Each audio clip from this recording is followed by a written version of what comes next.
No noise, no hype, just sharp takes on what to watch next.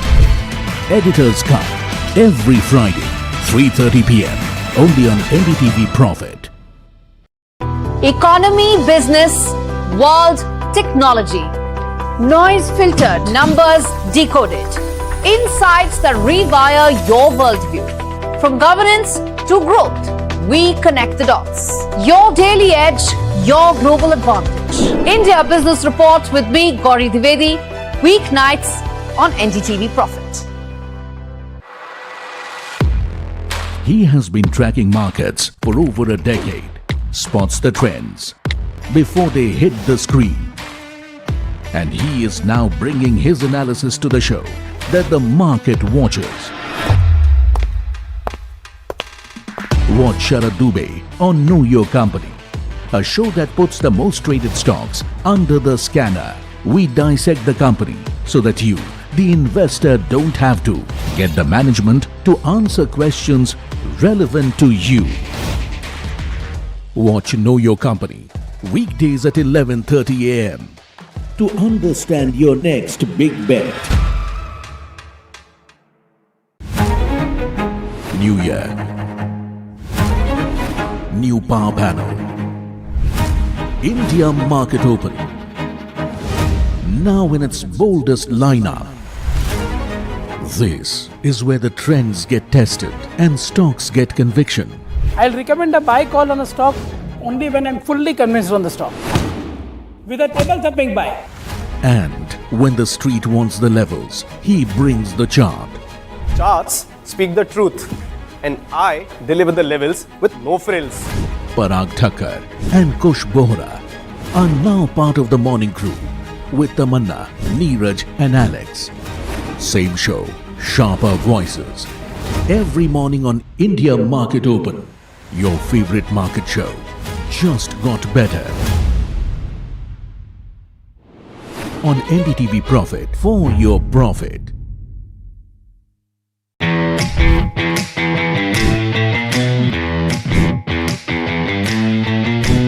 Everyone sees a house, I see decisions. Why this location? Why this timing? Why this buyer? Some properties make headlines, others quietly change lives forever. I break down every detail: purpose, profitability, potential. I travel where ambition lives, meeting the people who turned a purchase into their greatest decision.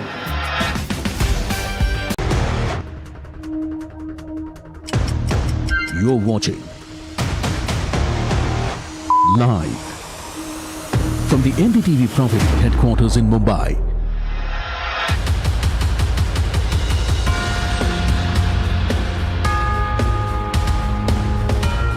This is India Market Open with Tamanna, Alex and Neeraj. Very good morning. You're watching India Market Open. It's an interesting day and an interesting time because all hopes of the world are settled in on what happens in Beijing. And I wonder if that's really going to be the takeaway. Some thoughts that maybe the West Asia crisis and the Strait of Hormuz gets sorted in, amongst other things, between this Trump-Xi talk. And that's going to be the big focus. Yeah, you would argue that's probably the only thing from our perspective that will matter. The other, of course, so many global publications talking about if there is a thawing of the relationship. Frankly, I doubt it. But the real thaw of a relationship between US and China, what it could mean for India as a strategic play in the Indo-Pacific region. But I think these are long games. Yeah, but the fact that Trump has turned up there with his A-team. A-team is with what I was going to talk about. Talks a lot about how that equation stands. There are a few memes going around about Jensen preparing for the trip in a bed filled with jackets and boots, the same color. Why not? Yeah. So much to unpack today, but let's start with how the US markets were overnight. It was a mixed day of trade in US markets with the S&P 500 and the Nasdaq hitting record highs. The Dow was muted though in trade. Let's pull up those indices for you. And there you have it, the Nasdaq really powering things to percent up. In fact, I believe we have Trump speaking at that high stakes talk. Let's cut it. Relationship, we've gotten along. When there were difficulties, we worked it out. I would call you and you would call me, and whenever we had a problem, people don't know, whenever we had a problem, we worked that out very quickly. We're going to have a fantastic future together. Such respect for China, the job you've done. You're a great leader. I say it to everybody. You're a great leader. Sometimes people don't like me saying it, but I say it anyway because it's true. I only say the truth. And I just want to say on behalf of all of the great delegation that we have the greatest businessmen, the biggest, and I guess the best in the world. We have amazing people, and they're all with me. Every single one of them, we asked the top 30 in the world, every single one of them said yes. And I didn't want the second or the third in the company. I wanted only the top. And they're here today to pay respects to you and to China. And they look forward to trade and doing business. And it's going to be totally reciprocal on our behalf. So I really look very much forward to our discussion. It's a big discussion. There are those that say this is maybe the biggest summit ever. They can never remember anything like it. I can say in the United States, people aren't talking about anything else. But it's an honor to be with you. It's an honor to be your friend. And the relationship between China and the USA is going to be better than ever before. Thank you very much. Thank you.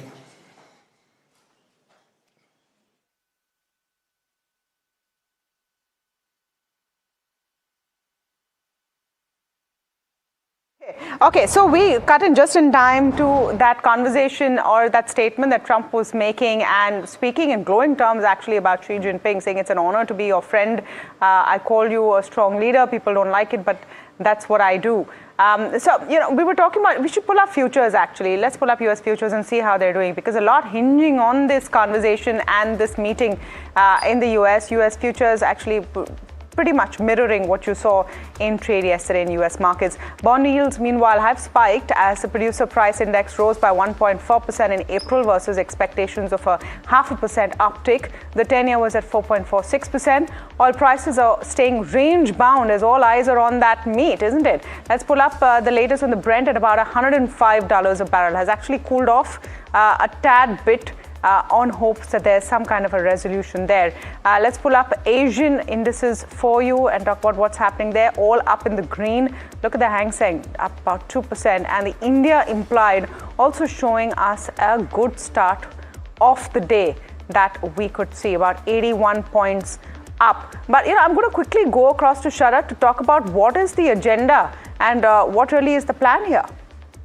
Well, yes, the overall agenda and the plan is on the tariff. And before that, instead of saying good morning today, I'm going to say all of you, ni hao. Oh, not bad. And that's what Trump is also saying to Xi Jinping. But let's understand, what is the total conversation all about.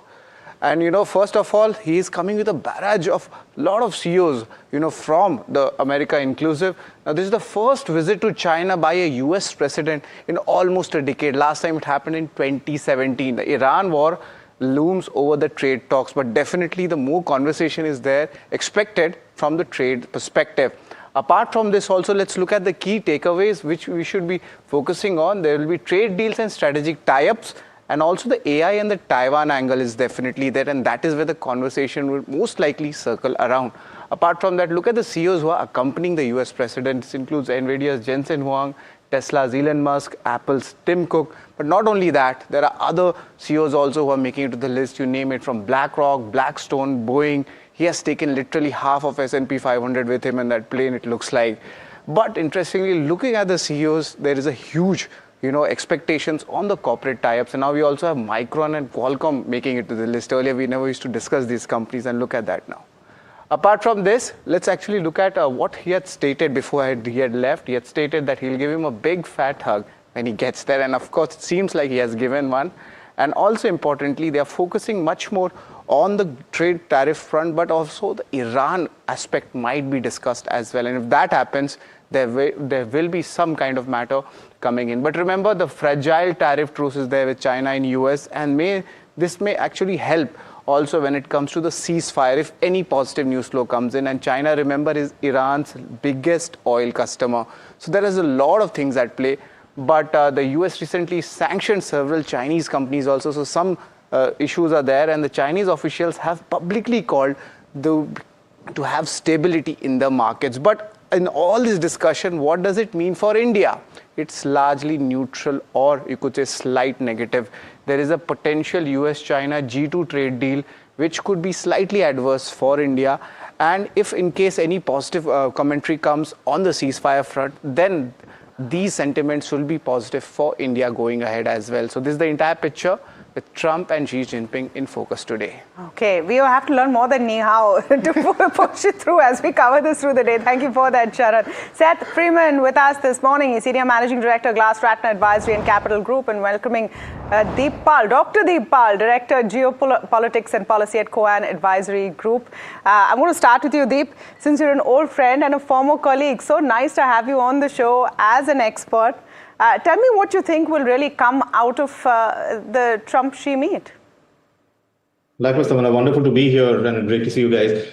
So I think there are 2-3 things that would be on top of either side's agenda. Obviously, from Trump's end, he's heading into midterms, so he would want to be able to take back some kind of commitments, purchase commitments of one, agricultural goods, soybean and such stuff, because that would play very well to his core constituency back home. The other would be perhaps, again, commitments from China on purchase of Boeing aircraft. That again would play very well, promise of jobs back home.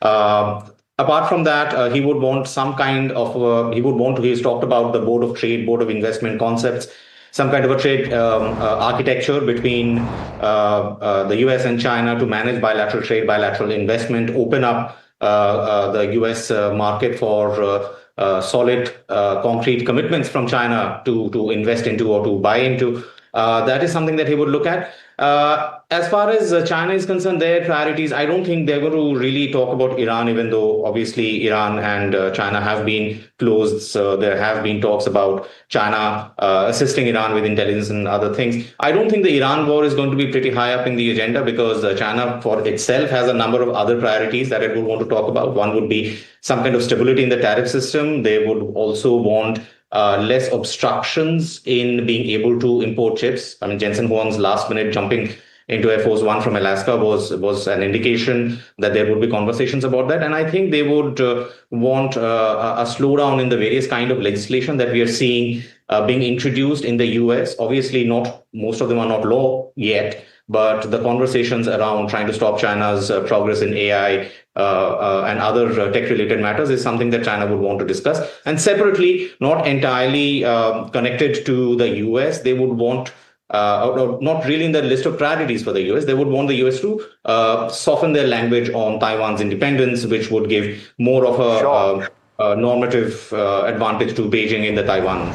Sure. Okay, so there's quite a bit that's on the agenda. Seth, I do want to come to you on this because as much as Donald Trump has said that the Iran war is not going to be a priority when he's speaking to President Xi Jinping, the fact is that overnight you had producer price index data that came out, and it's at 6% year on year. And it didn't give Wall Street pause. If anything, there was a bit of a rally. The reading there is that bad news is often good news on the geopolitical front, because it will force the administration to make the right moves, particularly if it seemed to be causing what is being happening with the PPI. Do you read it as that? Well, I think it's unavoidable to talk about it because of oil. And China is affected as much as any other country, if not more. So I would imagine it may not be in public, but it must be a concern.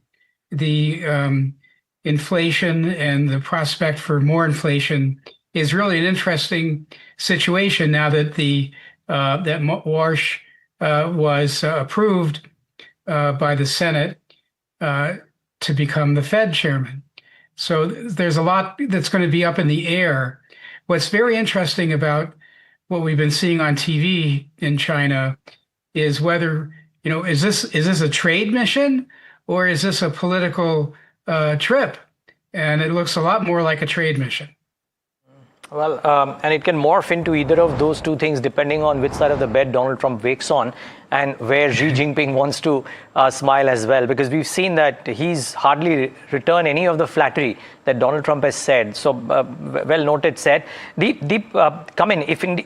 What is the India angle here? If indeed the US and the China warm up sufficiently, could it cause if you will, any kind of concern around India's role in the Indo-Pacific? Are people thinking that far, really? I think for India, there are 2 or 3 things. One is obviously we have seen the relationship not be at its best over the last year. That's the India-US relationship. And if US and China figure out some way, a bilateral way of working on the critical issues, whether that is trade and tariffs, whether that is rare earths exports to the United States, and other technology-related issues, that basically leaves India at risk of having to navigate the difficult situation by themselves. Also, something that you might have noticed is that there have been export control measures from both sides, both the US as well as China, over the last few months, which increasingly pressure companies operating, let's say, sourcing out of China and selling in the US or elsewhere in the West. That kind of puts them in a difficult position about having to abide by both sets of export control measures.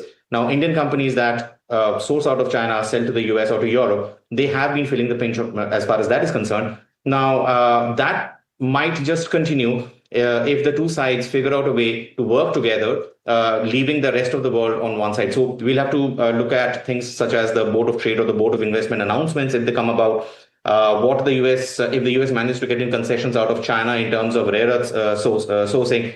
Remember, in the Busan meet that happened in October last year, both sides agreed for a 1-year concession, right? So China decided not to impose its export control measures, and the US decided that it was not going to impose its affiliates list measures on Chinese companies. So these are some of the things that India will have to look at. Also, again, going back to semiconductors, what happens to the question of chip sales to China, and which is connected again to the rare earths thing. What does that mean for investments in India's ambitions to have making facilities in India? So these are some of the things that we would need to keep an eye on. Absolutely.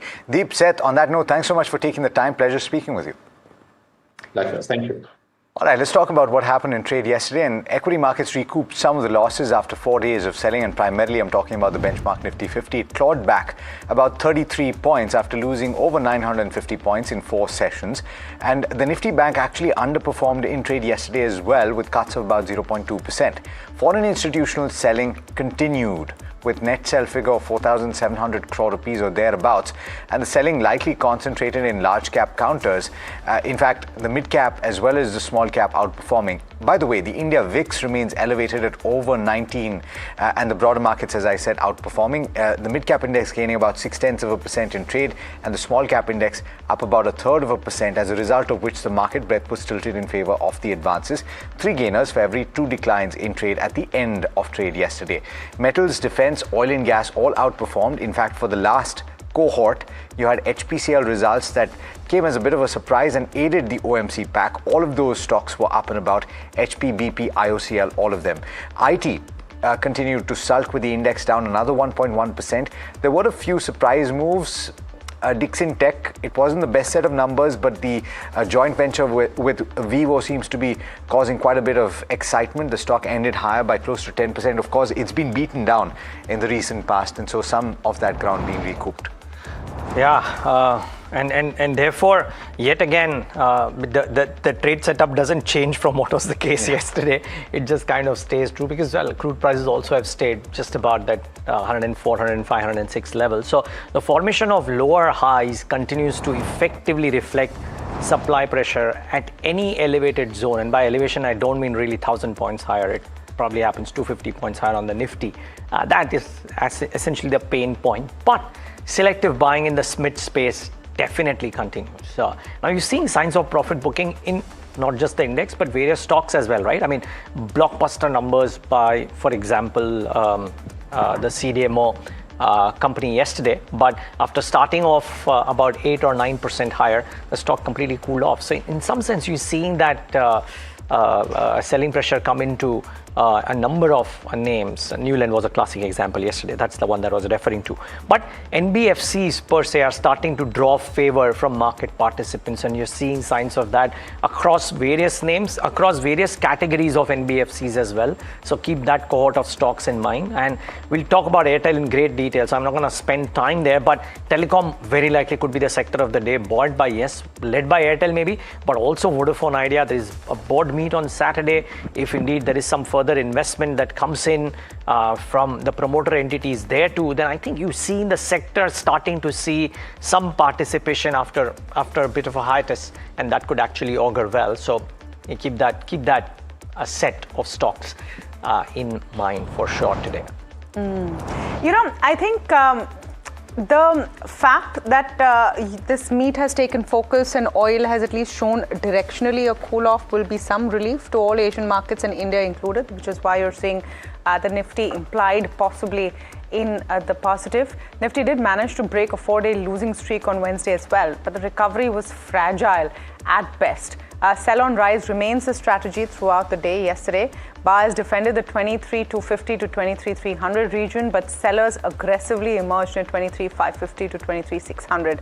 That means the market is currently trapped in a fragile range with bears still controlling the broader trend. The bull case, bulls need to defend 23,400 and push past the immediate wall at 23,500 to 23,600. Sustained move above 24,000 is required to declare the bearish trend over. Support and resistance, well, resistance at 23,540, 23,620, 23,740.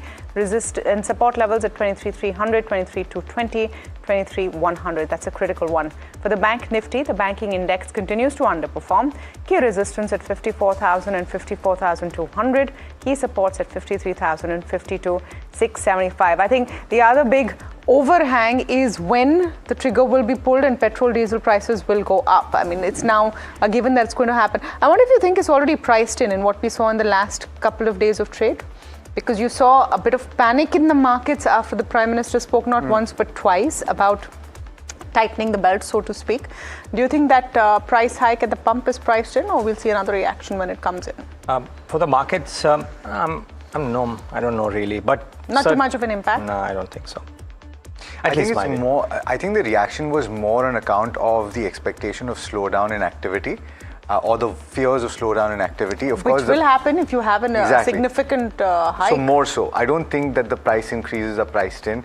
If that, I think HP, BP, IOC will react based on the quantum of the hike that is announced in pockets. So therefore, you'll see different reactions in different pockets. I suppose the market's also wondering what's next, because you've already seen the gold and silver duty hike. What happens next, which goes beyond now just an advisory of don't do this, don't do that? Do we need to now have more measures? So that remains, I think, one very question quickly, mark. we'll talk about this more, but Tata Motor CV, for example, the numbers in Q4 were good. We'll talk about that, but then the outlook may not, because you would expect that flow through on energy prices will affect fleet as well. Yeah, so the big, I think, unsaid story right now is when those price hikes happen. But let's look at what's happening in the F&O space. Puneet joining in to set up this morning. Well, thank you for that. It's definitely one which has seen essentially lack of triggers, lack of momentum. You can take your pick, but just yesterday's trading session saw almost 200 to 220 point uptick from the day's low. Now, if that is yet to sustain, is something to watch.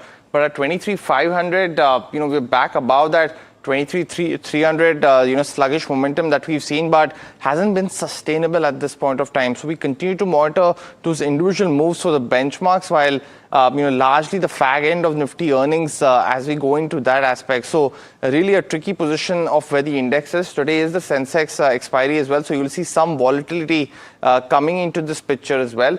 For the Bank Nifty, it's been just a laggard in that sense. Whatever momentum that we've seen on Nifty is clearly not visible here, and only macro triggers, if any, could drive the momentum. But at these levels also, 53,400 odd, 53,500 odd don't have any kind of support in the near term, nor does it have historical evidence. So we continue to monitor this index, and selling by foreign investors continued in the cash market, and that's why they've hit a new low in the longs that they hold for in the F&O market. So at 10.8%, it's the lowest that it has been since April, start of April as well, where it was hovering around 19-20%. So just halved their longs in the last 6 weeks. and open interest distribution also shows you that as well. But when you look at individual stock-specific action, you've seen not too much change in open interest. Keynes Tech yesterday was seeing long build-up before the results, but could be one of the key casualties of the day in that sense, because management had revised the guidance post quarter 3, and even that has been missed. So you continue to monitor the stock. Coal India saw short build-up as well, so that Godfrey Phillips longs being built up yet again on this counter. But in terms of the open interest losers, Dixon Tech saw short covering from the bottom end base of commentary that came in the conference call, and so did SAIL, where shorts were being covered as well. So overall stock specific action continues to be trigger, but the misses might take a little bit more knock today, and one of them would definitely be Keynes Tech. Yeah, I agree, and that's on my list as well. But I'm going to start off with Bharti Airtel. It's overall a thumbs up, and here are the highlights really. Broadband and enterprise businesses have shown, while the mainstay India Mobile segment reported muted numbers. India Mobile growth was muted owing to lower ARPU, that's average revenue per user. It was lower as the fourth quarter had lesser number of days compared to the third quarter, 2 days lesser actually. 4G and 5G subscriber base grew faster than overall subscriber base. The 4G and 5G to total subscribers grew 2% and 1.3% respectively. So that means 4G, 5G subscribers grew 2%, total subscribers grew 1.3%. Broadband reported strong growth owing to strong subscriber additions and stable ARPUs. The direct-to-home business reported weak numbers, and the EBITDA was lowest in at least 23 quarters, but the enterprise segment EBITDA and EBITDA margins were highest in at least 23 quarters. Here are the overall numbers. Consolidated revenue up 2.6% at 55,383 crores versus 53,982 crores. EBITDA was up 2.3% at 31,492 crores, and margins were down 10 basis points only, so it was pretty much flat, 56.9% versus 57%. Net profit was up 10.5%. But overall, a thumbs up on Bharti Airtel. For Keynes Tech, it's going to be a painful morning perhaps. Revenues were up 26%, 26.2%. EBITDA was up 15.4%. But margins were down 140 basis points, and moreover, they've not really hit their guidance figures. The net profit was also down 21.5% at 91.2 crores. Here's what Nuvama says. They have downgraded to a hold and cut the target price to 3,550 versus 5,500 earlier. So a sharp downtick there in the target price by Nuvama. They've said the company has posted largely weaker than expected Q4, missed our estimates by 11% on revenue and 17% on PAT. They've cut the FY27 estimate by EPS estimate by 22%, and for 28 they've cut it by 20% to reflect a weak Q4. They're not ruling out a modest cut or delay in its earlier stated guidance on revenue and PAT growth and cash flow parameters. Expect some pain here. Of course, we have so much to unpack with Keynes Technology Management, so we're asking them to please come and speak to us. I think your investors and the viewers of NDTV Profit deserve to understand what's happening with this company, which has been highly valued. So we urge you to come speak with us today. Balaji Amines is the other one that we're talking about. It's a thumbs up. Beaten estimates, lower other expenses, and better mix has supported margins. Cost efficiencies and operating leverage is clearly visible. Strong operating leverage supported profitability expansion. Here are what the numbers are looking like. Revenue up about 12% at 395 crores. EBITDA up nearly 40% at 94.3 crores, and margins up 480 basis points, so healthy bump up there at 23.9%. Net profit was up 57.6% at 63.2 crores for Balaji Amines. So that's going to be one that will possibly have a positive reaction. Interesting. I was mentioning Tata Motors CV at the start. I mean, it's called Tata Motors. I am calling it Tata Motors CV just to make that distinction. But the numbers in the fourth quarter actually look pretty good. It's registered a strong 22% growth on the back of volume growth in the fourth quarter. There's a margin improvement as well, 130 basis points on account of an improved mix that took place. Heavy commercial vehicles saw strong growth of 29% volume terms in the quarter gone by. The company actually saw improved realization sequentially as well. So all told, good set of numbers. The only thing is that the outlook might be turning negative. So the thumbs up or the positive rating on this is on account of the fourth quarter numbers, but don't necessarily expect that that's going to mean a gap up opening and a sustained up move over the course of the day. Look at the key numbers: 22% uptick in revenue, EBITDA is rising as much as 36%, the margin is up, and the PAT is up. They've also declared that the acquisition of that entity, Iveco, which has been on the cards, most of the approvals are in, and they expected to complete the acquisition in the second quarter of FY27. Bear that in mind as well. The second stock on my list, actually, before that, we've got a bite from the conference call. Girish Wagh, the Managing Director and Chief Executive Officer, talking about Iveco. Listen in. For the proposed acquisition of Iveco, most regulatory approvals are already in place, with the pending ones being actively pursued. We expect to complete the transaction by second quarter of FY27. The board has recommended a final dividend, and I think therefore we are still positive that we would see a single-digit growth for the entire year FY27. Okay, so watch out for Tata Motors CV in trade. Metropolis Healthcare stands out. Strong set of numbers for this company as well. Strong revenue and EBITDA performance. It's seen a 9% patient growth in Q4. The B2B and B2C segment revenues have both risen by as much as 15%. And the improvement that they've seen is on account of an improvement in the mix. And that is because of upselling. They have specialty tests. So essentially when somebody walks in, you effectively convince them to get specialty tests as well. And the revenue from that has gone up by as much as 17%. So take a look at some of those numbers. The revenue is up 23%. The margins have expanded by 740 basis points, coming at 25.4%, as a result of which the PAT number is more than doubled to 50.9 crore rupees. Now, Care Ratings is the third stock on my list. I have pointed this out in past quarters as well. Another strong set of numbers in the fourth quarter. But there was a disruption on account of the West Asia crisis. Bond issuances have actually cooled in the fourth quarter, likely in the month of March. We saw that. And for the fourth quarter as a whole, it's a drop of as much as 11.3% in terms of bond issuances.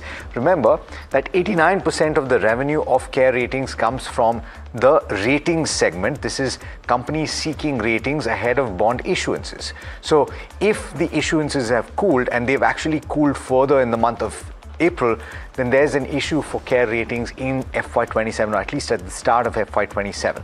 For the fourth quarter, though, they had an improved margin performance, and that has aided the PAT growth. As I said, the outlook remains cloudy. Don't be surprised if the first quarter sees an impact on account of the West Asia crisis.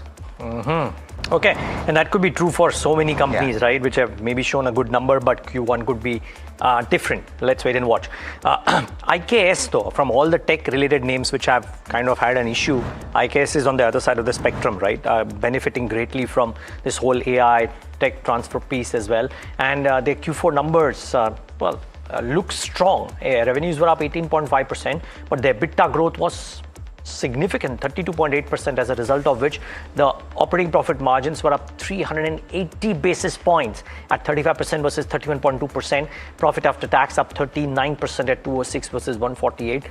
Good numbers, steady quarter, improvement in margins. It's exactly what the street generally likes in steady companies. So this should augur well. Let's wait and watch. NLC India, blockbuster numbers, really. Look at those numbers. Revenues were up 31.5%. At 5043 crores versus 3836 crores. Operating profit margins up 1270 basis points at 35.2 versus 22.5%, and profit after tax at 1394 crores versus 482 crores. So keep an eye out for that.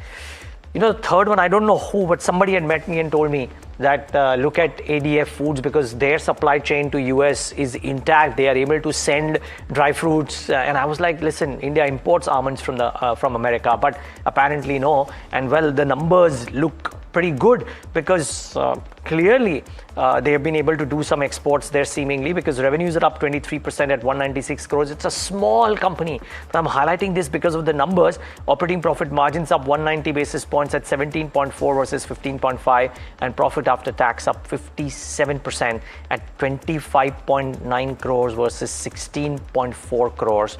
So keep an eye out for these three. And then there is, of course, Sagar Cement and so many. But guys, just before we take that break, I wonder if both of you agree that telecom could well turn out to be the sector of the day today. Airtel numbers, the share swap. Yes, the Africa share swap, another important bit that, you know, Somit will come in with a more detailed piece on it as well. But essentially, it is the family that is also taking in a bigger position, and that's why it becomes more important. And at a higher premium. And at a higher premium. The brokerages are weighing in, saying that it's a better share swap than was previously anticipated. For minority shareholders, that's true.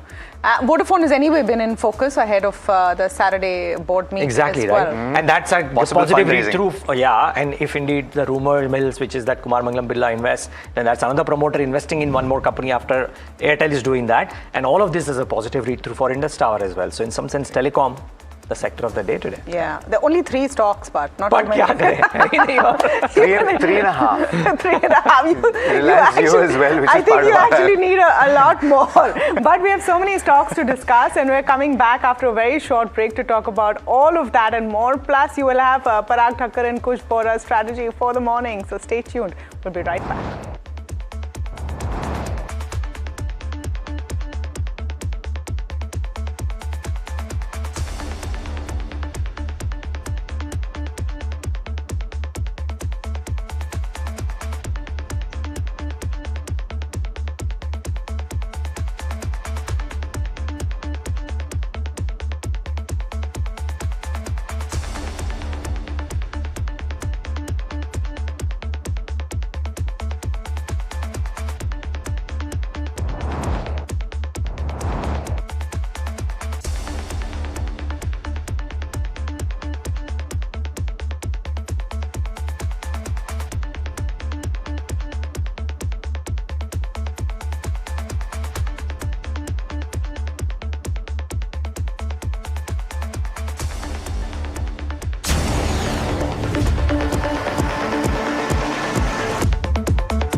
India's unshakable news habit. NDTV.com is India's #1 English news website.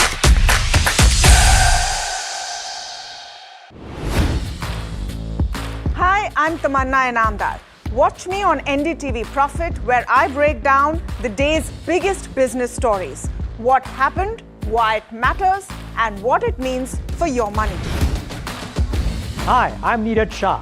Watch me on NDTV Profit for the most incisive market intelligence and meaningful corporate conversations. And I'm Alex Matthew. Markets, mutual funds, insurance, personal finance. I help you cut through the noise and make smarter financial choices. And here's where you can watch us.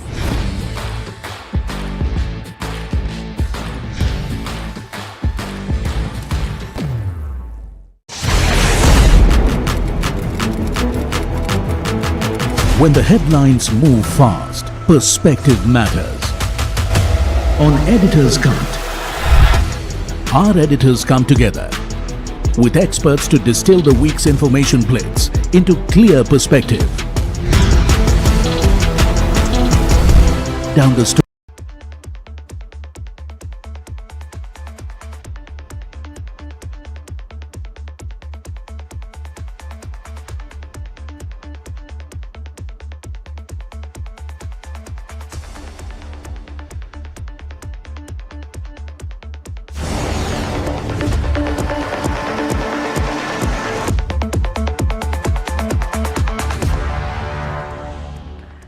Welcome back. You're watching India Market Open. Let's quickly pull up the implied for you. You're looking at a bump up of about 85 points.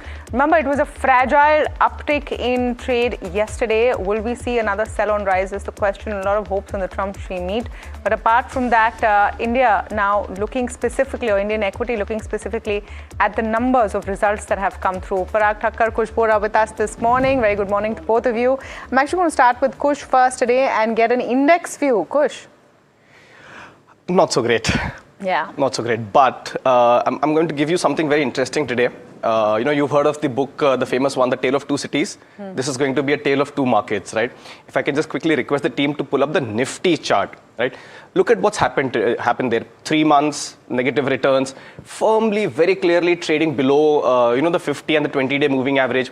If you look at the recovery, about 40% of that recovery, from that April lows has already been given up. Now, look at the Nifty Midcap 100, okay? Look at the kind of moves that it has made over the last 3 months. Positive gains, trading very comfortably above the 50 and the 200-day moving average. And if you look at the recovery from April and the last few sessions where Nifty's actually cracked quite a bit, this actually looks like a very simple, seedha sada bhola bala profit booking kind of a dip, right? This alone is enough to reiterate, reaffirm, confirm the fact what we've been talking about for the last week or so at least, is that the index is in pain. You can very comfortably avoid the index trades, if at all. Focus on stock-specific action. In fact, just to add to this point, even if you saw the volumes, which I usually speak about on a lot of stocks, even if you saw just the volumes on a lot of these mid-cap names on the way down, they weren't really something exciting or to write home about. So very clearly indicating that this was a dip on profit booking basis only on the back of very thin volumes. So strength remains. So like I said, focus on stocks, index not doing too great. By the way, one interesting fact, here also, who would have thought that a day when Bank Nifty, Nifty IT, these indices are down and Reliance is also down, Nifty will end in green. Of course, the other stocks pulled their weight. But right now, the structure remains weak, lower high, lower low formations. In fact, PCR recovered from oversold territories of 0.69 to 0.93, which only creates further room on the short side when the Nifty rises. Multiple resistances at 24,600, 23,600, 23,800, 24,000. So any reversal will happen beyond these levels. Up until then, the texture remains weak on Nifty. All right, so that's the index view. You said go stock specific, so that's the cue. What are the stocks you're looking at? Yeah, 3 Gs today, incidentally. All on the long side, Grasim, GMDC and Gabriel India for very different reasons, right? Grasim is one stock that we've discussed. I think Parag Bhai stamp is also there on that stock. 3,000 was a target that we discussed some time ago. That's been hit. Stocks still trading very comfortably, in the green, consolidating with a positive bias. So stay long on, strength like Grasim. So 3030, 3090 immediate targets, 2880 is where you keep that stop loss. GMDC, like I said, one of those candidates which saw profit booking on thin volumes yesterday, some recovery along the way. So positionally, 685, 707 are your targets, 640 is where you keep that stop loss. And Gabriel India, this is also a stock that we've discussed in the past, 2-3 sessions of profit booking, but it's not really broken key support zones. So this one remains a buy.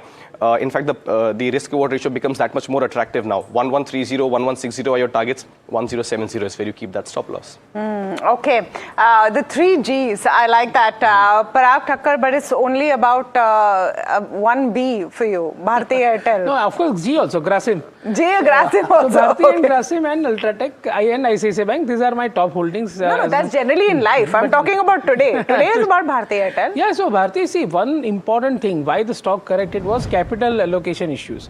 And that was, this was when this thing was announced on 10th May that they are going to acquire this stake in Africa, the promoter stake in Africa business. It was being feared that it will be EPS dilutive and 28,000 crore will go out of Airtel's balance sheet. And so debt will increase and so on and so forth. But all these fears are now subsided. They have done it very intelligently. The share swap ratio is in favor of Bharti Airtel. So Bharti, in fact, Sunil Mittal is going to get shares at 1923, which is 5.5% above last closing price. If I do the maths, my EPS number for FY27 is now 64, which is 2.9% higher than earlier number. And for FY28, it is 81, which is again 2.9% higher than the last, before this deal. So it is EPS accretive deal. So I would say that a company which generates about 60,000 crore free cash flow at such low ARPU and annuity cash flow, right? No matter war, no matter oil, nothing can change this. And the subscribers are just adding up. This quarter also they have surprised with subscriber addition, 47 lakh subscribers, while the estimate was 31 lakh. You're not worried at all about the ARPU staying flat? That is, see, there was no tariff hike. Sure. So and there were short days were shorter, plus seasonally it is a weak quarter. So I would say that it's I would not look at telecom companies or regulated ROE power companies on a quarter-on-quarter basis. This is a business, you have to take it like this. It is a 11 lakh crore market cap, which generates 65,000 crore free cash flow, which is only going to grow in line with ARPU, right? And plus the data consumption is increasing, no doubt, or at 30% What is fair CAGR. value in your opinion for Bharti Airtel? About 2250 for sure. About 2250 for sure. So 20% upside for sure, 20-25%. And plus remember, this is one of the very few businesses. You have seen the results of Cipla, you have seen the result of Dr. Reddy. Even in pharma, it is faltering. So as pharma as a safety net, only few stocks can protect you. So this is one of the space, and FMCG is also affected because of the rising crude oil price and so packaging costs going up. This is one of the few business which is insulated from all this. And now management has done phenomenally well in terms of share swap deal, where it is EPS accretive deal. And promoter stake has gone up at a higher rate, 1923. So I would say that all positives in my view. Yeah, you may not be able to buy your favorite treat, but you can watch a sad movie and cry about it. Why? What is happening with you? Alex, this is something very worrying. I didn't know. I'm saying the cost. He's having this parallel story in his head. What treat do you want, Baba? I'll ask you to buy it for me, but the cost of your favorite treat has gone up. You won't buy it. But you can still. I don't know what treats Alex wants. We will guess later. On charts, Bharti Airtel is a buy. No, because the stock has fallen. Push can't give a buy. Now I can become a chartist. You can become a chartist not by looking at the chart, by looking at Kush's face. You are a Kush tracker now. I'm a Kush tracker. So I've got 2 out of 3. बस आपका ही बाकी है. I know Alex tracks my stocks very closely. अब उनको पूछते quiz कर दे तो भी बराबर पता होता है. And Neeraj is starting to give views पहले before I do. So no. But okay, so look, it's not bad, but I am not as passionately gung-ho about Bharti as Parag Bhai is. Falling trendline resistances, lower high, lower low formations, supports at 1740, 1750 odd levels. That's been tested yet again yesterday. So yeah, if you have a medium-term view, long-term view, definitely go with what Parag Bhai is saying. But from a near-term perspective, I would want some levels to be taken out, some resistance to be taken out, and these lower high, lower low formations to be broken for it to become a momentum trade. So I will remain a little skeptical. Risk-reward ratio, very favorable. So from a medium to a long-term perspective, yes, you can consider a tight stop loss, I would suggest at 1740. Very quickly, we got to go to Rakesh Arora for metals as well, but very quickly, I want to just supplement Tamanna's question. If Airtel starts off higher today, which very likely it could today, right? Then is there a trade forming there? Part 1 is that. Part 2, very quickly, Kush. What about Vodafone and Indus? Excellent. This is a stock which I am happy to buy if it goes higher. Above which level? See, I mean, so actually the resistance comes in at 1825, 1830. अगर उसके ऊपर निकलता है तब तो very comfortable buying. Okay, Vodafone, the trend right now is positive, so maybe about till 12.5, 13 it can move. But the first pick in this space will definitely remain Bharti. Indus Towers also consolidating. Watch for 390, 400 levels on the downside, not to be broken convincingly. Okay, let's talk metals. Metals in the spotlight with the Nifty Metal Index nearly 20% up so far this year. Can this rally continue? Should you be looking at metals more closely? Rakesh Arora, founder of GoIndiaStocks.com, joining in for more on this. Rakesh, very good morning. I know you're on your way to work, so we've got you on the phone line. Thank you for that. What do you think has been the reason, the key driver for the shine in metal stocks, and can it sustain? So the key driver, not just for metal stocks, but for global stocks is also AI.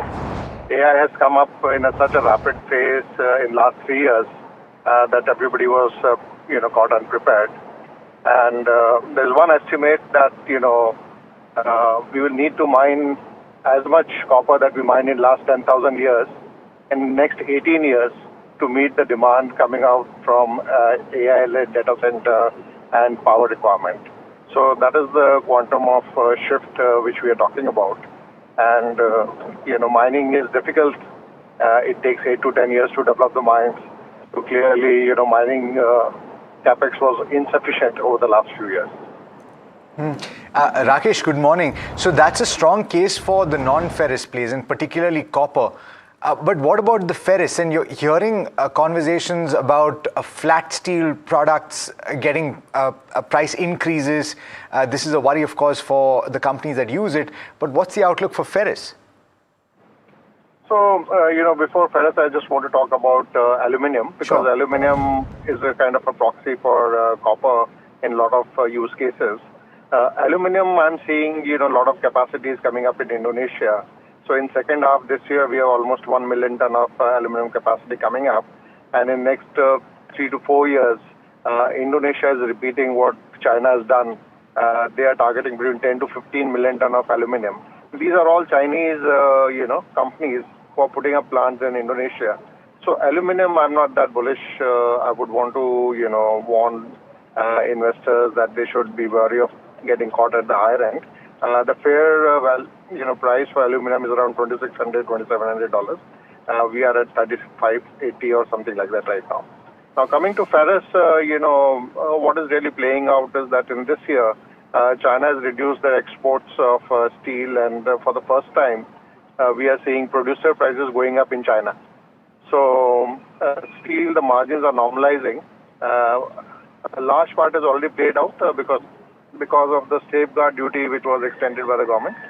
So from here on, I don't see too much increases in steel prices, but margins will continue to remain strong into Q1. Okay. Thanks so much for that quick view. Unfortunately, the line is not as clear as we would have liked, Rakesh, but we got everything that you've said in order of preference. So thanks so much for taking the time. Copper, then aluminium, but there's a warning on aluminium, and then finally he's also spoken about ferrous. So it's quite a bit that you have clarity on. There's an interesting strategy note that has been shared by Jefferies India, and this is of course from Mahesh Nandurkar's desk. He's speaking about persistent foreign portfolio investor selling that has weighed on several stocks' performance, and this is amidst an unfavorable valuation growth scenario for Indian stocks versus Asia. We've been speaking about this for some time. Foreign portfolio investor flows may take some time to turn. It's important to screen stocks or screen for stocks where enough hands have changed from FPIs to domestic institutional investors, and that he's also believing that it could soften the impact of further potential FPI selling. Among such stocks, he's liking Eternal, Kotak Bank, JSW Energy, Indigo, as well as Godrej Consumer. Kush, you got quite the reaction. Which of these stand out? None. Yeah. I am a little surprised. I mean, of course, there are fundamental triggers behind all. Mahesh Nandurkar is talking about fundamentals. That's hence. That's what I said, right? Okay, so Indigo also, you don't think has not from a near-term perspective. Look at the kind of headwinds that it's had, plus the kind of selling pressure that keeps coming about every now and then. The stock tries to go up. Eternal also, I've spoken about multiple times that it's lost favor in the market. आप देखो selling 260, 270 उस zone पे consistently आ रही है. So right now I would be a little skeptical. Kotak वैसे personally Kotak वैसे मेरी list में नहीं आता. मतलब हम HDFC ICICI जाते हैं ज़्यादा से ज़्यादा फेडरल बैंक है, that just skips the entire gun. So from a technical standpoint, there is perhaps some pressure, but yeah, of course, this is what makes it a good fundamental buy, I suppose. Yeah, and also the fact that some of these stocks are available at the valuations that they are available for a reason. The charts will obviously not be favorable from a trade perspective, but yeah, maybe you get Indigo at 15, 16 times only when crude is at 105. And the argument actually is that it has already changed hands from FPIs to domestic institutions, and obviously there's a raft of selling that has taken place, pushing the prices lower. Yeah, most certainly. So obviously the technicals look weak. Yep. Okay, let's go across to Somit Sarkar joining in with all the chatter from the dealing room. Somit, what's on your plate this morning? Not much, but a few stocks that dealers have highlighted. Firstly, it's Fractal now. The stock was down in trade yesterday, but dealers are indicating that a large prominent HNI has started to accumulate this counter lower in trade yesterday. For KFin Tech, there were sell flows on the PMS, on the large HNI desk, and the buzz on the street was that one of the large contracts of KFin Tech was getting repriced at a lower rate, which could be negative for the company's financial. And then there was sale. The stock was up nearly 14%, its biggest intraday move that we saw yesterday since July 2020, and the stock was trading at its 15-year high. Now, what dealers are indicating for this counter was that yesterday there was overall buy flows on the metal space. Along with this, there was some short covering move that happened, which triggered this kind of an up move in the stock, given the fact that sale was in a ban, and also dealers are expecting sale could be one of the potential entrants in the next MSCI rejig. So these were the potential reasons why sale was gaining in trade. And on May 8th, we did indicate that Paramount Communication remains in focus on the back of preferential fundraise, and large HNIs have shown interest. And yesterday the announcement has come in where names like Abacus, Madhukela have entered into this counter. Okay, Somit, since you track Bharti Airtel so closely, and this is something that has been a conversation since we started the show as well, tell us what stood out for you from the results? Well, the results were pretty much in line, nothing negative, nothing positive on that front. The India mobile business was largely muted. Broadband segment was stable and good compared to what Street was expecting, while the enterprise and DTH segment were also largely in line and on the weakish side. So nothing great on the result front, but the announcement that the company made related to the Africa reorganization, that was quite positive, given the fact that there is no cash outflow coming in there. So this deal is largely positive for the minority shareholders because of first reason, no cash outflow. Second one, Bharti Airtel is acquiring this stake at a discount to the current market price of Airtel Africa, and also Bharti Airtel is issuing these shares to the promoter entity at a premium compared to the current market price. So whole in all, it's a positive deal coming in for the minority shareholders, and obviously Airtel Africa is in a growth phase. So this company, so this deal is largely EPS accretive as well, around 4 to 5% is what analysts are indicating. This deal will be EPS accretive at this moment. Okay. So Bharti Airtel in focus, but so are sugar stocks. Frankly, India has banned sugar exports till September end or until further to cool local prices amidst the Middle East crisis and supply chain issues. Sharad Dubey joining in with more details. Sharad. Well, to be honest, this is sentimentally negative for the sugar stocks, but not as much as what the street might be thinking about. This is because already the Indian prices are on the higher side. The realizations is what we speak about, and that we compare it with the global prices. Of course, with the rise in the crude prices, it makes sense for even exporters like Brazil to divert their production to the ethanol segment as well. But nevertheless, the sugar exports banning is there only till September 2026. And remember, this ban is applying to raw, white and refined sugar. But this does not include US and the European Union market as well. But nevertheless, the ex-sugar mill prices is something which you should be watching at. That ranges between 36 to 39 rupees per kg. And that hasn't moved a bit as well. But really, the realizations are on the higher side. So yes, the production some kind might be impacted. But overall, net seems slight sentimentally negative for the sugar stocks. Okay. Thanks for that, Sharad. Mr. Atul Chaturvedi, Director of Sri Renuka Sugars with us. Mr. Chaturvedi, one would sense that some bit of these moves would come in. Anything which is a fairly high weightage on inflation would see preservation, if I can use that term loosely. What do you make of this? Does this have a material impact on earnings of sugar companies, including yourself? No, I don't think it will have any material effect, because in any case, sugar exports out of the country were pretty lukewarm. In fact, out of the 1.5 million tons quota which the government has released, our back of the envelope calculation tells us that only about 8 to 9 lakh tons has physically moved out or is in the process of moving out. And as far as the government's action is concerned, we were anticipating this for quite some time, because the production in the country was much lower compared to what the earlier estimates were. In fact, the earlier estimates were that India would be producing more than 31 million tons of sugar. But in the final analysis, what has come out is that Indian production is about 27.75 or thereabouts. So overall, the sugar deficit, I don't think India will be facing, because our consumption is also more or less matching the production this year. But in any case, with 8 to 900,000 tons of sugar going out of the country, which has already gone, your closing stock might come off a bit, and as against the comfort level which the government thinks is of 6 million tons, as the closing stock this year might be closer to about 3.5 million tons or thereabouts. So it has nothing really to do with the domestic sugar industry. Sure. In fact, we feel that the sugar industry should be benefited indirectly in the sense that the values could start looking up. Okay.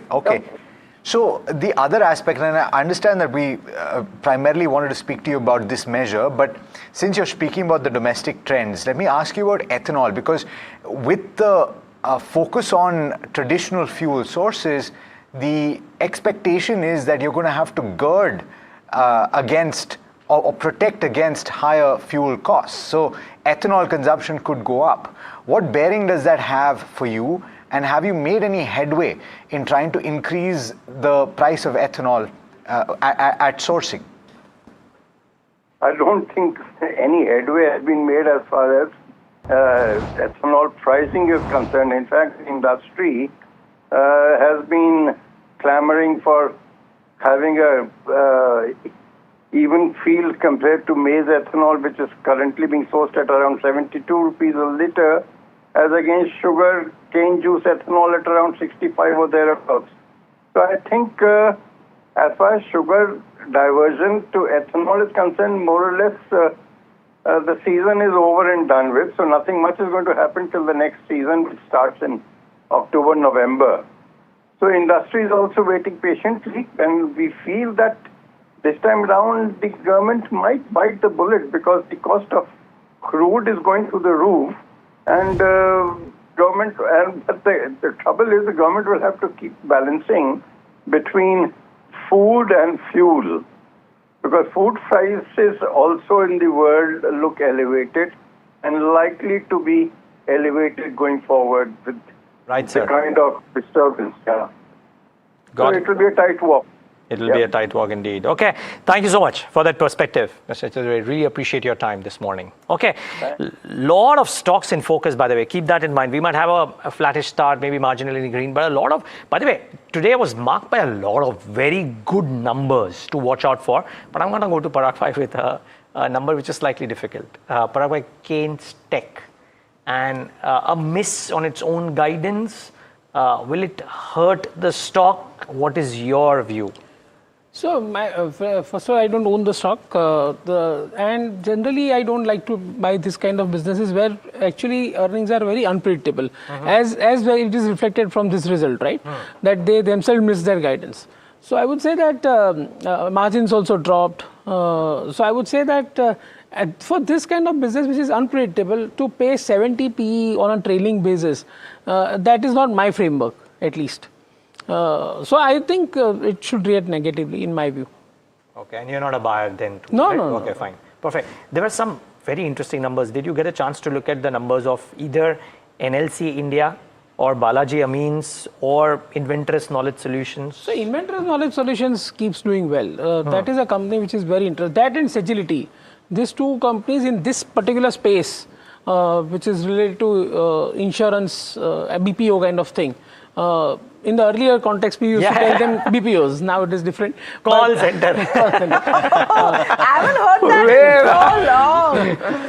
I have a quick quiz for Gen Z viewers. Do you know what a call center is? If you do, tell us on our socials. Without Googling it. Without Googling it, that's true. So Inventress numbers are good. NLC, of course, see, in power, regulated ROE power companies, I would not look too much into quarterly results. They will grow in line with their capacity additions. And of course, some of these companies have these lignite mines and all those things which have become very precious now. So I would say that it continues to be a good stock. But inventurous is something which is keeping me excited. Okay, interesting. Is Tata Motors CV keeping you excited? Reason being, it was expected to be a strong Q4 that has panned out, but the outlook might be turning a little negative. So that's why in cyclicals we have to trade. I think that's why we have discussed earlier in the show. It was my very top large cap buy, if you remember, at 400. I sold at 490. That also I said on the show. Now it is 397 or 390. Now all auto OEMs, forget about Tata Motors CV1. See, steel prices have gone up, aluminium prices have gone up, copper prices have gone up. Now petrol, diesel will go up. So your margins are under pressure. Now petrol, diesel price will go up. So your demand will be under pressure. So there is no reason to be very bullish on auto OEMs till this Strait of Hormuz thing completely solves itself. And extended to auto anchors? The same theory extended to auto anchors? It gets extended automatically. Even if you don't want to do it, it gets automatically, right? Because people think that, of course, if petrol, diesel prices go up, the demand will slightly come off at least. Plus, they want to increase prices, right? All auto OEMs would need price increases to set off for their commodity inflation. So, everywhere there is a pressure. Plus, so if the demand slows down, then auto anchors automatically get hit because they don't get as much. And plus overall middle class consumer discretionary will be under stress because your petrol, diesel prices are going to go up. Yeah. Also, the GST base effect goes away from November. So in some sense, that is also a hit that comes in. Good point. So companies are fantastic. Tata Motors, CV, TVS, Motors, M&M, all are great. Maruti for that matter. But they are going into headwinds. Until this, if the Strait of Hormuz completely normalizes, oil falls, then it's a different thing. Okay, so that's OEMs. On my list, I also had CARE ratings, okay? I looked at the numbers. I don't know if you've seen the numbers, did you? I have not seen the numbers, but I will tell you, CRISIL, ICRA, both also reported good numbers. So I'm assuming that CARE will be good. Was good, yes. But they've actually highlighted in their press release that they saw bond issuances drop by 11% in the fourth quarter. They're expected to drop further as well. I've spoken to people in the secondary markets for bonds, that is why you're seeing higher credit growth for banks. Yes, exactly. And so that's hugely negative for CARE, ICRA and CRISIL because 89-90% of the revenue comes from rating bonds.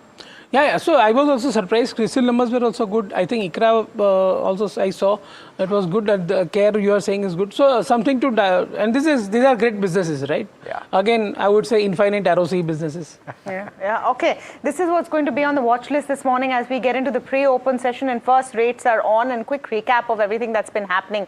There are companies that have a good set of Q4 numbers. Metropolis Healthcare among them. Let's look at what that company is doing pre-open. If the rates are up yet, Balaji Amines is the other one. You're overall seeing, of course, the Nifty and the Sensex looking okay, but Signature Global, GK Energy, NLC, ADF Foods, Sagar Cements are some of those that you should look at. What are weak numbers? DLF, Man Infra, Interact Building, Keynes Tech. Look out for dairy stocks today. I'll go a little slower. Look out for look at Keynes Tech, 10% down as we start off. Dairy stocks because Amul has raised milk prices by 2 rupees from May 14. So you're seeing some of those dairy stocks up there. Key order wins, NBCC, PNC Infratech, Bajel Projects. Look at some of those and see if they are showing some buzz in the pre-open session. Bajel is the third one I talked about. And then let's look at metal stocks. Where you have strong technical setup. We've looked at some of those and had a conversation as well. Not looking bad at all. Hind Zinc, Hind Copper and Tata Steel all up in the green. Sugar stocks we talked about. There is export ban and you're seeing a bit of a downtick as was expected. So you're going to see some kind of an impact on sugar. But I think Keynes Tech, we'll have to talk a bit about it on the charts as well. You're seeing a 10% drop just in the pre-open session, and they have their conference call actually at 10 o'clock. So we'll wait to see what the management has to say about it. Is there any way you would look at a buy call at lower levels, Kush, Keynes, and let's see what Dixon is doing as well this morning while we're at it. What both those segments are doing. Dixon's doing okay this morning, but what about Keynes? 9.7% yesterday. Keynes, not a chance. I would avoid it. In fact, it's opening precisely at that support zone of 3760. Could get worse from here. I think the only one stock that you have to look at in this space, obviously Sirma, has had a good run, last 2 sessions of profit booking. Once that fall comes to a halt, starts to consolidate is where you can consider. But Keynes Tech, not now. You know, there's a sales note from a brokerage. I don't know which brokerage it is, but I think what they are highlighting a couple of other things beyond the numbers as well. So on the guidance front, Tamanna, you mentioned for Keynes, yes. Sorry, I should have highlighted it for Keynes. They're saying that the 26% revenue growth versus expectations of 50%, full year at 33% versus initial guidance of 65%, plus sharper deterioration in working capital because receivables surged to 42% of trailing 12-month revenues from 21%, and operating cash flow has turned negative of 600 crores despite a 1600 crore fundraise, and provisions for doubtful debts have jumped to about 72 crores. So there are a lot of red flags out there, and everybody who's return on it expects a sharp reaction. No doubt we are seeing one. Yeah, I mean, and working capital clearly. I remember a conversation that they had with NDTV Profit, Tamanna, Neeraj, but they had guided for moving it lower, but it's actually gone up in that interim, Keynes Tech. And I think this Nuvama note, right? That's the Nuvama note that we saw, which had that kind of negative. 22%. EPS cut. 22% EPS cut. That's what we talked about. Shrikant Chauhan joining us this morning, Executive Vice President and Head Equity Research, Kotak Securities. Shrikant, do you want to talk about Keynes Tech or do you want to talk about the Nifty? Let's start with the Nifty. Good morning, Tamanna. Good morning, everyone.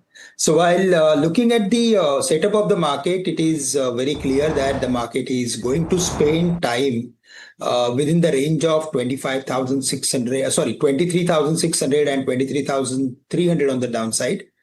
But today on the dismissal of 23,600, we can expect some short covering because yesterday there was good amount of shorting has happened between 23,500 and 600 levels. So on the dismissal of 23,600, we can expect short covering up to 23,800. But while looking at the entire setup and the structure of large cap companies, I am of the view that we need to be again stock specific in this market. Stocks like HDFC Bank or maybe other large heavyweight stocks, they are not participating whenever there is a uptick in the market. So I think we need to be very, very stock specific in this market, and it is better to buy if there is any correction instead of participating at any rally. Okay, let's talk about individual stocks, and even if it's not in your list, I want to throw in Keynes Tech because it's expected to open gap down, could be under tremendous pressure. What would you do with that one as well, Shrikant? Yeah, for Keynes Technology, see, like on daily chart, it was bouncing back from the lowest low of 3,400. And after hitting the levels of 4,400, 4,200, we saw again double top sort of formation, which we can say it's a bearish sort of formation. And based on that, again, we can expect stock to move towards the levels of maybe 3,600 or 3,650 in the near future. Technically, I'm not still convinced because already the stock has given the pullback from the levels of 34 to almost 44.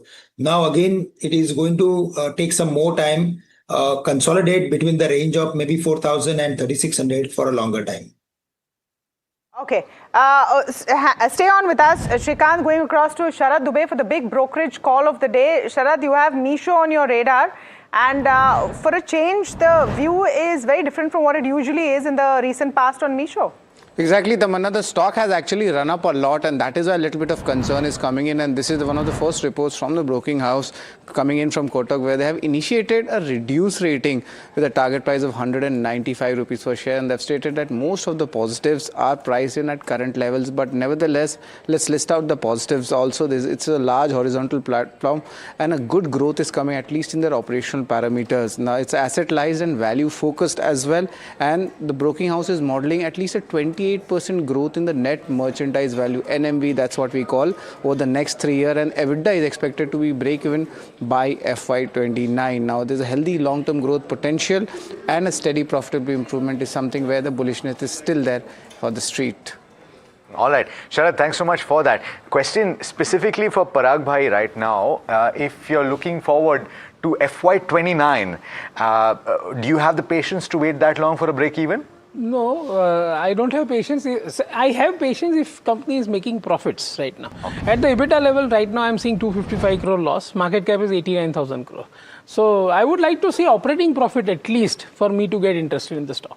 Okay, on the charts then, Kush, Misho, do you have enough to talk to us about it? Fairly limited, but from a near-term perspective, it was on the cusp of a rounding bottom formation breakout that gave way. So, maybe you could wait a while before, enter Misho. Okay, it was perhaps too early to look at the initial ticks on a couple of these stocks. So pull up Metropolis. It's up about 9.5% from what I can see on my screen in the pre-open session. Let's pull up Tata Motors CV. It's up about 4% or thereabouts. Care Ratings is doing reasonably well as well. Okay, it's about 2.5%. Okay, Care Ratings up 5.7%. Kush, on the charts, particularly for the diagnostic stocks, that entire pack went up very, very fast. So the question is, if you get a massive up move today, use that opportunity to take money off the table? 120%. All of these, especially Vijay, I mean the leader of the pack in that sense, in the kind of run-up that it's had, massively overheated. Look at Metropolis as well. Already overheated, and with this kind of cap up, it will go further into that territory. So my suggestion, if you have a position in these, not a bad idea to book substantial amount of profits, and by that I mean maybe 70-80%. You might want to hold on to the rest, because if there is momentum and it takes that stock higher, then that little extra profit might help you in the next diagnostic test that you get done. But for now, it's a good idea to take some money off the table in some of these names, consider at declines. Okay, let's take a look at some of the other movers this morning. I also want to look at Oil India. I want to look at DLF. Some of these companies have also reported. Let's see how they're faring as we get along, because results have been a bit of a mixed bag. DLF actually optically looked much worse than what the stock is doing right now, and that's perhaps because of pre-sales, etc. Let's look at Oil India as well. Oil India was a sharp set of numbers. Stock is about 3.5% up. We were speaking earlier in the morning, Parag Bhai, about the possibility of increase in petrol diesel prices and the question about whether the reaction to it has already been priced in by the market, or we will see a sharp one. Wanted to get your view on that. So basically, my view is that OMCs, IOC, BPCL and HPCL, if crude remains above at this level, and if there is no petrol diesel price hike, they will have a 1 lakh crore loss in this quarter. So there has to be a price hike for sure. Otherwise, who will bear it? So basically, there has to be a price hike. Plus, you want to disincentivize consumer from using more petrol diesel, right? Because your dollar goes away. So that's why some sort of hit consumer will have to take. So I'm expecting petrol diesel price hike. It might be coming if oil stays at... Is that priced in? In IOC, BPCL, HPCL, you can say that, see, for example, in HPCL, yesterday it moved up because of good result. But the result was good because of low price inventory. Yeah. So in those cases, in some cases, it is not priced in. So for example, petrol diesel price hike is happening, but it has to be meaningful. It cannot be just 5-7 rupees. Then the reactions, if it is a positive reaction, I'll be surprised. So it will be positive for your OMCs once it comes in specifically. But it should be very high level. Totally. Will that not sour the broader market sentiment? Yeah, I know. Inflation will go up. Yeah, consumption. Discretionary middle class pockets. So the broad question is, no, it's not been priced in yet. If it's a sharp, steep one, we will see that big hit coming in from the market right now. Shrikant, Oil India, if you have been tracking, let's look at an Oil India. Let's look at a Metropolis as well on the charts. Yes, in fact, the stock has been consolidating within this range of 520 and 460 for a longer time. And now it is on the verge of breaking that. So we can expect some more upward activity in the near future. That's the view, and which is concerning, because whenever we see breakout or some upward activity in ONGC and Oil India, most of the time we see rise in crude prices. So I think market is more smarter than what the actual things are happening right now. I think based on current formation, yes, the stock is heading for at least 530, 535 sort of levels. And in case if there is any retracement, any pullback in the near future, close to 500, we should look for adding some long positions. We also like ONGC, there also we have a target of 330, 340. Okay, just some news coming in. I want to pull up Mahanagar Gas. MGL has decided to hike retail prices of CNG by 2 rupees per kilo. In MMR, the new rate is 84 rupees per kg. effective today. And then this is in NDTV Flash, which is also talking about how auto unions are intensifying demands for fare hikes consequently. So you are going to see that cascading effect come in one way or the other. If we had to look in particular at sectors which will be worst hit by a fuel hike, which we know now is imminent, the math is not mathing without the fuel hike, which would be the top ones? You talked about OEMs a little earlier. Yeah, auto OEMs for sure. Everybody will be hit. Everybody, and every sector's consumer middle class demand will be hit to some extent, I would say, to some extent. Transport costs go up. So therefore, obviously, everything will get hit. So I would say that, see, in many cases, you should not extrapolate March quarter numbers because you are heading into a significant headwinds in going into Q1. Unfortunately, because this conflict has extended and whatever has happened.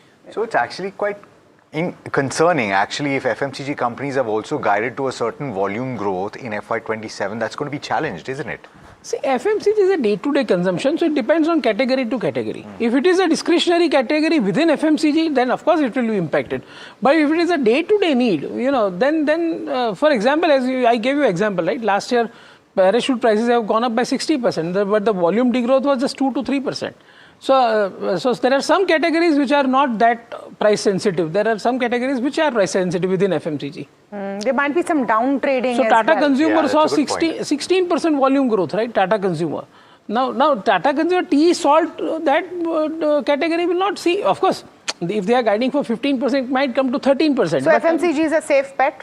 FMCG is a safe bet, Yeah, more the staples. Top pick, Shrikant, after the pre-open session, before we get into the opening rates? See, like metal stocks, they should do well. And there we are bullish on steel stocks.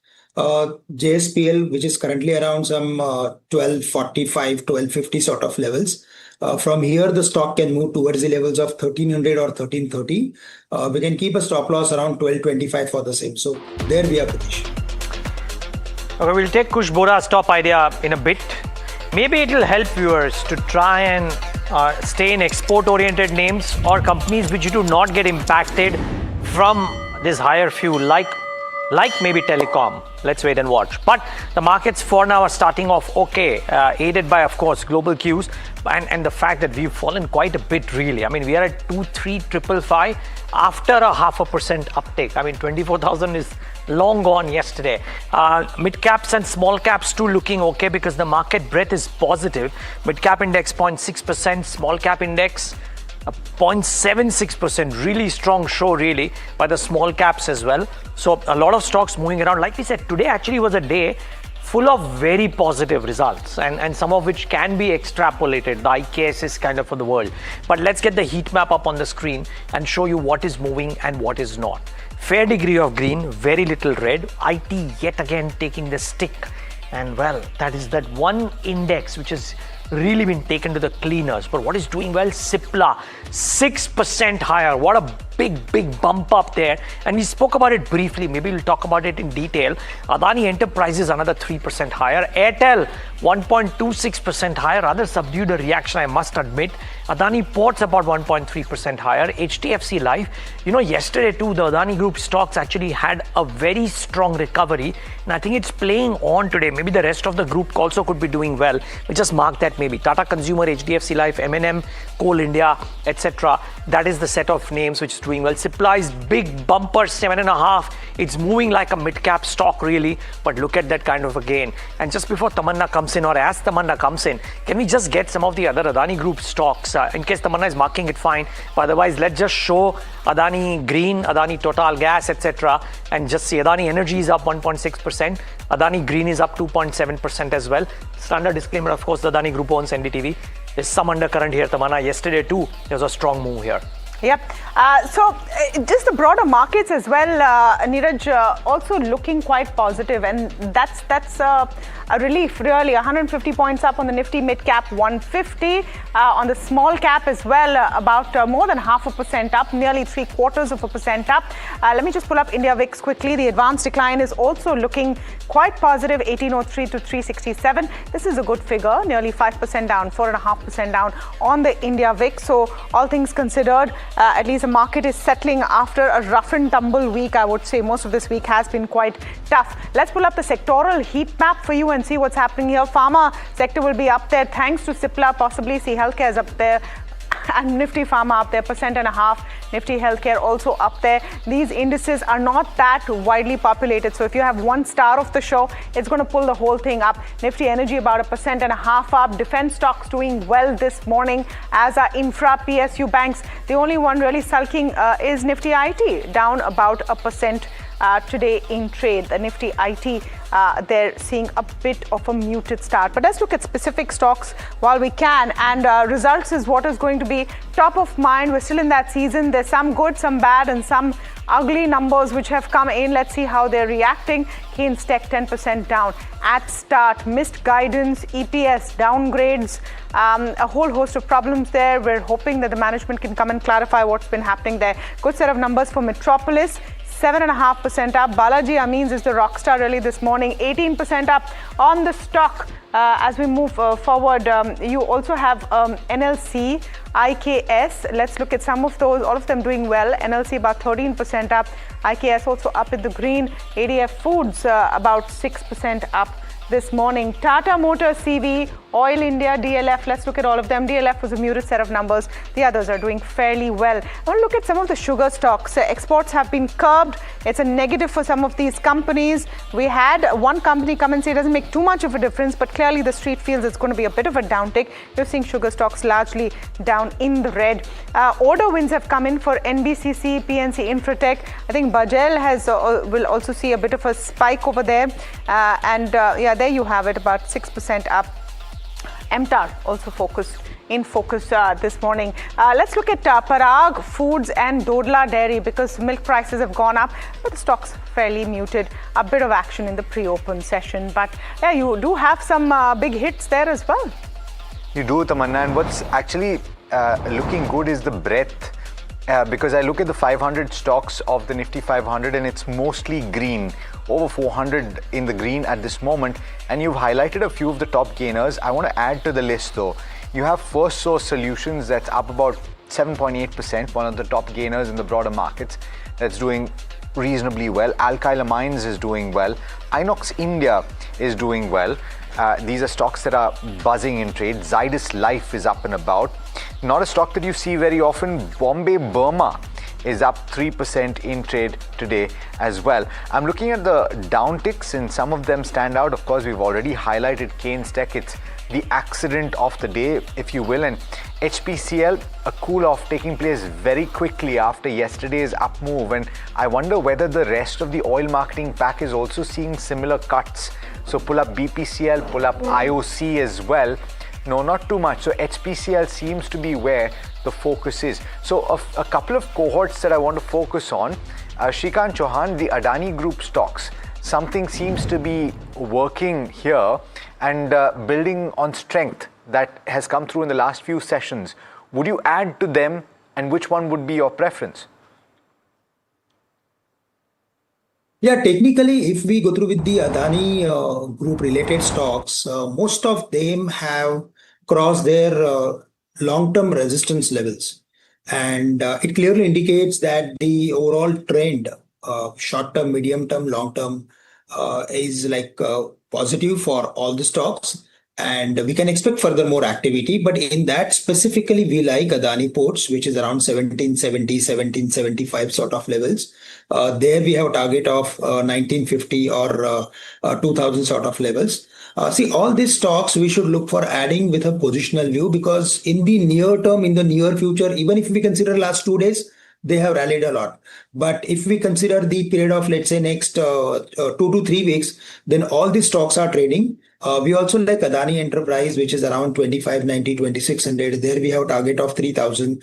Adani Energy Solutions, there also 1700, 1750 can be possible. And Adani Power is something which is like really doing well in this entire pack. And there also we have a target of close to 300. So based on technicals, we like the stocks. Okay, a few more stocks in the broader markets. I'll take a quick view from Kush. Kush, I mentioned First Source Solutions, and by the way, you're welcome to to comment on any of the stocks that I've mentioned in the past 5 minutes as well. Inox India, I'll throw that in as well. And HPCL specifically, big downtick very quickly after that uptick yesterday. Let me start with Inox India. The reason for that is that this stock was about a month and a half ago our weekly pick. Did phenomenally well, profit booking now and on the way up. So it definitely remains on my radar for a long position from here on. 1440, 1445, that's a support zone. So that should act as your stop loss if you're going fresh longs on this one. Won't be surprised to see that, catch this same trajectory and move to 1550, even 1595 kind of levels, on the upside. First source, nothing to write home about. And as far as, HPCL goes, again, this cohort of stocks has not really been, top of my list. The same view continues. And I will give in a quick view on the Adani stocks. Adani Enterprises is something that we discussed. We don't discuss this enough, but we discussed this at 2300 that yahan se breakout banta hai. Even if it's risen quite a bit, I think this has not done anything in a while. Yahan se 2700 seems fairly easy. I think about 2950 also very much on the card. So if you have a position, don't book out now. If you want to buy, you can. 2450, 2400, that should be your positional stop loss. Credit where due, even Parag Thakkar for that matter mentioned some time back about these things and why Adani Enterprises was something that he was comfortable looking at, and the returns have been I look at right issue price of 1850 when promoter brought in money, right? So 1850 almost it was bottom. It is incidental, but I am saying that sometimes you have to look at these factors, and plus this whatever assets they have got in Jayaprakash associate deal, I think those assets are huge. So I would say that plus that airport business is expanding. New Mumbai airport EBITDA will be visible next year. Yeah. So at that price I was constructive, of course. Now though it has rallied significantly. That too for a large cap stock. Okay. All right. Let's go across to Varsha, who's talking about Cipla. Cipla could really be the stock of the morning with how the results have worked out. Varsha, were the numbers as good?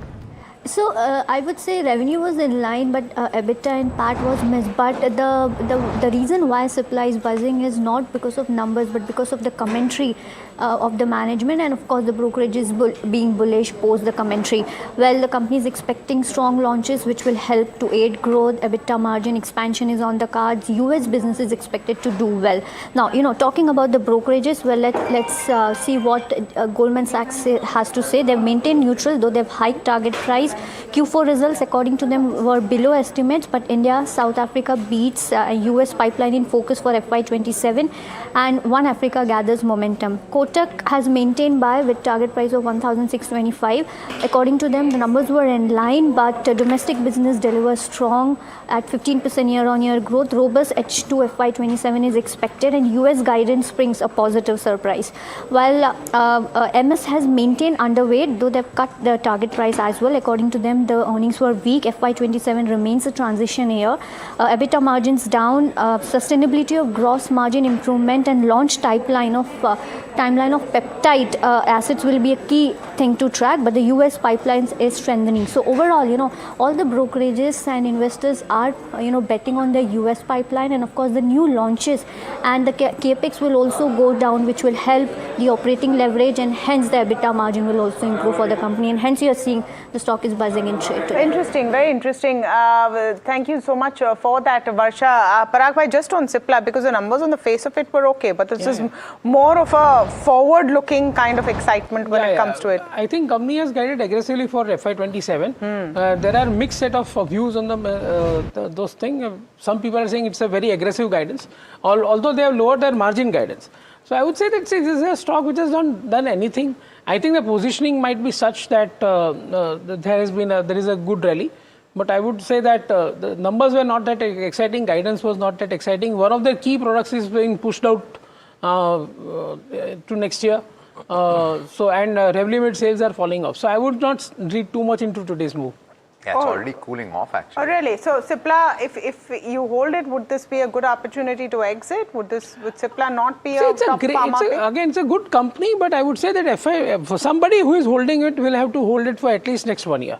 Next 6 months are not going to be that exciting for this company. Actually, can we pull up the 1 year chart for Cipla, because it did go through a phase where it cracked very, very, very sharply, and I won't be surprised if it's not recouped that. There you go. It's just about, to a certain extent, recouped some of those losses. So, Kush, you want to comment on the levels that you would watch on the upside and whether it would face resistance at very close to where we are at right now? Absolutely. 1440, that's the first level to watch for. And 1500. Massive consolidation around that level, as you can see on the charts as well. See that, the initial part of the graph where that 1500 level was being maintained for a long time. Now, anyone who's been holding on to this will come on to sell, right? Once the price reaches that level, more psychology, right? So this is how technicals also work. So I wouldn't really buy a fresh, but if I had it from lower levels, 1440, 1500 for these levels, I'd continue to hold. On the downside, keep a stop loss at 1370, 1375 zones.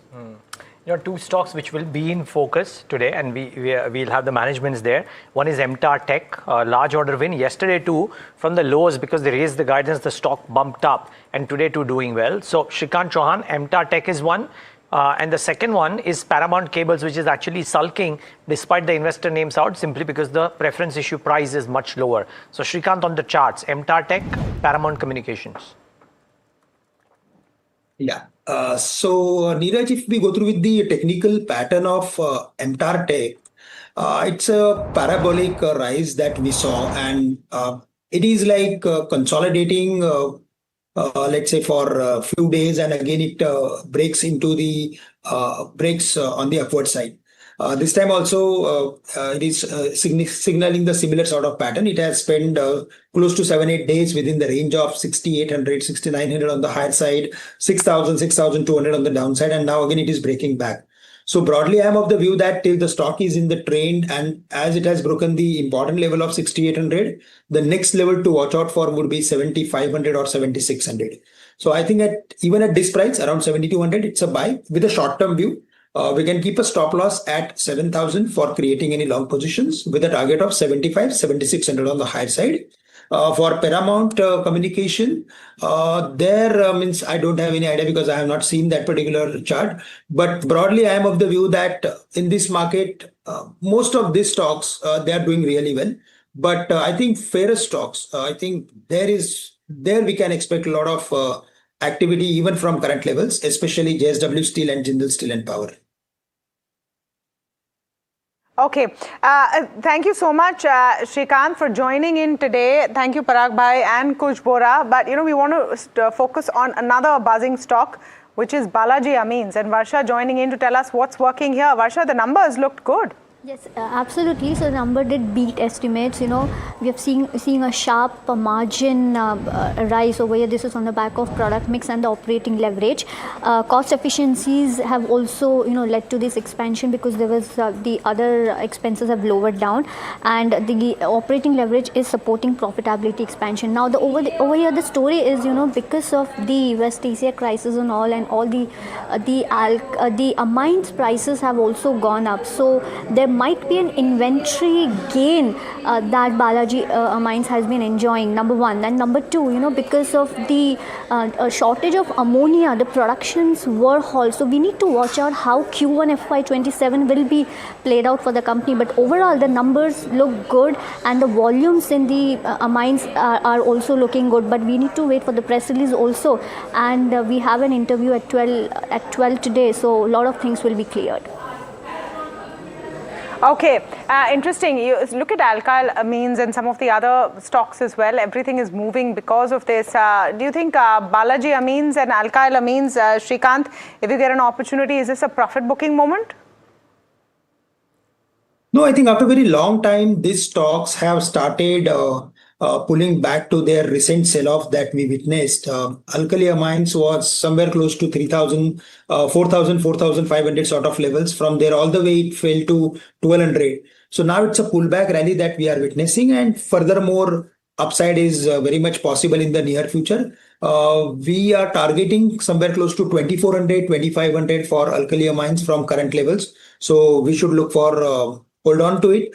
We also like Balaji Amines. There also the formation is more or less similar, and there also we have a target of close to 1,900 or 2,000. So both these stocks are showing a lot of strength, and furthermore activity is more likely in the near future. Okay, so Balaji Ameen's in focus. This morning is also turning out to be interesting because of the positive breadth that we're seeing more than anything else, and the Nifty holding up above the 23,575 mark. Shrikant, now that we've had some stability in the markets, about 15 minutes of trade coming in, what is your Nifty outlook looking like? No, I think, market broadly is going to spend time within the range. That's my view. And even after dismissal of 23,006 move that we can expect. But yes, while looking at the entire setup of the market, I'm of the view that downside is limited for the market. So in case if there is any, let's say, bad reason, then in that case also, I'm not expecting market to sustain below the levels of 23,000. So in the near future, I'm expecting market to remain within the range of 23,000 and 23,800 on the higher side. In case if there is any dip because of any reason, look for adding some long bets on stocks. And for the day specifically or with the intraday view, 23,600 is the level above which we can look for taking some long positions. Okay, Shrikant, thank you so much for joining in today. And, before we get you more stocks that are buzzing, guys, I don't know if you're seeing what Xi Jinping is saying right now. And some of these flashes, we'll put them on our screen as well. He's obviously talking about Taiwan being the most important issue in the US-China talks, saying China-US ties can be stable if Taiwan issue handled well, but goes on to say China-US ties can be dangerous if Taiwan not handled well. I'm just wondering if one more front in what is turning out to be global geopolitical, misalignment has opened up with Taiwan. Xi Jinping has put Taiwan on the table. Yeah, I think one would expect that to definitely happen. But for the usage of words, the choice of words used on day one of the summit is very, very interesting. For me, what stands out is the stark difference in tonality between the two world leaders. You have a situation where Donald Trump is talking about his great friend and the possibility of positive talks on trade and on business. And on the other side, you have President Xi Jinping making a very clear statement, geopolitics first, sort out the Taiwan issue first, and then we'll talk about anything else that you want. Yeah, saying that talks are going to happen at my pace. Yes. And according to what I want. We heard the Trump speech. We didn't quite hear Xi Jinping, so I don't know about the tone or if we could understand it. But the words speak very, very loudly for themselves. Okay, another one which is in focus and corporate action which deserves to be looked at is Swiggy looking to overhaul its governance structure as it eyes Indian-owned and controlled company status under foreign exchange rules. Why this is important is it's also moving to an inventory-led model following competition like Blinkit. Hiral joining us for more on this. Hiral, we were having this discussion. I don't think it's very well known that Swiggy was not already on an inventory-led model. This was on a commission model. They want to switch it up. Absolutely.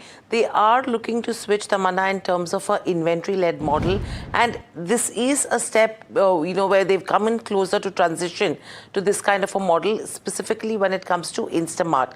And to achieve this is why they are looking at this corporate action where they've reworked their board structure. Now, what they've done is they've proposed structural changes to its board nomination framework.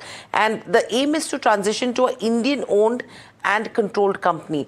Only once they do this and they get the approval, from the governing bodies, that's when they will be able to move to an inventory-led model. Now, they're aiming at achieving IOCC status under the FEMA regulations, and the focus will be on Indian shareholding as well as getting board control as well.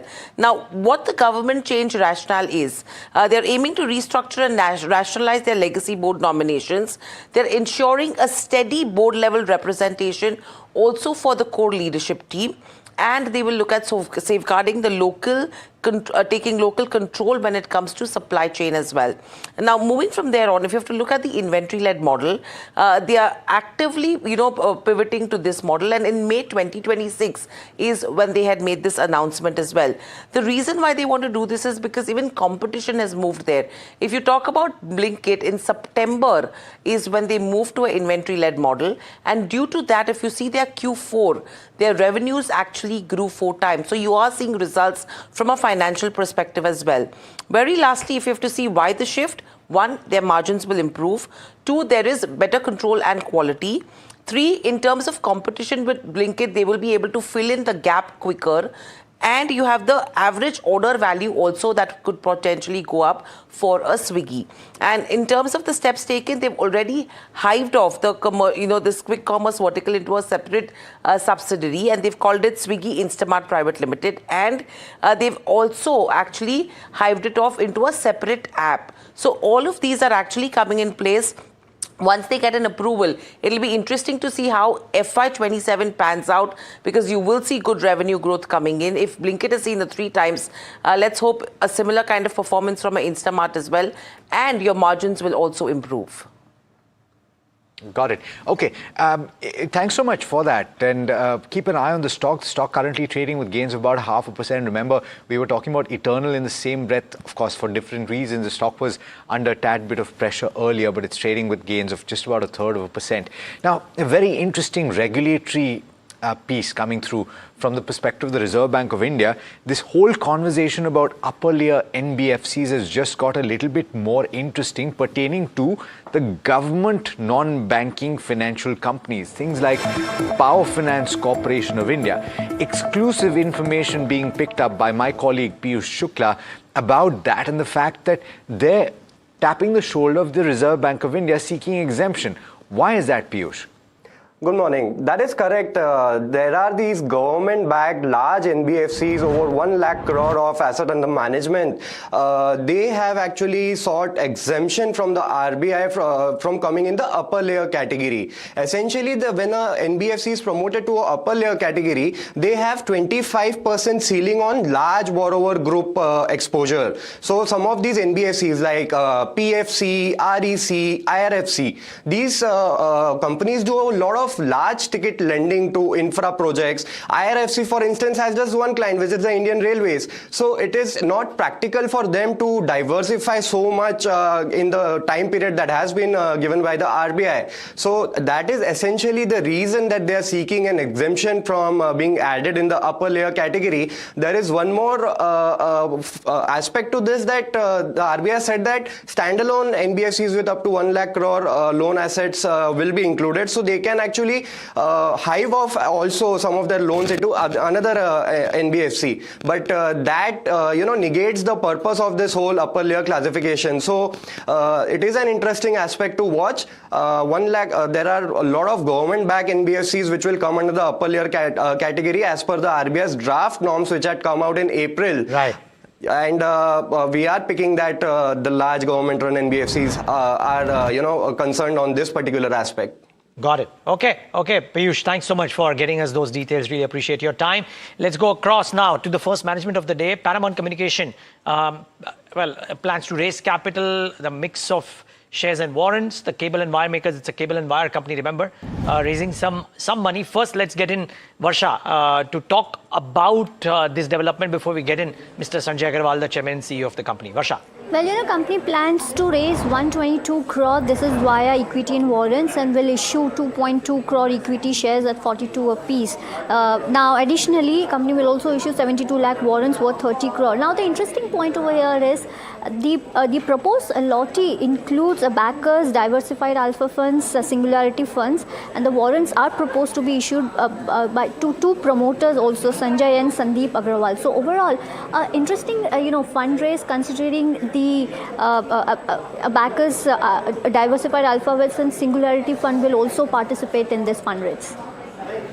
Got it. A backers, diversified alpha fund, singularity fund, and others. Sanjay Agarwal, thanks Varsha for that. Sanjay Agarwal, chairman and CEO of Paramount Cables Johnson, right now on the show. Mr. Agarwal, thank you so much for joining in. Interesting time to be doing. Thank you for having me. No, pleasure is entirely ours. Just tell us, actually, before we get to that, just tell us a bit about your business. You are in the cables and wires business, but do you largely export? And if so, is it to the US or other geographies?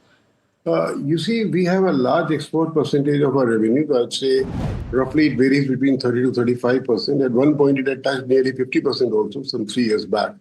But we want to keep it steady around 30-35% in the coming years. Okay. And this export is to the US or which other geographies?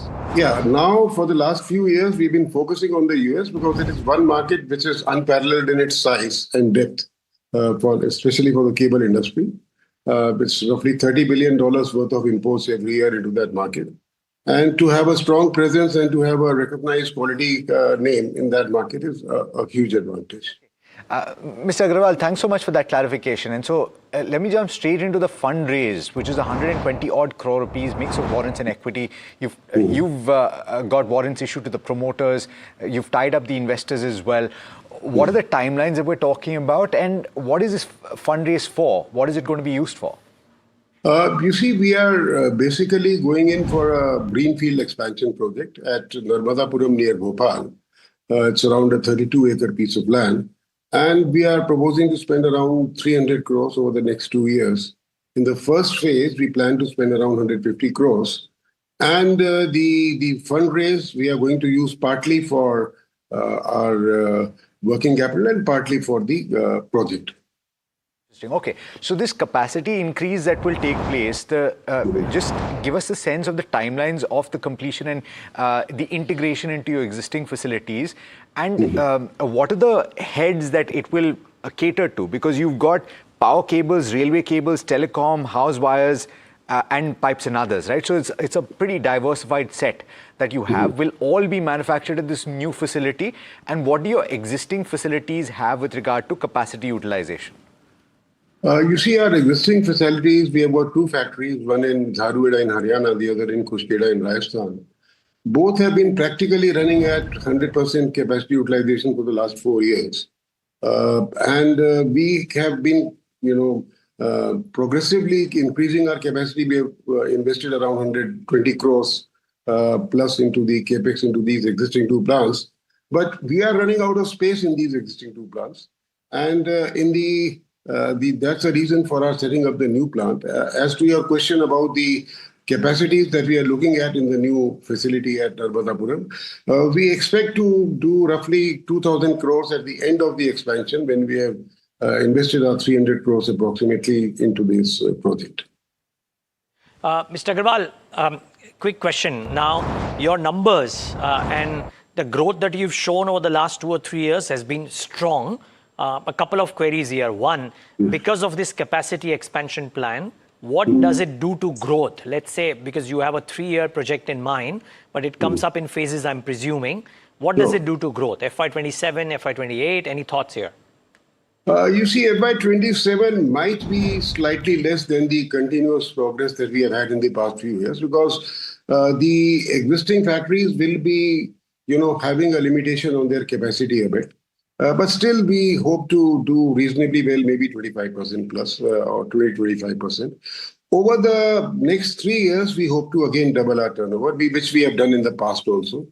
And that's a track we wish to, plan to follow, to double every 3 years. I hear you. Just the small follow-up there. So therefore, you've done very well on the revenue front, EBITDA front, profit after tax front as well. You've doubled, but your EPS hasn't, right? Simply because I presume, and this is my presumption, I do not know, but I presume that you've done some share issuances, and as a result of which the earnings per share hasn't done. And you're doing one more share issuance. So is this a business which consistently requires capital? And therefore, would the EPS growth lag the profit or the EBITDA growth over the next 3 years? Yes. You see, we are doing a very limited dilution right now.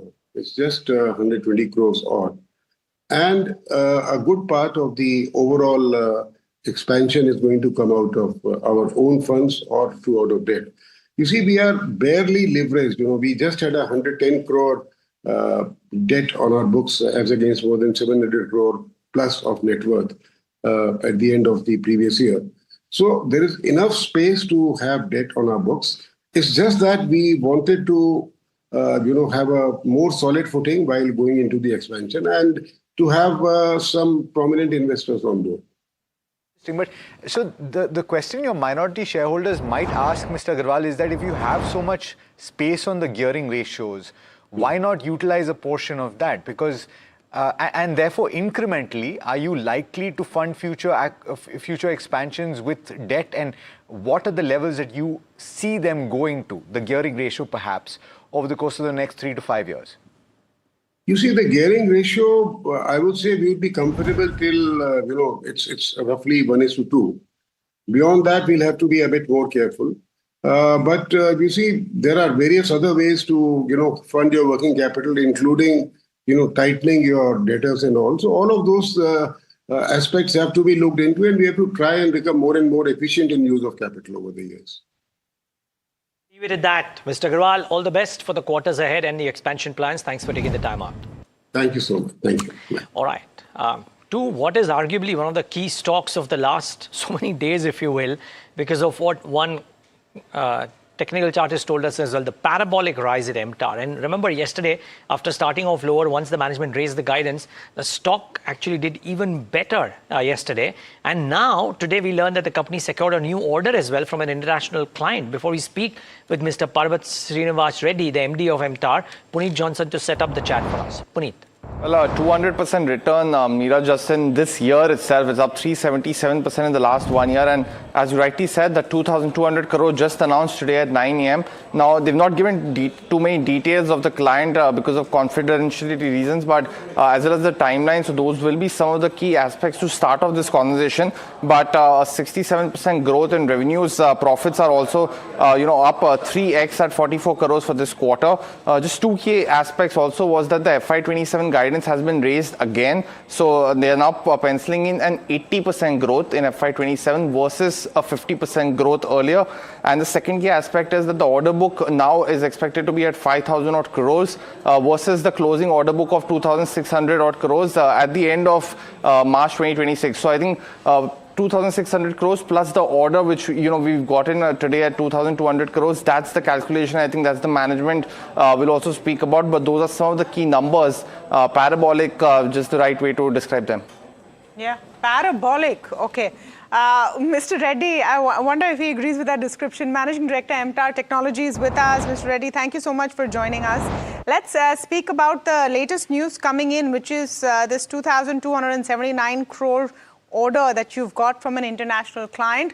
What can you add on this? I know you can't maybe disclose all the details of who the client is, etc. But what is the detail or the color that you can add to this? I won't be able to add much on that, more than what we have said, but it is part of our normal course of business, the way we are growing as such, and whatever we are trying to do. And it's all the effort done over the last few years or number of years that we're able to take this forward in this manner. But I won't be able to disclose much because of the confidentiality agreement that we have. Fair enough. What is the kind of client concentration that you have now? Because your largest client has a lion's share of your revenue. Is there an attempt or to now diversify further? Can you give us some sense of that direction and your thought there? Yes, absolutely. If you look at, obviously, there has been a remarkable increase in certain areas in our revenues, but also at every vertical that we are working on, whether it's aerospace and defense, nuclear energy, we're looking at oil and gas moving forward as well. So the absolute numbers are going up phenomenally well, and that's a very good sign. And we have been focusing on every vertical as equally as possible in comparison to the clean energy sector that we are working at this point in time. What has fired for you in Q4? You've had a robust set of numbers. Which of your segments do you think have performed the most? And is Q4, in a sense, indicative of what we will see? The world has really changed between Q4 and Q1 of this financial year. Should investors be looking at your Q4 numbers and seeing it as indicative of sustained performance? Absolutely, yes. That's what I've said clearly. I've upped the guidance to 80%. If you remember, last year we had a weak first half of the year, but this year we'll have a strong first half and even better second half. So that's a clear indication the way we're moving forward. Mr. Reddy, good morning. This is Alex here. So I want to stick to or talk to you about that guidance improvement, 80% versus 50% approximately earlier. If you can talk about the mix therein, because you've also guided to EBITDA margins around that 24% mark, if I'm not mistaken. So is it because you anticipate that the mix of projects that you will be taking up will be relatively higher margin? Absolutely, yes. Not only the relatively higher margin, we're going to execute a lot more nuclear orders in the current year, as well as the operating leverage, which kicks in with the higher volumes as well. We have analyzed this very carefully, and we are pretty confident of achieving the required margins for this year. Let me ask, so you mentioned nuclear, Mr. Reddy, but there is also for your company an AI data center play. And one of the new orders stands at 35 crore rupees. Of course, the order book is significantly higher. So I'm just wondering, what is the kind of exposure to data center as a business, and where do you see it going perhaps in FY27, FY28? I mean, that's a very interesting part of the whole story, because it's another customer which we are working with, and that's just the first article you're talking about, which is 35 crores. But over the next 2-3 years, we're looking at more than that increasing to about 450 to 500 crores. Basically, we're going to supply mainly to the data center infrastructure requirements in terms of the various assemblies that they require for implementation of the data center projects. And that's something which we would love to do. And it's actually moving in the right direction. We already received the order. We're also going to sign a long-term agreement with the customer shortly, and that would take us to where I've mentioned around 450 to 500 crores for the next couple of years or 3 years. Okay, so Mr. Reddy, I read a new order today and maybe some others in the last few weeks, and you're talking very healthily about the data center business order book as well, I presume. What's the anticipated order flow for FY27? I'm just trying to understand what's the visibility that you would have for execution and growth for how many number of quarters or years? No, we'll have visibility for a couple of quarters normally, and the orders that are released, or even sometimes even more. But by the end of the year, probably we're looking at almost I've clearly mentioned that we'll have a closing order book of 5,000 crores, and we are pretty confident on that. And that's also on the kind of conservative front. Conservative front, 5,000 crores, which is a significant order win considering the execution that you have and the fact that you were at 28 crores of order book at the end of 9 months. The second quick follow-up that I have, Mr. Reddy, is on margins. I know you answered that briefly, but just want to understand, at the end of Q3, you are maintaining your guidance at about 21%. Now you're talking about a step-up jump, 24% over 21% for FY27 is a big shift on margins. I presume it's because of the mix, but is that the new normal that you would operate at, circa 24%? And do you expect that you could take them even higher over the course of the next 2-3 years? Absolutely, yes. So if you look at the current year, we're going to have margin improvements quarter-on-quarter basis, the way we are ramping up in each quarter. And then we'll end up with that 24% level. But moving forward, this would be 24% would be the base minimum margins that we are going to work with. And then there will definitely be further improvements over the next 2-3 years that we can look at. Just one last piece, Mr. Reddy, which is lumpiness, if at all. And I just wonder if FY27, the tendency to look at quarter on quarter is there. But would you warn against doing that and to perhaps look at a longer time frame for your company, or do you think that there's unlikely to be any lumpiness in FY27? Absolutely, there will not be any lumpiness. The reason I've said is we're going to have a very strong first quarter and even better second quarter, right? So there will not be any lumpiness, and we will do better quarter-on-quarter basis, and based on the kind of order book we have and the execution plan we have on hand. Got it. All right, Mr. Reddy, thanks so much for taking the time and wish you all the best. Look forward to speaking to you once again. Thank you so much. Now, all right, take a look at the markets very quickly. We've come off the high point of the day, but cooled off quite dramatically. Really, the markets have, and this is the typical issue, right, from the last several sessions, that you have a rise and then a whole host of sell calls coming in. Let's get to Jake's and Jay Kumar, MD and Group CEO, Prime Securities, with us this morning. Jake's, always a pleasure to have you on. Are you looking at what's happening in Beijing very closely, or wondering what's going to come next from Delhi in terms of I don't know, broadly calling it austerity measures. What do you think is the biggest factor to look at right now?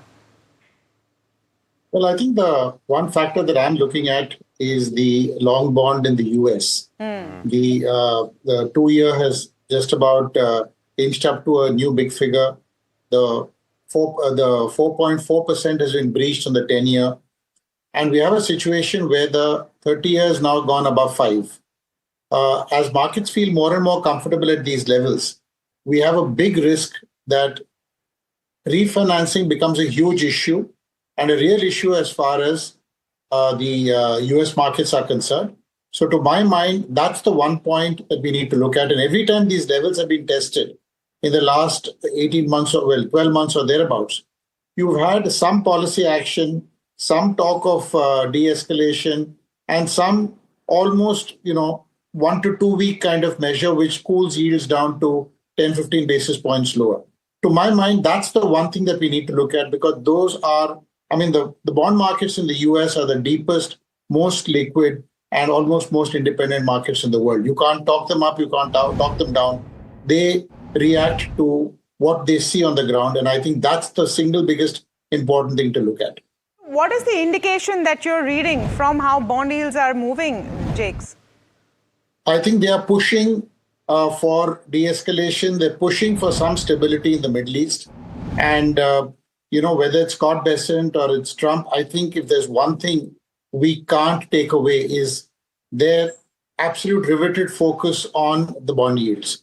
And my own assessment is that China may well provide that magic wand, if you will, or a platform or a shoulder on which you can actually talk about a de-escalation. You can talk about some measures which will bring down, whether it's actually opening up the straits, I'm not sure.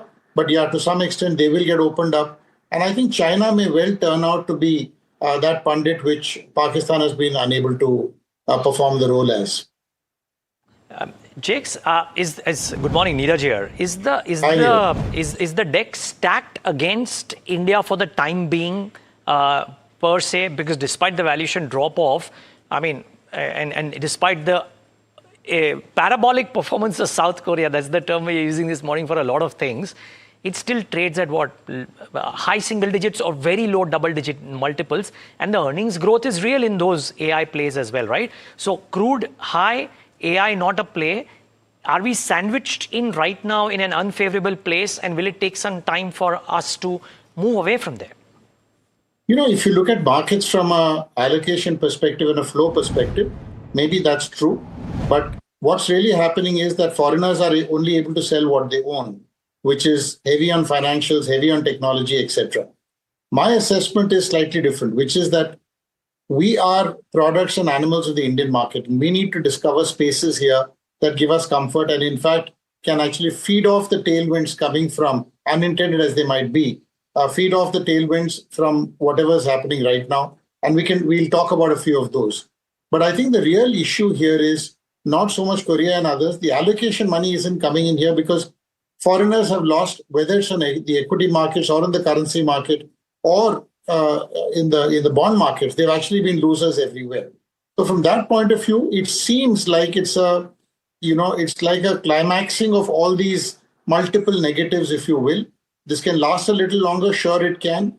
But I think it's also true that at 96 rupees to a dollar or 112 rupees to a euro, there are tremendous only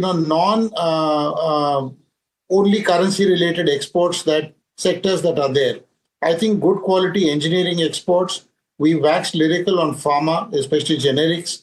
But even today, whether it's in terms of textiles and others, the adjustments that take place in terms of the contract terms almost happens instantly. You just have to go back in time to see that at 60 rupees to a dollar, the margins that they talked about with growth in the IT services, today they're talking about the similar margins and declining, and the businesses got disrupted.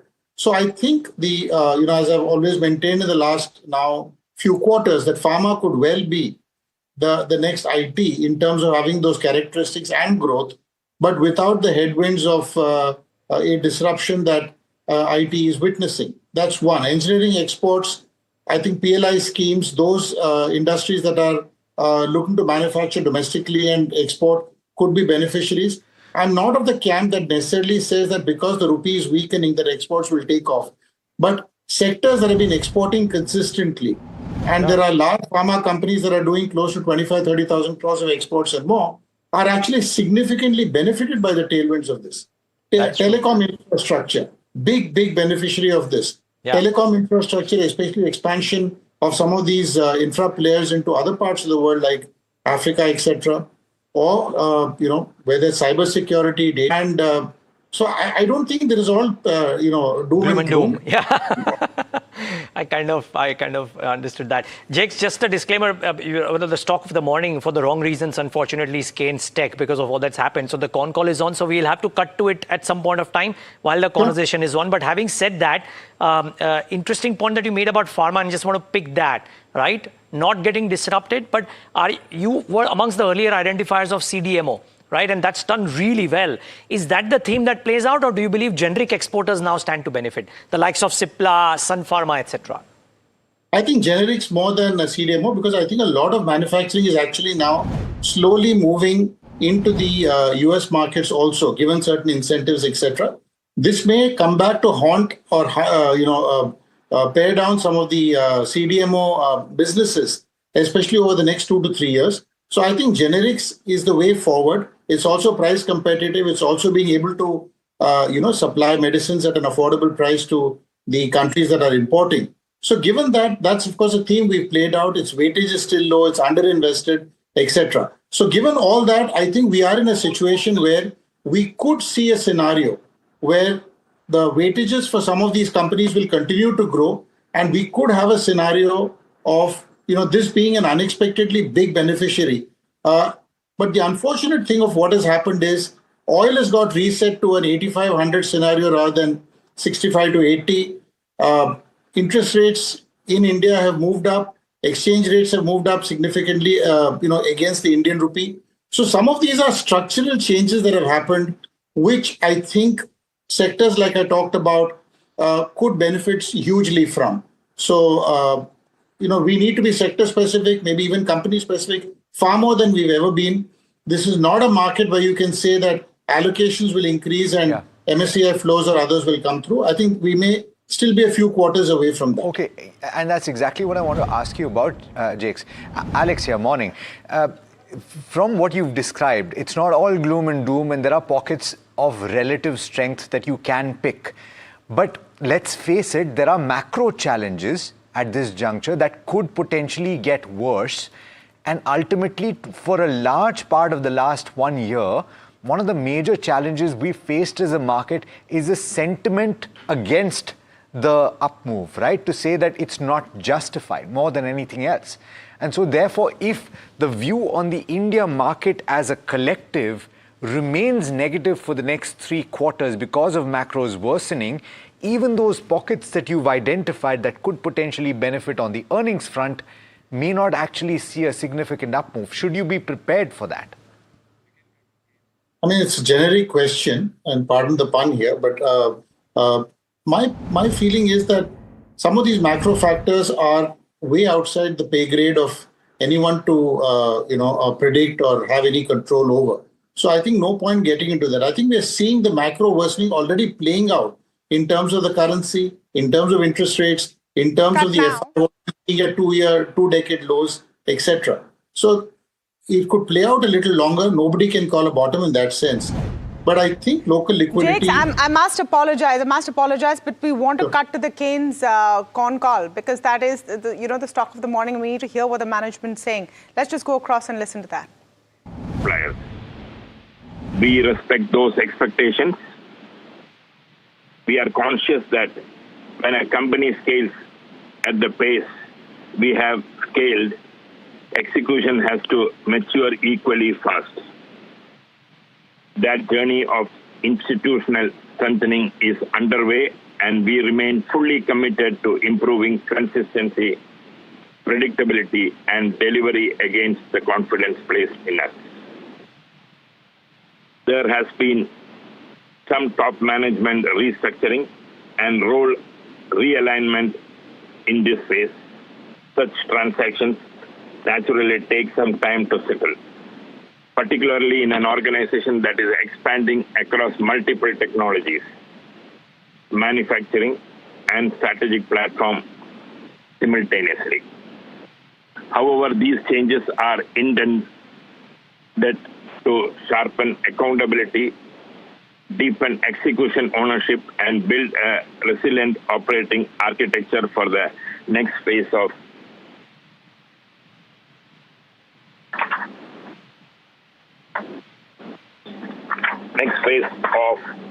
scale.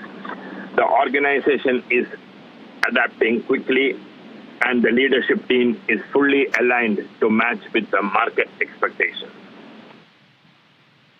In core EMS as well, our diversification strategy continues to hold strong. As discussed in the earnings call, growth is increasingly broad-based across automotive, EV, industrial, aerospace, and railway-related segments, with lower dependence on any single business line. This diversified vertical mix gives us confidence that near-term volatility is one area will not define the long-term trajectory of the company. I am pleased by the trajectory of our two new growth engines in OSAT. Unit 1 is fully operational and Unit 2 is in commercialization by Q2 26. These business strengthens gains further by deepening backward integration, adding technology depth, and expanding our presence in high-value manufacturing. In OSAT, the order outlook for both the current year and the medium term remains strong, with revenue visibility of over INR 25,000 million over the next 5 years. So that's the management of Kaynes Tech. The stock is down about 17.4% at the low point of the day. Jakes, you were making a point and we had to cut you off. Please do complete that point. No, I was just saying that one of the fallouts of this has been, at least for the medium term, a near structural re-rating in 2 or 3 levels. So where crude used to trade in the 65 to 80 range, it's now moved into the 8,500 as being the sort of range at which, especially if you build in some discounts, etc., that you can get. Number 2 is interest rates, which should have been logically tending towards the 6s, is now comfortably above 7%. The 10-year treasury in India, and the currency is now, instead of being in the mid-80s, and in fact more should have appreciated with a weakening dollar overseas, we've actually depreciated against every currency in the world. So there's been near structural de-rating of some of these aspects. Having said that, one of the things that's happened is that the banking system now has got tremendous amount of capital that's walked in. Banking, when I say that, I mean banking and NBFC put together. You know, the spate of deals announced aggregate almost $8 to $10 billion of equity capital. And if that were to get leveraged, even 4 to 5 times between the NBFC and the banks, which is closer to 8 to 9 times, you're talking about nearly $60-65 billion of fresh lending that can take place over the next 18 months, which means credit availability could be dramatically higher. It's unfortunate that the credit availability is happening in a scenario where interest rates have moved up. It's also happening at a time when actually foreign capital through the FDI route has walked into these spaces. Most of this is international PE firms, banks, strategic investors, etc. So there is that disconnect that maybe we can take some solace from the fact that the same oil price shock, if it had happened 5-7 years ago, the disruption or the impact on the GDP could have been higher, but because of our dependence on solar and GDP. So now credit availability is there in the system. If interest rates were to even hold at these levels or come down, I think reinvestment, which is what even the Prime Minister talked about and some of the industry leaders have, reinvestment or investment thesis itself should actually take off. So I am firmly of the opinion that what has happened may be more than just a hiccup. It's actually a bit of a structural negative that's crept in. But it's also happened at a time when equity capital on the FDI side has walked into the banking and financial services space, which is not a bad thing from an investment point of view. I think a lot more PLI schemes, balance sheets, for instance, of corporates are far, far better. Sure. So there are positives here. Yeah. So we'll need to play this out and go sectorally from a stock picker's perspective. Okay, speaking, and you were referring to the banking and financial services space. So let me ask you this. You were talking about interest rates. There's now one view that you could see interest rates go up by as much as 50 basis points in the next cycle, starting from December, not very soon, but implications for the BFSI, and you're talking about earnings that could actually have an improvement on the NIM at least. I would say that interest rates actually, in a sense, get front-loaded. So movements that you see overseas in India are a function of not so much a demand or supply of money in the short run as much as sentiment. And people move quickly into these markets which are deep and liquid. So can interest rates move up another 50 basis points? Sure, a lot of things can happen. I am actually in the camp that 7, 710, 715 may be well the top end of the range for now. And were resolutions to happen in the Middle East, we could actually have the interest rates, in fact, logically, they should come down to the 6.75, 6.8 range. So, in fact, I'm of the camp that we may be at the top end of the interest rates, at least in India. And given refinancing, $37 trillion of debt in the US, I would be of the opinion that they can ill afford any kind of escalation in yields there.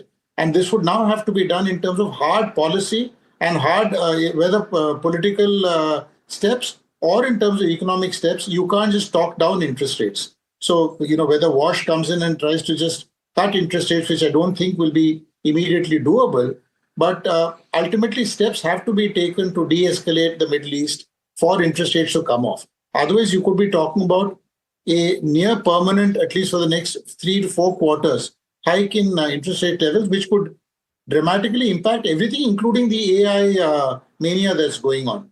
So please understand that many of the Mag 7 companies and some of the new companies, the infrastructure space there, are now beginning to borrow. Not beginning to, they've been borrowing for a while now. Borrowing costs have gone up. In their bid to announce orders, they are dramatically expanding their access to the debt. So right now, the markets are only reacting to order wins and order giving. And some of this could also be circular, as multiple erudite WhatsApp forwards have indicated, that some of these could be A, giving orders to B, B to C, and C coming back to A. Yeah. So keep that apart. So I think we may be at a beyond a mania level there. Valuations will drop off. But in India, which now it's probably fashionable to say that we've not been part of the AI move and therefore, we've not attracted capital. That's not true. People, I think a lot of activity in the private space in terms of FDI is happening. Situation is not as bad as it's been made out. But of course, the warning and the cautionary note which has been struck by everybody, especially and including the Prime Minister, indicates that if we tighten our belt, we in a sense go back to the old Indian habit, the old Indian, pardon the sexism here, the housewife habit or the housemaker habit of saving in difficult times. And I think that housemaker approach may well be the way forward, both in terms of portfolio construction and otherwise. It doesn't mean you put all the money and put it under your bedside when you go to sleep. It just means you're a little more careful about where you spend. Yeah. And I think there's nothing wrong with that in my opinion. There isn't. Absolutely. Jakes, as always, a pleasure speaking with you. Some sound advice there. Thanks so much for taking the time. Thank you. All right, you might have seen some of those visuals of the Foreign Minister or External Affairs Minister Jaishankar, and he's actually meeting with key leaders. Among them, you had the Foreign Minister of Iran, Araghchi, that was in frame out there. And this is, of course, at the BRICS meeting. We'll get you more details as they emerge. We have to slip in a very quick break. We'll be back on the other side with more, so do stay tuned.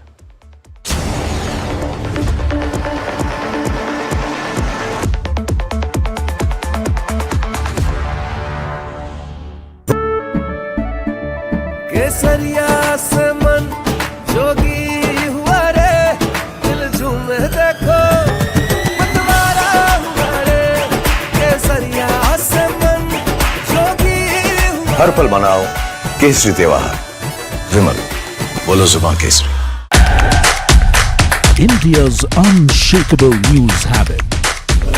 NDTV.com is India's #1 English news website.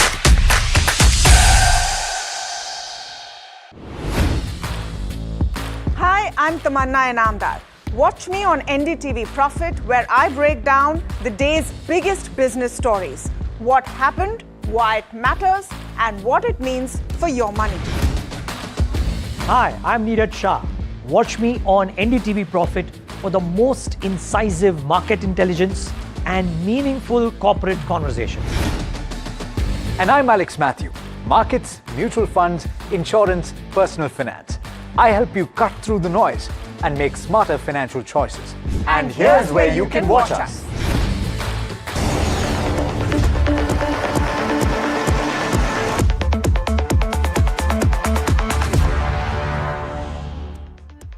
Welcome back. You're watching India Market Open, and you've seen a bit of a sell-off from the top. We're hovering very close to that 0.4% higher mark for the Nifty 50. 23,500 is what you're flitting with at this juncture. And the broader markets have actually lost ground and then come back just a tad bit. So the small cap index trading with cuts, the mid cap index coming back to the green, up about 0.2%. Let's zoom in on Sharda Cropchem. On the back of its earnings, it was a strong set of numbers, volume-led growth and sharp margin expansion as well. We're going to speak to the management about the outlook going forward and whether the trajectory in Q4 can be sustained in the new financial year. But before that, let's set the context with Varsha. Varsha, what are you picking up from the numbers? Well, overall a strong set of numbers which was driven by, volume, and we have seen the EBITDA margin expansion as well, also as guided by the management in the last con call. Better product mix and cost control has led to this expansion in margins. Well, West Asia crisis, is one of the key highlighting way, because that's the impact that we want to see how this is going to impact Sharda, because higher freight and supply disruption can impact margins and deliveries.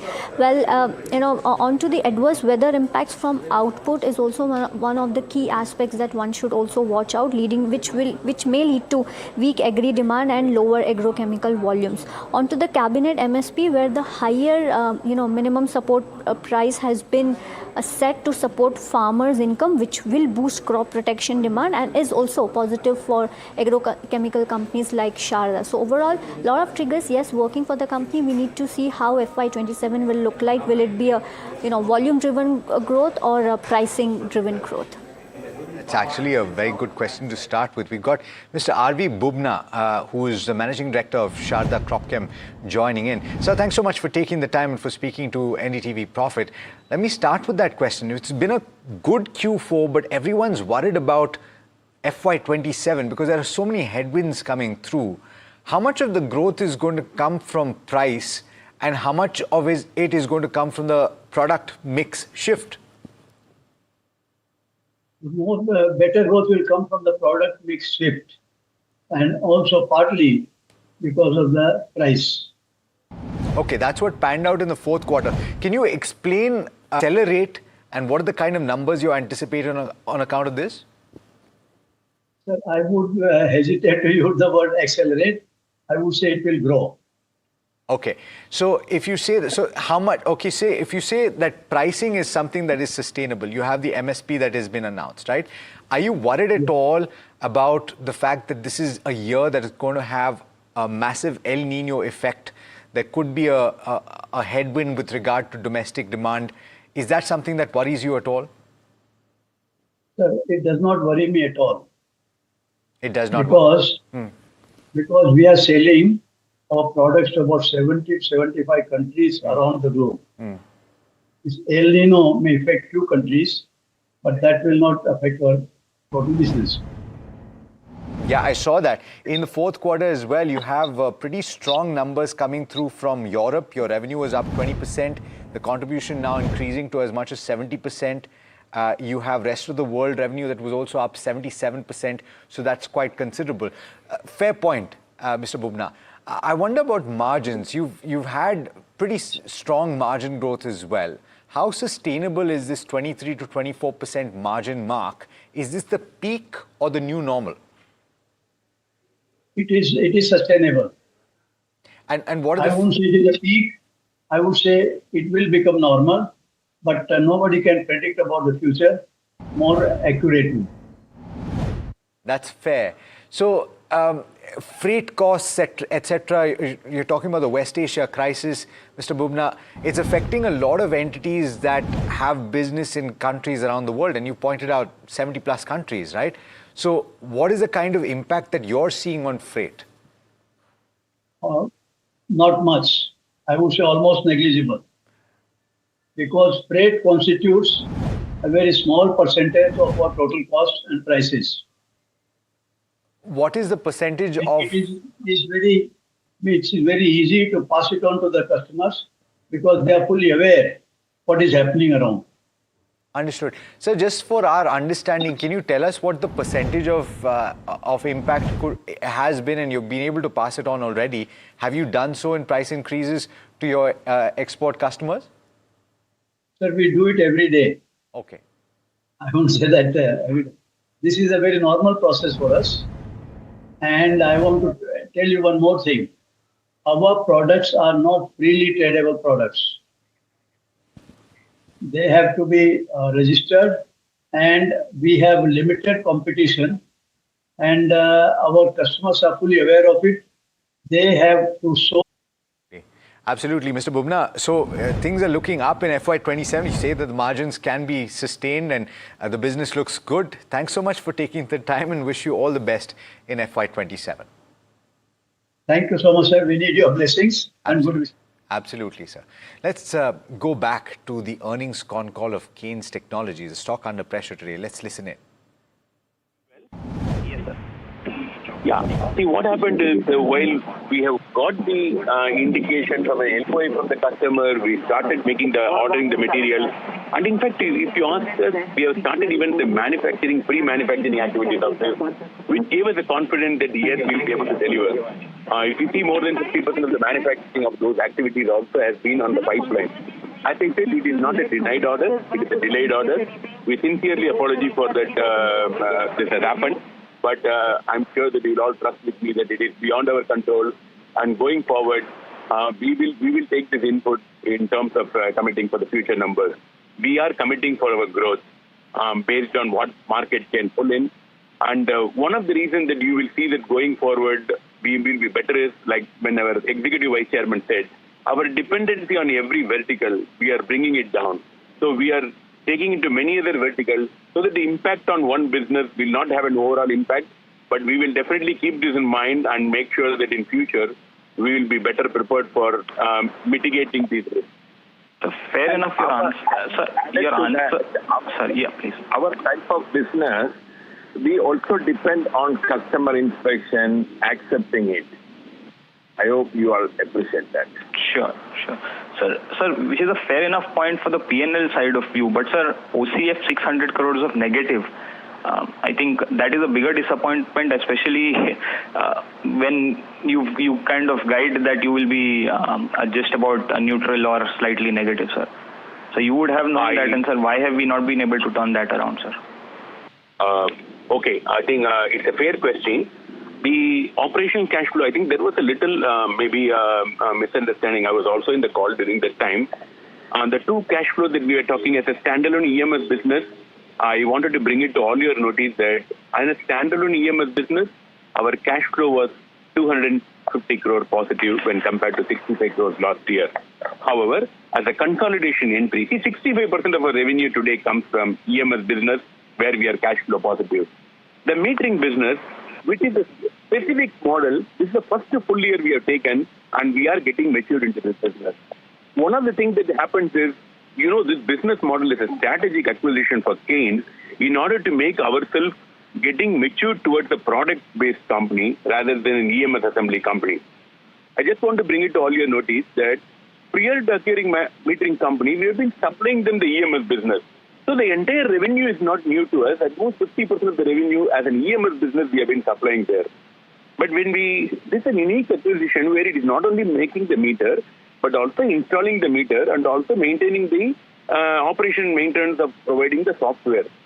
We are the only company which has got a unique combination of all the three, and that's the reason for why Kaynes has committed and moved into this acquisition, which has definitely brought back the good amount of insights on product development, as a converting ourselves Keynes into a product company and putting us maturing into launching no more new products in that segment, like whether it be a water meter or gas meter, we are on the pipeline. Having said that, we should have anticipated this well. There were a lot of government delays and the payment comes based on the inflation.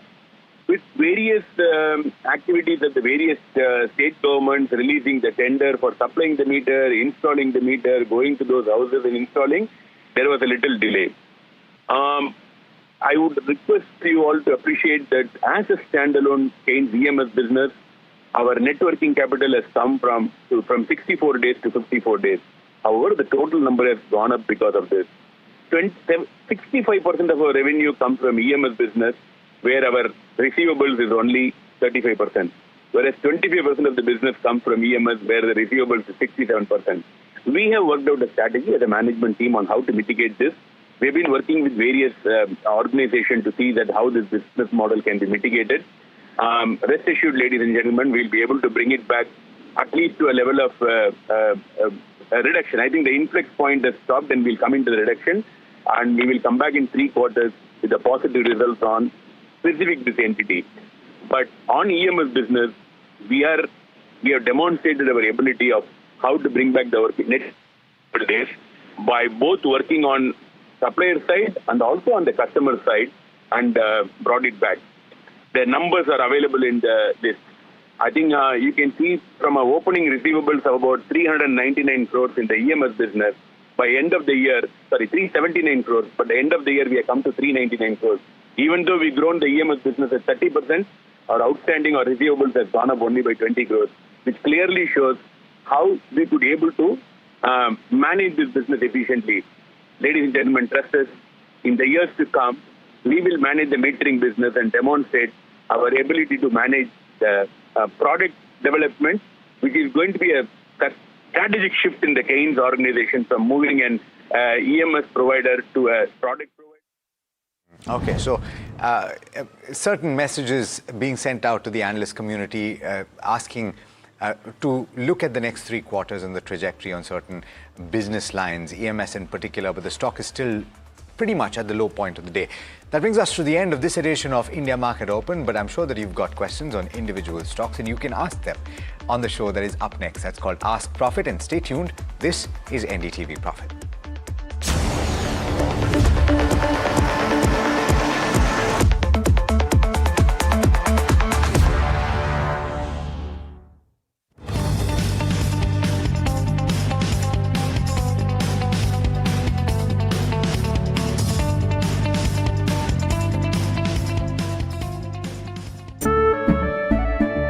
केसरिया से मन जोगी हुआ रे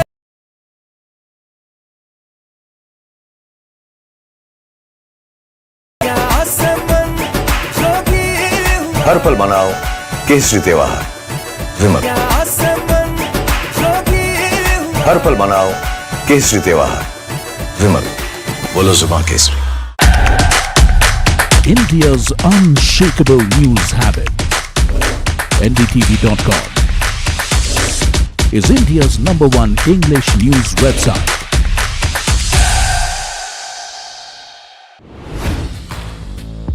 Hi, I'm Tamanna Inamdar. Watch me on NDTV Profit, where I break down the day's biggest business stories. What happened, why it matters, and what it means for your money.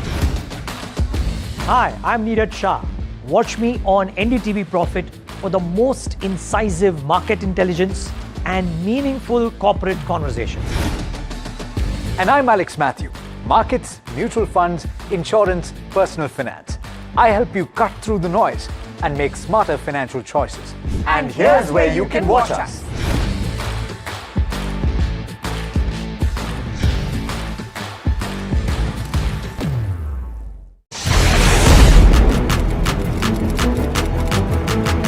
When the headlines move fast, perspective matters. On Editor's Cut, our editors come together with experts to distill the week's information blitz into clear perspective. Down the stories shaping the world, from markets and the economy to global conflicts and what lies ahead. This is where experience meets insight.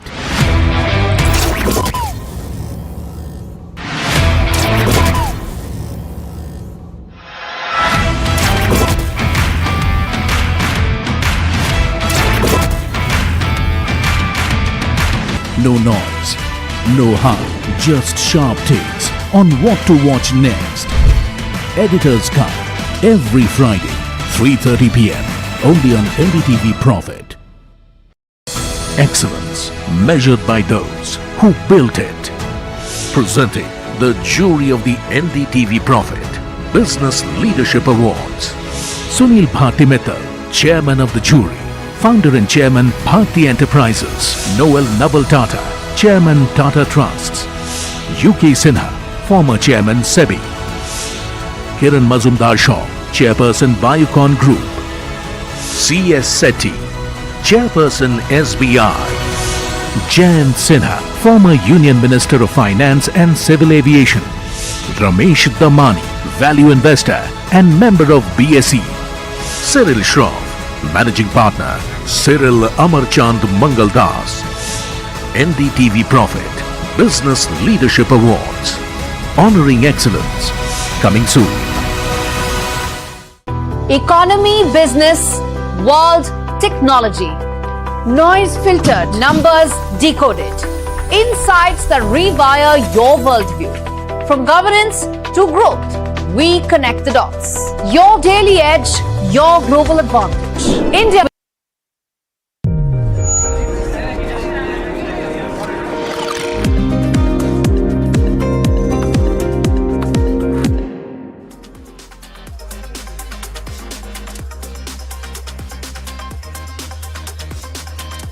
Welcome back to NDTV Profit. You're watching Ask Profit, a show that solves all your stock-related queries. My name is Puneet Zaveri. With me today is Soumya Sarkar, and we also have Kush Bora in the studio today for solving all your tech queries. Kush, thanks so much for joining in. We are also being joined very shortly by a fundamental guest, Mr. Chokalingam, who will be giving us all your views as well. And here he is, the man himself, giving us his stock-related queries today. But when you look at the markets before we start taking all your stock-related queries, it's been kind of like a decent run today, almost 100 points on the Nifty 50.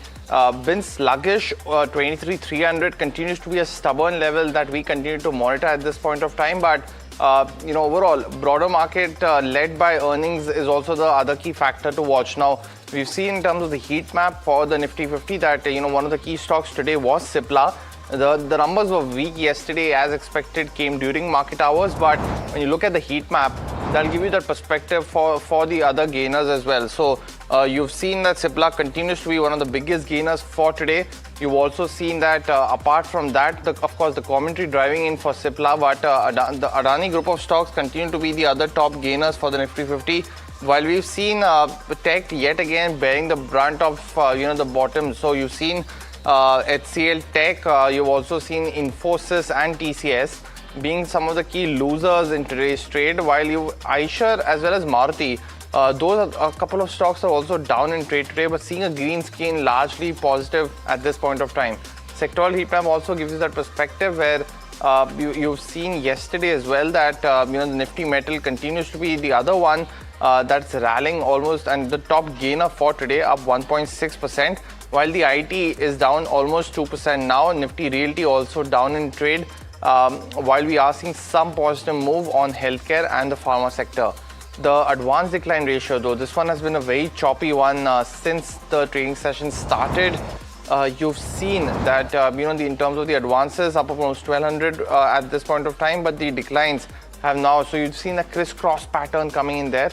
And the same visible on the BSE 500 as well. Some movers that are doing well in trade today, some have been led by earnings. Keynes Tech continues to be one, which is a big casualty right now, down 15%. Balaji Amines, on the other hand, is up 20% at this point of time. NLC India up 15%, while Alkyl Amines is the other player up 12.3%. So Balaji Amines, led by earnings, is doing well and taking along its peer with it as well. But let's go across and start taking your stock-related queries, and it's the first one from Prashant, and this is pertinent right now. His question is on Dixon Tech as well as Keynes Tech. If it's a good time to hold for the next 2 to 3 years, and Kush, I'll come to you as well for a view, but Mr. Chokalingam, weak set of earnings for Keynes. Yesterday, Dixon also wasn't the greatest, but you saw the commentary, potential Vivo JV also. Those comments, I think, drove the markets. What's your view on both these stocks now? How are you viewing this space? Yeah, this is a problem with these kind of fundamentally sound but strong momentum stocks. When any negative development happens, they crash. So that's why I stay away. But then that is also not a perfect approach, because these are the stocks sometimes create wealth also. Now, coming specific to Keynes, I looked at the number. Operating profit growth is only 15% year on year, despite sales growing at 26%. So there is a pressure on the margin.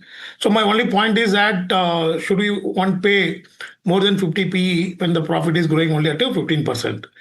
And so therefore I see some more room for correction in Keynes. Similar is a view for Dixon. It may not fall badly, but it might take more than a year to give a meaningful reward from current level. For both, the only one concern is that the L&T giant is getting into EMS business. I think once they enter, it's going to be very tough for other players, considering the balance sheet size and experience of L&T and the success rate of the new business they launched in the recent times. Got that view, Mr. Chokalingam. So, Kush, most certainly on the fundamentals wasn't the strongest. So what's on the view on the charts right now? First of all, very good morning, guys, to Mr. Chokalingam and viewers as well. There's a long-term double top formation on Keynes. That's been a problem. It's given up those gains massively from 8,000, 1,700 odd levels. The neckline support for that actually came at about 3,800. That's also been broken. Immediate support at 3,300, but with the kind of ferocity with which it is falling, I won't be surprised if that is also taken out. And to 2,800, that's the level to watch for on the downside.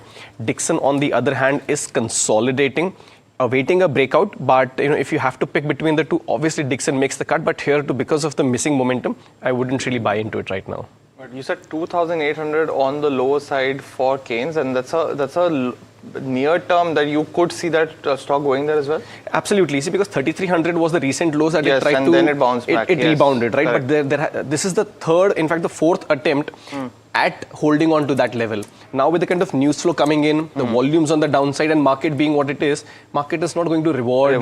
Any kind of such news or such actions.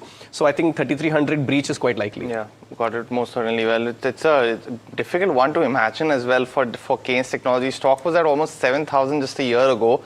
2,800 could be one to watch out for. But let's go across and take our first caller for today. This one's coming from Gurugram, and Manav has a stock query for us. Manav, very good morning. Welcome to Ask Profit. What's your query? Hi, good morning to everyone. So today I have a query on DLF. Okay. So I've been holding these 50 odd shares for a little more than a year now at an average price of 730. So yesterday or day before the earnings were out, and the revenue was also down by more than 40%, and the profit was also like nearly flat on the flattish line. So would it be advisable to, to hold on for another 2 years or maybe more than that period? I have no issues in holding on. Or should I, book losses and move to something else? Got it. Mana, very pertinent question as well. Mr. Chokalingam, what's your view on DLF? Because, as he rightly mentioned, has been sluggish, and but in terms of collection and pre-sale, it's the only one, right, which matches both of them. But what's your view on the stock now, and should he buy? Given that it's at he bought it at 730, so is it a good time to average? I also looked at Q4 results. It's a little disappointing, but one fact is that sometimes a DLF results, have a wide volatility on a quarterly basis. So that it should not be taken as a, guiding force for its medium to long-term growth. Because if you look at last 3-4 years, on an annual basis, it has reasonably done very well, and stock price also corrected a lot. So I am afraid that it may not give a very attractive return next 6 months or even 1 year, but beyond 1 year it can definitely give, because it's sitting on a lot of land. Through subsidiary, it has got a leasing business model, which is a play on inflation. As inflation rate remains positive, the leasing rental income will also keep growing. So I find it quite attractive for medium to long term, but not expect much return within a year's time. Got it. Well, that's the view on DLF. It's down almost 20% in the last 1 year. So it comes at a very interesting juncture, this question as well. But Rohini from Bangalore has the next question on SBI. Now, she's holding shares at 1,043. And Kush, of course, sitting in losses right now and asking a 6 to 12 month view, but she's asking a chartistic view. What should she expect? Yeah, so you can hold on to this one. The stock's actually, yes, given up some gains, but if you see the last 4 sessions, that 975 support zone that we spoke of happens to be a technical support level, also the 200-day moving average. Also on the morning show, we've spoken about this a couple of times. So here it's consolidating, and probably a lot of corrections already done. So could remain under some pressure, but with a 6 to 12 month kind of a horizon, I think you should continue holding on. Stop loss on this one, 935.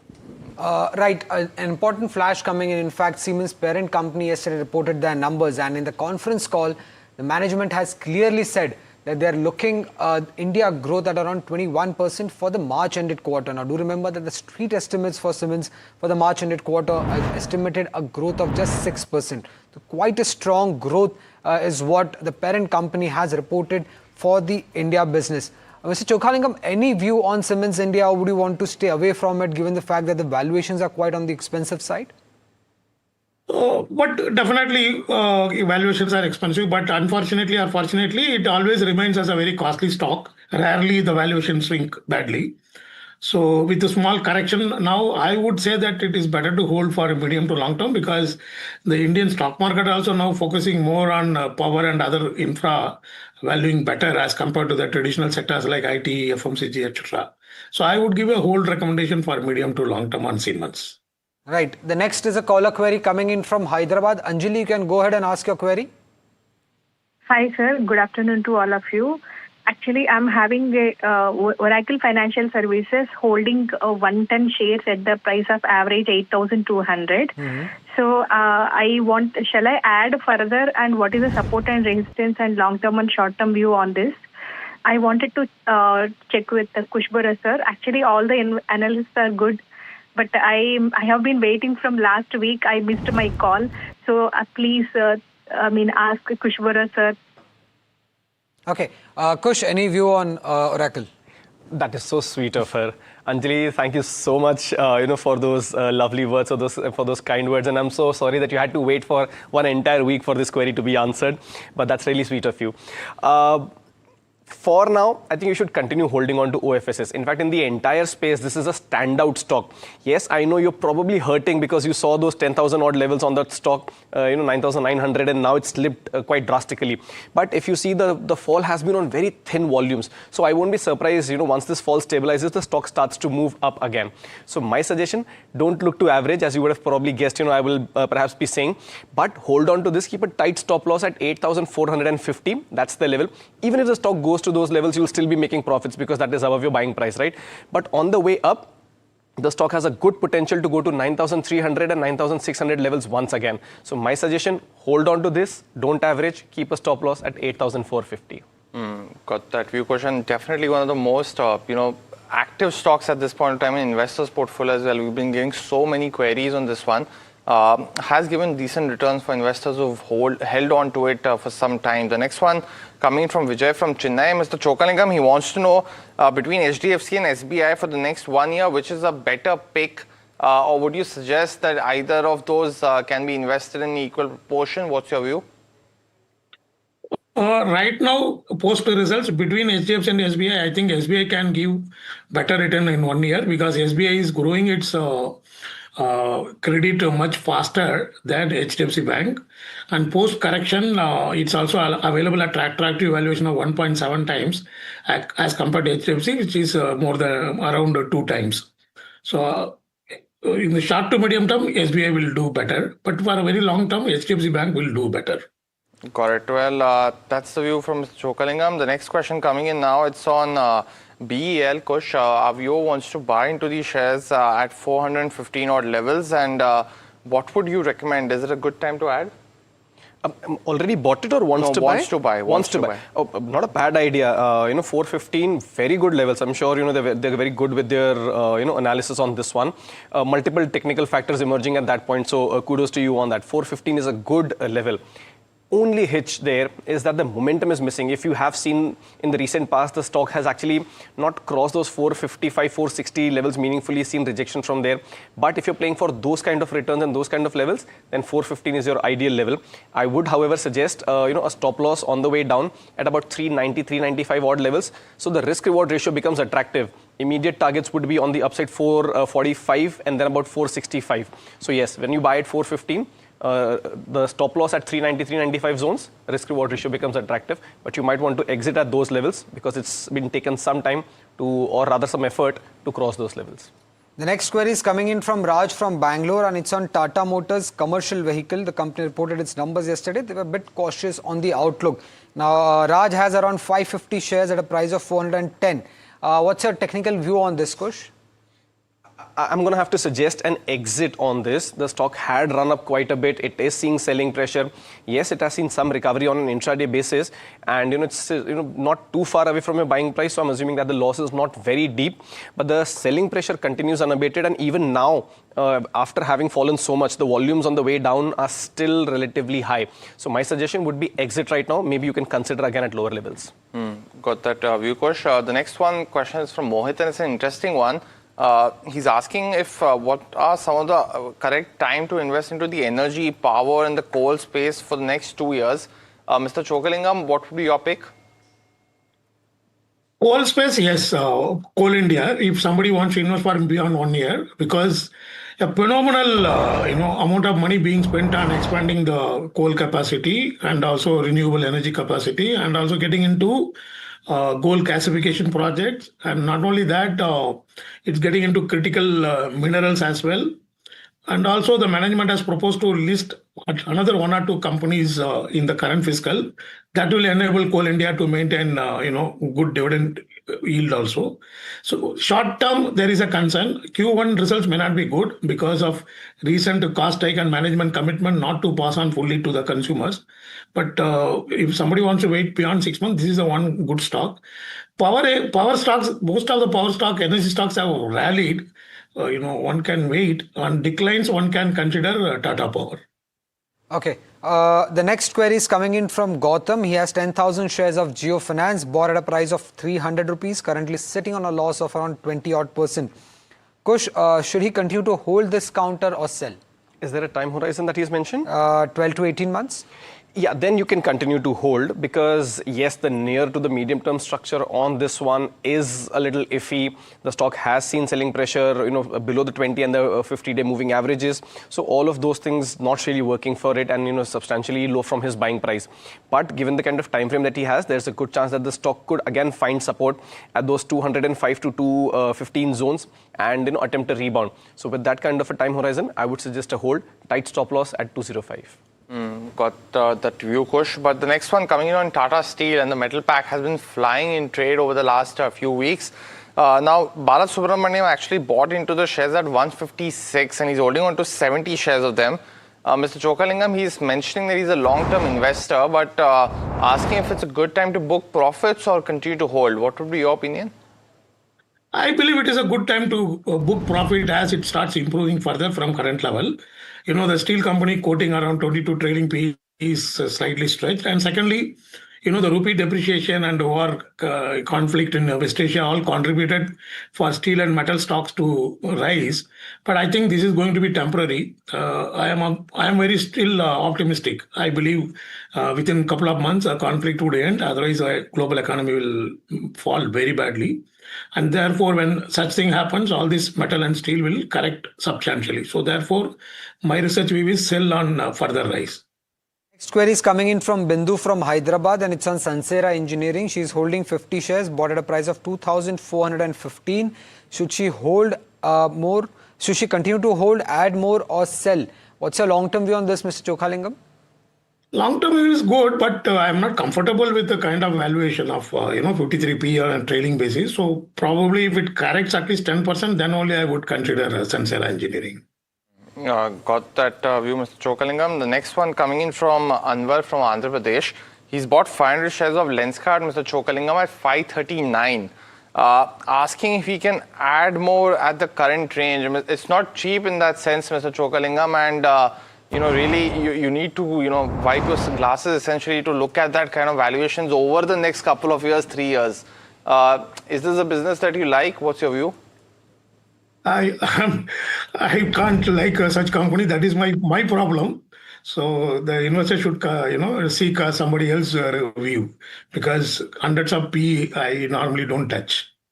Kush, you have a view, because I know it's a very recent listing, but one of those investor favorite counters in that sense. Yeah, I like your wordplay, by the way, on that. Very smart one and unexpected at that. You rightly said limited data, but from whatever data is available, 480 was a level it was trying to defend. Given that up, near-term trend has turned a little bearish. I wouldn't really stay invested in this for a long time. So I would perhaps book profits right now. Maybe at lower levels you can consider, but for now the trend seems a little bearish. Okay. The next query is coming in from... he hasn't mentioned his name. It's Shrikant from Bangalore, and it's for you, Kush. He wants a short-term view on Sirma SGS. He can invest up to around 4 lakh rupees in this counter. Should he do that? Thank you, Shrikant, for that query. If you heard me on the morning show, I said from this entire pack, Sirma being the standout performer that it has been, remains on the list for buying. My only hitch here is that for the last 2 days, it's been falling. Today is the third day, and right now, as we speak, it is at day's low, which indicates that the selling may not be over. Although the volumes on the way down are now starting to reduce, so they could be abating, but the price action is not suggesting such. So I would suggest wait up on this. Definitely the stock to keep on your radar. Maybe around the 945, 950 zones. If it comes to those levels and halts, becomes a good buy. In that case, keep your stop losses at about 915. Got that view, Kush. But let's go across and start the rapid fire round in this edition of Ask Profit. Viewers as well as Kush and Mr. Chokalingam, you know the drill. The first question, is there a right time to accumulate Texmaco Rail for the next 1 year? What Sanjay is asking. Mr. Chokalingam, would you recommend that? Yeah, one can consider buy. Padma from Bangalore is holding 152 shares of KFintech, bought at a price of 927, currently sitting on a loss. Should she continue to hold this counter for the next 2 years, Mr. Chokalingam? Yeah, hold. The next question coming in now, it's from Satish on MobiQuick. He's bought into this Kush at 229. But he's holding 5,000 shares and asking a short-term view. Continue to hold. 180 is a strong support zone. If that is broken, you want to exit. The next query is for you, Mr. Chokalingam. It's from Ramanna from Bangalore. He wants to know whether is it a good time to enter Voltam Transformers for the next 1 year. Yes, one can buy after steep crash in the stock price. Britannia bought at 5,350 and asking what's a good target price here, Kush? A good buy price. I think you can hold on to this one. Prices would be 5,500 and about 5,650. But more importantly, a stop loss at 5,250. Venkat Raman from Bangalore. The next query is for you, Kush. 500 shares is holding of SAIL and Tata Steel, currently sitting on a profit. Should he continue to hold or exit? My suggestion, book partial profits on both of them and keep trailing stop losses about 3 to 5% lower from here, both of them. Pramit from Pune is holding on to Infosys at 1353. Question asking if it's a good time to buy the dip. No.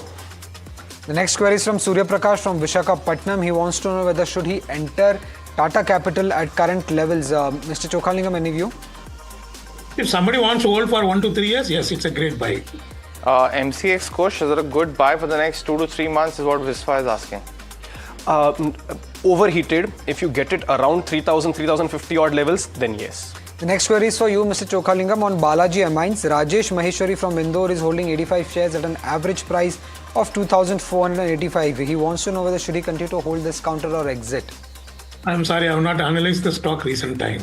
Okay. The next one's on Vesuvius, bought at 522 Kush. Our viewer AK Bhalla asking a short-term view.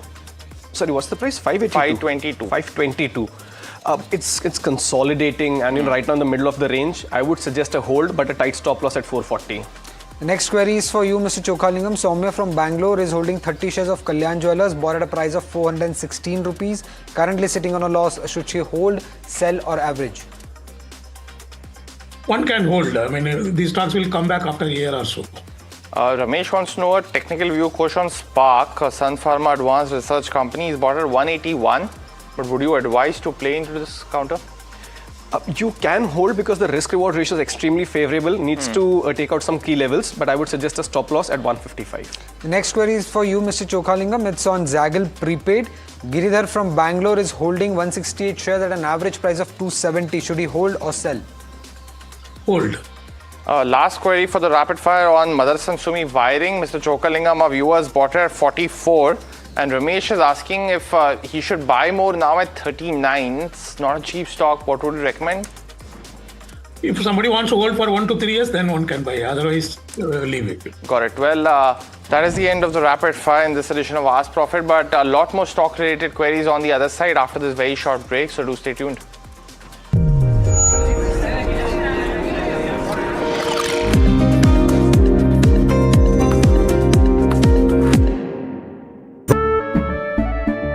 केसरिया से मन जोगी हुआ रे दिल झूमे देखो मतवारा हुआ रे केसरिया से मन जोगी हुआ हर पल मनाओ केसरी त्योहार विमल बोलो जुबान Kesari Excellence measured by those who built it. Presenting the jury of the NDTV Profit Business Leadership Awards. Sunil Bharti Mittal, Chairman of the jury. Founder and Chairman, Bharti Enterprises. Noel Naval Tata, Chairman, Tata Trusts. UK Sinha, former Chairman, SEBI. Kiran Mazumdar Shaw, Chairperson, Biocon Group. C.S. Sethi, Chairperson, SBI. Jayant Sinha, former Union Minister of Finance and Civil Aviation. Ramesh Damani, value investor and member of BSE. Cyril Shroff, Managing Partner, Cyril Amarchand Mangaldas. NDTV Profit Business Leadership Awards. Honoring excellence. Coming soon. India's unshakable news habit. NDTV.com is India's #1 English news website.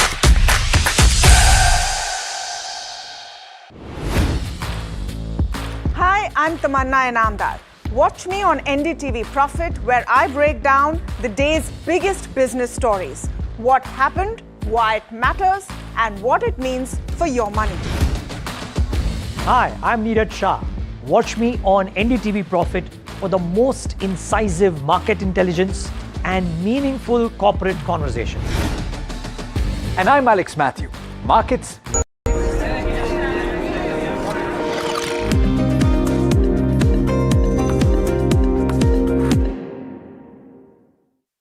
LIC Housing Finance is in focus on the back of Q4 numbers. Mr. Tribhuwan Adhikari, MD and CEO at LIC Housing Finance, joins in. Mr. Adhikari, welcome to the show. Always a pleasure to speak to you. This is Hiral on the side. My first question coming to you is, let's talk about the net interest margins, a 2.8% number in the fourth quarter. Sequentially, there is growth, but compression on a year-on-year basis. What's the outlook then looking like in terms of FY27? Well, it's going to be a difficult to predict, actually, honestly, here at the moment now, with the West Asia crisis on, the economy under stress. You never know how these things are going to play out.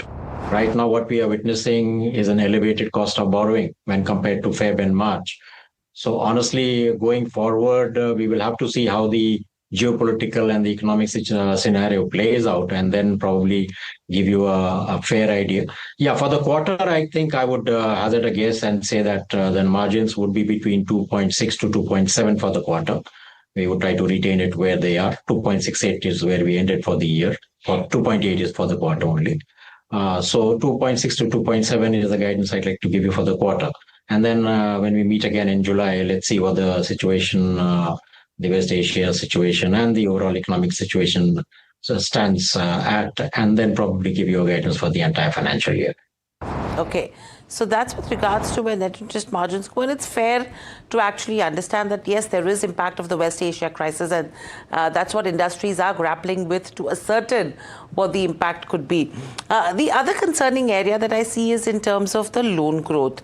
Now, the annual loan growth, if I see for FY26, 4.2%, which is contrasting with the high double-digit expansion that has been reported across the Indian housing sector.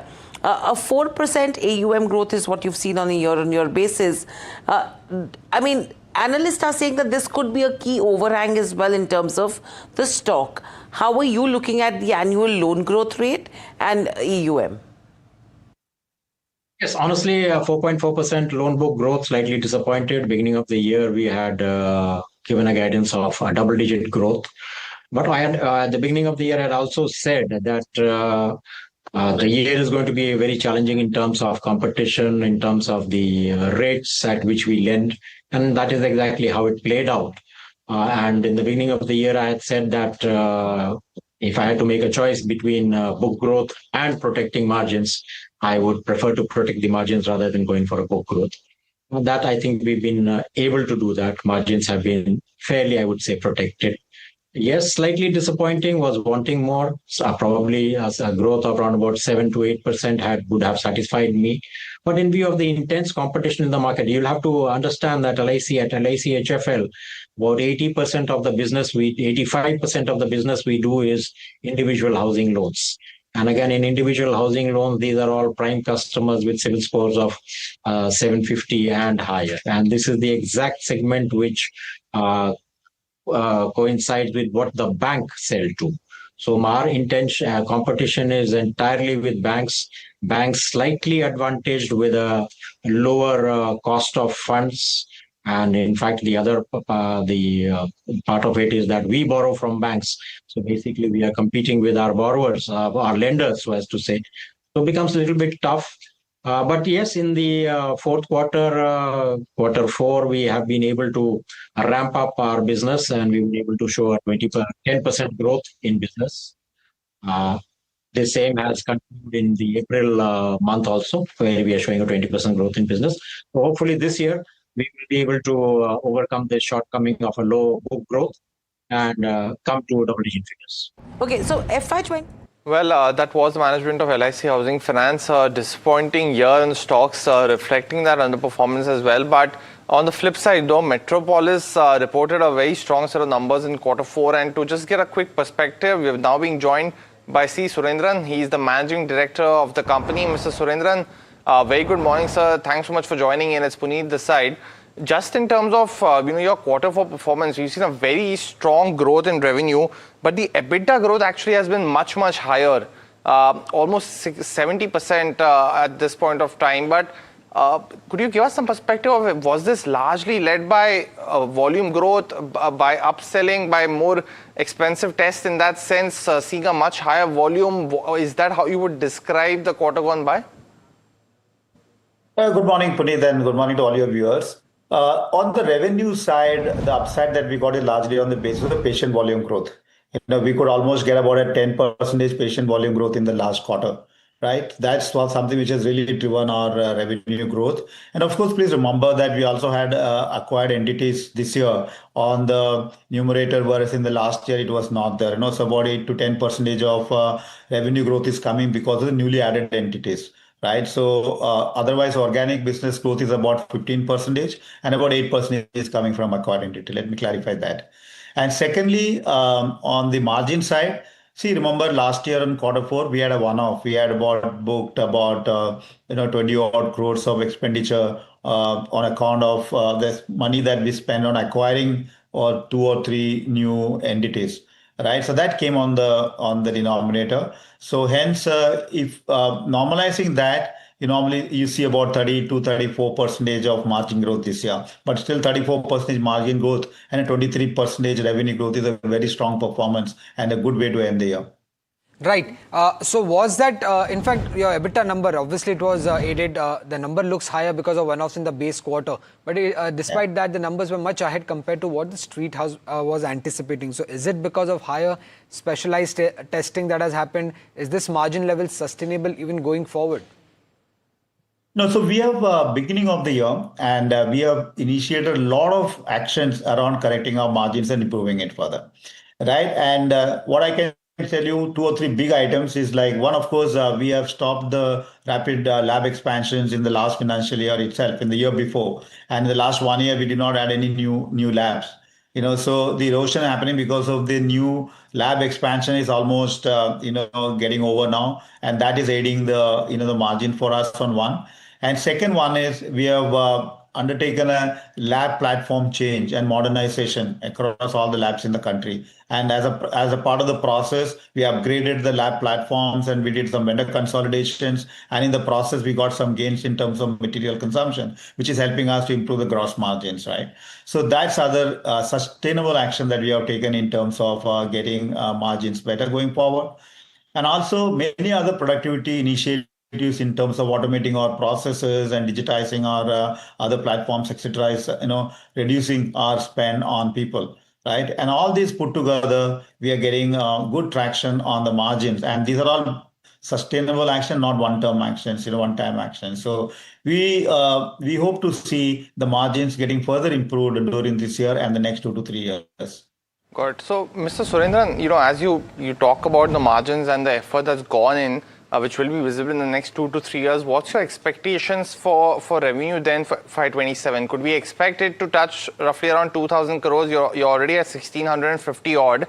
And do you feel that the margin growth will be coming in more from the specialty contribution, which is already at 37? Do you expect that to go in the medium term to over 40-45%? So if you can give us just these two perspectives for now.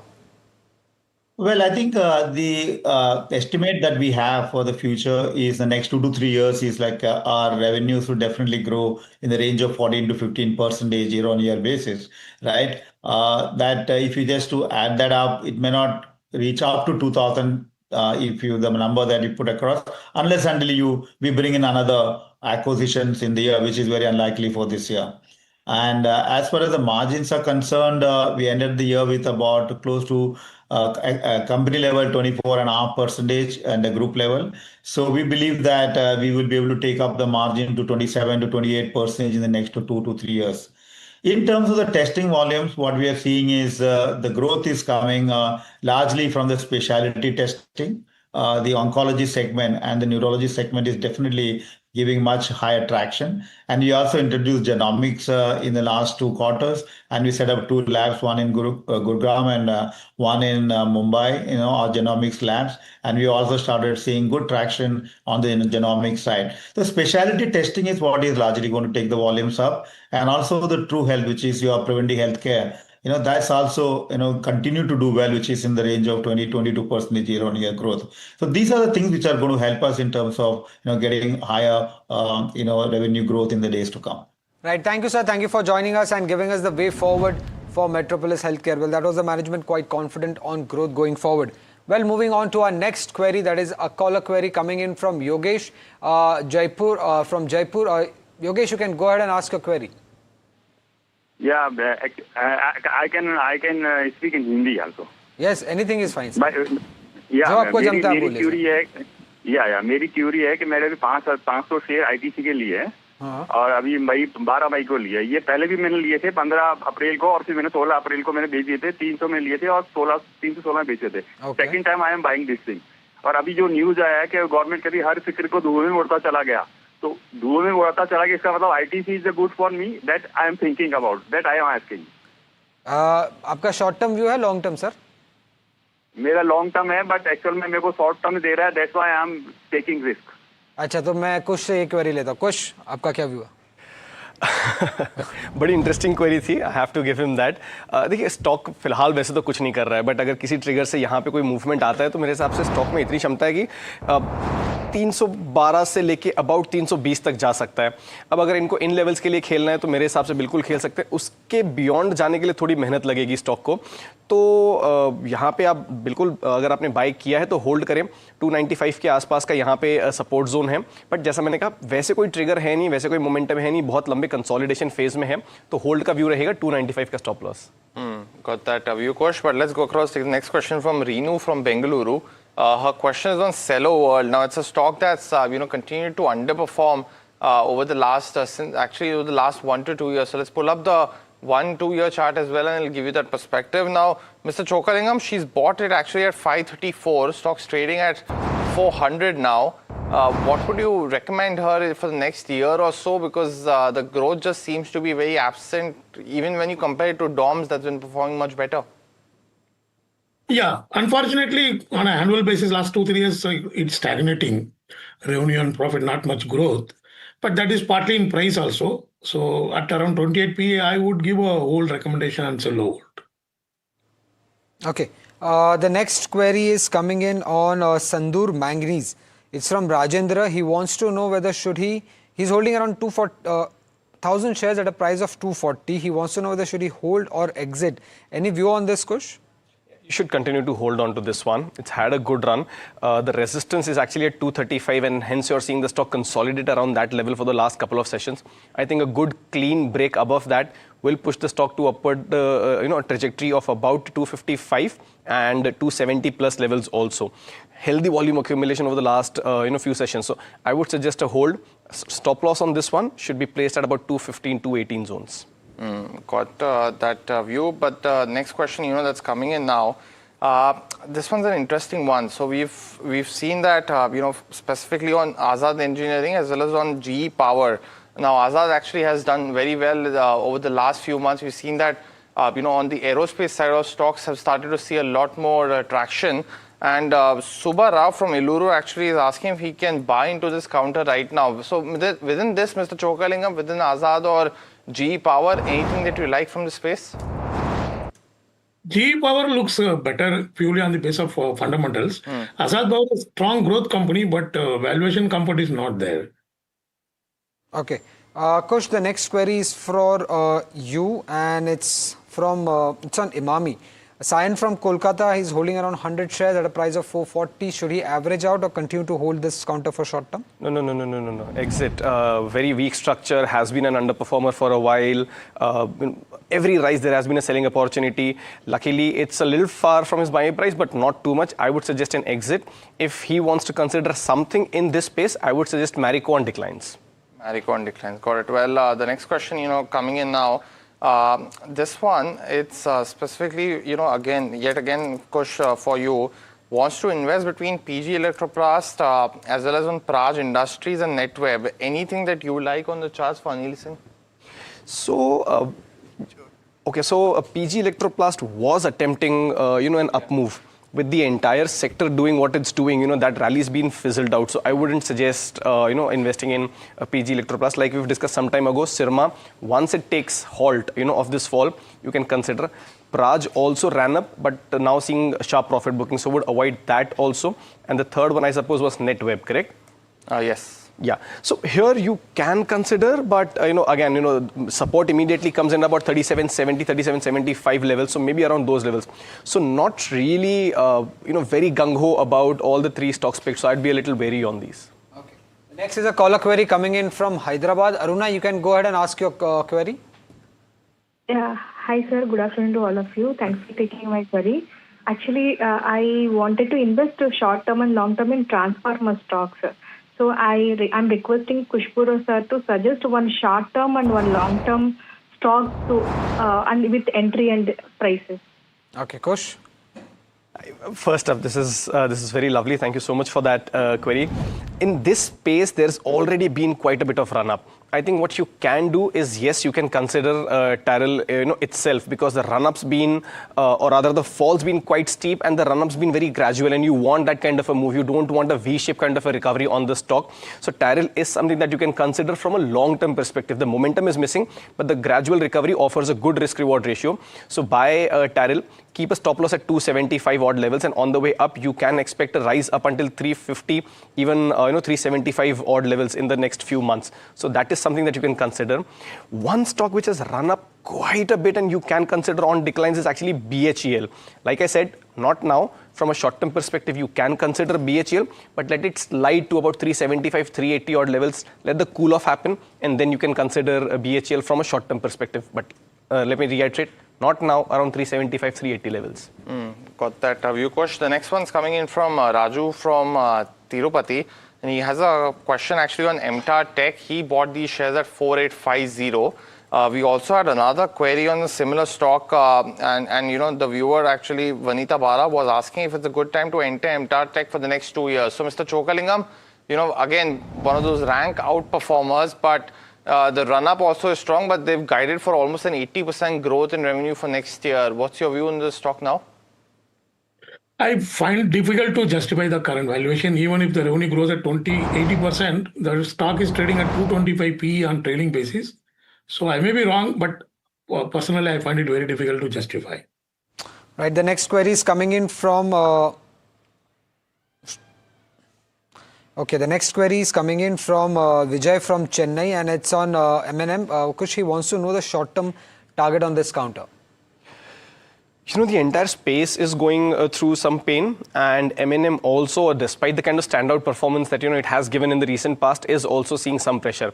My suggestion that you want to hold on to this one, which is fine. There is a rising trend line support, gradual uptick on this one, tight stop loss around the 3050 mark. On the way up, however, the stock has a potential to go to about 3275, and if that is taken off, 3400, but it could take some time. Got that view, Kush. But the next one, Mr. Chokalingam, it's a small counter. Rajesh Power bought at 870 by our viewer Sunny. By any chance, do you track this one? Almost 1800 crores in market cap. No, I'm sorry. I've never tracked it. Any on the charts, Kush, that you might have? No, I'd give it a miss. Got it. Well, let's go across and take a caller then from Hyderabad. And Aparna has a stock query for us. Aparna, very good morning. Welcome to the show. What's your query? Yeah, very good afternoon to all of you, sir. I wanted to check with Quality Power. So what is the, view on this on short term and long term? Is there any price to enter? I wanted to check with Kushpura, sir. Got it. Well, Kush, on the counter, what would you recommend?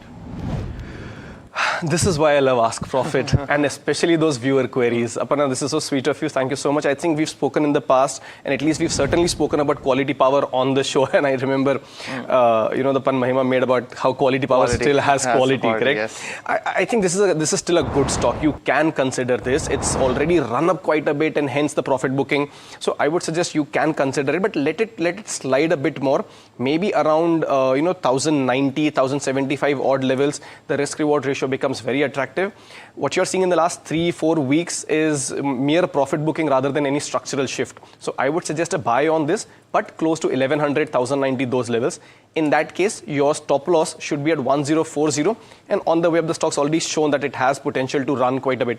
So about 1250, even 1325 are the levels that you can track on the upside. So buy around 1100. Right, the next query is coming in. The viewer hasn't mentioned his name.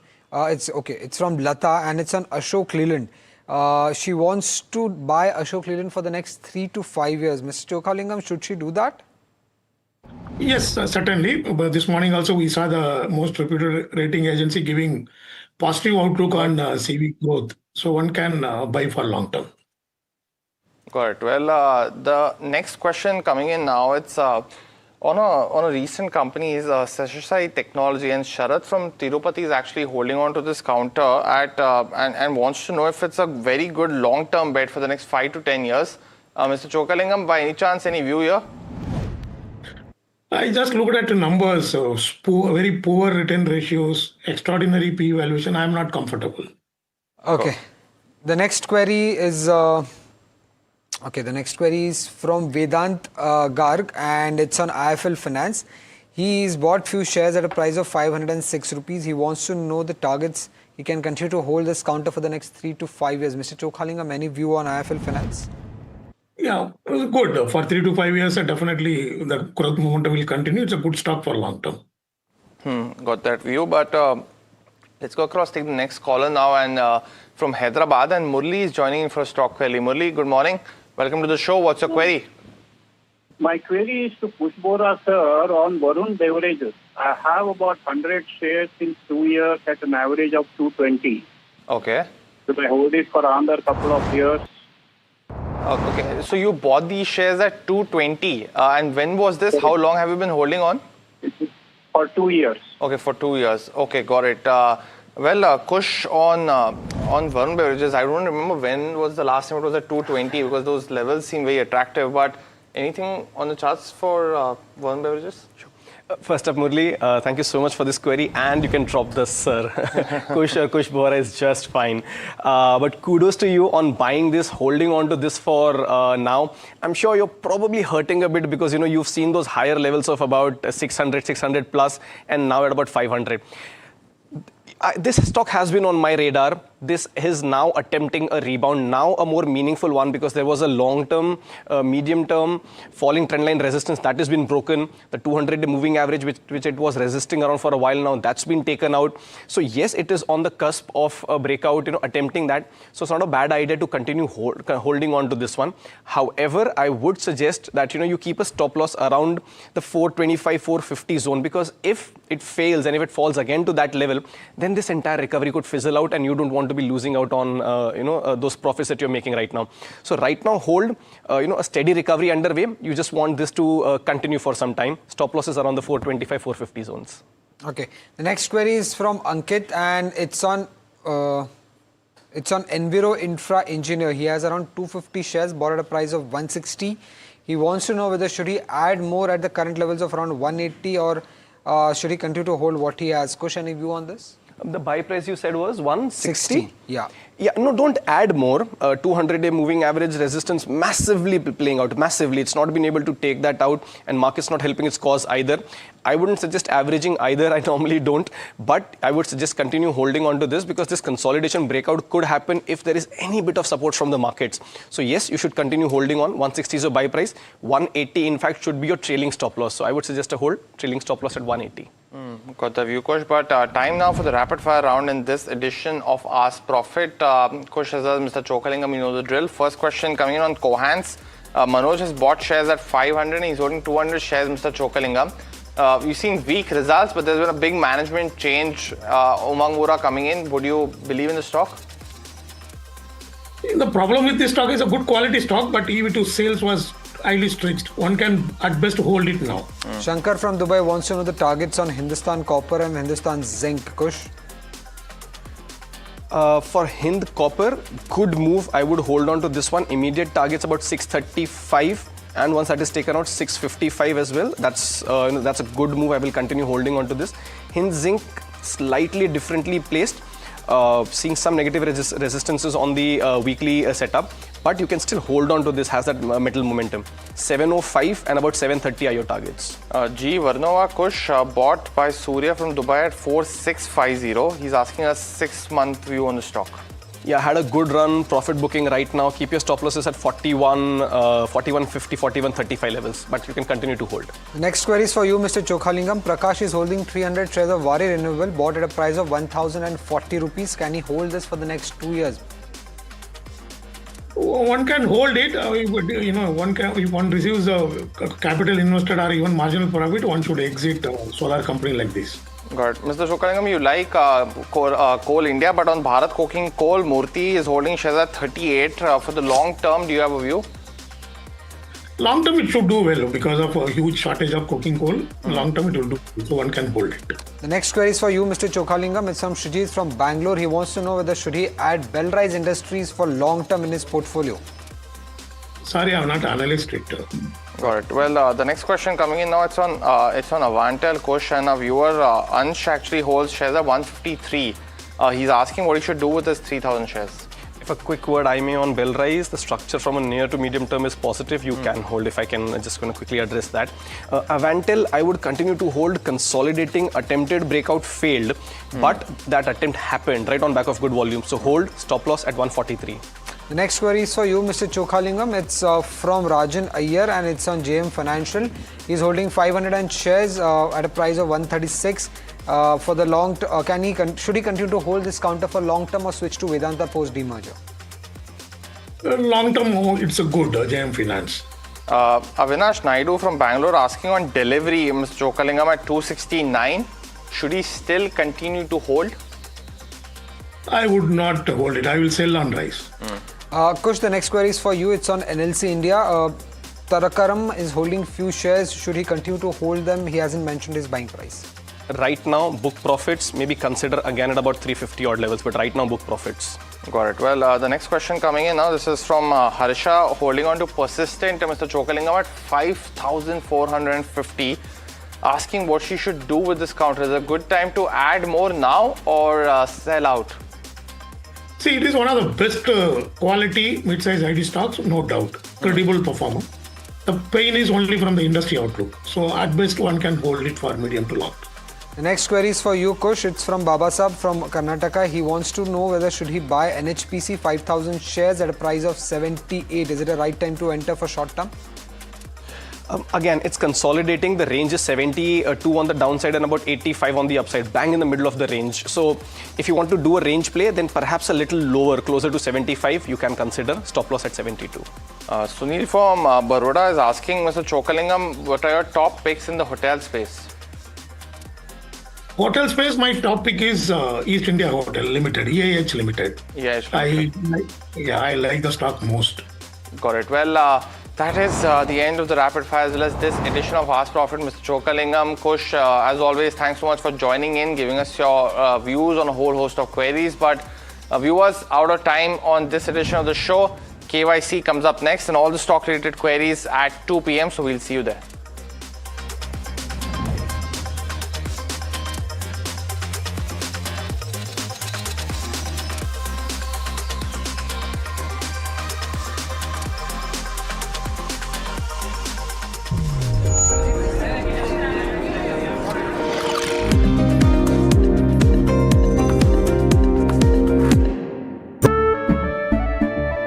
केसरिया से मन जोगी हुआ रे दिल झूमे देखो मतवारा हुआ रे केसरिया से मन जोगी हुआ हर पल मनाओ केसरी त्योहार विमल बोलो जुबान Kesari Excellence measured by those who built it. Presenting the jury of the NDTV Profit Business Leadership Awards. Sunil Bharti Mittal, Chairman of the jury. Founder and Chairman Bharti Enterprises. Noel Naval Tata, Chairman Tata Trusts. UK Sinha, former Chairman SEBI. Kiran Mazumdar Shaw, Chairperson Biocon Group. C.S. Sethi, Chairperson SBI. Jayant Sinha, former Union Minister of Finance and Civil Aviation. Ramesh Damani, value investor and member of BSE. Cyril Shroff, Managing Partner, Cyril Amarchand Mangaldas. NDTV Profit Business Leadership Awards. Honoring excellence. Coming soon. India's unshakable news habit. NDTV.com is India's #1 English news website.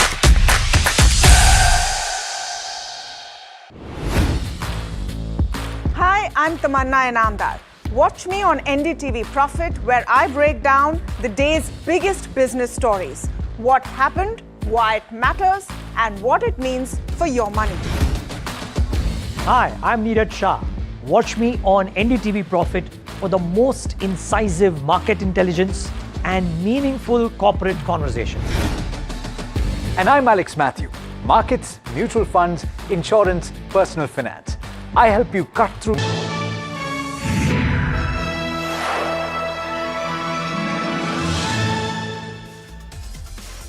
Hello and welcome to KYC. I am Sharad Dubey and you are watching NDTV Profit, and this is one of the best KYC shows where we get you hidden gems, interesting stocks, anything which is trending, and if any alpha can be made or not. But before that, let me give you some hint. Try to guess the company. Of course, it will be a bit tough for you to guess. It's recently listed. It's a workforce and an infra support company. That's the first hint for you. दूसरा hint आपको देते हैं, company हाल ही में list हुई है March 23rd, 2026. It's just been 1.5 odd months and the stock is still down 29% from its listing price. It's pretty much interesting for you to understand which company I'm talking about. The company's name is Innovision. Of course, this is a North India based company and this is the company which we'll be talking about. But why have we got this company in KYC? इस company में ऐसा क्या खासियत है या क्या news आया है जिससे हमने इन्हें KYC में बुलाया है? First question. Let's see why this company is coming in. Of course, right now a lot of order flows are coming in and that's where my interest came in for this counter. I checked that the company was recently listed also and it was not covered in KYC. So what's the exact business model? Is it a toll player? Is it a manpower service player, or is it both? And there's an angle of drone also in it. The recent order wins is something where my interest came. So we'll be understanding the order book status and the outlook going ahead. But also let's talk about the other key questions is the digitization of tolls. So we have heard about that news. How much does that benefit, and that infra pickup, what does that happen? Of course, this looks partially like an IRB infra, and also the strategic growth outlook for the security manpower business. What's the growth looking like? We already have Quest Corp and TeamLease, so you can understand a little bit of that business model as well. And overall, the long run growth, especially coming on the revenues and margins, because the first time the company came out with its numbers in Q3, but we need proper clarity on the future outlook. And to understand more, we'll have Lieutenant Colonel Randeep Hooda, the Chairman and MD of Innovision, giving his views on the queries asked by us, and to discover this company, what's this all about. That's what the focus should be on, innovation. Lekin ye company karti kya hai? I've given you 2 hints. Manpower is there. There is of course a toll infra at play. But let's just go a bit back. This company was founded in 2007 by defense veterans. That's an interesting company to feature in KYC. That deals with the workforce and toll infra solutions, but there is some more layers to it. I'll come to that. 14,000 plus workforce members across 23 states and 5 union territories. That means they have coverage. But what are the key services for this company? Manpower, toll plaza I spoke about. There is also skill development services and the emerging drone services. This is where a lot of interest is coming in the street. The company operates as a B2G dominant platform, यानी कि government को ज़्यादा services देते हैं. So there is of course a little bit of risk there. 80% of the revenue comes from NHAI, central and the state government. This is how the picture looks. Recently IPO आया था, and the IPO proceeds are likely to support the bidding for the next 3 to 5 additional toll plazas in FY27. So that's something to talk about, and a 31 crore toll order win was there from NHAI. Recently the company announced post its listing. Apart from that, a couple of more orders were there. There was a manpower award coming in from Chhattisgarh State Marketing Corporation, and also if you look at it, there was a 13 crore NHI fee collection order as well. So a lot of order wins are coming in post the IPO. But let's look at the operational data, how things are panned out. We have taken the data from the toll management business. There's roughly 12 active businesses in this NHI segment, and the revenue which has gone up, that collection was roughly 281 crore rupees, and this is for the last 2 months, December 2025 to January 2026. This is where the collections data has come. But one thing which was very interesting was the drone service business. That's where my attraction came to this counter. The commercial ramp up is expected in FY27. The margin target, as per the company estimates, that's roughly 40 to 50% versus 5 to 6% for manpower. And if they move towards this side, that is where the margin outlook starts improving. And FY27, the revenue target for this drone service business is set at 50 crore rupees. So very interesting and a very developing setup. But what are the positive triggers for this stock? That's what we need to understand. Improving operating leverage. We need to give it a little bit more time. If 3 quarter ka hi number aaya hai, 4th quarter numbers are expected to come in. The DI exposure remains strong for a company jiska market cap is around 700 to 800 crore rupees. Around 5% of that stake DIs are having. 9,000 crore market opportunity for the drone service. So that is something we will definitely have a big conversation about. And a structural surge seeing in the toll outsourcing. So this is something which we are looking out for. It'll be pretty much interesting to speak about it. It's of course a little bit asset heavy play as well. Manpower demand for the infra space. That is where, if in case the infra push happens, that's where the momentum lies. And Street is expecting overall strong Q4 numbers as well for innovation. So we will be tracking this company and understanding the entire picture. But to understand a company in KYC, we have 8 parameters where we judge the company, how the company is doing and what's the future outlook looking like. So I'll just mention you income statement, balance sheet, cash flow and return ratio. These are the 4 important ratios we track on terms of numbers. But apart from that, we also see the shareholding, what has moved. याद रखिए सिर्फ 1.5 महीना ही हुआ है. So the history is quite small. So we need to take our analysis with a pinch of salt, wait for street cred. And interestingly, valuations also, we'll try to figure it out. with which business model does the company fit. Most importantly is the outlook. That is what the street wants to know. It's recently listed, untracked, and that is where we try to find any hidden gem if it's there and get you more details, and that's the speciality of KYC.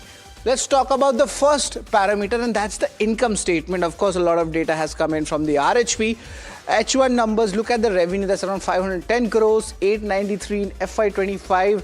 And even if you double this up, this comes out to 960 crore. That's what the estimation is looking like. This is just the H1 numbers. I'll get you the Q3 numbers.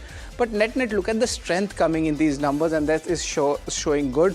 Margins also, you see it's holding up almost 6% odd. And looking at the Q3 numbers, largely, if you see the year-on-year basis, there has been a good improvement, especially in the bottom line operational numbers and the bottom line numbers. That is where a little bit of bullishness is coming. Is there an inflection there or not? And of course, from that 6.4 in FY23, it's back to its higher levels in H1 FY26 as well. So margin play is coming good. Operational numbers are improving. So net income statement, I'm going to give this a strong thumbs up. Let's talk about the balance sheet.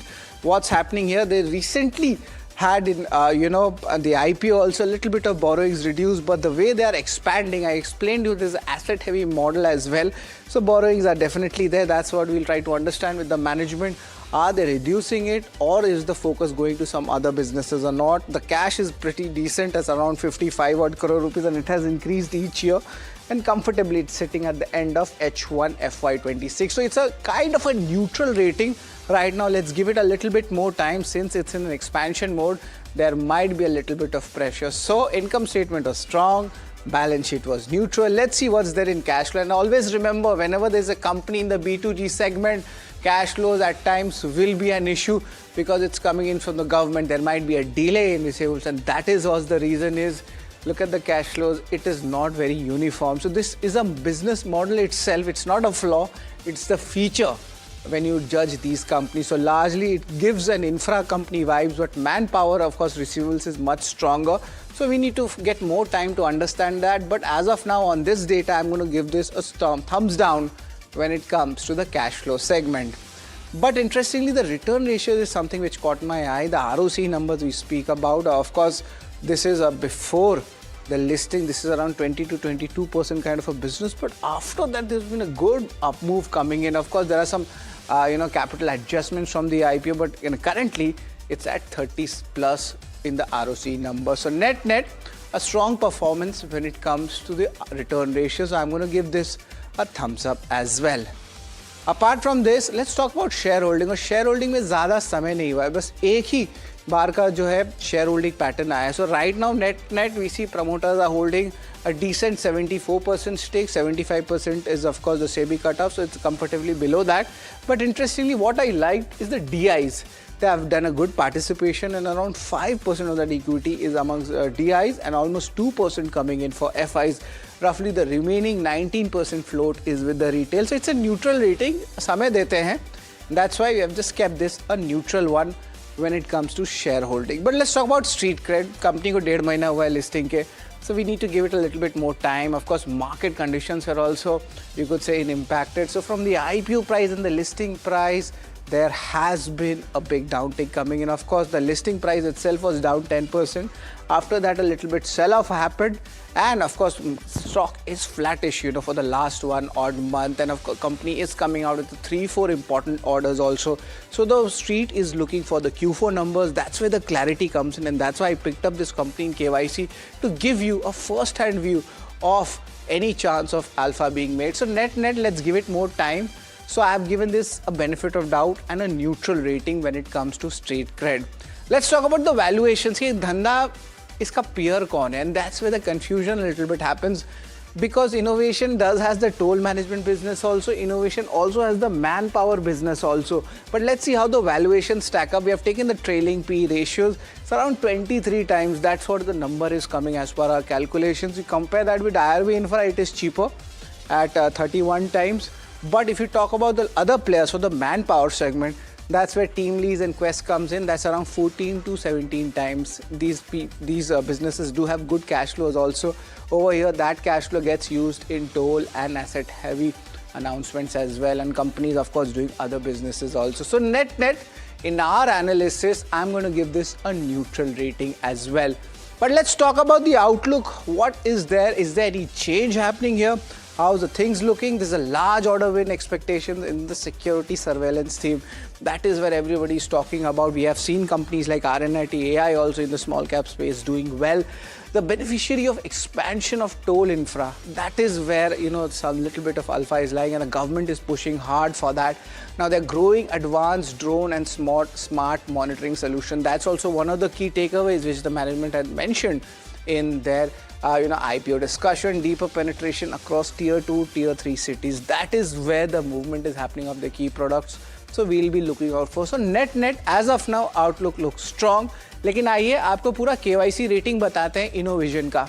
क्या आंकड़े हैं, what should you be focusing on, and the income statement has done really well, but a concern comes from the cash flow, and of course this is the business model as such.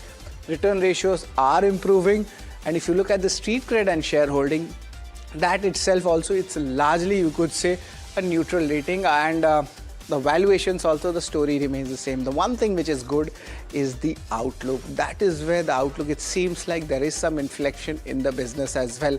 So the final rating, do market, that's around 5 out of 8 we have given for innovation. It's largely in line to slight positive on the average ratings which we give in KYC. But we have an interesting conversation, and very rarely this management comes from the armed forces. We have Lieutenant Colonel Randeep Hundal. He's the promoter and chairman of MD at Innovision, and a very interesting snippet about him is he began his career as an officer in the Indian Army, and that's of course a matter of pride. Over 15 years of experience he has in manpower services, and interesting snippet about him is that he's also a DGCA certified remote pilot training instructor. So of course he's running a business and he's a qualified person as well. So it'll be a very interesting conversation about it, but we'll speak to the management just after the break.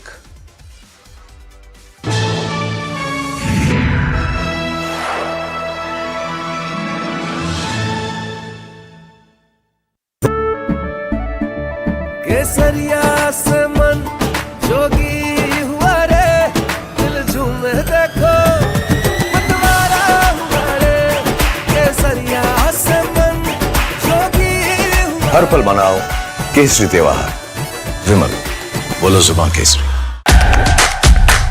India's unshakable news habit. NDTV.com is India's #1 English news website. Excellence measured by those who built it. Presenting the jury of the NDTV Profit Business Leadership Awards. Sunil Bharti Mittal, Chairman of the jury.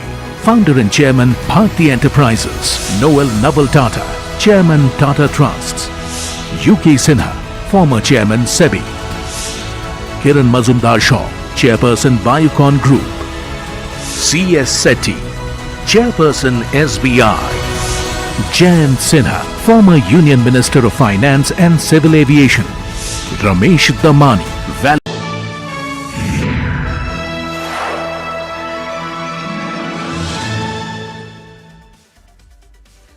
Welcome back to New York Company. We are joined in by Lieutenant Colonel Randeep Hundal. He is the Chairman and Managing Director at Innovation. Good afternoon, sir. It's always a pleasure to have you in our show. And it's a very new company, recently listed Innovision.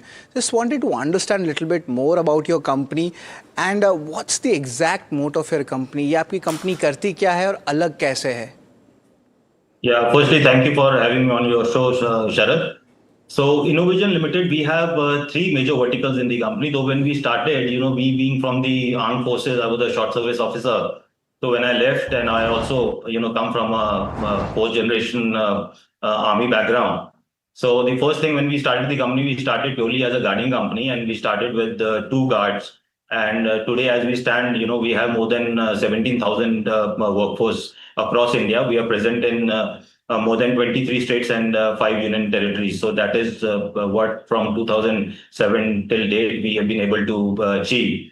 So starting from manpower, then we slowly graduated into skills development. When in 2014, then when the Ministry of Skills Development and Entrepreneurship came into being, So that was the time we saw this as an opportunity where we started, these programs, skills program was sponsored by the Ministry of Skill Development. So since we already have had an infrastructure in place, so we started training the security guards. And very quickly we realized that there is a lot of opportunity in the other sectors as well. Now, since there are more than 42 sector skill councils in the country, so we are affiliated with all sector skill councils, and we are carrying out skill development training in across the vertical, whether it is logistic, retail, security, BFSI, and so on. So this is how these skills development, vertical started. In 2018, we were already providing manpower to these toll operators, and that was the time when we realized that since we are already doing the, hard work of training the manpower who are managing the toll plazas, so as well, understand the entire holistic business of toll management and get into this. So 2018 was the first toll plaza that we bid under the EPC model, which happened to be a very profitable toll plaza for us. And that's how the tolling journey for Innovision started. And from, one plaza, so far we have more than 35 toll plazas across India. Mr. Hundal, you explained us about the toll plaza entire ecosystem. So that is where the manpower is something which you are giving in the infra space. So that's an important clarity coming in. But there is also a digitization of toll plazas which is happening. Government is pushing. How does this benefit your company? And of course, if you could just give us a little bit about the order book regarding this. Yeah, so see, the digitalization of toll plaza has already happened with the adoption of FASTags, and for an organized company like Innovision, it has stopped the pilferages, it has enhanced the collection efficiency of toll plazas. Now, in this financial year 26-27, we have already secured 125 crores of contract with us across Uttar Pradesh, Madhya Pradesh, Tamil Nadu, and Pondicherry. We have 25 existing toll plazas, so the revenue from these toll plazas is also going to be carried forward. And as far as digitalization is concerned, we ourselves have started now, developing integrated traffic management system for smooth mobility of traffic. So I think another 2 or 3 months we will be able to bring out this technology, and we would start the validation of this technology on our existing toll plazas.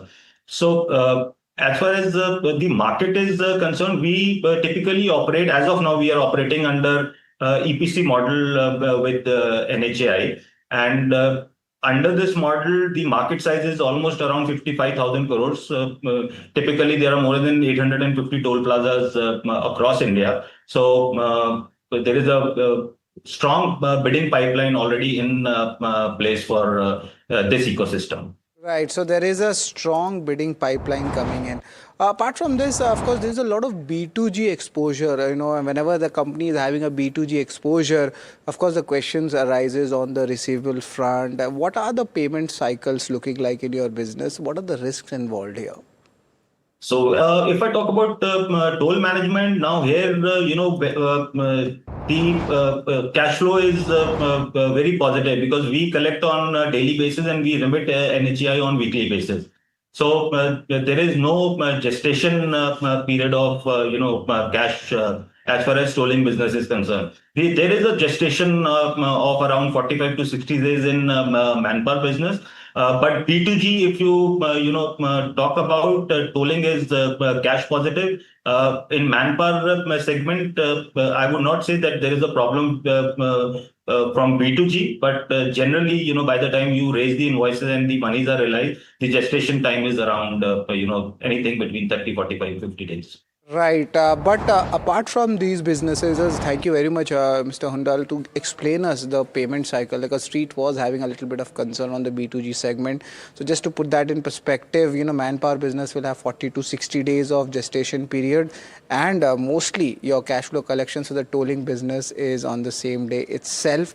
Of course, a 1 week lag might be there here and there, but trying to understand the drone solution also. And interestingly, you are a certified instructor also. Just wanted to understand drone solution as a service.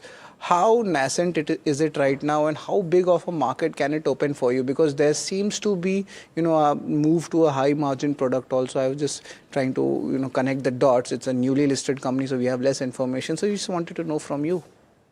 Yeah, so this is a fairly new initiative. So we have a subsidiary by the name Robotics Private Limited, and when we started this company, we started purely as a training company for pilots. So we are a DGCA certified remote pilot training organization, wherein we train pilots and issue them the remote pilot certificates, which is basically the license to fly the drones.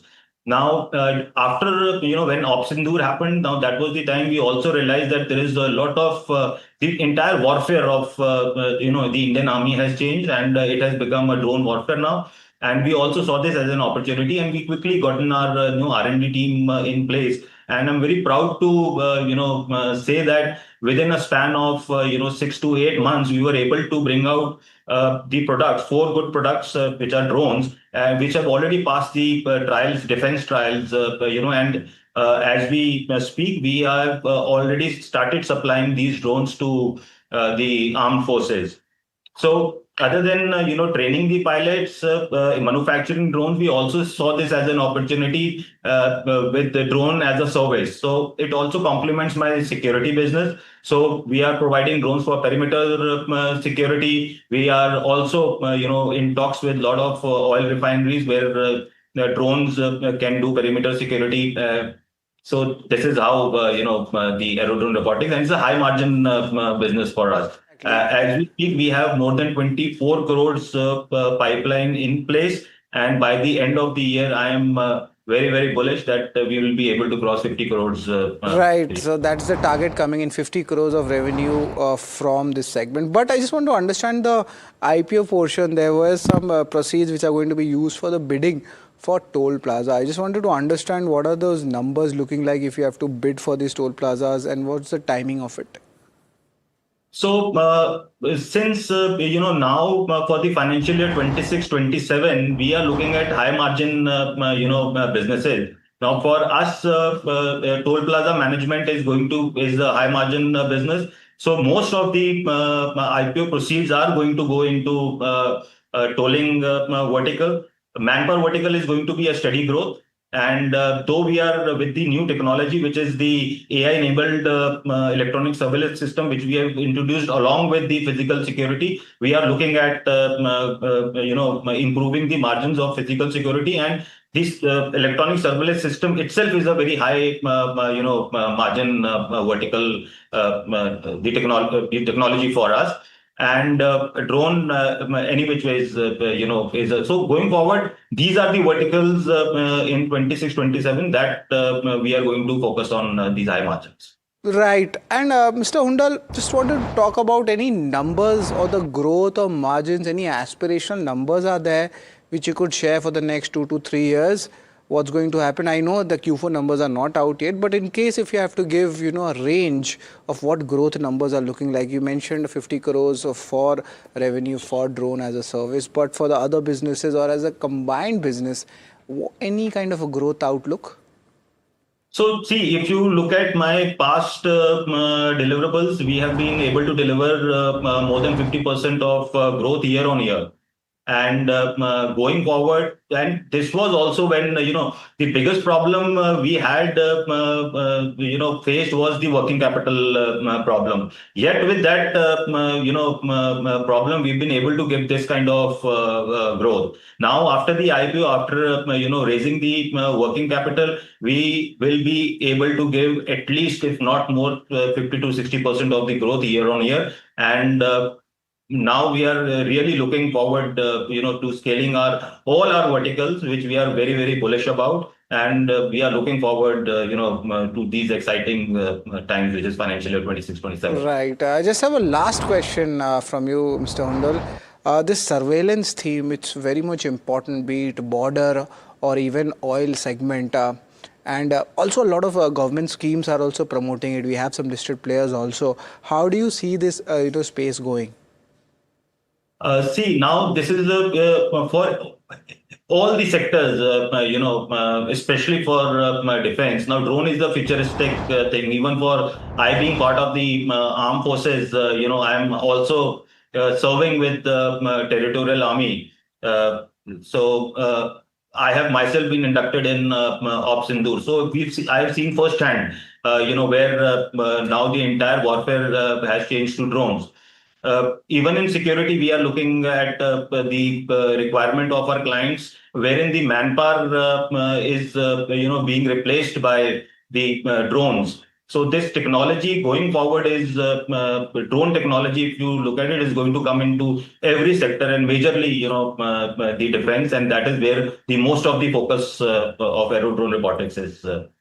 Right, so that's important. Drone will be coming in defense. That's an interesting take and a very interesting company as well. It's always a pleasure to talk with you, Mr. Hundal, and best of luck for the future.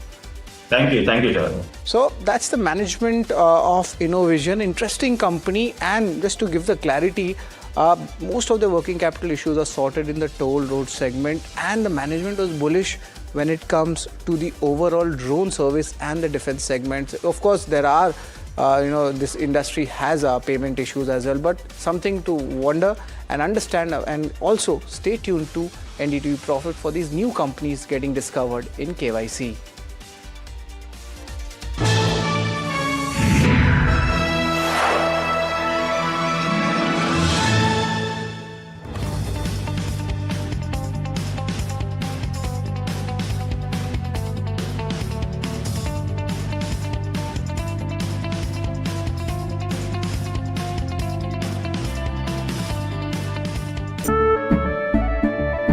केसरिया से मन जोगी हुआ रे, दिल झूमे देखो मतवारा हुआ रे, केसरिया से मन जोगी हुआ। हर पल मनाओ केसरी त्योहार, विमल बोलो जुबान Kesari. Excellence measured by those who built it. Presenting the jury of the NDTV Profit Business Leadership Awards. Sunil Bharti Mittal, Chairman of the jury. Founder and Chairman, Bharti Enterprises. Noel Naval Tata, Chairman, Tata Trusts. UK Sinha, former Chairman, SEBI. Kiran Mazumdar Shaw, Chairperson, Biocon Group. C.S. Sethi, Chairperson, SBI. Jayant Sinha, former Union Minister of Finance and Civil Aviation. Ramesh Damani, Value Investor and member of BSE. Cyril Shroff, Managing Partner, Cyril Amarchand Mangaldas. NDTV Profit Business Leadership Awards. Honoring excellence. Coming soon. India's unshakable news habit. NDTV.com is India's #1 English news website.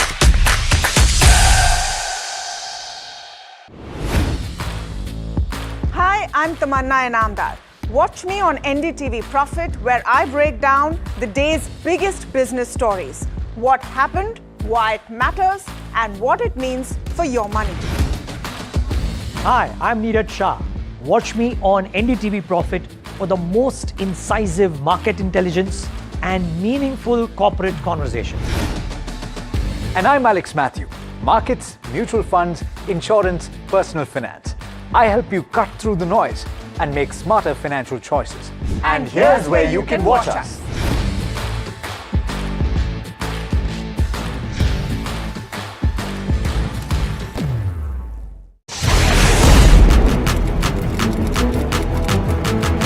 When the headlines move fast, perspective matters.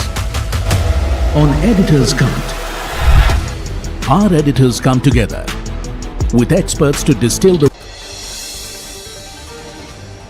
US President Donald Trump expresses optimism about great talks with Beijing. Trump is in China for a highly anticipated summit with his Chinese counterpart Xi Jinping, with tech leaders like Elon Musk and Tim Cook accompanying him. All eyes will be on talks on trade, Taiwan and Iran war. The Lal Street cheers optimism signals from high stakes Trump-Xi meeting. Benchmarks hover close to day's high, with the Sensex gaining more than 800 points. IT is the only sector trading in the red. The rupee hovers close to a record low of 95 rupees 94 paise against the dollar and amid global uncertainty. Currency pressure comes after India hiked the import duties on precious metals with US-Iran tensions and the Trump-Xi meeting adding to the market nervousness. Sugar stocks are under pressure today amid rising concerns over Middle East crisis and supply chain issues. This after the government has banned the exports of raw, white and refined sugar with immediate effect until September 30th to safeguard domestic supplies and contain inflation risks. The spotlight will also be on Iran's Foreign Minister Saeed Abbas Araghchi meet with his Indian counterpart here with a high-stakes meeting of BRICS foreign ministers hosted by India ahead of the bloc's annual summit later this year.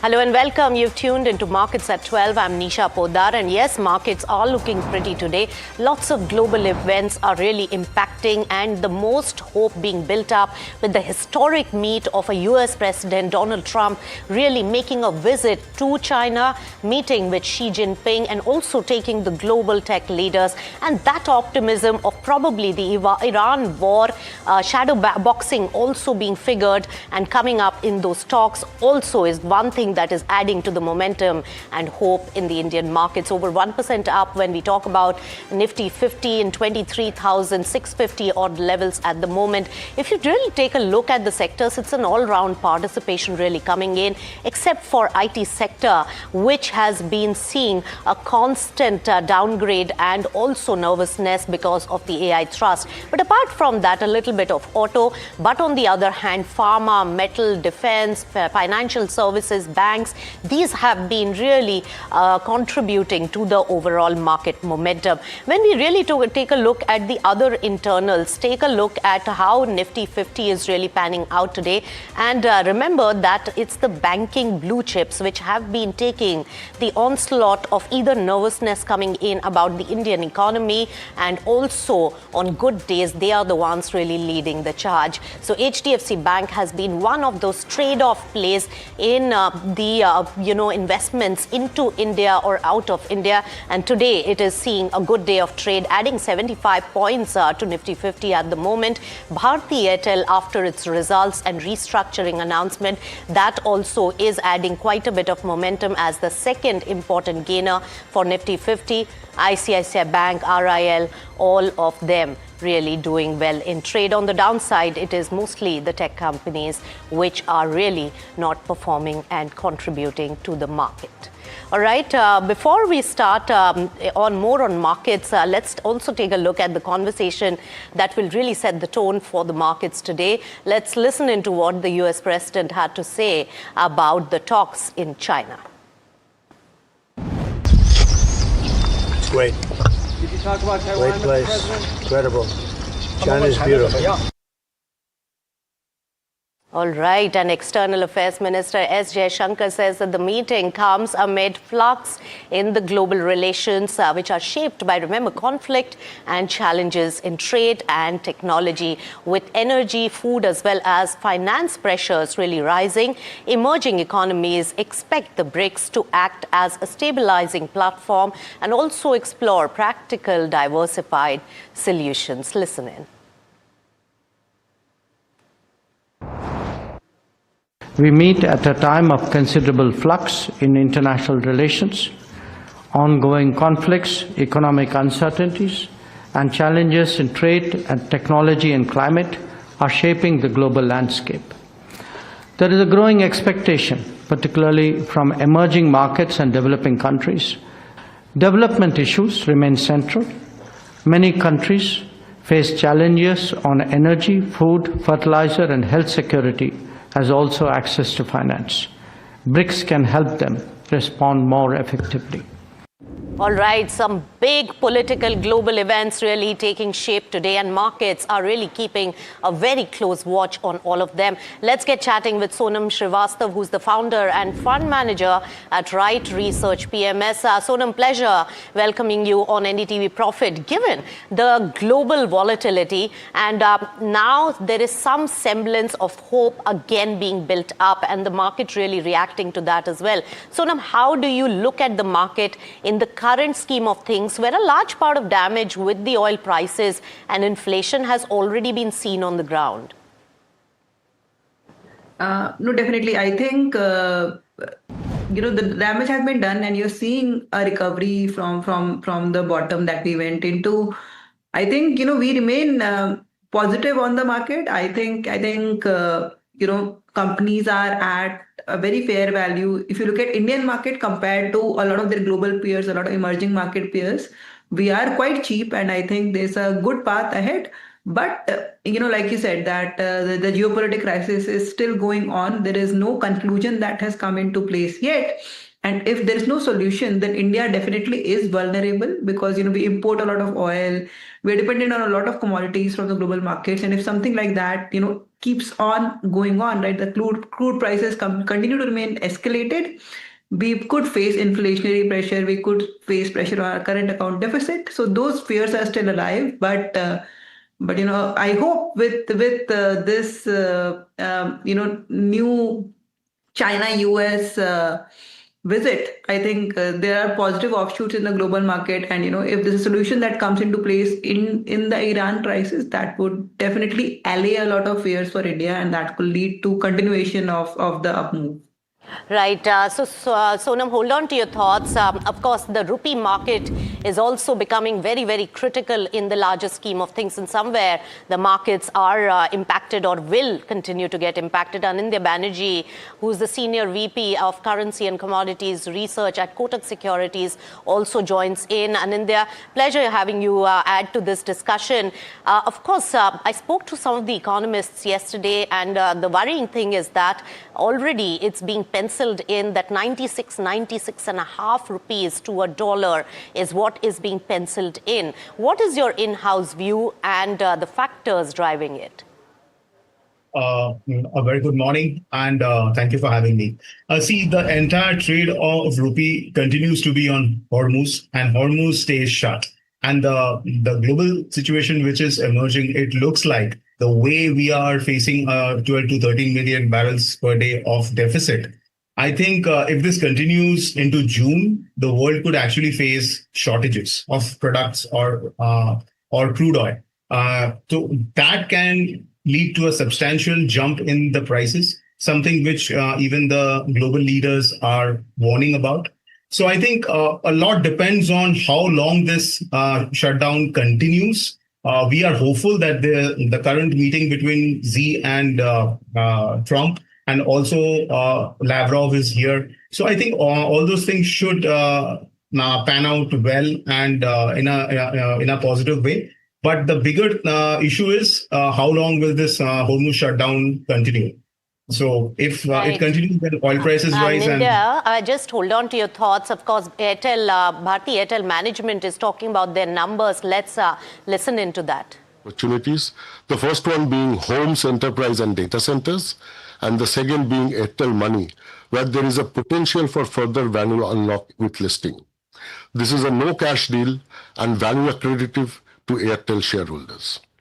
Before I hand over to Shashwat, I would also like to talk about the impact of the ongoing geopolitical crisis. There are a few areas of our operations which are seeing impact, including international roping, capex on account of INR depreciation, restriction on gas supply affecting galvanizing industry, in turn leading to lower tower build-outs. The other obvious impact is energy price increase. Africa has already been impacted by it. Having said that, we are looking at all possible opportunities to mitigate the impact with amplified efforts through our War on Waste initiatives. With this, I will now hand over to Shashwat for an update on India business. Thank you, Showman. Very good afternoon to everyone. I'll start by sharing an update on our ESG plans, followed by each of our business segments, and then our strategic priorities. Let me start with ESG. Our ESG progress is anchored in our strategy and in the way we leverage technology and digital innovation to drive sustainable operations with enhanced efficiency. All right, so that's Bharti Airtel's management really talking about the numbers and the outlook as well. And that stock is considerably contributing to the overall market momentum after results, as well as the share swap to gain more stake in Africa. And that is what is really playing out, over 3% up. But we were speaking to Anindya about the rupee movement and the in-house view on the numbers being penciled in the present circumstances and factors impacting it. Anindya, sorry for the disturbance. We can go ahead again. Yes, so if the oil continues to rise, I think we could see levels of even 98 on the USD INR over this month. Right. And Sonam, looking at this particular, right now landscape, which the market is really treading with, where there are many pressure points and the upcoming outlook for the next quarter earnings, along with the lower than expected monsoons, how much of that is really being penciled in, and how are you really estimating the market momentum going forward? See, I think, these things definitely will have a pressure on the markets, right? I think upcoming earnings, this quarter, you're seeing a decent earning come in, but upcoming quarters definitely will be impacted by the high crude prices. But, looking at the market, we continue to remain optimistic. Like I said, there are segments in the market, where you're seeing a very interesting, opportunity being played out. You look at stocks that are involved in the data center theme, the hyperscalers. You're seeing, strong movements in stocks like MTR Technologies, and even a lot of stocks in the power transmission sector. You're seeing metal prices actually, sustain a very strong up move. So I think, there's going to be a narrow market, which will be positive. But I think there are other segments in the market, for example, your IT stocks in India, which are actually very negatively impacted by the news coming out of AI right now. So I think it will be a mixed market on the whole, but there are some opportunities which are very strong in this market.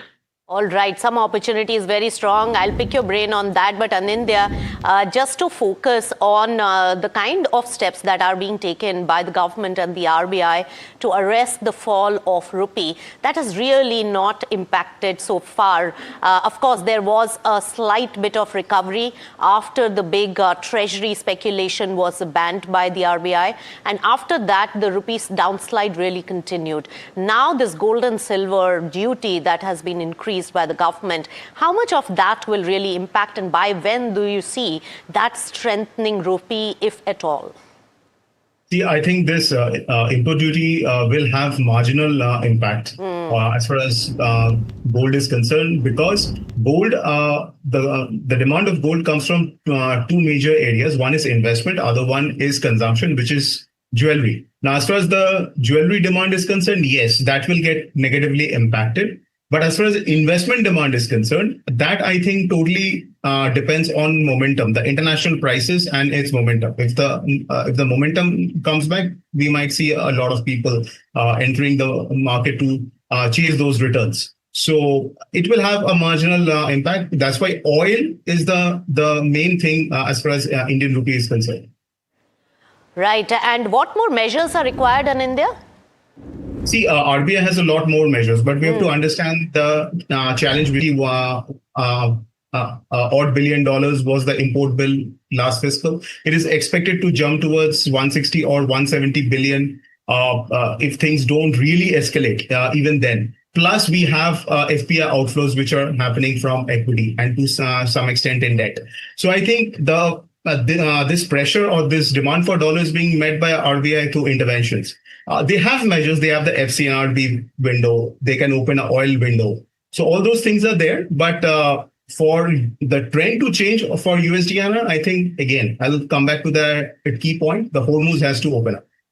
Right, Anindya. So Hormuz has to open up, and so says Sonam Srivastav as well. So all the equity and money market both really want that. But Sonam, you also pointed to the opportunities that are there in the market. Of course, the downside that we had seen and the kind of sell-off pressure that we have seen a lot of, and of course, the larger market has also been outperforming the key indices on several days. So which are the pockets which are at good valuations for a slightly long-term perspective of 1 to 2 years?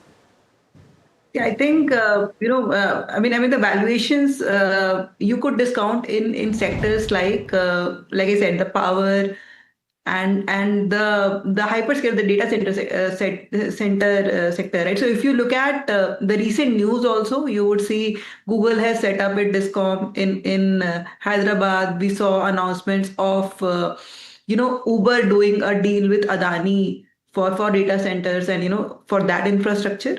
So I think there's a lot of movement happening there, and you have a lot of stocks that sort of form the proxies of that development. Right? So we talked about MTR Technologies, which plays a role there. We talked, you'll see stocks like Polycab, KEI. You'll see other, infrastructure stocks in that segment, which we think, which I really think can be a positive. If you look at the US earnings that came out for the software sector, you'll see that the companies which are doing AI in the US have come up with great earnings. Plus, the capex is going to be strong. So I think that is going to have an impact on the India data center sector. So I am really positive about that. Along with that, we're seeing, very good movement in the metal sector as well. I think JSW Steel is coming up with the results right now. You're seeing a very sustained up move in a lot of companies like National Aluminium, Hindalco, SAIL, Tata Steel, etc. in that segment. So I think, and then if you look at the global steel prices also, there also seems to be sustained momentum. So I would be positive about that segment as well. I like a few stocks in the auto ancillary space also, and might have its ups and downs. I think there are very strong themes that are coming into play, which will be very interesting, in the coming few quarters. And that is where we think that money could be made in this market. Right, and as markets have normalized above $100 per barrel crude numbers, because it's still holding at 105 today, and the market is gaining. So that showcases that a large part has been really built in at least these levels, which is actually a good news. Final word to you, Anindya. When we look at the rupee situation, the import bill, which is inflated because of crude, and the way we are being also downgraded in terms of our growth. What is the summation when we talk about the economic pressure points from your viewpoint? One hand, it will be negative for growth. So the real GDP will get downgraded. Other hand, it's actually a stagflationary kind of a situation world over. Some countries are facing that pressure more acutely, some are less, but it's a stagflation globally, because globally there are no strong growth centers. Yeah, India was one of the few, but India will also face the impact of the inflation. We just had the WPI inflation released. So this is higher inflation, which is going to ensure that the interest rates on real terms stay negative, and that will exert pressure on the Indian rupee. So that's something which will continue till the oil prices stay elevated. All right. Thank you so much, Anindya, as well as Sonam, for joining in with all your take on the money market as well as the equity market. And of course, rupee is at worrying levels. Let's also focus on some big earnings. Pharma major Cipla really announced a weak Q4 with the revenue declining 3%. Varsha is here with a detailed report on what brokerages are really penciling in on the back of the Q4 Cipla numbers. Varsha, tell us. So I would say revenue was in line, but EBITDA and PAT was missed. But the reason why Cipla is buzzing is not because of numbers, but because of the commentary of the management, and of course the brokerage is being bullish post the commentary. Well, the company is expecting strong launches which will help to aid growth. EBITDA margin expansion is on the cards. US business is expected to do well. Now, talking about the brokerages, well, let's see what Goldman Sachs has to say. They've maintained neutral, though they've hiked target price. Q4 results, according to them, were below estimates, but India, South Africa beats US pipeline in focus for FY27, and One Africa gathers momentum. Kotak has maintained buy with target price of 1,625. According to them, the numbers were in line, but domestic business delivers strong at 15% year-on-year growth. Robust H2 FY27 is expected, and US guidance brings a positive surprise. While MS has maintained underweight, though they've cut the target price as well. According to them, the earnings were weak. FY27 remains a transition year. EBITDA margins down, sustainability of gross margin improvement and launch timeline of peptide assets will be a key thing to track, but the US pipelines is strengthening. So overall, all the brokerages and investors are, betting on the US pipeline, and of course the new launches and the capex will also go down, which will help the operating leverage, and hence the EBITDA margin will also improve for the company, and hence you're seeing the stock is buzzing in trade today. All right. Thank you so much, Varsha. But now let's shift focus to another stock which is really having a great day of trade, over 18% up on this particular counter. We are talking about Balaji Amines, and D. Ram Reddy, who's the managing director of the company, really joins in now. Good to have you on the show. Welcome to NDTV Profit. My first question, which probably the markets are really very, very positive about, is the DME plant, which is an LPG substitution. Our market, our economy needs substitution. That has been the need of the hour, and this is one exciting bit. Can you give us more details about what the substitution means? And of course, the commissioning is in the first quarter FY27, and how will this work, and how soon can this be largely utilized? See, we have installed a capacity of 100,000 tons capacity of dimethyl ether plant, and we are just about to commission. Maybe in next 1 week we are going to commission that plant. Only thing is, presently we got part peso permissions, that is about cylinders, small cylinders permission we have received, and now we are expecting the tanker permission. The moment we get the permissions, it will go in full swing. And actually the BIS, Bureau of Indian Standard, has given a clear notification that around 20% can be blended in the LPG. In other countries like China and all, they are already mixing more than 30 to 40% of the DME in the LPG. So initially we will be targeting the commercial establishments where the LPG presently used as a heating purpose. Yes. And, so in commercial use. Petrol.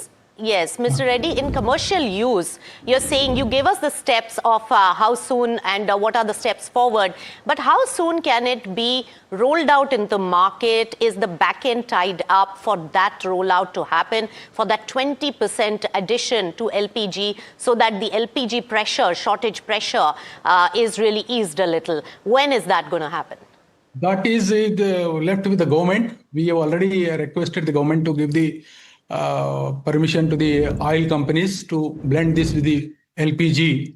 But in the meantime, we can reduce the pressure by giving it to the aerosol and some of the commercial, where there is no regulations, that we can directly go to the commercial establishments like hotels and bakeries, like biscuit factories, where the LPG used for the heating. There, this can be replaced easily. Also, Mr. Reddy, your numbers were good. How much of the revenue uptick is really coming in from the price versus the volume push? And on the other hand, how much of operating efficiency can be pushed? How sustainable are these numbers? If you can give us a guidance for this particular quarter, please. See, presently, because of this geopolitical situation, we have faced a lot of problems. Still, we were maintaining almost to some of the plants 80% level, and some of the plants 60 to 70% level they are operating. Because of the proper, perfect inventory management, we could manage these numbers. And as regards this margins, as I said earlier also, in our type of industry, specifically for the specialty chemical industry, 22% to 24% of the EBITDAs are the sustainable. And present, this last quarter is about more than 25, 26. but I can say 22 to 24% is easily sustainable for the coming quarters. Right, 22 to 24% easily sustainable, and the stock of Balaji Amines is really doing well. All the best for your rollout of LPG substitute. Thank you so much, D. Ramareddy, for joining us right here on NDTV Profit. All right, completely out of time on the show. Thank you so much for tuning in, but keep it with NDTV Profit.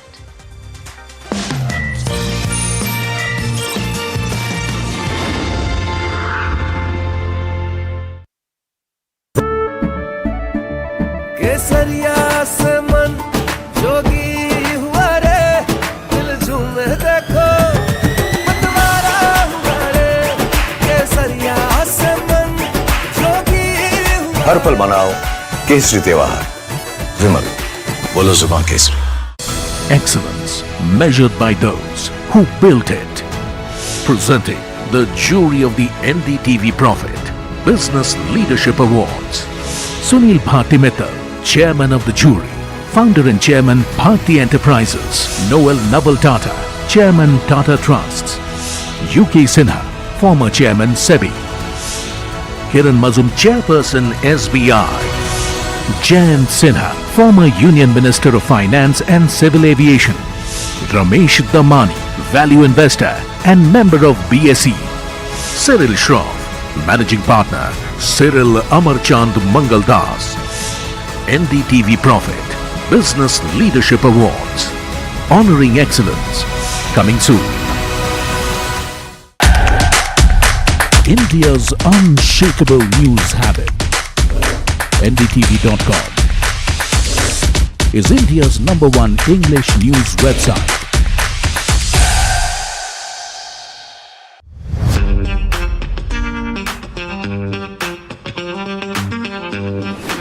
You're a Malad boy. You started by trying to do something with sweets, pivoted to chaat, then pivoted to vada pav, then you pivoted to vegetarian burgers. When we started the Mithai brand, again it was a little too ahead of its time. Chaat never happened. We just called, Jumbo King was called the chaat factory for some reason. I love the name. I started with one store of 50 square feet. We are fully vegetarian, and my first reaction when we did vegetarian burgers, when we pivoted, they said burgers vegetarian kab se hone lage, right? A burger is basically... It's like veg biryani. Veg biryani. Why is Jumbo King not only about vada pavs anymore? Vada pav is a Mumbai product. Within Mumbai, this was like the poor man's food, or the my struggle ke days ka sathi. There is a problem in the name vada pav. The moment you call it vada pav, you can't charge more than 20 rupees. People will say that isme sona chandi thodi dala hai. Why should I pay more than this?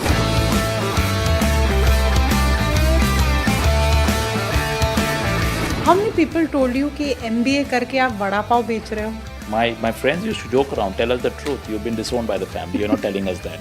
We have a family business, and I told my dad I don't want to join the family business. When Jumbo King started, it was seed capital of only 2 lakh rupees, which I borrowed from my dad. I said I don't need money because I had burnt about 55 lakhs in the mithai business. Ouch.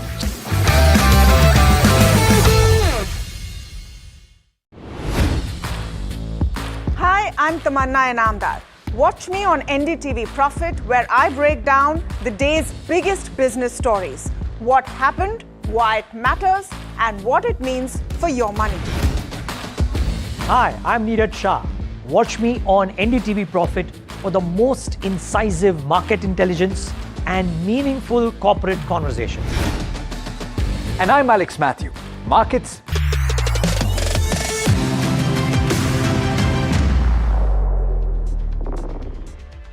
Hello and welcome to NDTV Profit. You're watching Trending Stocks with me, Hiral Dadia, and Sharad Dubey standing at the NDTV Profit Market Pit. Sharad, good afternoon. Markets at the day's highest levels, if you see Nifty 50 as well as Bank Nifty. And from where we ended in terms of yesterday's session, there was dilemma as to what happens. Now, is this euphoria on the back of, Trump and Xi Jinping actually meeting? Probably a resolution when it comes to the West Asia crisis is on the cards, and that's what the market is reading into. Well, yes, looking at the markets, there's a sudden spike coming in and we are at the day's high levels. Look at that. It's almost, you could say, 300 points up coming in the day's trade. Nifty Bank also, the big spike is coming in and the reports are coming that the government might reduce taxes on the foreign bond investment. And that is what is cheering the markets. Look at that. Nifty Bank also up almost 1.5%. But what are the key triggers is the most important right now for the market. The report suggests government is considering to reduce the taxes from the foreign bond investments, and that is why we're seeing a good up move and a, you could say, basket buying happening. But will this technical reverse hold up? That's the big question. Yesterday the strength fell off. We saw that a little bit of short covering was there. And interestingly, the Nifty support range, the immediate numbers, they are 23,300 to 23,400. That's the level we are looking right now. Also Nifty Bank, let's get the support range that holds between 53,000 to 53,200. That's the minor bump up which has happened. But let's look at the other key factors. What is important right now in the current markets? Pharma, metals are shining.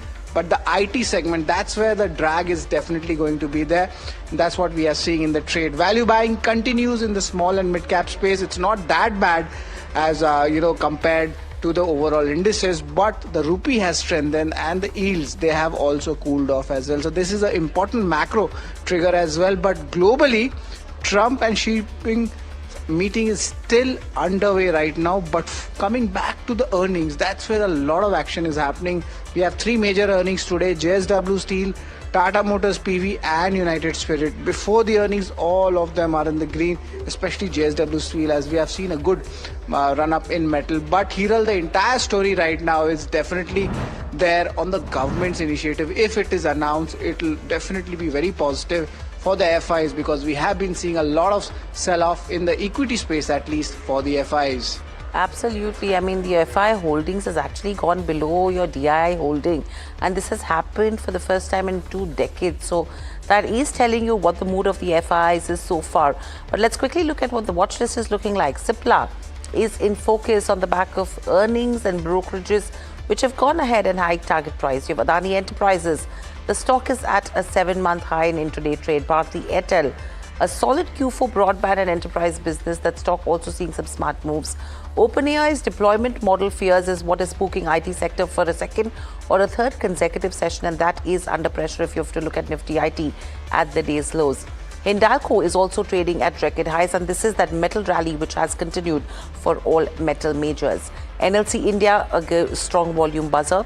It's interesting to see how mines companies like Balaji and Alkyl are panning out, and this is a strong Q4 that has been posted by Balaji Mines on the back of the profit number that has come in.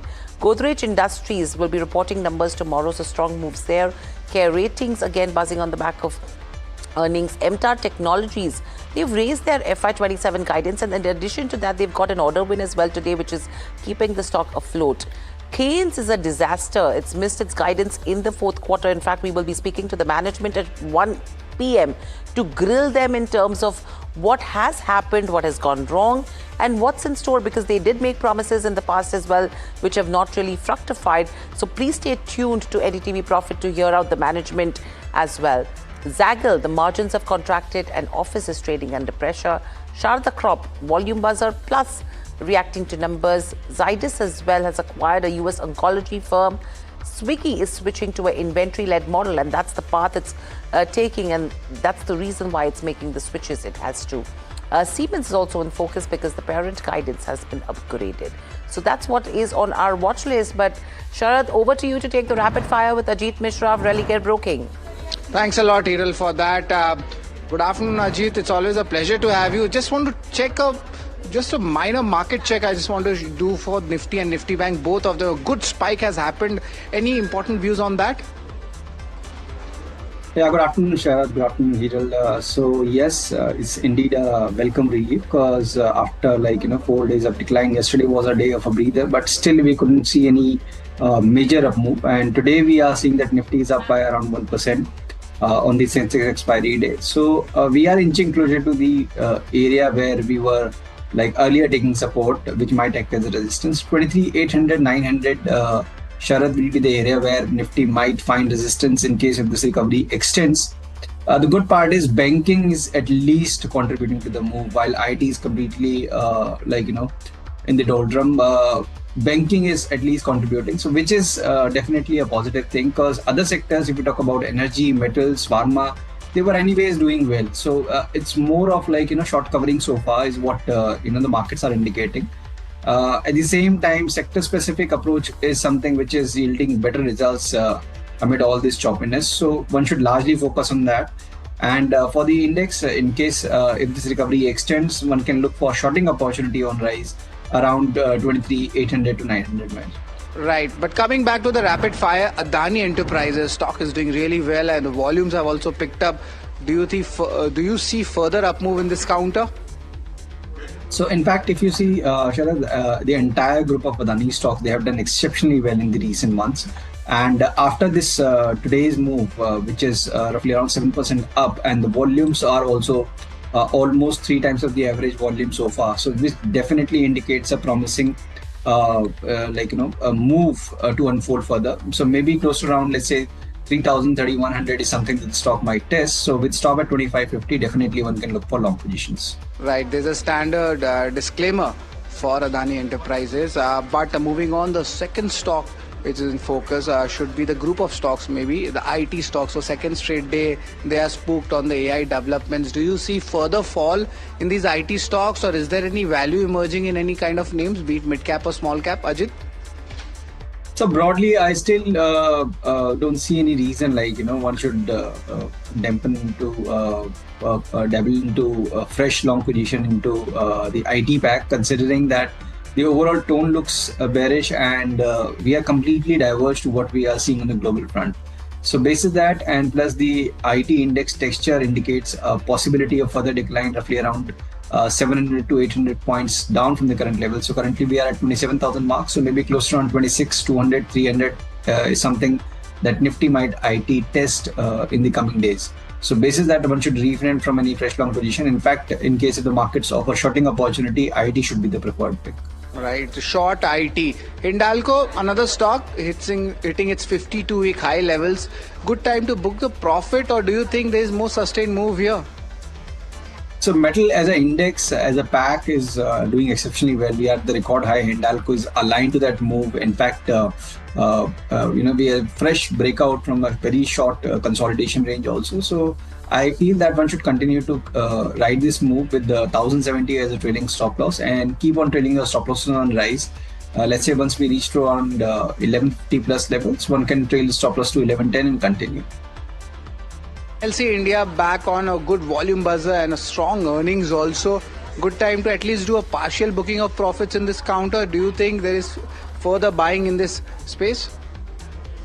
Sharad, first disclosure that we had recommended this to our clients. We booked profit in the early trade today, and we feel that yes, the stock has potential considering the overall texture. Means it was a multi-month high that the stock multi-year breakout rather that we had in the stock, and that's why we are seeing this kind of move unfold. But fresh buying, one should wait, let the stock stabilize in this range recommended. Right, another stock, Godrej Industries. Tomorrow the earnings come out. Any pre-earnings positional trade here? So Godrej very volatile, which is very not normal, especially considering the past data. And after this sharp move recovery in today's session, I feel the upside is capped. So in case if you have any existing position, you may consider booking profit before the event and let the stock stabilize above 1350 mark to re-enter fresh. Right. Speaking about stability, there's a counter called Care Ratings. Interesting numbers. PAT also jumped more than 20%. And you're seeing a good buying happening. It's generally a very stable counter. How do you see this, and is there any trade to be made here? So yes, after this gap up start, volumes are picking up. Stock is still holding in green. So with stop at 1650, you can look for long position. But for fresh momentum, we need a break up of 1800 marks. So let's say once we do that, probably around 1900, 1950, the record high zone is something that the stock might test. Right. Another stock, big breakdown, Zaggle Prepaid. Seems like a big overreaction on the earnings. Of course, they were slightly mixed to negative. But what is there on the charts? Any suggested stop losses here, or more further fall will be there? Sharad, in my opinion, one should exit the longs because the trend is down and the stock was making an attempt of rebound. We couldn't surpass the long-term averages. And today we are seeing a very decisive break. 20% the stock is already in the lower circuit. with very a strong uptick in the volume. So possibility of retesting the previous swing low or maybe inch lower seems high. So in case if you get an opportunity to exit in tomorrow's trade, early trade, you may consider. Right, exit Zaggle prepaid if we get an opportunity. Of course, apart from Zaggle prepaid, we will be talking about office space solution. That stock is also under pressure. Ajit, for any levels to watch out for, or you'll avoid this trade? It looks more like a sideways thing to me, so it's prudent to avoid. Right. And last stock for the rapid fire is Siemens. Their global parent arm has come out with a very strong guidance, and that is where a little bit of momentum has started coming in, especially in the last 1 hour of trade. I just wanted to get your views on it. Is there a good positional setup happening? What's looking like on the weekly or a monthly charts for Siemens? True. In fact, post the ABP numbers, we were seeing that across the board, the profit taking was there, and Siemens also moved up very sharply in the recent past from 2,800 to 3,900. So after this dip, it seems like it has formed a fresh buying pivot, and once, let's say, we cross the 3660 mark, this will be the confirmation that the stock is set for the next leg of a rebound. So one can look for accumulation at current levels, with 3450 being the stop. And that's all, folks, for the rapid fire segment. But over to you, Hiral. What are you gathering in the Google trending stocks? Thank you so much for that, Sharad. In terms of Google Trends, let's pull up the screen and see what's actually trending in trade, because last couple of days you've seen a diverse range that has come in. Sale is interesting. HBCL for obvious reasons. Keynes Tech. In fact, again, I'm reiterating, NDTV Profit will be speaking to the management at 1 p.m. as well. Vodafone Idea and Vidhi Speciality. Any views when it comes to Keynes Technologies and HPCL, Ajit? So Hiral, very sharp cuts, means almost like 2 months of recovery, rebound, whatever we were seeing in the stock got engulfed in the single session. Volumes are, tremendously high, means almost 4 times of the average volume. So that clearly shows that the stock is in tremendous pressure. And once, let's say, we break the previous swing low close to around 3270, 3280, then probably we may see a fresh leg of down move towards 2900, 2800 levels in the near future. So in case if somebody is holding long, chart indicates a possibility of fresh breakdown. So prudent approach is to reduce your position in case if it fails towards 3280. Okay. And for Hind Petro, here also, like the entire OMC pack, we were seeing a bit of a rebound, but it's still struggling below the long-term averages. So no point arguing with the market until we see a decisive close above 410. One should refrain from any fresh long position. And in fact, if you have any existing longs, you may consider exiting and let the stock stabilize. Okay, so that's with regards to 2 of the names on Google Trends. Thank you so much, Ajit, for joining in. Always a pleasure to speak to you. Let's pull up a HAL. Hindustan Aeronautics has just reported numbers. Their revenues have seen a growth of around 1.8%. 13,942 odd crores is what you're picking up so far in terms of the top line. EBITDA is down around 4.5%. 5,058 is the number that you're picking up. Margins is the one which has seen a strong improvement. EBITDA margins, this is a year-on-year number, but 36.3% versus a 38 is what you're seeing. But the profit number has seen a growth of around 5.5%. The stock is actually ballooned. It's at the day's highest levels. Let's just pull up that one on the screens. The stock is at the day's highs as we speak right now. I'm just going to try opening the release and see if there is any additional information that's coming in there. But the EBITDA is down 4.5%, overall in terms of as we speak. But we'll come back to HL numbers. Let's quickly listen in to what Sunil Bharti Mittal is talking about right now. Telecom as much as possible. So to put a bit more granular sort of angle to it, Singtel had a difference of about 7%, or rather has 7% direct stake in Airtel, and it had about 6% and shares are issued. This gap comes down to 3.6%. So first and foremost, we should see overall this gap dramatically reduces.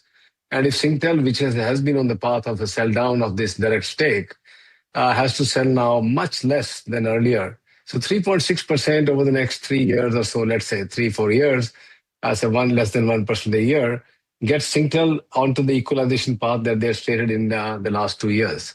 And that brings us to equal stake. And then it will be during this period of our effort, depending on how well Gopal, Shashwat, Sumen, and the entire management team delivers this wonderful cash flows, more dividends, more buybacks, idea would be to keep using that, twin lever to get BTL above the 50% stake. That'll be my cherished desire. Our stake must go back to BTL. For that, I need a little bit more lever in the hands of BTL, which I'm hoping will be delivered through continuously enhanced dividend, as you're seeing. And I think hopefully in the next couple of years, some buybacks in addition to the dividend. And that will give us the necessary capacity in BTL to buy more. If I could do it today, honestly, I will do my transfer to BTL now, but BTL needs a little bit more headroom on cash. That's very clear, sir. Very helpful. Thanks for that answer. Okay, so that's the word coming in from Sunil Bharti Mittal as we speak. But staying with HAL, I think the numbers are slightly above what the street was estimating, and that's the reason why you've seen the kind of spike that has come in terms of Hindustan Aeronautics. The 1 month, 15-16%. Let's just pull up the intraday chart, and that'll tell you it's cooling off slightly from the day's highest levels, but categorically, in terms of the top line, specifically in terms of the margins are concerned, that is what has actually been above the street estimates, and that uptick coming in terms of HAL. The stock is cooling off slightly right now. But moving on, MTAR Technologies, that stock is gaining in trade on the back of order wins and the management commentary as the company has raised its growth guidance. Let's listen into what the management had to tell NDTV Profit earlier today. If you remember, last year we had a weak first half of the year, but this year we'll have a strong first half and even better second half. So that's a clear indication the way we're moving forward. Very interesting. Mr. Reddy, good morning. This is Alex here. So I want to stick to or talk to you about that guidance improvement, 80% versus 50% approximately earlier. If you can talk about the mix therein, because you've also guided to EBITDA margins around that 24% mark, if I'm not mistaken. So is it because you anticipate that the mix of projects that you will be taking up will be relatively higher margin? Absolutely, yes. Not only the relatively higher margin, we're going to execute a lot more nuclear orders in the current year, as well as the operating leverage, which kicks in with the higher volumes as well. We have analyzed this very carefully, and we are pretty confident of achieving the required margins for this year. Okay, let me ask, so you mentioned nuclear, Mr. Reddy, but there is also for your company an AI data center play. And one of the new orders stands at 35 crore rupees. Of course, the order book is significantly higher. So I'm just wondering, what is the kind of exposure to data center as a business, and where do you see it going perhaps in FY27, FY28? I mean, that's a very interesting part of the whole story, because it's another customer which we are working with, and that's just the first article you're talking about, which is 35 crores. But over the next 2-3 years, we're looking at more than that increasing to about 450 to 500 crores. Basically, we're going to supply mainly to the data center infrastructure requirements in terms of the various assemblies that they require for implementation of the data center projects. And that's something which we would love to do. And it's actually moving in the right direction. We already received the order. We're also going to sign a long-term agreement with the customer shortly, and that would take us to the where I've mentioned around 450 to 500 crores for the next couple of years or 3 years. Okay, so Mr. Reddy, I presume the exit order book at the end of FY26 was healthy. You added a new order today and maybe some others in the last few weeks, and you're talking very healthily about the data center business order book as well, I presume. What's the anticipated order flow for FY27? I'm just trying to understand what's the visibility that you would have for execution and growth for how many number of quarters or years? No, we'll have visibility for a couple of quarters normally, and the orders that are released, or even sometimes even more. But by the end of the year, probably we are looking at almost I've clearly mentioned that we'll have a closing order book of 5,000 crores, and we are pretty confident of that. And that's also on the kind of conservative front. Well, that's the management of MTAR Tech giving their views going ahead. But another stock, arguably the stock of the day, is Keynes Tech. Of course, a lot of promises are made by the management, but do they actually keep it? Now, to give that entire perspective, we're joined in by Puneet. Well, I think the 18% downtick just shows you that they're not able to keep it at this point of time. But what we've seen in Q4 results is that the revenue expectation was 1,700 crores to meet the guidance, and that has not come through. So at 1,284 crores, it's a miss on guidance for the revenue for the year, 600 odd crores, and hence the downtick on the stock as well. We've also seen that, the guidance, as I mentioned, has been one of the other factors, and so has the cash flow. That has also not met the guidance for this year. Now, just in Q3, the management had said that we could see the working capital days between 85 to 100. That has actually come in at 125. So it's a huge miss that the company has reported. Operating cash flow has also been at negative 600 versus the expectation of a slight negative to positive bias. So they highlighted that there have been a couple of government contracts that got delayed, and hence you've seen that what was expected hasn't panned out essentially at this point of time for Keynes Tech. But you've already started to see some key downgrades. Nuvama actually downgraded the stock this morning to a target price of 3,550 versus 5,550 earlier. And just to, in terms of what we had the conference call as well this morning, where they've said that they've had a management reject. Some measures have been taken essentially to address the gaps within the leadership positions. And they feel that, the changes will have a higher accountability. And while the near-term volatility has been there, it does not define the company's performance. So those are some of the key aspects spoken today on the con call, but definitely stock's been under pressure today and has been all day. Thanks a lot, Puneet, for that analysis. And just in the matter of 7-8 minutes, the management of Keynes Tech will be joining us at 1 o'clock, and we'll give you the entire picture of that. But we are joined in by CA Tapan Doshi. Good afternoon, Tapan. We have a shortage of time, but just wanted to get your views on these stocks, especially Keynes. Everybody's talking about it. Big sell-off is there. Is there any kind of a value buy opportunity, or will you be away from these high-value DMS companies? Well, hi Sharad, good afternoon. Yeah, the results are quite disappointing. No, actually, we were expecting much more. And if you see the working capital cycle is increasing, again, if you say execution risk is there, and valuation at this level with this performance, it looks like high. No, if you see the other EMS companies like Dixon and Sirma, they have performed well comparatively. Again, the capex is near term now is on a higher side. So yes, the disappointment is that we'll want to see what the management is saying, but at this level, better not to buy. Just hold the stock because the stock has fallen a lot. So it is coming at a value level, but we have to see what management is talking, then only take a decision.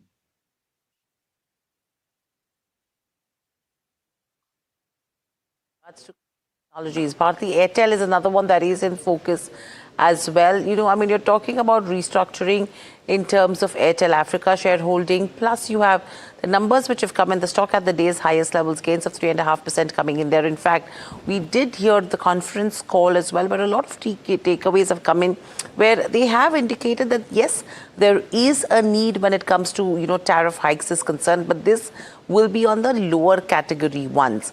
And they're cautiously looking at it. Yes, we don't know what the timing is going to look like, but we'll be watching out for pretty closely. Tapan, any view when it comes to Bharti Airtel? Because good commentary there. Price hike is the only concern. And to your Vodafone idea also, which is ramping up, where people are talking about capex plans that could be funded through stake sales, etc.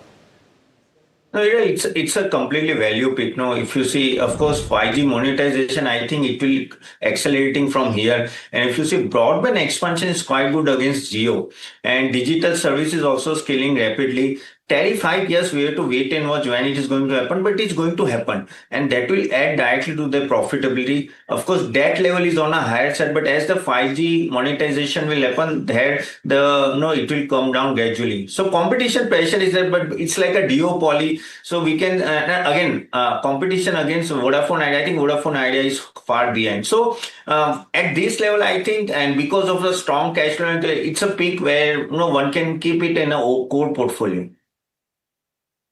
Another stock is Zydus Life.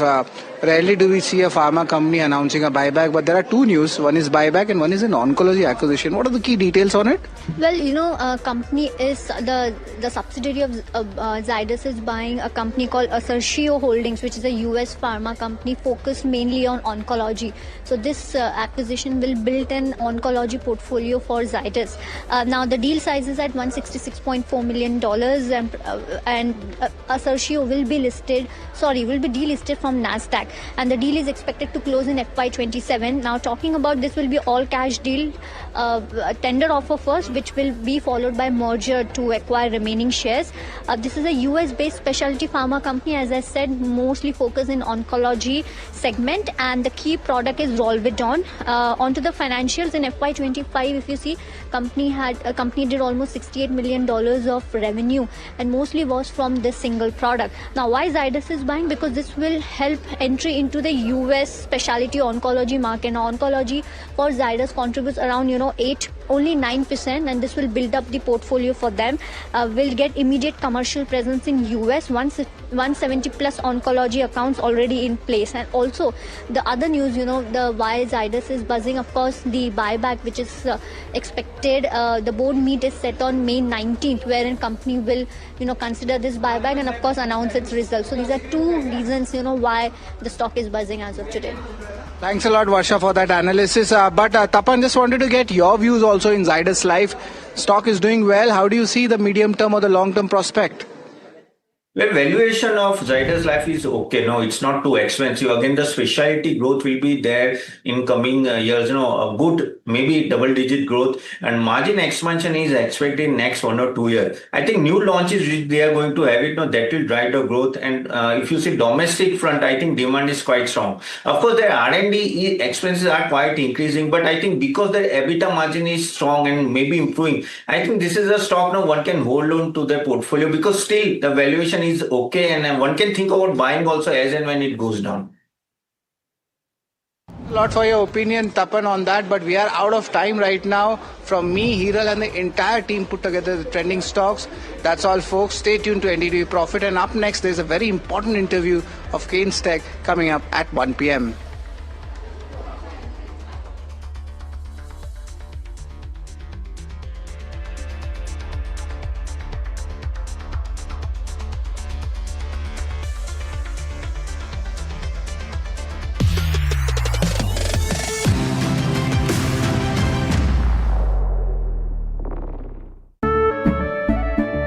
केसरिया से मन जोगी हुआ रे, दिल झूमे देखो मतवारा हुआ रे। केसरिया से मन जोगी हुआ। हर पल मनाओ केसरी त्योहार, विमल बोलो जुबान Kesari. India's unshakable news habit. NDTV.com is India's #1 English news website. Excellence measured by those who built it. Presenting the jury of the NDTV Profit Business Leadership Awards. Sunil Bharti Mittal, Chairman of the jury. Founder and Chairman, Bharti Enterprises. Noel Naval Tata, Chairman, Tata Trusts. UK Sinha, former Chairman, SEBI. Kiran Mazumdar Shaw, Chairperson, Biocon Group. C.S. Sethi, Chairperson, SBI. Jayant Sinha, former Union Minister of Finance and Civil Aviation. Ramesh Damani, value investor and member of BSE. Cyril Shroff, Managing Partner, Cyril Amarchand Mangaldas. NDTV Profit Business Leadership Awards, honoring excellence, coming soon. Hi, I'm Tamanna Inamdar. Watch me on NDTV Profit, where I break down the day's biggest business stories. What happened, why it matters, and what it means for your money. Hi, I'm Neeraj Shah. Watch me on NDTV Profit for the most incisive market intelligence and meaningful corporate conversations. I help you cut through the noise and make smarter financial choices. And here's where you can watch us.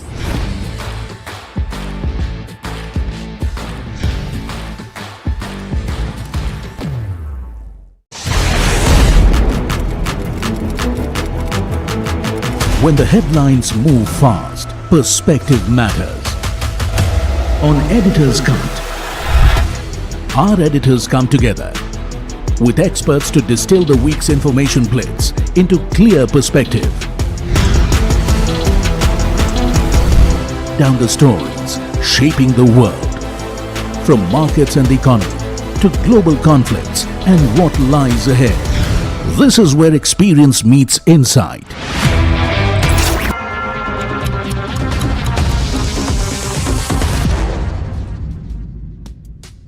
Good afternoon. You're tuned into Lunchtime Trades with me, Shreyanshi Singh, and this is the show that gets you a roundup of everything that is happening in the world of commodities, news and updates as well on the top buzzers at this hour, all while you grab lunch. But before we do that, let's take a very quick look at the markets right now and look at that surge really coming in, whether you talk about Nifty or Sensex. Look at that 280-point uptick coming in for Nifty as well, and hovering close to the day's high right now. When you talk about Sensex as well, about 800 odd point gains also coming in, very close to the day's high levels, even Sensex. When you talk about the sectoral picture, that's actually tilted very, very sharply in the favor of green. So it's pharma that's leading the charge with that 2.5% uptick.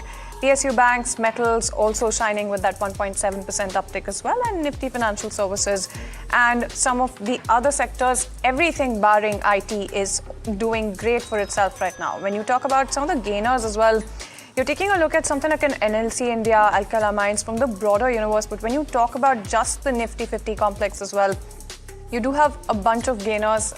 The Adani Group companies, Adani Enterprises doing quite well for itself, 7% uptick coming in on that particular counter. Cipla, Bharti Airtel, Dr. Reddy's, HDFC Bank, all of those counters in good shape. What's not doing so well right now, perhaps from the losing side for Nifty 50 is some of those tech companies, the likes of Tech Mahindra, HCL Tech, Infosys. Some of those IT names make a comeback yet again. So IT is clearly on the back foot, 2.9% downtick coming in for HCL Tech, Infosys, TCS. Anywhere between 2.5% to 3% downtick coming in for all of those counters. But let's also talk about what's really helping the sentiment right now in terms of the key important cue that we're looking at when it comes to the markets. And that, without a doubt, has to be the Trump-Xi meeting as well. Let's also tune into the commentary coming in from US President Trump in terms of what he then had to say when it comes to this particular. Great. Did you talk about Taiwan? Great place. Incredible. China's beautiful. All right, and so there you go. That's the word coming in from US President Trump as well in terms of the entire picture for the visit. So it's a little bit of optimism that he's really reflecting. He's saying that, you know, the country is beautiful and the visit thus far has been great. And that's the key takeaway that you're looking at. That's providing a little bit of optimism to the market as well. And the Wall Street is also looking at it that way. But, you know, when you talk about Blackstone-backed Money Prime Office REIT, that is in focus. That made a strong debut in the stock market, listing at a 3.5% premium as well. In fact, Puneet spoke with the management about the premium listing and what this really means for the company. Let's go across and listen into a slice of that conversation. Bagmane Prime Office REIT is the one that we are focusing on today, and we're joined by the management of the company. Hugh Andrew, the Chief Executive Officer, Ashay Shah, the Chief Financial Officer, also now joining in. Gentlemen, both of you, thanks so much for joining in. Let me first just pose the question to either one of you, can go for it, just in terms of the sector, because we've seen a few listings over the last few years. And within the REIT space, the growth outlook, especially for a lot of companies to go asset light at this point of time, has been the interesting key factor. Talk to us a little bit about Bagmane, your focus on the commercial real estate space, and what do you currently see on the ground? Sure. Firstly, thanks very much for giving us the time this morning. Look, you mentioned uncertainty. You know, we are very excited about today. This is the biggest REIT listing that India has seen so far, with a 6th REIT to list. So the market is maturing rapidly. And obviously the investor interest has been incredibly strong with that almost 25 times subscription. That shows market confidence and investor confidence in the sector. We see a continual demand from GCCs. And I think the whole real estate sector across India sees that demand. So you're right to say that there is certain geopolitical influences, but we haven't seen, and we don't predict to see, that affecting this asset class and the interest that the investors have, particularly with the Bagmane Prime Office REIT, with over 20 million square feet of revenue generating and assets under construction, and an incredible growth opportunity with a ROFO pipeline of over 47 million square feet. just in terms of what we've seen, over the last few years, that the concentration has largely been in these tech hubs, which require a lot of headcount and hence a lot of space for commercial real estate. And do you expect to be concentrated in these set hubs currently? What is the exposure that you have across the country? Thank you. It's a very pertinent question. Let's deal with the type of demand that the real estate sector is looking at, and particularly our portfolio. Because of the economic development of India and because of the talent pool that exists, not just in Bangalore, but across all of those prime cities, we're seeing that the type of use and the type of tech demand changing. It's gone from companies that were outsourcing to companies now that see India as an innovation hub and a research hub. 89% of our occupiers, our partners, our client partners, are GCCs across a broad sector of industry with a heavy concentration in technology and also in the semiconductor business. In fact, over 20% of our occupiers are in the semiconductor business, whether that's research, innovation, or manufacturing. So India as a landscape for business will continue to change and develop. And I think the biggest factor will be the continued improvement in infrastructure across the country, but also that fabulous talent pool that India has and that those GCCs want to take advantage of. All right, then there you go. So that's the update coming in as far as Bagmani REIT is concerned. But let's also move on and take the entire commodities spotlight also. Let's take a look at some of those factors as well that you're looking at when it comes to oil as well as gold. And when you talk about oil prices, they're remaining largely steady at this point in time. And you do have the Iran war that is, of course, keeping the global oil market tight. And that's the entire reason why you're seeing Brent also well above that $105 a barrel level. IEA as well as flagged severe supply shortages till the month of October, and that's also something that you're watching out for. And you do already have the Hormuz crude flows down, sharply since February, and that's also something that you're looking at as a very important factor. Now, when you talk about gold prices as well, that's also holding steady, currently holding on to their gains as we speak, but it's trading well close to that $4,700 per ounce level as well. Range boundary of trade coming in for gold as well. And right now you're seeing the Fed, the expectations in terms of the Fed holding rates higher for a longer period of time. And that's something that you're watching out for.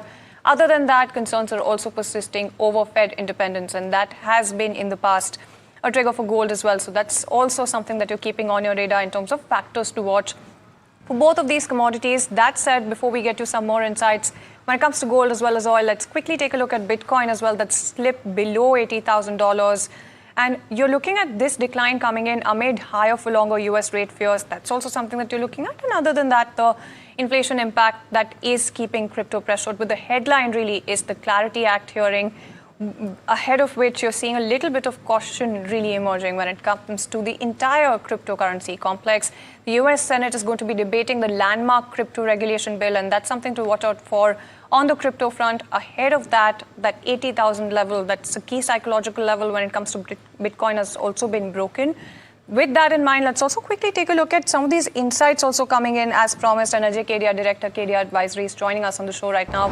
Mr. Kedia, thank you so much for taking time out and joining us right now. When you talk about the entire complex for gold as well as oil, it's a very interesting setup that you're looking at. You have a high stakes meeting that has just been concluded. And when you talk about the cues coming in from that, how are you then looking at gold and what are you expecting going forward? Yesterday was a big day, Sanjay. We have seen on domestic market looking to the concern which arise from the Middle East.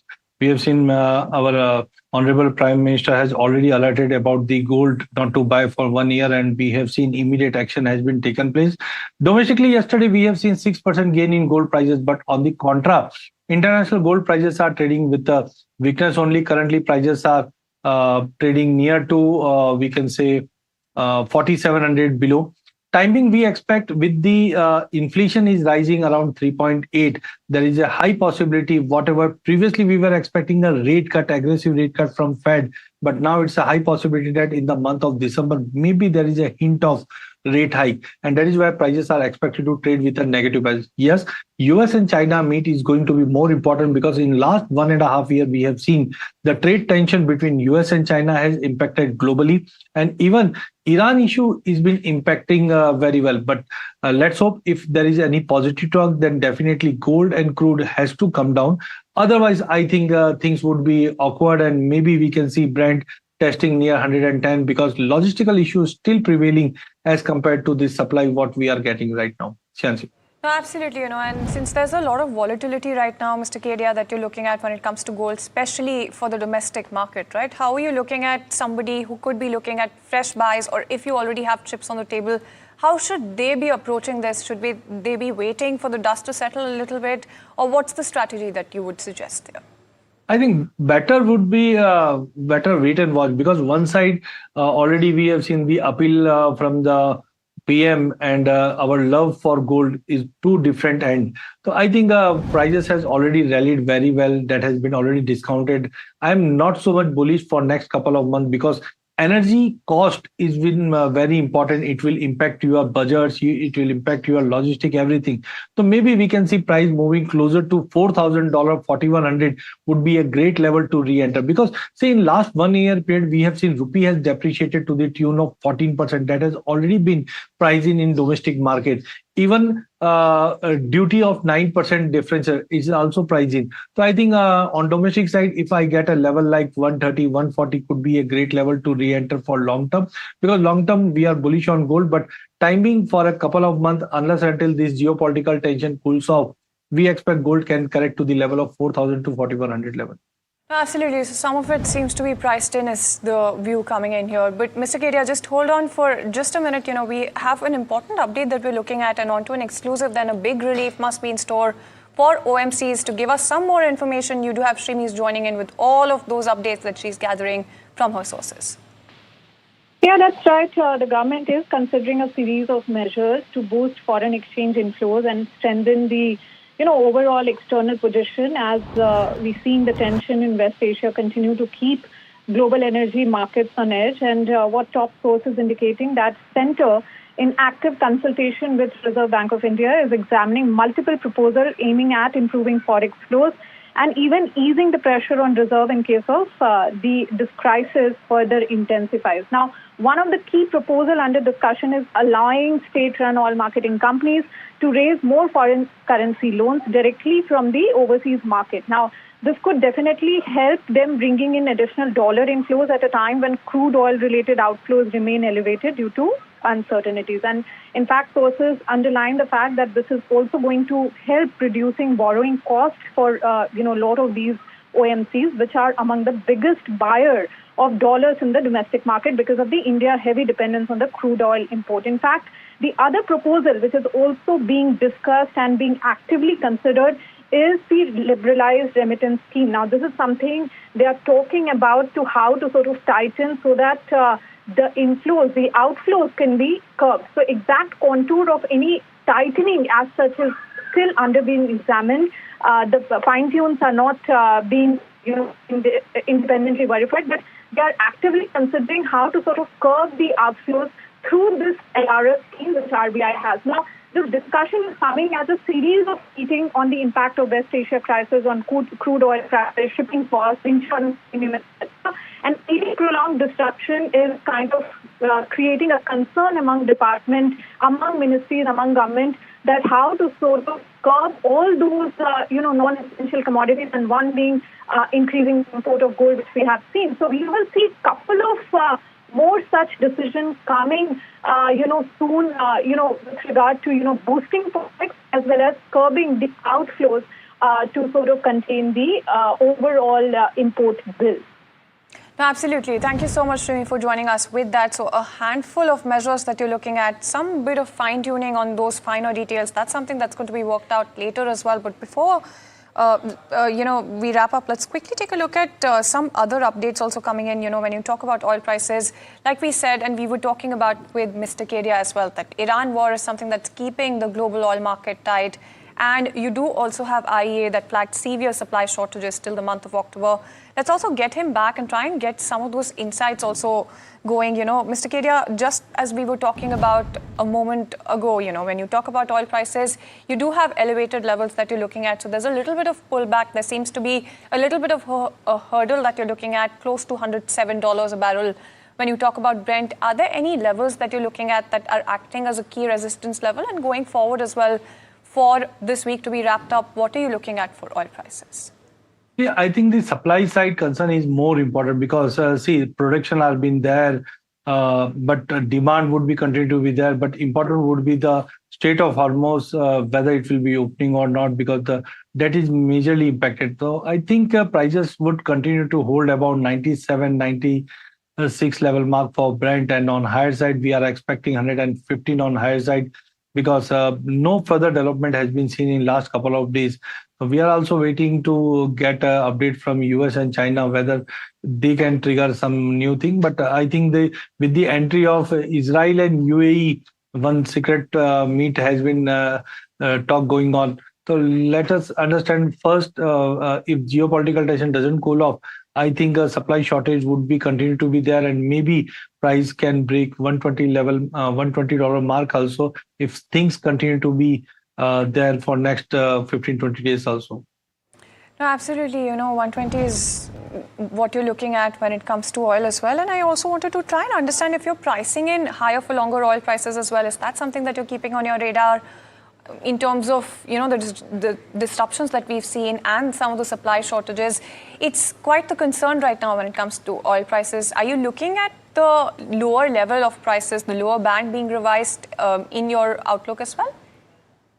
Basically, everyone will be expecting that whenever this type of moment comes, it will cool off. We have seen in 2022 when prices hit 130 level mark, and then we have came down to the level of $60 mark also. So it may possible that for next quarter, we may see prices are on elevated level. By Q4 and November, December, prices should come down again at 75 level. But we, to calculate that time, first of all, we have to see whether the war has been completing or not, because otherwise I think it will be very difficult to understand, because Black Sea area and this Strait of Hormuz are two different world, because 20% of global oil supply is from Strait of Hormuz. But as of now, we expect let everything settle down, then we can see price moving towards $75, $76.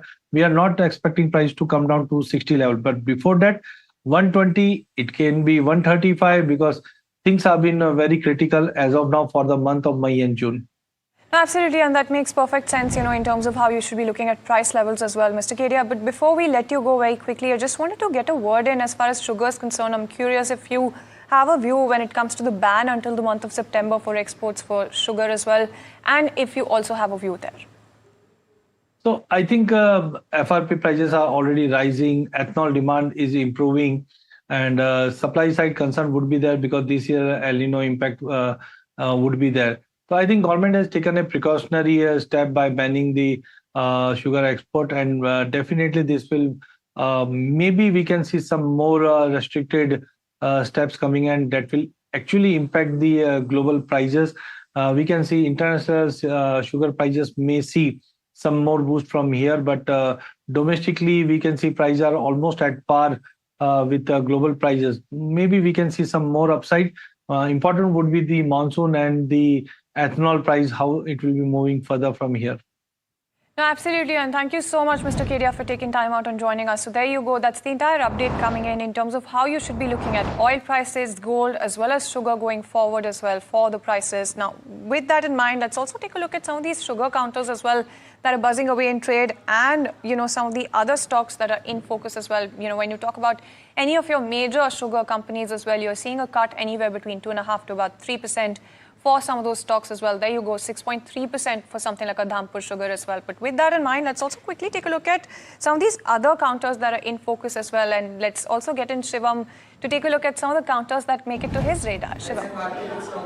Well, yes, the first stock is the Zydus Life Sciences, which has been trading higher in today's session, around 4.7%. And this is mainly prior to the board meeting that has been scheduled on May 19, and it is expected that the board will consider a share buyback proposal, and also its subsidiary Zydus Worldwide is set to acquire Assertio Holdings for around $166 million. Now, talking about the Assertio Holdings, this is a US-based pharmaceutical company which mainly focuses on specialty and oncology supportive care therapies. Now, the company has a novel product which is named Rolvedon, and this aids in prevention of febrile neutropenia in adult cancer patients. Now, with this acquisition, the company will aid Zydus to secure an immediate US specialty oncology commercial footprint, and company will use it as a platform to expand as oncology specialty portfolio. Also, this acquisition is expected to be completed in the financial year 26-27. Next stock is Bajaj Projects, which is up around 10% in today's session. The company has secured a major order from Power Grid Corporation, and this order is worth around 200 to 300 crores. Now, the first order is the construction of 765 kilowatt AIS substation package in Pune, Maharashtra, and second is the extension of 400 kilowatt transmission line package that is to be executed within 21 months. And on this, the management has said that this will play a pivotal role in removing transmission constraints in Pune region and strengthen the Maharashtra region's grid. Third stock is Easy Trip Planners, which is up 4%, and the company has approved a 500 crore fundraising plan, and the fundraising will be done via the rights issue of equity shares. And talking about the record date, it will be determined later and notified subsequently to the exchanges. Absolutely, and thank you so much, Shivam, for joining us with an update on all of those counters. So 3 of those counters really buzzing away in trade, and that's what you're looking at. But let's also talk about a key legal development as well in the Sona BLW promoter dispute. The Supreme Court has in fact stayed crucial board resolutions of RIPL, granting relief to Rani Kapoor and putting key agenda items of the May 18th meeting on hold as well. Nimit Dixit joining us with all of those important details. Nimit. You're here again. Now, that's actually what the Supreme Court told the fighting sides in the Sona disputes case, the RK family disputes. The Rani Kapoor, the mother, after the death of her son Sanjay Kapoor, has been fighting with her children and the rest of her family over the assets, the RK family assets, which includes, of course, Sona BLW, big listed entity, the auto part manufacturer. Now, what is happening in the Supreme Court here is, on May 7th earlier, parties approached the court and the court allowed them to mediate the disputes. Former Chief Justice Chandrachud was appointed as the mediator, very high profile mediation underway. What happened after that was told in court today was that on May 8th, the Raghuvanshi Investments, RIPL, which is a strong part of this RK family group which controls Sona, has ordered a board meeting to take place on the 18th of May. There, among certain agenda items, including the change of 2 independent directors, appointment of 2 fresh independent directors, as well as change of authorized signatory to handle the bank accounts. Of course, who handles the money has the power. So Rani Kapoor, the mother, who's the majority stakeholder here, who's also claiming in a suit separately that her stake is being diluted fraudulently, came and said that I cannot have this meeting go forward because these guys are trying to push me out of the company. Now, without going into the merits of that situation and whether that is correct or not, what the court simply said was that you guys have gone to mediation right now. Mediation is ongoing, and when mediation is ongoing, things need to be clear, things need to be settled. So the court did not stop the board meeting, but the agenda items to change these, to appoint the 2 new independent directors, as well as to change the authorized signatory to operate the bank accounts, were stayed by the Supreme Court. Now the matter will be referred back to mediation and will be taken up after 2 months. Absolutely, and thank you so much, Nimit, for joining us with all of those important details. So the family feud has in fact reached the apex court, and that's the word coming in from the court as well. But let's also move on and talk about pharma major Cipla that's in focus now. It's announced a weak set of numbers, but when you talk about the key tailwinds, you're looking at the domestic and Africa market really aiding, and even when you talk about the brokerage verdict, it seems to be quite positive. In fact, Varsha is standing by with just that update. So I would say revenue was in line, but EBITDA and PAT was missed. But the reason why supply is buzzing is not because of numbers, but because of the commentary of the management, and of course the brokerage is being bullish post the commentary. Well, the company is expecting strong launches which will help to aid growth. EBITDA margin expansion is on the cards. US business is expected to do well. Now, talking about the brokerages, well, let's see what Goldman Sachs has to say. They've maintained neutral, though they've hiked target price. Q4 results, according to them, were below estimates, but India, South Africa beats US pipeline in focus for FY27, and One Africa gathers momentum. Kotak has maintained buy with target price of 1,625. According to them, the numbers were in line, but domestic business delivers strong at 15% year-on-year growth. Robust H2 FY27 is expected, and US guidance brings a positive surprise. While MS has maintained underweight, though they've cut the target price as well. According to them, the earnings were weak. FY27 remains a transition year. EBITDA margins down, sustainability of gross margin improvement and launch timeline of peptide assets will be a key thing to track, but the US pipelines is strengthening. So overall, all the brokerages and investors are, betting on the US pipeline, and of course the new launches and the capex will also go down, which will help the operating leverage, and hence the EBITDA margin will also improve for the company, and hence you are seeing the stock is buzzing in trade today. Absolutely. Thank you so much for helping us out and understanding that entire takeaway coming in when it comes to brokerages as well. But let's also talk about something like a Sharda crop chem that's trading under pressure as well. And when you talk about that 9.5% cut, that's despite a stellar quarter that you had for the management. That's also confident that the El Nino heat wave is not going to have any impact on the company's business. Earlier today, in fact, we caught up with the management. Let's go across and listen in to the key growth drivers that they're highlighting going forward. It does not worry me at all, because we are selling our products to about 70-75 countries around the globe. This El Nino may affect few countries, but that will not affect our total business. It is sustainable. I won't say it is a peak. I would say it will become normal, but nobody can predict about the future more accurately. Freight constitutes a very small percentage of our total cost and prices. It's very easy to pass it on to the customers because they are fully aware what is happening around. Then there you go. So that's the word coming in from Sharda Crop Chem that's trading under pressure as well. Of course, the key headline that you're looking at in this day that you're looking at is the high stakes Trump Xi meeting as well. And on the screens, you do have some of these visuals also coming in. You do have a bunch of businessmen who've also flown in to China as well. And you do have Tim Cook, who's very visible in the frame as well. In terms of that update coming in for Elon Musk as well as Tim Cook, you did have, them talking about how they're going to be focusing in on tech, and that's been the kind of commentary that you've gotten. Of course, when you talk about the Chinese side, they have issued a very stern warning. But that's a wrap on this edition of Lunchtime Trades. Thank you so much for tuning in.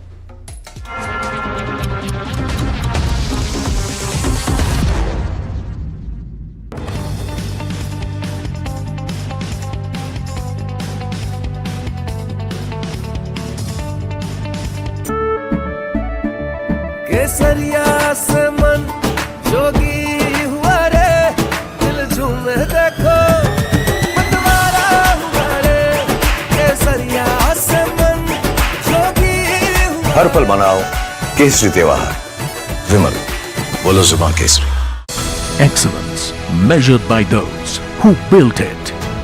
Presenting the jury of the NDTV Profit Business Leadership Awards. Sunil Bharti Mittal, Chairman of the jury. Founder and Chairman, Bharti Enterprises. Noel Naval Tata, Chairman, Tata Trusts. UK Sinha, former Chairman, SEBI. Kiran Mazumdar Shaw, Chairperson, Biocon Group. C.S. Sethi, Chairperson, SBI. Jayant Sinha, former Union Minister of Finance and Civil Aviation. Ramesh Damani, Value Investor and member of BSE. Cyril Shroff, Managing Partner, Cyril Amarchand Mangaldas. NDTV Profit Business Leadership Awards. Honoring excellence. Coming soon. India's unshakable news habit. NDTV.com is India's #1 English news website.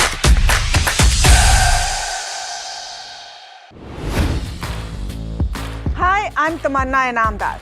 Watch me on NDTV Profit, where I break down the day's biggest business stories. What happened, why it matters, and what it means for your money. Hi, I'm Neeraj Shah. Watch me on NDTV Profit for the most insightful.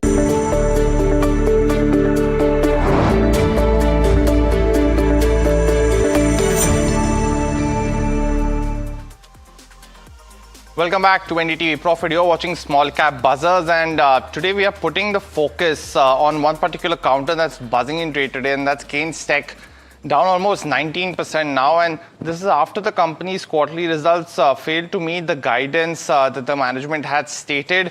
Revenues come in this particular quarter up 26% at 1,242 crores versus the estimate of almost 1,700 crores to meet the guidance. So that's one of the key factors that is having a negative reaction essentially on the stock today as well. Cash flow was the other concern, but we'll talk about all of this with the management who's now joining us. Muthukumar Narayanaswamy, Managing Director of the company, is now joining in. Mr. Narayanaswamy, very good afternoon to you. Thanks so much for joining in.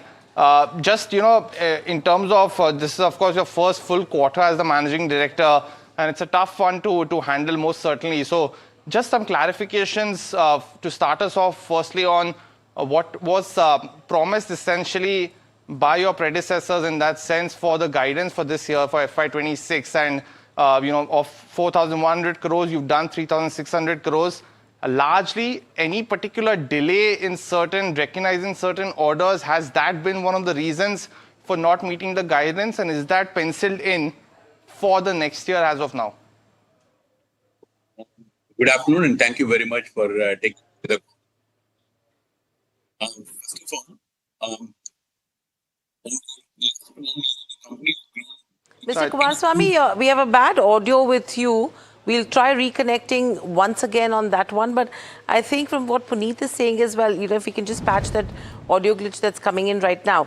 It's a severe guidance, Ms. Puneet, that we're talking about in terms of the fourth quarter, where they failed their revenue targets. The profitability has seen a drop as well this time around. There is margin compression. And if you heard the conference call as well, the management has come out and given a justification saying that, it's the geopolitical disruptions for logistic blockages and weak execution during the quarter which has led to all of this miss. The question is, from here on, if they're even giving a guidance, Puneet, when it comes to FY27 as a year, will they be able to deliver? Because that's where they've failed. Well, most certainly, and I think those are some of the key aspects that we want to watch out for and also get some perspective on, because there was, a lot of expectations going into this quarter as well. Now, you had expected that, 1,700 crores, while a very tall target, you would get close to around that 1,500-1,600 crore mark. That was the estimate, but at 1284, there was that miss, and hence the pressure on the stock straight away as we started trading today. And I think, a similar thing happened back then when you had their CEO resign, when the management was very confident that things will be in place. We had seen a similar crash happen as well. But from there on, I don't think so things have improved to any possible way. Now, one, will they be able to take a close look at what's happening in terms of the execution? Two, in terms of the kind of subsidy that they're going to get from the government, I think it's a catch-22 situation for them right now, because only in terms of a certain deliverables is when the government gives them a subsidy, right? Till the time they are not able to execute, they will not get the subsidy. And that is what is creating that mismatch in terms of cash flow as well. So that deteriorating working capital and that crunch when it comes to the subsidies not coming in, which is putting pressure on the capex, is a key concern, because how are they going to resolve for that? Yeah. That is the question. And apart from that, I mean, there are corporate governance and accounting red flags also that were raised in the past over here. So there is capitalization gap that is coming in. Puneet, I think we do have the management back with us. Yes, Mr. Narayanaswamy, I hope I'm audible to you as well. And just, let me just repeat the question as well, because we saw that the target of 4,100 crores was just revised in the previous quarter.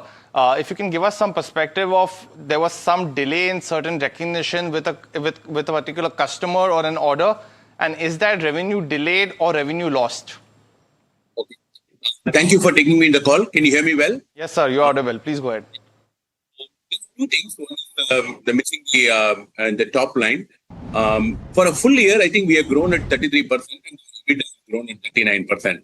However, during the last quarter, against our guidance, we have dropped it mainly because of a delayed order, not a denied order. One of the two bids that we have done, and we were supposed to get the product, we were ready to execute the product, and the last minute, what we expected, the order could not come.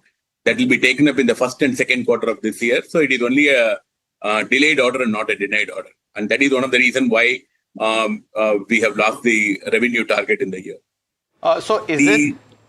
sorry, Mr. Muthuswamy, just a clarification. Sorry, Narayanaswamy, just a clarification. So is it that order, basically, that you are supposed to deliver, so it's the product is ready with you, it's just that you have to deliver it to the client and recognize the revenue. That is the one key aspect that has not happened. Or is it that you didn't receive the order and hence that was already penciled in, which couldn't be turned around? The product was the proto sample submitted, the product approval is given. The first lot of schedules should have come and produced it, but the order was not released on time because it's a government order on two business. So it will be coming in the first week of April, first week of May. And we are likely to execute this. We are still waiting for this. The materials is available. The product is already approved and it is demonstrated. And that's the reason why we lost in that the last quarter, which is against our guidance that we are given. Okay. Mr. Narayanaswamy, this is Hiral on this side. So my question to you is, let's break this up. You're saying the order that was lost will come in the current quarter. And if that is the kind of scenario, what is the kind of guidance that you have in terms of execution? Because with the current order book, how much of it will you deliver in terms of the next 12 months? Okay. There are two things before I give a guidance. We have been reviewing this business, and which is one of the fast growing business in India. And while the country's growth is around 8.5% GDP growth, this market, very specifically on EMS business, grows at around 15%. So we are very confident with the products in the pipeline, with the very strong order board of 9,000 crore plus. We'll be doubling the market growth. I think that's an assurance that I can give at this point of time. There's a huge volatility post the end of February, first week of March, in terms of the materials, in terms of the incoming components, and of course, the consumptions of the customers. While the market is little stabilized in the first week of May, there is a high amount, the amount of prediction, particularly in the automobile market, has come down to single digit high in this year when compared to the mid double digit earlier. So we want to be a little cautious on this, because I know that the market is looking at us. We'll outgrow the market, and we'll definitely make sure that our growth is double of what is the market growth. I think at this point of time, I want to cross with this. But as far as the missed target of last year is concerned, it's very clear that we will be executing that order for this year for sure with more values, but it is a delayed order. And not a denied order. Okay. So what we want to understand is, right now, there is a disconnect between execution versus the actual accrual that's happening as well. Your order pipeline is really growing, and that's categorically seen from the numbers that you have. Now, the market is severely penalizing Kaynes as well right now, because it is unable to convert these orders into timely cash flow and revenue. And that is the concerning area over here. Please help us understand how much of your order book, apart from that delayed conversion, as you mentioned in terms of the order, is also because of a roadblock when it comes to supply chain issues or raw materials from a war crisis. At this point of time, Kaynes, if you see our numbers, we have quite good amount of stock that's available with us. That is one of the advantages why Kaynes is able to convert the order into the business at the earliest. If you look at our market share last year, we have grown almost double of what we had previous year in automotive business. In spite of one of our largest two-wheeler OEMs, which is using an EV business, has dropped their business substantially, we could be able to grow at 29% when compared to the previous year in automotive market. In terms of aerospace, our growth is 49%. In overall, we grew at 33%. Of course, our guidance was much higher at 50%. And when it came down, the market expectation was high. We take it with the complete responsibility of it. And but nevertheless, for this year, we will be definitely growing this business because we have a very strong pipeline. Our plant capacities are available. The plant is capable of doing. And also, we are migrating ourselves into an EMS product, into the product selling. 30% of our revenue is going to come from new product, which we already launched, and also into the product. These strategies will take us into expanding our margin and at the same time sustain our growth. Got it. Well, Mr. Narayan Swamy, so basically just, as we go into the cash flow part, I just want to get a sense of what you said. So you're saying you'll be growing double of what the EMS market is suggesting. So 15% is what the industry estimate is. You will be growing at 30% for the EMS part. So that point is understood. But you also have, the other business basically, which is of smart meters, and that is where the cash flow is getting constrained. So what is the growth that you are seeing for that business? Because you can't put a 30% growth on your current revenue, right? So if you can give us some perspective of just to analyze, and I know that you don't want to put a number for revenue for FY27, so we'll respect that part. But how do you see that growth? Because you don't want to just put a 30% on 4,100, get you to 5,300 right now for the next year. So what is the estimate of growth for the smart meter business? Last year, out of the 3,600 crore revenue, 900 crore has come from the business. Sorry to cut you. Mr. Narayan, sorry to cut you, but your audio just went as you started to respond to that question. So if you can just try once again for responding to the question, sir. Okay. What I said, last year, 3,600 crore, 970 crore has come from the metering business. Mr. Narayan, I think let me try once again, sir, if you can try once again, because I think when you're coming towards the screen, I think that's when you're audible. So maybe you can try doing that once again, sir. Now with a little feeble voice, but we'll take it, sir. Please go ahead. Can you hear me well? So now it's perfect. You can be close to the screen. I think that's perfect. Okay. When last year, again, 3,600 crores of total revenue, our metering revenue was 971 crores, which is 25% of the business. But the catch here is the entire EMS for the metering business, we have been supplying as a metering solution earlier, which means 50 to 60% of this is the growth in the EMS business, and we have started selling the product. The metering business is a strategic acquisition for us. We wanted to migrate ours from an EMS supplier to a product supplier. This has given us a great amount of strategy in terms of the going into the product, and this has grown. But unfortunately, the business model is completely different. This gives us a product company. This gives us a expanded margins on this product, but this has given us a long working capital management. Having understood this, we have done the course correction for this in terms of selling the meter, in terms of the installation, and of course, in terms of the operating and maintenance over a period of years. So we have done the course correction to see how we can do this. So, but how much of your current receivables are stuck in this slow-moving smart meter projects, and when will this be collected? Because that is going to have a bearing on your, capital cycle. You are right. See, that's what I was just coming. So the second question on the receivables, if you look at the pure EMS business, which is my 67% of the business, my number of days has come down to 55 days when compared to what it was earlier. So we have done a substantial progress in these areas, and we, as a standalone EMS business, we have standard cash flow at 255 crores against 65 crores of last year. I'm sure that you would have seen this.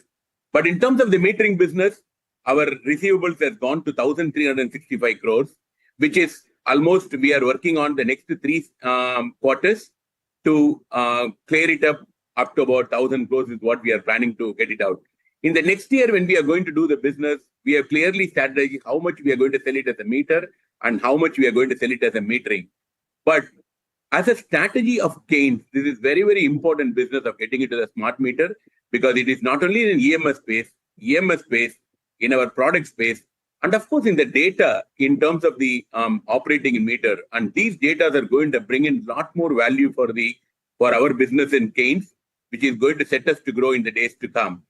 The consumer pattern, the consumer consumption, all these data are going to strategically help gains in the days to come in penetrating into more and more markets.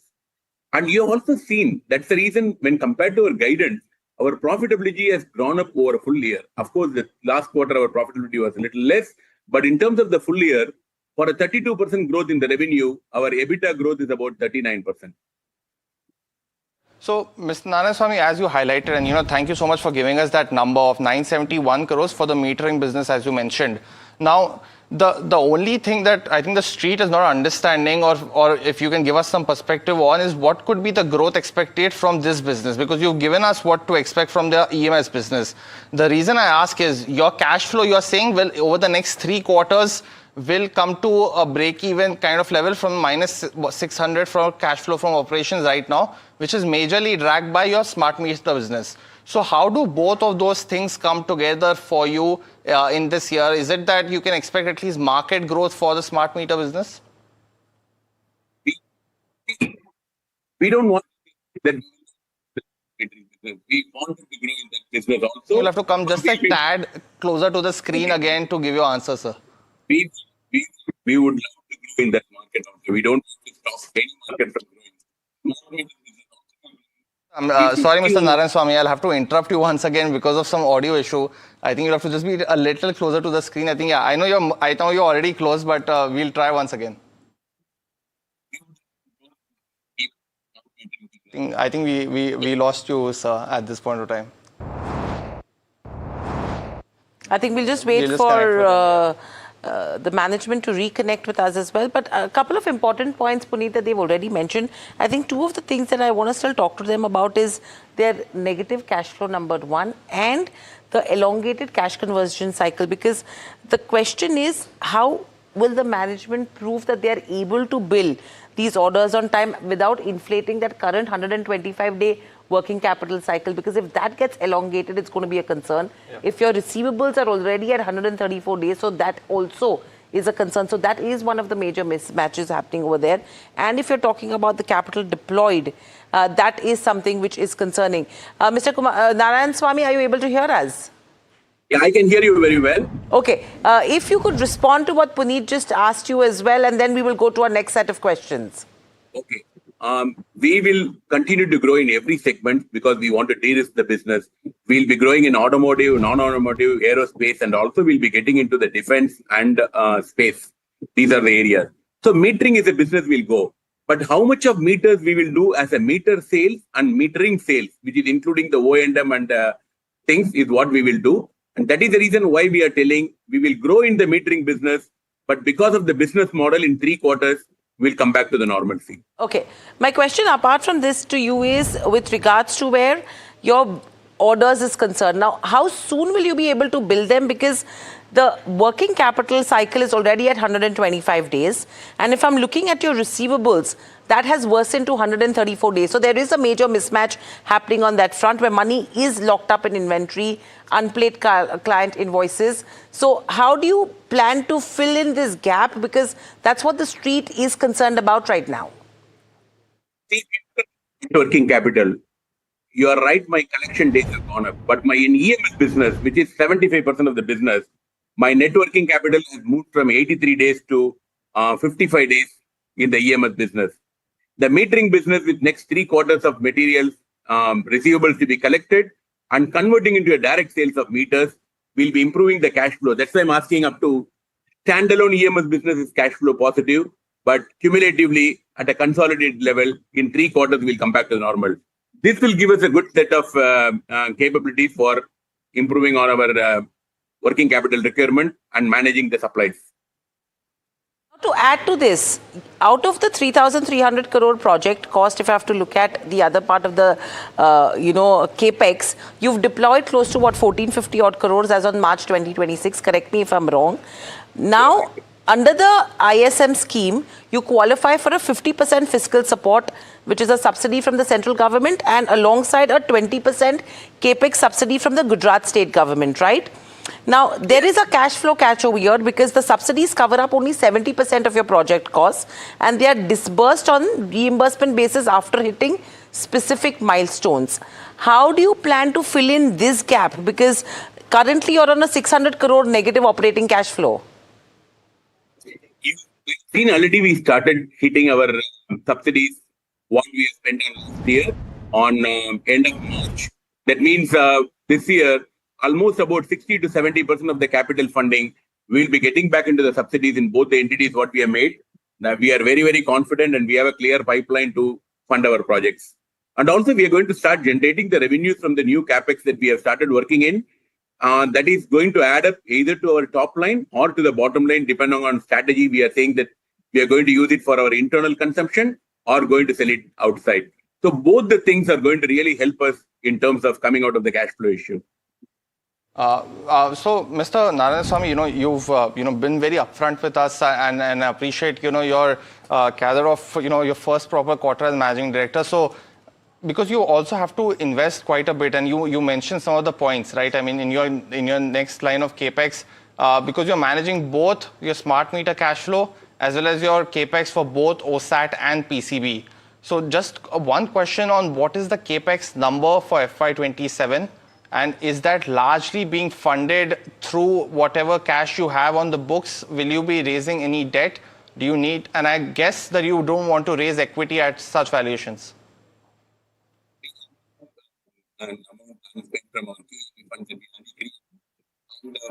Sorry, sir, I think it's me. When I ask a question, I can't hear you, but if you can try once again. I can hear you well. We have enough funds in our QIP. I'm just going to come in over here to say that if you can respond to what Puneet has asked you right now, maybe that does the trick. I'm sure that you can hear me well now. We have the funds available from our QIP residues, but more than that, this year the smart metering peaking has already gone. So now we are going to get the collections of the last 18 months before what we did the business. So the funds is going to come back into that. And more so, our subsidies will flow back. And with these two things, we are pretty confident of managing the working capital management and come out of the situation. Okay, so I think lots we have to watch out for as well. But thank you so much for joining in. Always a pleasure to speak to you. In fact, we would love to come and see the facilities and actually do an on-ground interview with you as well and the management ahead to understand exactly, what is it that Keynes is doing to show the viewers as to what's the progression that's happening. But we shall connect back on that very soon. Thank you so much for joining in. Always a pleasure. We are going to host in our Sanand plant, which was inaugurated by Honorable Prime Minister on 31st of March. The plant has already started, the phase 1 has already started commercial production, and phase 2 capex is in full swing. Our first samples have been approved by our customers at AOA in the US. So we are all set to grow, and the PCB plant is almost in the finishing stage. We are in Chennai today, seeing the progress of the plant. The plant will be up in operations by next quarter. And these two things are substantially, we are going to be the only EMS company, an end-to-end, from PCB to OSAT to EMS, and migrating from an EMS supplier to a product management company is going to give a substantial leverage for Keynes, which I'm sure that you will see that how we are progressing in this year going forward. Thank you very much. And thanks for giving us an opportunity to communicate back. Thank you very much. Looking forward. Thank you so much for joining in. Always a pleasure to speak to you. Over to you, Varsha. I mean, it's interesting to hear the management, but everything is going to depend on execution, Puneet. Most certainly. At this point of time, it's the key one. I think the stock's having a way today, but a lot to talk about and think about from what management has said. Absolutely. But, guys, moving on from that, let's focus our show on GK Energy. Well, the stock is buzzing on the back of Q4 numbers, and I think strong growth is expected in FY27. The stock is up 4%, but to speak more about numbers and what lies ahead, we are joined by Mr. Gopal Kabra, who's Chairman and Managing Director at GK Energy. Mr. Kabra, welcome at NDTV Profit. Always pleasure to have you. FY26, I mean, especially Q4, you had a good quarter. Now, going ahead in FY27, what's the growth expected when it comes to revenue, and where can your margins go? Thank you for inviting. Looking towards the growth number, so we are expecting the fantastic growth ahead as the requirement for the solar pump is solar rooftop. Everything is going very fantastically. Demand has multifold. PM Kusum 2.0 is expected very soon with the great numbers. Magiltala scheme is growing up, and we have done the very fantastic business in that, as well as it's a decentralized business. So we are getting ample scope from various verticals. So we are expecting to have the almost double kind of the number in the coming year. Okay, so you're expecting doubling of revenue in FY27. Am I right on track? We are targeting that. I got that view. And so what about margins? Currently in FY26, your margins are at 20%. Where this can go? It will remain plus minus 10% in that range itself. So we may expect around 18 to 20% range. Looking towards the geopolitical scenario, we are expecting slight margin may get impact, but we have seen in the last year as well, earlier margin was in the range of 12% till H1, but year ending we able to reach 14% because of the policy changes what we do at the company level. We have the strong OEM ODM partner network. There also we are able to change the some sequence where we are able to secure the more margins. So if procurement cost goes up, then we always identify the innovative way which can be implemented to keep and retain the margins. Okay, so in FY26, margins were around 18% on a consolidated level, and you're expecting around 18 to 19% in FY27, maybe 1 or 2% here or there. Okay, and also, sir, when it comes to your order book stands at around 710 crore. What is the execution timeline, number one, and how is order book looking like? Maybe in next in first half of FY27, where this number can go. Order book, what we have mentioned, it is as of now order book, and execution period is around 3 to 4 months for that. So majority will get covered in Q1, and Q2 also order will go ahead in that. And we are expecting further order in Magiltala 5 as well as the PM Kusum. Then smart solar rooftop scheme, which is started in Maharashtra. We are one of the strong player in that as well. So there also we are expecting a fantastic order book that there we are targeting to reach at least 1 lakh household. That will give us the more network scalability. And also, sir, talking about your receivables, which has increased, and now I understand you do have, orders from government as well. But just wanted to, have a view on where you're expecting, how you're going to mitigate when it comes to increasing receivables, and where you want to take that working capital days to. See, right now we want to reduce 10 to 15 days of the working capital, the best what we can reduce. We want to do it. And in the government area where we work, where we have to do the installation, after installation, we submit the bill. And once verification is done, then the payment get released. So the whole process at any given time shall take 100 days. So 100 to 130 days shall be the standard timeline we should expect. Right. Well, thank you so much, Mr. Kabra, for joining in and having a conversation with us. Thank you so much. Thank you. Well, this was GK Energy expecting doubling of revenue in FY27. But this is all the time that we have on this edition of Small Cap Buzzers. Stay tuned to NDTV Profit.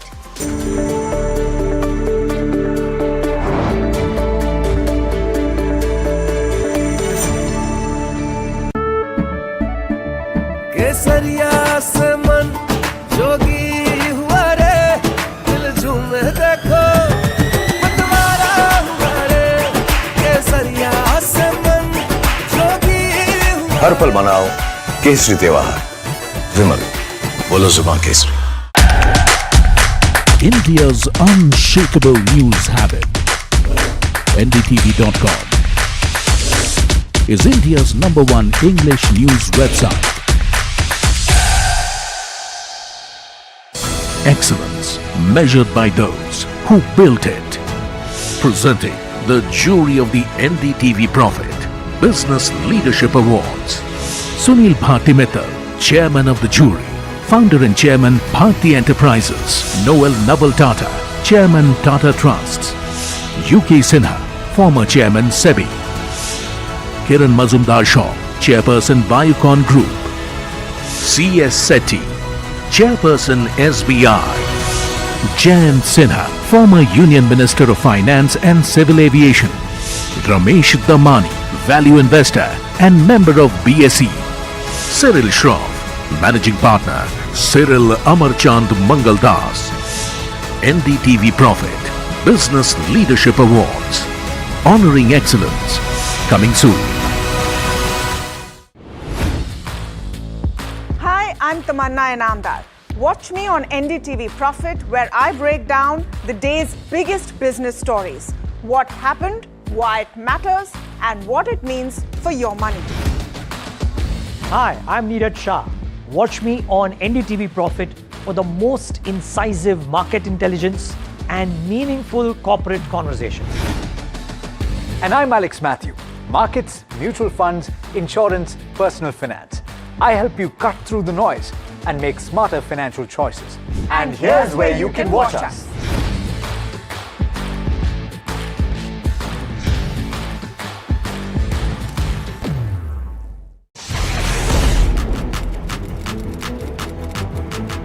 When the headlines move fast, perspective matters.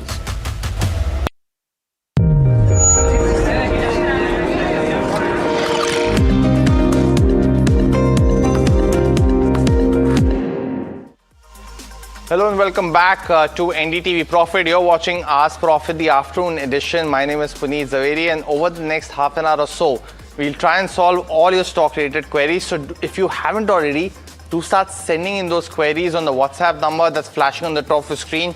You can also call us on the numbers, which is the landline number flashing on the top of the screen as well. You can speak to us as well as our guest who will answer those stock-related queries. But before we do all of that, just a very quick check of how the markets are doing, because we discussed about, of course, Keynes Tech at length in the previous show. That's one of the key stocks, but the Nifty 50 has now made its way to the highest point of today, up almost 330 points. When you look at the heat map also, while we've been discussing about Adani Enterprises and Cipla as some of the key stocks that are buzzing in trade today, you're seeing that breadth actually largen and widen at this point of time. So Bharti Airtel, after the conference call, which was scheduled at 12 p.m., is now up almost 5%. HDFC Bank actually has seen a strong buying recovery from the lows, and DRL and Eternal as well as Max Health continues to help the markets gain. And there's so only just a handful of tech names as well as on HUL and Nestle that you're seeing some pressure at this point of time. The sectoral heat map also is the other one where you're seeing within the sectors and stocks, Nifty IT is continuing to be under pressure, but that's down 1.5%. But the pharma and the healthcare index, along with the metals that has continued to do well, is now up 2% each. The advanced decline ratio is the very interesting one for today. It was down compared to the declines at the start of the trading session, and now slowly and steadily seeing that reversing. So we are at a very interesting juncture for today for the markets, where you're seeing broader market recovery at length at this point of time. The individual names also very quickly, because there have been quite a few of them today. Balaji Amines has been one, and let's put up the Nifty 500 also. Of course, you are seeing the small cap index come back into green, mid cap builds up over 1%. But in terms of the BSE 500, you're seeing some top moves on Ameen names. So Balaji Amines, Alkyl Amines is up. NLC is up 15% right now. Godrej Industries up 10%, and we spoke about GNFC also. That's up almost 6% at this point in time. The losers, there are a few between the 3 to 5% mark, but largely 400-point gain on this index. Let me welcome in Neerav Ashar, the head equity research analyst at Ratan Manharlal Securities, and Jatin Gedia, VP technical research at Teji Mandi. Both of you, thanks so much for joining in. Let me take a first, just a quick question and start us off from Sandeep, who's holding onto Jindal Photo, bought at 19 point now. It's a counter that, Jatin, we've not discussed too much on this show, but do you have a view on the charts, what he should do going forward? See, the trend for the stock is negative. In fact, if today we have seen a breakdown below its last 4-week low, so there is a scope for the stock to slip towards 960. So I suggest to exit the trade. He actually has bought it at, I hope this is not a typo, at a very attractive levels, but currently, given the momentum, Jatin is recommending us to exit this particular counter as of now. The second one, that we are putting our focus now on is Bharat Wires, another counter that's not been discussed too much. And because of Rajendra who's asking us this question, he's bought shares at almost 250 stocks, trading close to those levels now, but he wants a long-term view. Nirav, very good afternoon. By any chance, do you track this counter and any view that you can offer Rajendra at this point of time? Good afternoon and thank you for the invite. I think it will be better to shift to some known names. I think the frontline players, something like a Polycab or an RR Cables or something like even like a Diamond Cable. Because I think the cable business overall has been doing relatively better as compared to the wires. So I think the advice is to shift to some better quality names.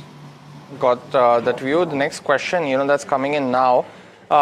This one's on Ixigo as well as on Nykaa. Now, our viewer wants to enter both of these counters, and this is Mr. Rao, and asking if it's a good bet for the long term. Nirav, sticking with you, between Nykaa and Ixigo, is there a preferred pick? Yes, I think Nykaa would be a preferred pick at this point of time, considering the potential which it has got for the beauty-related business. And I think from a long-term perspective, one can also consider Honasa. Okay, got that view. The next question now, and another very a name that we've not discussed too much is Tasty Bite, and our viewer Shriram is actually holding shares at 10,700. Jatin, he wants to know if he can continue to hold this counter or average down, book a loss. What would you recommend? Yeah, the trend is actually negative in this stock. Yes, we have seen a sharp run up in the month of May, but overall an equally sharp fall has also been seen. So I suggest to exit. The overall trend is still negative. Tasty Bite. Next one, it's on a recent listing now, Fractal. And viewers, you can also call us on the number that's flashing on the top of the screen. That's the landline number that I'm talking about for stock-related queries. Now, Ramanathan has actually bought 200 shares at 900 rupees, which was close to the IPO price. Now, what we've seen for Fractal, let's pull up the year-to-date chart. It's slipped below and then come back up again to the IPO price as well. So his view is for 1 to 2 years. It's seen that jump from the lows which we saw in April. But Nirav, on Fractal, do you track this counter? And while the overall tech and IT sector has largely been out of fray, is this one of the new age companies that you might like? Yes, because I did catch up with the presentation and the results of Fractal Analytics, and it seems to be a very exciting prospect. So the advice is not only to hold but even accumulate on dips. Got that view. The next question also on Laurus Labs. Now, this one is again a very interesting counter because Mallikarjuna has bought 30 shares at 365. So he's up almost 4x from that price, asking if he should continue to hold for the long term. Nirav, just basis of the cost price being so interesting and so low at this point of time, would you recommend him to continue holding? Yes, definitely. Advice is to hold not just on the basis of the purchase price, but also on the basis of the prospects going forward, considering the prospects of the CDMO business. That view. The next question now coming in, this one's on Prime Focus, and Sumana from from Dubai actually, is asking us this question. 225 shares bought at 341. Stocks currently locked into a lower circuit, but asking if it's a better time to hold this counter or exit. Jatin, I know today it's locked in lower circuit, but it was a stock that was in focus somewhere around September last year and then lost some of that rigor. Just on charts, what would you recommend in the near to medium term? In the near to medium term, I am expecting a decline towards 235. The overall uptrend has been violated, and I am expecting a fall towards 235, which coincides with the long-term average of 200-day moving average. So currently, exit the trade. The trade, got it. Well, Simant actually has picked up his phone, giving us a call now. And Simant, very good afternoon to you. What's your query? Hey, good afternoon, Puneet. My query is regarding Zaggle Prepaid. I did ask that last week also. Results have been out. They have been considerably well. EPS has grown, profit has been quite decent, but still the market is punishing that stock like it has done so badly. It's down more than 16-17% today. Why is that, and what should be done? Got well, Simant, your question is very pertinent today. I think it's the operational margins that has just disappointed the street a little bit. But Nirav, I'll like your expert opinion on this one, because Zaggle actually had hit that low of around 200 odds, started seeing some momentum, and then that fizzled out again today. Any view that you might have caught with the results? Anything on Zaggle right now? Yeah, there was an expectation that things will improve, and the numbers were expected to be better in this particular quarter, but unfortunately that did not fructify, and the market is leaving little scope for error. Hence we are seeing such a drastic correction in the stock. So the advice will be to stay away from the stock for the time being, and then maybe it may warrant a look at lower levels. Got that view, but let's also just take another caller, and Kunal is joining us for a stock query. Kunal, very good afternoon to you. What's your query? Yeah, sorry. Good afternoon. So I would like to know any insight on Power Grid. Okay. Given that they have the results coming up, and the future outlook in terms of projects and on those lines looks very positive. Thank you. Thanks so much for calling in, Kunal, on Power Grid. But Kunal, do you want to hold it for the medium to long term, or is it a short term bet? It's for the medium term. I would like to know if it's a good entry point. Got it. Well, Nirav, let me stick with you then, because Power Grid, as Kunal highlighted, results on the anvil. What's your view on the stock? Well, Power Grid has always been a very, very stable stock, not a very fast mover in the markets. But I think on the contrary, the areas where Power Grid makes its investments, that is Power T&D, is a space which is looking very exciting. So maybe he could consider shifting to some of the other names, transformer related names, companies like Transformers and Rectifiers, or a Siemens Energy, or a GE Vernova. Got it. Well, let's take another caller now, and Aruna is now dialing in for a stock query. Aruna, very good afternoon to you. What's your query? Very good afternoon to all of you, sir. Thanks for taking my query. I'm having HAL, sir. I'm having HAL at 4,500 average, 50 shares. So the quarterly results are announced, right? So what is the view on the stock in the short term and long term? Okay, got it. Well, for the results, actually, it's much, much better, Aruna, if you look at the long term. So, Nirav, let me stick with you yet again, because, and this is the part where doing afternoon shows is slightly more tricky, right? Because you just got the result an hour ago. What's your view on the stock, Nirav, if by any chance you caught the result? I think from a long-term perspective, it is better to shift to the shipbuilding stocks, because I think there has been a lot of inconsistency in the numbers, and we've seen in the recent past that there has been certain inconsistency or delays in the procurement of engines, etc. So the advice is to shift to the shipbuilders. One of the shipbuilders could be Garden Reach Shipbuilders, which could be a better choice. Got that view. And let's actually, Jatin, if you have any view on this particular counter as well on HAL, just on the charts, because we saw buying actually from that 3,900, 4,000 odd levels.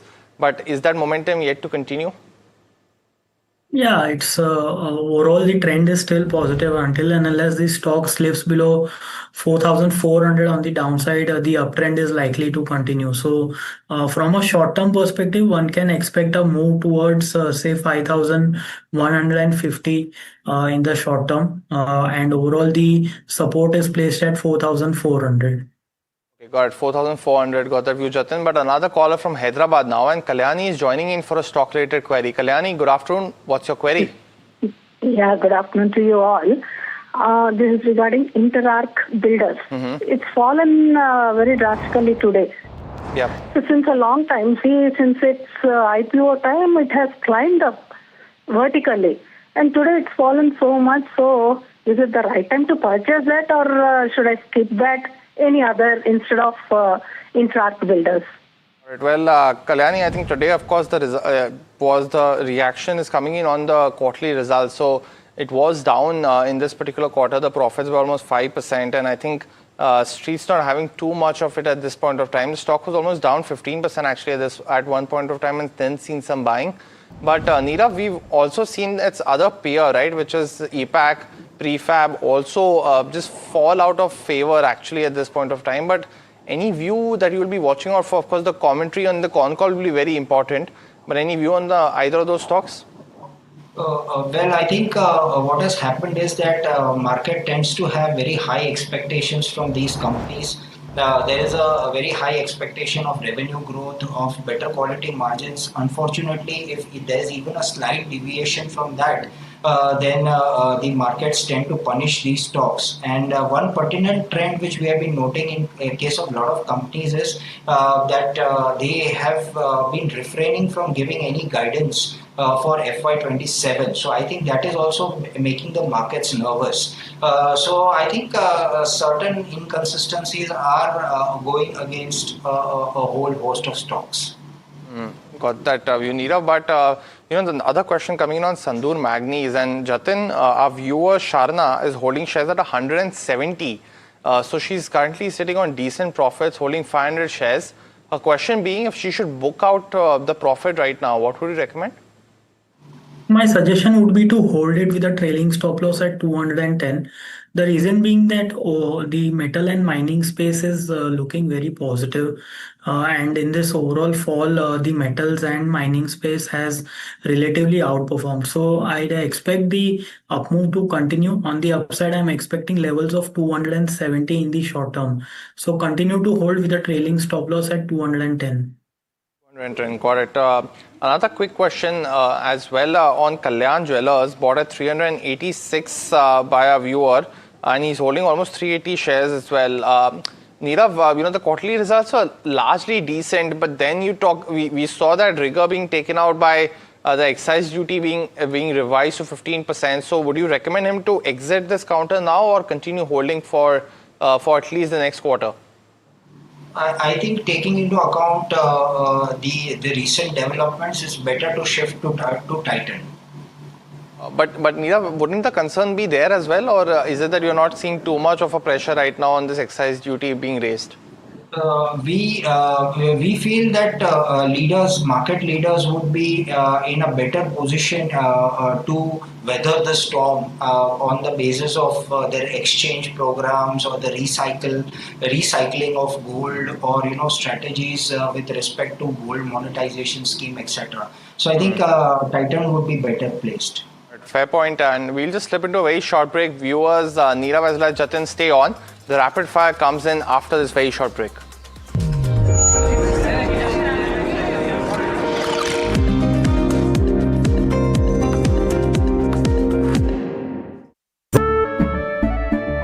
केसरिया से मन जोगी हुआ रे दिल झूमे देखो मतवारा हुआ रे केसरिया से मन जोगी हुआ हर पल मनाओ केसरी त्योहार विमल बोलो जुबान Kesari Excellence measured by those who built it. Presenting the jury of the NDTV Profit Business Leadership Awards. Sunil Bharti Mittal, Chairman of the jury.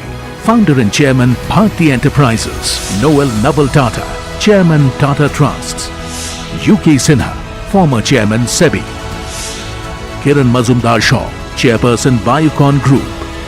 C.S. Sethi, Chairperson, SBI. Jayant Sinha, former Union Minister of Finance and Civil Aviation. Ramesh Damani, Value Investor and member of BSE. Cyril Shroff, Managing Partner, Cyril Amarchand Mangaldas. NDTV Profit Business Leadership Awards. Honoring excellence. Coming soon.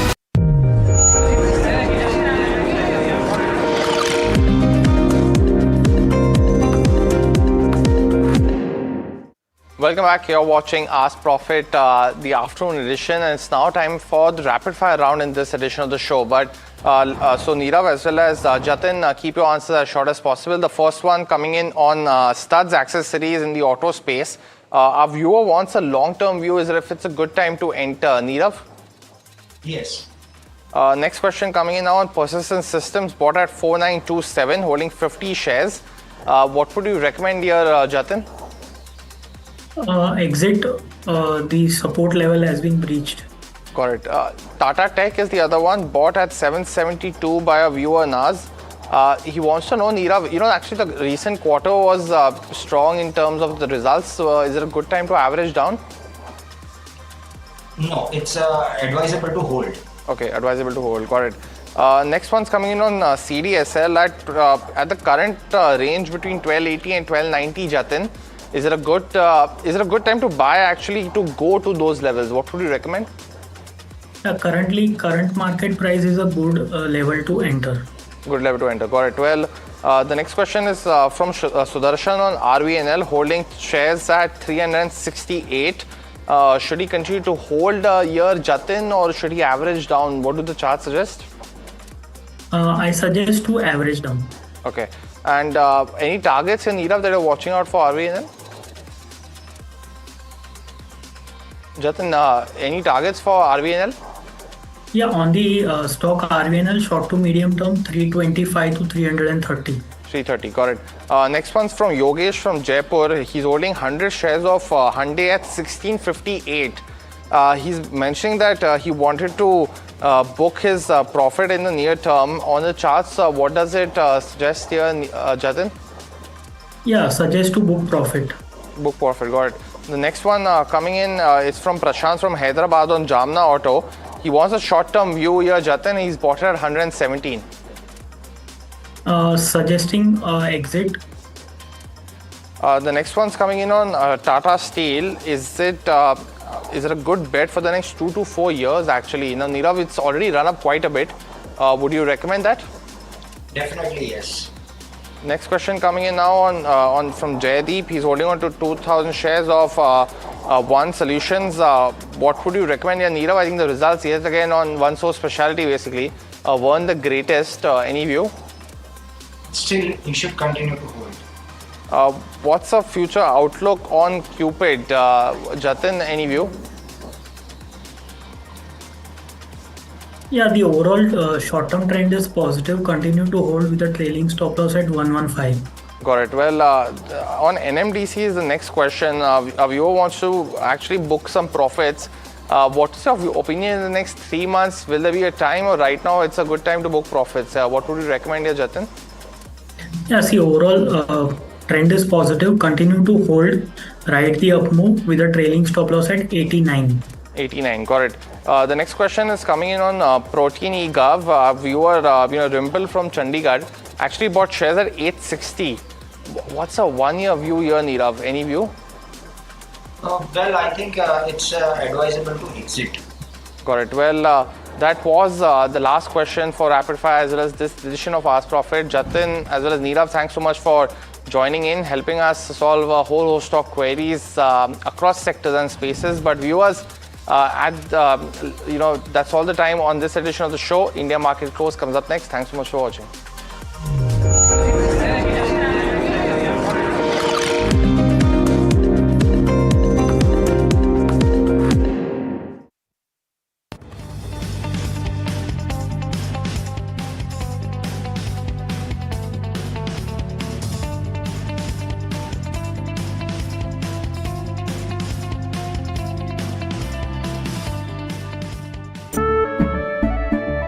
केसरिया से मन जोगी हुआ रे, दिल झूमे देखो मतवारा हुआ रे।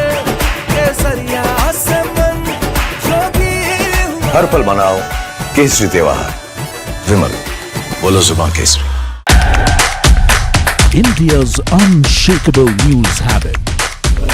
NDTV.com is India's #1 English news website. Excellence measured by those who built it. Presenting the jury of the NDTV Profit Business Leadership Awards. Sunil Bhatti Mittal, Chairman of the jury, Founder and Chairman, Bharti Enterprises, Noel Naval Tata, Chairman, Tata Trusts, UK Sinha, former Chairman, SEBI, Kiran Mazumdar-Shaw, Chairperson, Biocon Group, C.S. Sethi, Chairperson, SBI, Jayant Sinha, former Union Minister of Finance and Civil Aviation, Ramesh Damani, Value Investor and member of BSE, Cyril Shroff, Managing Partner, Cyril Amarchand Mangaldas, NDTV Profit, Business Leadership Awards, Honoring Excellence, coming soon. Hi, I'm Tamanna Inamdar. Watch me on NDTV Profit, where I break down the day's biggest business stories. What happened, why it matters, and what it means for your money. Hi, I'm Neeraj Shah. Watch me on NDTV Profit for the most incisive market intelligence and meaningful corporate conversation. And I'm Alex Matthew. Markets, mutual funds, insurance, personal finance. I help you cut through the noise and make smarter financial choices. And here's where you can watch us.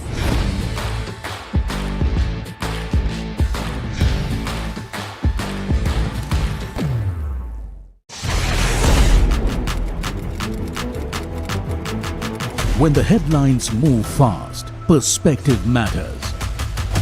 On Editor's Cut, our editors come together with experts to distill the week's information blitz into clear perspective. Down the stories shaping the world, from markets and the economy to global conflicts and what lies ahead. This is where experience meets insight.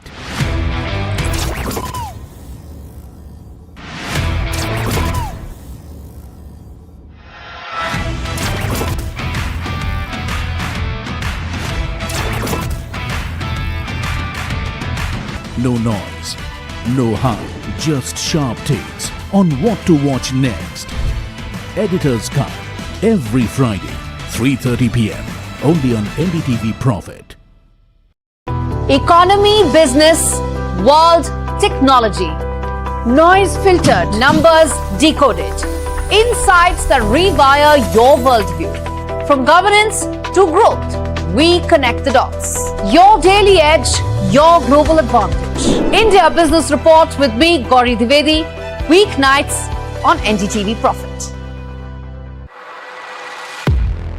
He has been tracking markets for over a decade, spots the trends.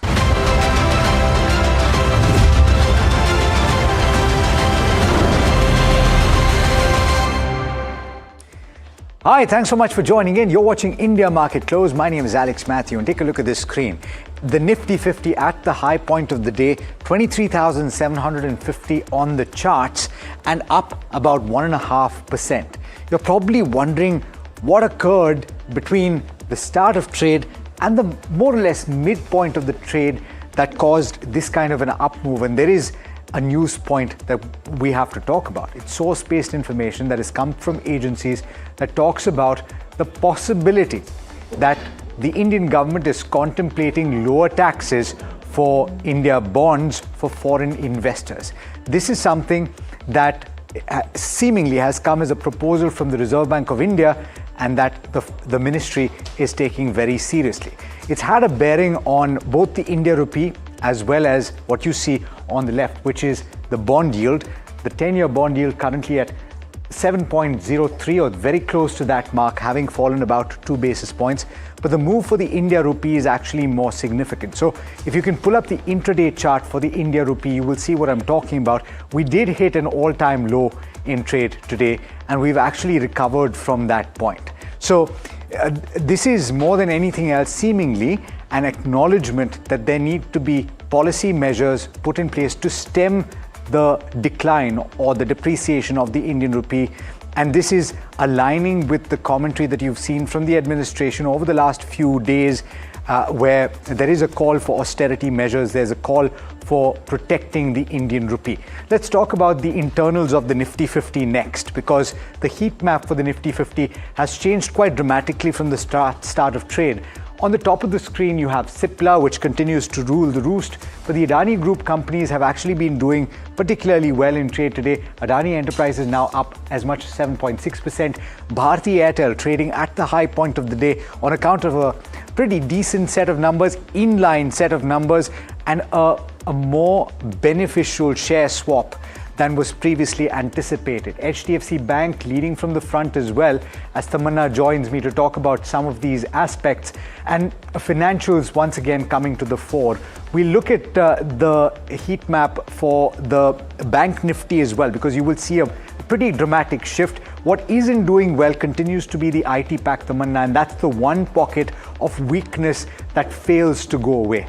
You know, fortunately enough, the banks are more than making up today, with HDFC Bank firing 3.5%. Should we pull up the Nifty contributors very quickly and look at really what is boosting up the markets? Then there you have it, HDFC Bank, top of the charts. What an interesting set of developments in Bharti Airtel, with Sunil Bharti Mittal joining that conference call. It was not expected, I'm told. He comes in and he talks about the future of the company as well. Hints at a succession plan. We're going to talk more about it. That's been an exciting one. ICICI Bank also running through. The tech pack really continuing to see that kind of pain, which I think happened a couple of days ago with the Anthropic's latest offering that came in. So they're consistently going from one week to another. I'm in trouble, I'm in more trouble, I'm in even more trouble. So that doesn't really seem to be changing. The advanced decline ratio chart will tell you what the breadth of the market is, and that's really where the story is. Just slightly above. So while the key index looks very robust, it's not all hunky-dory. It's very fragile right now, Alex, I would say. You said it. In fact, I want to pull up the mid-cap index as well as the small-cap index, because the recovery, of course, is quite significant. For the mid-cap index, we're trading at the high point of the day, but the small-cap index less so from what I saw. There you go. And that's where the breadth gets affected. Of course, we've come back from the low point of the day. We were plumbing into the red, but we've more or less made it into the green.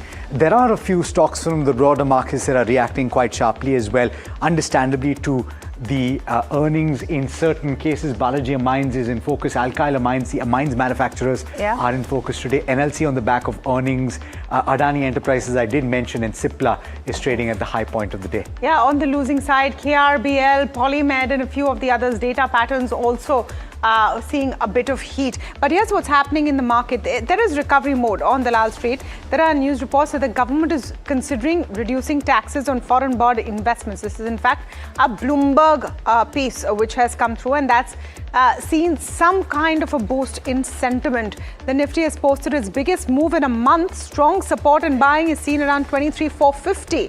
23,450 now acts as a support, a strong support. Resistance seen around 23,750. If the Nifty crosses 23,800, then the next stop would be 24,000. Gains from the day's low, though, are led largely by banks. So it is banks that are moving the market in that sense. 53,200 is the level for the Bank Nifty. Strong support at 54,400.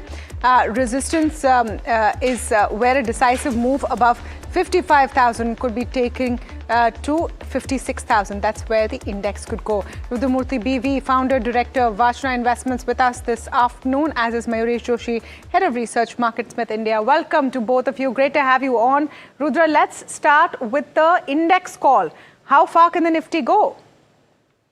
See, for me, Tamanna, this bounce, whatever we are getting, can still only be a dead cat bounce. I understand the source-based information and the reason for this pullback, but all these things generally come only on the expiry day of either Sensex or Nifty. But then 23,800, which was earlier the support on Nifty spot, is now acting as resistance. So for me, unless we break above 24,000 on Nifty, this market is still a sell on rise kind of a market for very short term. And for me, I will not be a buyer unless we decisively cross 24,000 and close above 24,000. No doubt today's move, if you see, it is definitely positive. but then we are now coming closer to that important resistance zone at 23,800. So let us close above 23,800 decisively, wait for at least another 200 point kind of a move,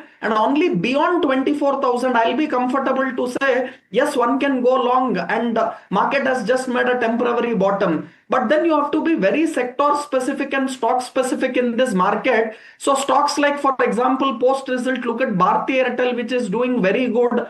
Adani groups of stock for momentum looks very, very strong to me. Gold finance companies like Manappuram Muthoot also looks very strong to me. So you have to be very choosy in terms of the sectors and stock in this market, or else for me at index level, I will definitely wait before I take any aggressive long positions on index for Nifty to cross 24,000 on a closing basis. Sure. And similarly on Bank Nifty, we have to cross 55,100. Okay. Till then, I will definitely wait, and I will say this is a dead cat bounce. Sure. Mayuresh, a lot of stocks to talk to you about, but before I come to you, let me just check with Rudra whether the stocks he mentioned were actually the individual stock calls that he has. Because Rudra, you've mentioned Bharti Airtel, which is up 5%. You've mentioned the Adani Group stocks, and I wonder which of those you like. But are these the stock calls for the afternoon? Yeah, so those stocks definitely look very strong to me, Alex, but I will be picking Manappuram for a buy call at current market price, looking at targets of around 350 to come on Manappuram, and one can have a stop loss of around 300 for this long call. And a second buy call for me, again a very, very strong chart pattern is on AB Capital. AB Capital at current market price is a buy. I will keep a stop loss of 340 for AB Capital and look at targets of around 380 to 400 to come on AB Capital. And I'm in general also bullish on metals. So stocks like Nalco, Hindalco, Vedanta, on any dips, it's a great buying opportunity for a positional long trade.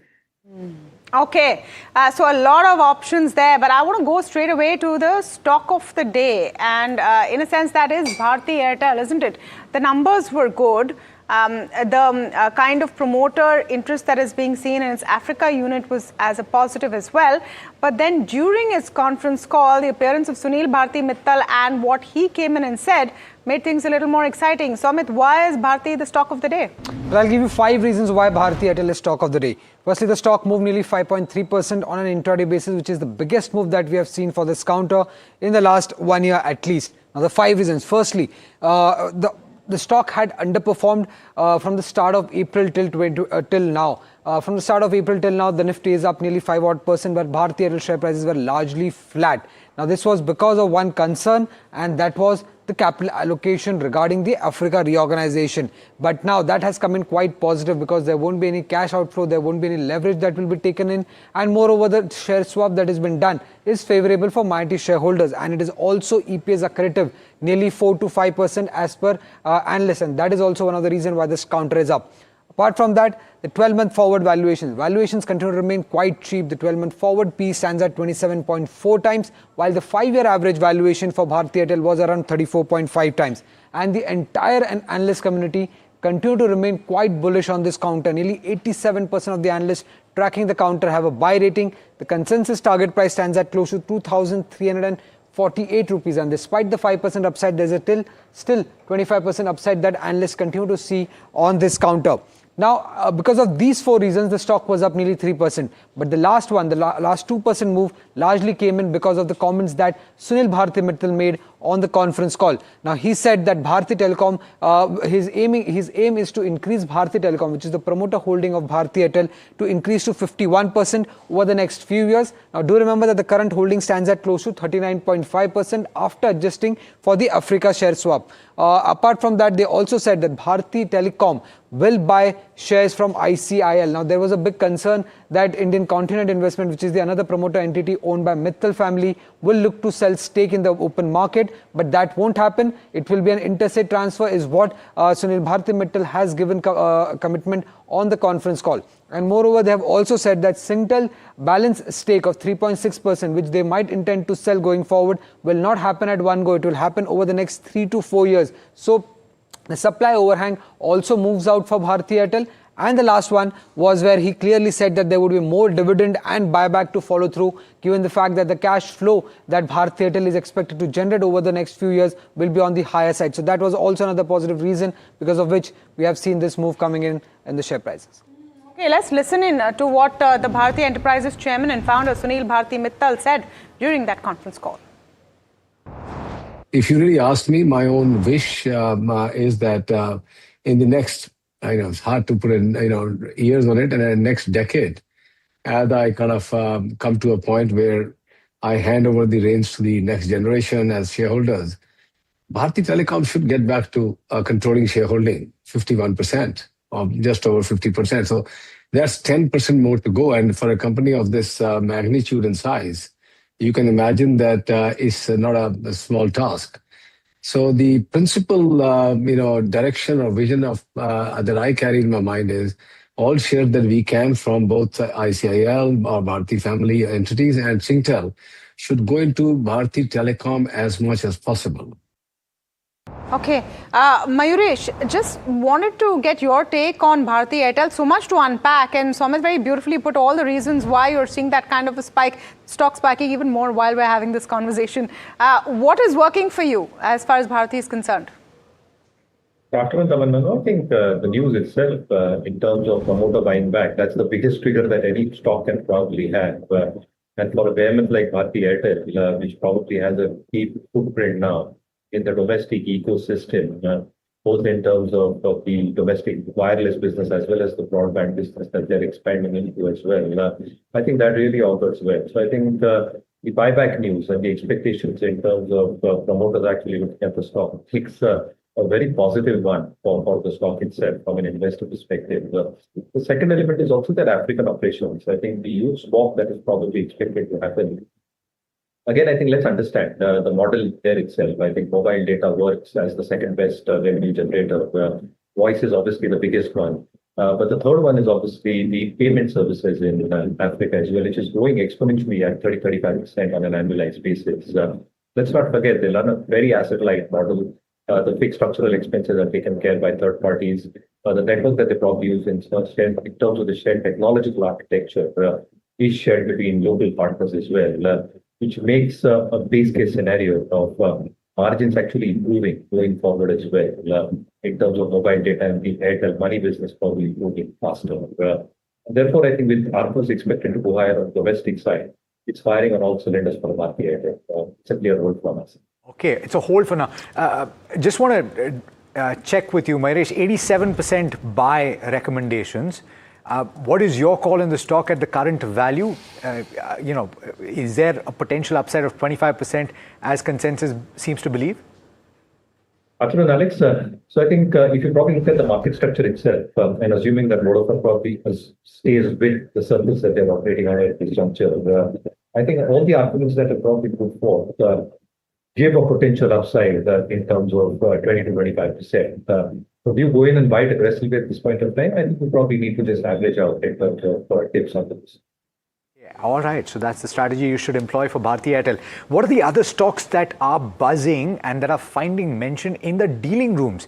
Let's find out. Let's go across to Somit Sarkar for our regular feature Heard on the Street. Somit, good afternoon. And I'm sure Bharti Airtel and certain other large caps are being spoken about. What else? Hello, good afternoon, Alexis. One large cap that has appeared on the dealer desk after a very long time is Bajaj Finance. Now, what dealers are indicating is that there are some buy flows on the FI desk for Bajaj Finance, and delivery volumes are expected to be on the higher side. Earlier, a DII was a seller on this counter, and now they're indicating that the selling is largely over for Bajaj Finance. So keep an eye out for Bajaj Finance. Apart from that, couple of pharma names, Divi's Lab and Glenmark Pharma, buy flows on large HNI and PMS desk on both the counters. Divi's Lab is a technical call, while for Glenmark Pharma, buy flows are largely on the back of expectations of strong Q4 numbers. For Cochin Shipyard, there are some sell flows on the large HNI desk. Now, dealers are indicating that earlier Cochin Shipyard was a front runner for an order win, but the same has not been awarded to the company, and hence some sell flows coming in for Cochin Shipyard in trade today. And lastly, a couple of cash names, Pondy Oxides and Skipper. There are buy flows on PMS desk on both the names. Pondy Oxides, again, buy flows on the back of expectations of strong Q4 numbers, and Skipper on the back of expectation of a big order win announcement that could come in soon for this counter. Very interesting. All right, Soumit, thanks so much for that. That statement on Bajaj Finance actually stands out to me because some of these financial names have been sold into pretty aggressively, seemingly, according to what Soumit has found out. There was a DII seller. Volumes on the delivery side have been high, but that selling seems to be over. Rudra, on the charts, the stock trading very close to the high point of the day at 1.8% higher, 912. Is it a good price to enter, or would you hold if you currently hold it? So Alex, definitely Bajaj Finance, after a steep fall from levels closer to that 990 to 1000, it has just fallen one way down till those levels of around 890. And today is the first sign of reversal what the stock is giving. So if you see today's low as well as the previous trading session's low, it has been at 890. So you have to keep a strict stop loss on a closing basis below 890, and you can make a fresh entry expecting a reversal to happen. But stop loss at 890 is very, very crucial. Only if 890 holds, then yes, you can see some bounce in this stock back to those levels of around 950, 960 on Bajaj Finance. Interesting.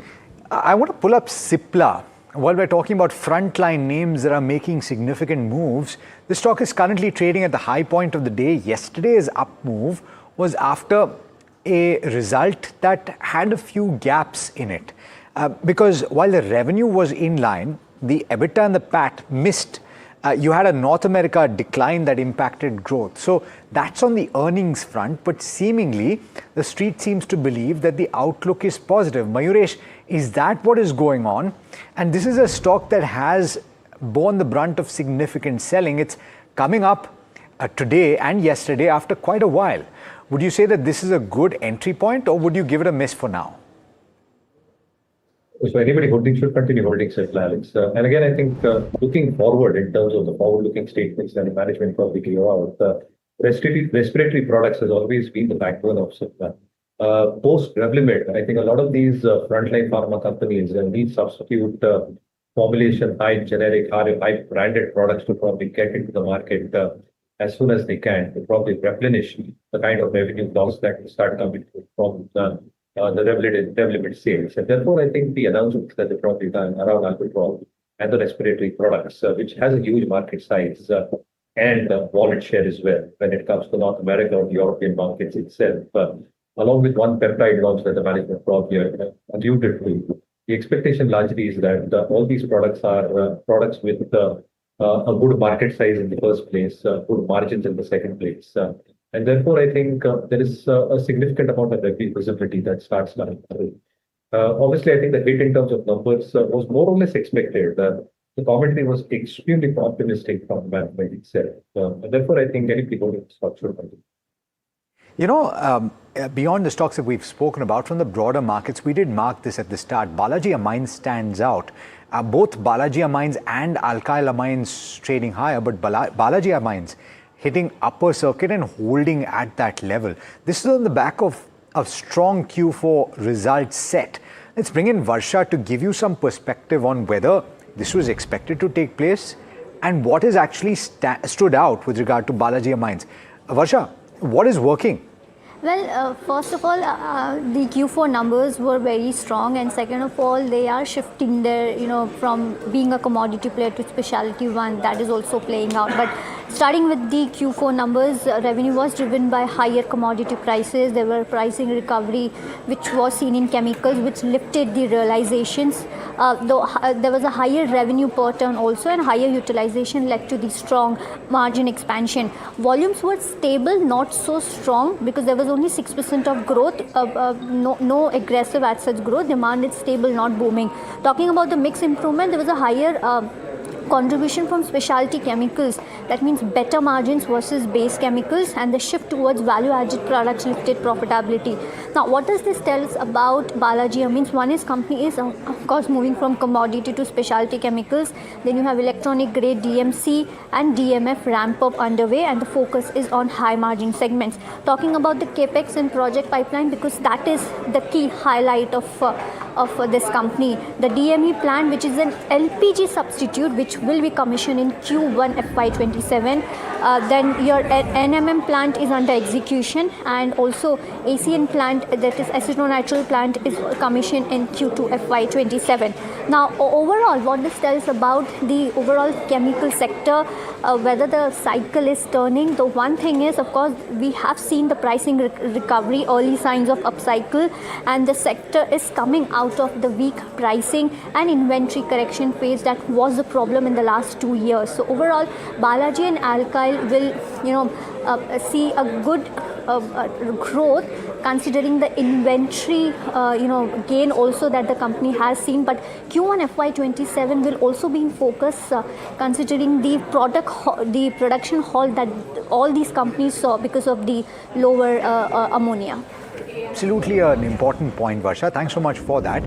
You know, the thing about it is Q4 being strong is one thing, and a lot of stocks are reacting to that. But let's face it, a lot of these companies are going to be bearing the brunt of supply chain issues in the first quarter. How bad that is going to be will only be visible in just a short while. But let's listen into what the management of Balaji Amines had to tell us earlier today when we asked them about the margin outlook given all of these supply constraints. Presently, because of this geopolitical situation, we have faced a lot of problems. Still, we were maintaining almost some of the plants 80% level, and some of the plants 60 to 70% level they are operating. Because of the perfect inventory management, we could manage these numbers. And as regards this margins, as I said earlier also, in our type of industry, specifically for the specialty chemical industry, 22% to 24% of the EBITDAs are the sustainable. And present, this last quarter is about more than 25, 26. But I can say 22 to 24% is easily sustainable for the coming quarters. Got it. Okay, so that's the management of Balaji Amines, pretty confident about maintaining margins. Mayuresh, the question is, upper circuit today, so there's no possibility of getting the stock even if you wanted to. The other thing is, should you be cautious? Because let's face it, the ammonia issue that Varsha highlighted, it could well have a bearing on Q1 results. So at the very least, you could have an impacted Q1. So would you get in right now? Would you wait for clarity on what the impact because of West Asia will be? Obviously, one has to wait and then not go by the exuberance by the upper circuit that the stock is in. I'll give you 2-3 reasons, Alex. One, I think as Varsha was pointing out, it's not just ammonia, it's also methanol to a large extent that is imported from Saudi Arabia. And therefore, with the Middle Eastern crisis at play, you're obviously going to get supply chain issues as far as both these key raw materials are concerned. Second, as far as the product mix is concerned, if you look at the traditional setup for both Balaji and alkyl amines, I think the traditional base amines that they probably operate out of, whether it's methylamines or acetate amines, I think the expectations in terms of specialty derivatives, specifically through amino hydrochlorides, that still is around 30% in terms of overall top line growth.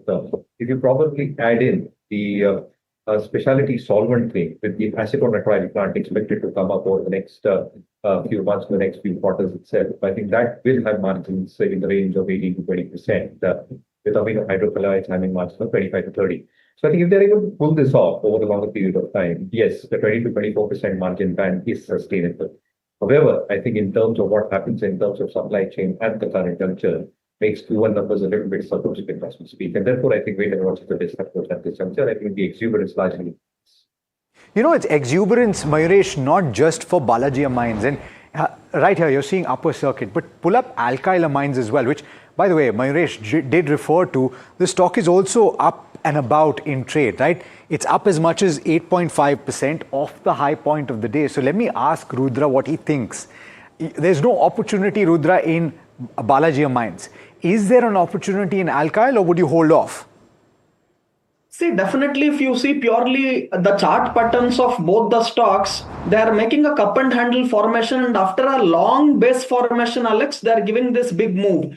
And especially because I cannot buy into Balaji Amines at current price because it's in circuit, you can look at Alkaline, and if you see the chart pattern and today's volumes especially, it is very, very good and very supportive. So I will definitely be a buyer in Alkaline amines, and it looks very strong to me. And if we can hold above levels of this 1750, the stock can further give an up move. So for me at current market price and on dips, I will be a definite buyer here, and one can keep a stop loss of around 1700 and look at targets of 2000 to come on this stock. If you look at just today's move in the equity markets, then you might be forgiven for wondering whether there's anything to really worry about. But you broaden the scope and you listen to what people are saying. And Harsh Goenka actually put this pretty well in a social media post that he had. And he speaks about the fact that private capex in India is still weak despite good corporate profits. Why is that? So he's wondering about this, and he spoke to a few people, and this is what he concluded. There are a few points that he's making. He says there is policy and tax uncertainty. It's pointed out by a few people that particularly for outside in investors, foreign investors, the tax policies may not be the best when you compare it with certain other jurisdictions. This is something that is being contemplated. You saw the update from Bloomberg with regard to the possibility of a change in the taxation for foreign investors in Indian bonds. There's also a fear of unpredictable regulatory action. Certain pockets where that fear might exist. Many new age companies, including startups, want to invest in asset-light businesses over building factories, and that is the antithesis of setting up actual capacity. Weak demand visibility in some sectors is what he's also found out about. Long legal and approval delays, global diversification from a global investor standpoint seen as a safe hedge, and new generation in the family-run businesses are more interested in family office investments rather than working hard. All right, so this last one I don't really know about. Maybe we don't have enough actual evidence, it's more anecdotal.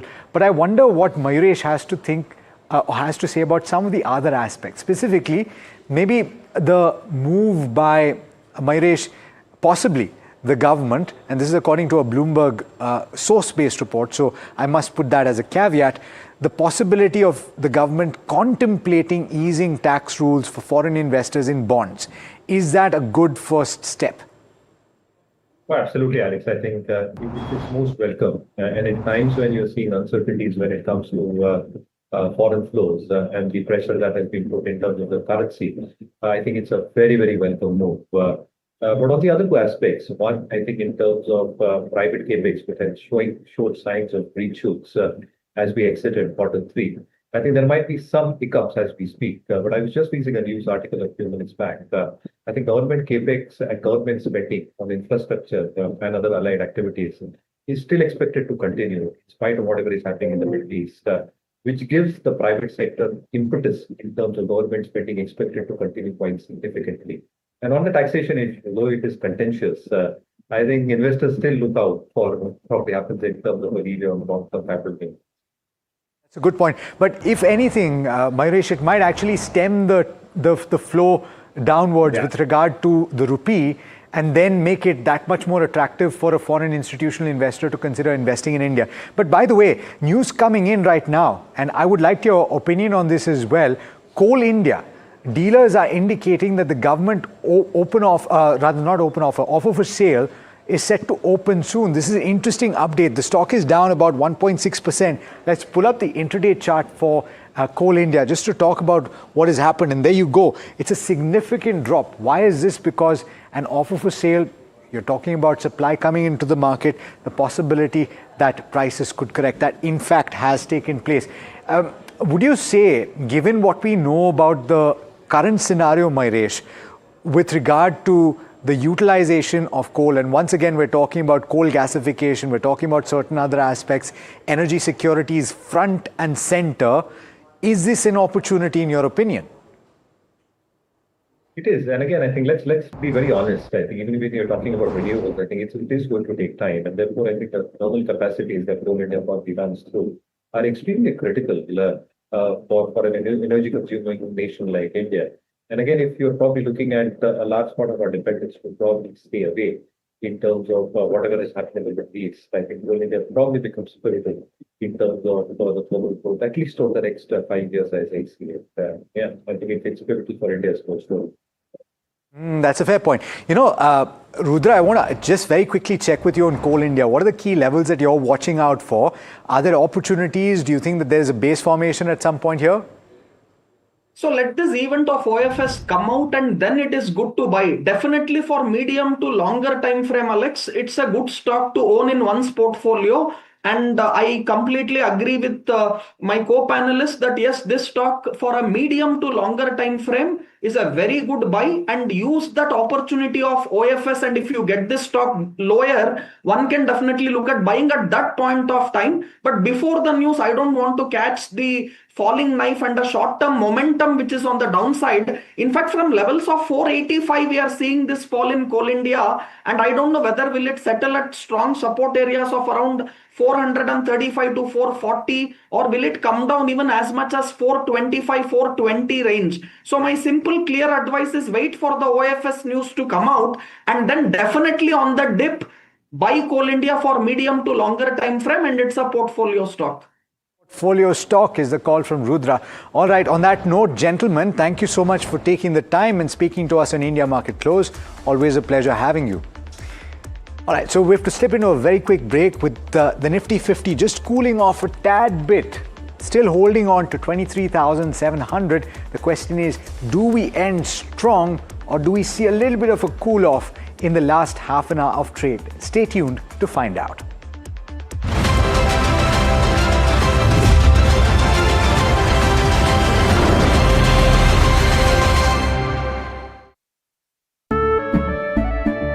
केसरिया से मन जोगी हुआ रे दिल झूमे देखो मतवारा हुआ रे केसरिया से मन जोगी हुआ हर पल मनाओ केसरी त्योहार विमल बोलो जुबान Kesari Excellence measured by those who built it. Presenting the jury of the NDTV Profit Business Leadership Awards. Sunil Bharti Mittal, Chairman of the jury, Founder and Chairman Bharti Enterprises. Noel Naval Tata, Chairman Tata Trusts. UK Sinha, former Chairman SEBI. Kiran Mazumdar Shaw, Chairperson Biocon Group. C.S. Sethi, Chairperson SBI. Jayant Sinha, former Union Minister of Finance and Civil Aviation. Ramesh Damani, value investor and member of BSE. Cyril Shroff, Managing Partner, Cyril Amarchand Mangaldas. NDTV Profit Business Leadership Award.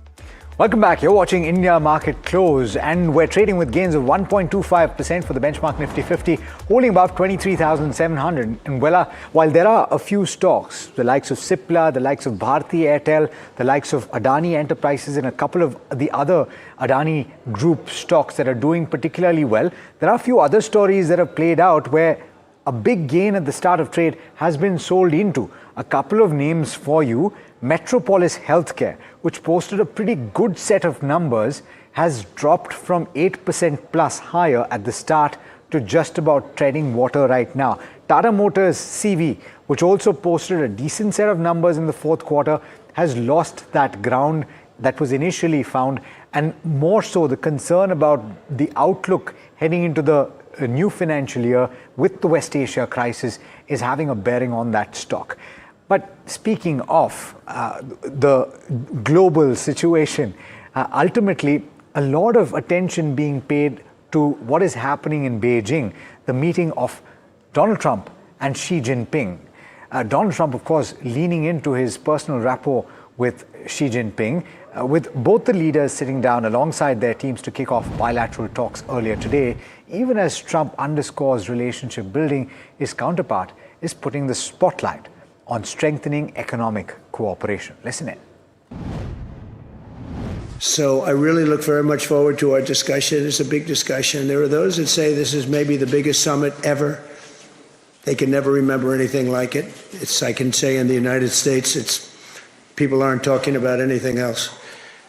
But it's an honor to be with you. It's an honor to be your friend. And the relationship between China and the USA is going to be better than ever before. Thank you very much. I always believe that our two countries have more common interests than differences. Success in one is an opportunity for the other. And a stable bilateral relationship is good for the world. China and the United States both stand to gain from cooperation and lose from confrontation. We should be partners, not rivals. We should help each other succeed and prosper together and find the right way for major countries to get along well with each other in the new era. All right. Not much of a mention of the West Asia crisis as things stand right now, or Iran. The supposition is that it will come up. James Dorsey of the S. Rajaratnam School of International Studies joining me now to talk about some of these aspects. James, at the start, before we get into the West Asia crisis and possibly certain other contentious issues, what did you make of the tone of both of the leaders and the way that they were describing the relationship between their two respective countries? I think from the outset, Xi Jinping has wanted to set a very positive tone to these talks. One just has to look at the pomp and circumstance that was rolled out for the welcoming of Donald Trump as he arrived in Beijing with the 21-gun salute, the children throwing balloons in the air. What we also saw in the opening statements of their first meeting was, on the one hand, Trump emphasizing his personal relationship with Xi Jinping and how honored and how he was and how well the two men could work together, while Xi Jinping stressed that this was a relationship between countries and that these countries should work towards a win-win situation rather than a situation of conflict. I think in both cases, what we've seen in those opening statements is that economics, alongside geopolitical issues, is playing a very important role. James, there was a mention by Xi Jinping about the Taiwan issue. I wonder if you heard that comment and what you think about it. The fact that Xi is calling for resolution with regard to Taiwan before other things are dealt with. Well, what we're looking at is the readout of their first 3-hour meeting, which was provided by Xinhua, the Chinese state news agency. And again, that statement was very heavily economically focused and very heavily focused on cooperation between the United States and China economically. The teaser, or the kicker, if you wish, was at the end of that statement, where the Chinese very clearly said that stable economic cooperation on other issues was contingent on Taiwan, saying basically that Taiwan was a red line and there was no compromise possible on China's stance on Taiwan. Interestingly enough, the U.S. statement on the first round of talks did not mention Taiwan. And I think that is something that the Chinese may value because it has the Taiwanese really worried. And they fear that Trump, being essentially someone who is transactional, could very well compromise on Taiwan in order to get what he wants economically and otherwise from China. James, hi, Tamanna here. I think at the end of all of it, part of the question is whether the West Asia crisis in part can be solved during this Beijing conversation. Do you think it is in the backdrop of the conversation the two leaders are having, considering what China's role has been in supporting Iran? There's no doubt that Iran will figure in the talks between Xi Jinping and Donald Trump. In fact, the Chinese readout referred to Iran and basically said that it favored the Strait of Hormuz being totally free and open to the passage of shipping, China wanted an end to the Iran war. But having said all of that, I think the chances that we're going to see either a resolution of the conflict while Trump is in China, or in fact some form of Chinese mediation, I would put the chances for that next to zero. Okay, thank you so much, James, for speaking with us today and bringing that perspective. Meanwhile, we're speaking about Iran. At the BRICS foreign ministers meet, Iranian Foreign Minister Abbas Araghchi says that the country is open to diplomacy while defending their freedom. Listening. Iran, therefore, calls upon BRICS member states and all responsible members of the international community to explicitly condemn violations of international law by the United States and Israel, including their illegal aggression against Iran, a member of BRICS, prevent the politicization of international institutions, and take concrete action to halt warmongering and to bring an end to the impunity of those who violate the UN Charter. Those who pursue reckless adventures may believe it furthers their geopolitical interests. But as consumers and governments around the world now sense and understand, regional instability is a lose-lose proposition for all sides, including the aggressors. Okay, and of course, Abbas Araghchi was speaking at the BRICS meet in New Delhi, where it is ongoing. A lot of information and important statements coming in from there. But let's turn attention back to what's happening in the markets. Rajesh Palvia, SVP Technical and Derivatives Research at Axis Securities with us, as is Devin Choksi, MD, DR Choksi, FinServ. Welcome to both of you. Rajesh, markets seem to be holding strong. You know, at the start of the show, the technical expert we spoke to said that this was a dead cat bounce in his view. Are you feeling convinced with the strength you're seeing right now in the markets? Yeah, good afternoon, Tamanna. So market was in oversold trajectory as we have broken the all important support area on the near-term chart. Yes, Nifty was in oversold trajectory. So there is a pullback action. So yes, it's a dead cat bounce. But still, looking at the broader market action, if we continues to trade about 23,600 for next couple of days, then I think Nifty will get some comfort zone on the buying side. But Bank Nifty is still struggling to cross major supply zone, which is placed at around 54,400, 500 zone, which is very important for Bank Nifty to cross.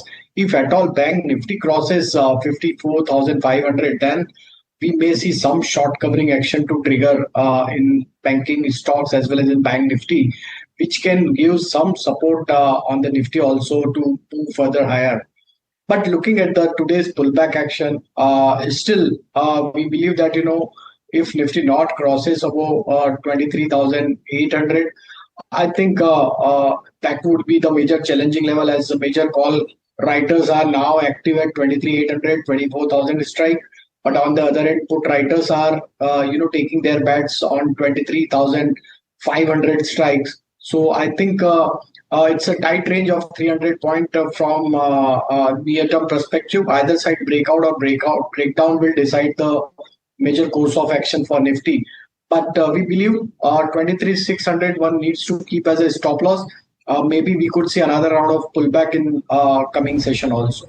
Pretty narrow range, as you pointed out. Devin Bhai, good afternoon, and thanks as always for taking the time. The question is, what do you do at this juncture? Do you deploy fresh funds, or the reason I'm asking is because there was a little bit of concern earlier in the week because of the Prime Minister's statement that things are actually worse than you might have imagined it.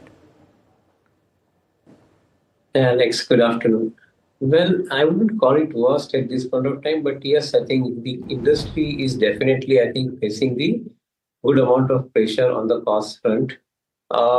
Commodity prices are definitely, not something which industry would like to absorb at this point of time, and neither they would like to give up the possibility of the growth that they are experiencing on the other side, because of the consumer is spending money, government is spending money on infrastructure, etc. So on one side, I think we are having a situation of uncertainty. On the other side, domestic economy is faring very well at this point of time.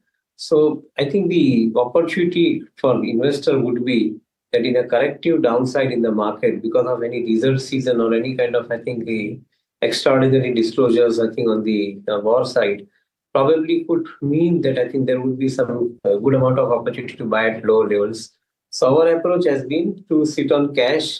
Maybe I think if the market gives opportunity in individual stocks in a given situation, deploy that money and invest. Because we believe that I think whatever the outcome possibly is now expected, I think on the Iran and US front, we believe that I think any fall in the market due to the Q1 working remaining slightly circumspect, I think would be a good opportunity to buy afresh into the portfolio. Got it. Okay. Let's talk about individual counters that Rajesh likes. Rajesh, we spoke about your index view. Let's run through the stocks that you're liking right now.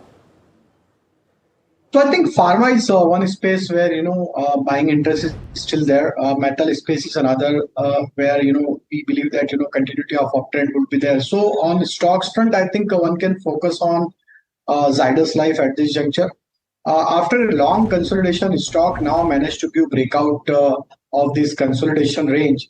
Looking at the weekly chart, this is the second consecutive week where the stock is making higher high low formation. Sustained buying action is taking place. Long build-up is there in the data. So we expect that Zydus Life may extend its gain and possible upward towards 1,030, 1,040 we may see. So one can buy and accumulate on the downside. 955 needs to keep as a stop loss. The another stock where we are focusing is from the capital goods space. That is, Cummins India is looking attractive. Stock is now trading about 20-day moving average. In a corrective move, stock has, again managed to absorb all this supply pressure around 20-day moving average. And today's pullback action is clearly a sign of, continuity of uptrend. So we believe that, if it's a hold above 5250 level, then I think upward trajectory for this counter would be around 5500 to 5600. All right. You've given up a little bit of ground even as we're speaking at the index level as well. We're down about 100 points from the high point of the day for the Nifty 50, now treading below that 23,700 mark. And the broader market's also giving up ground. The small cap index just about flat at this point. The mid cap index down about 1% higher. But Keynes Tech is a stock that is one of the contenders for the stock of the day right now at 20% lower. And this is on the back of a pretty bleak set of numbers in the fourth quarter, missing guidance on revenue as well as on cash flows.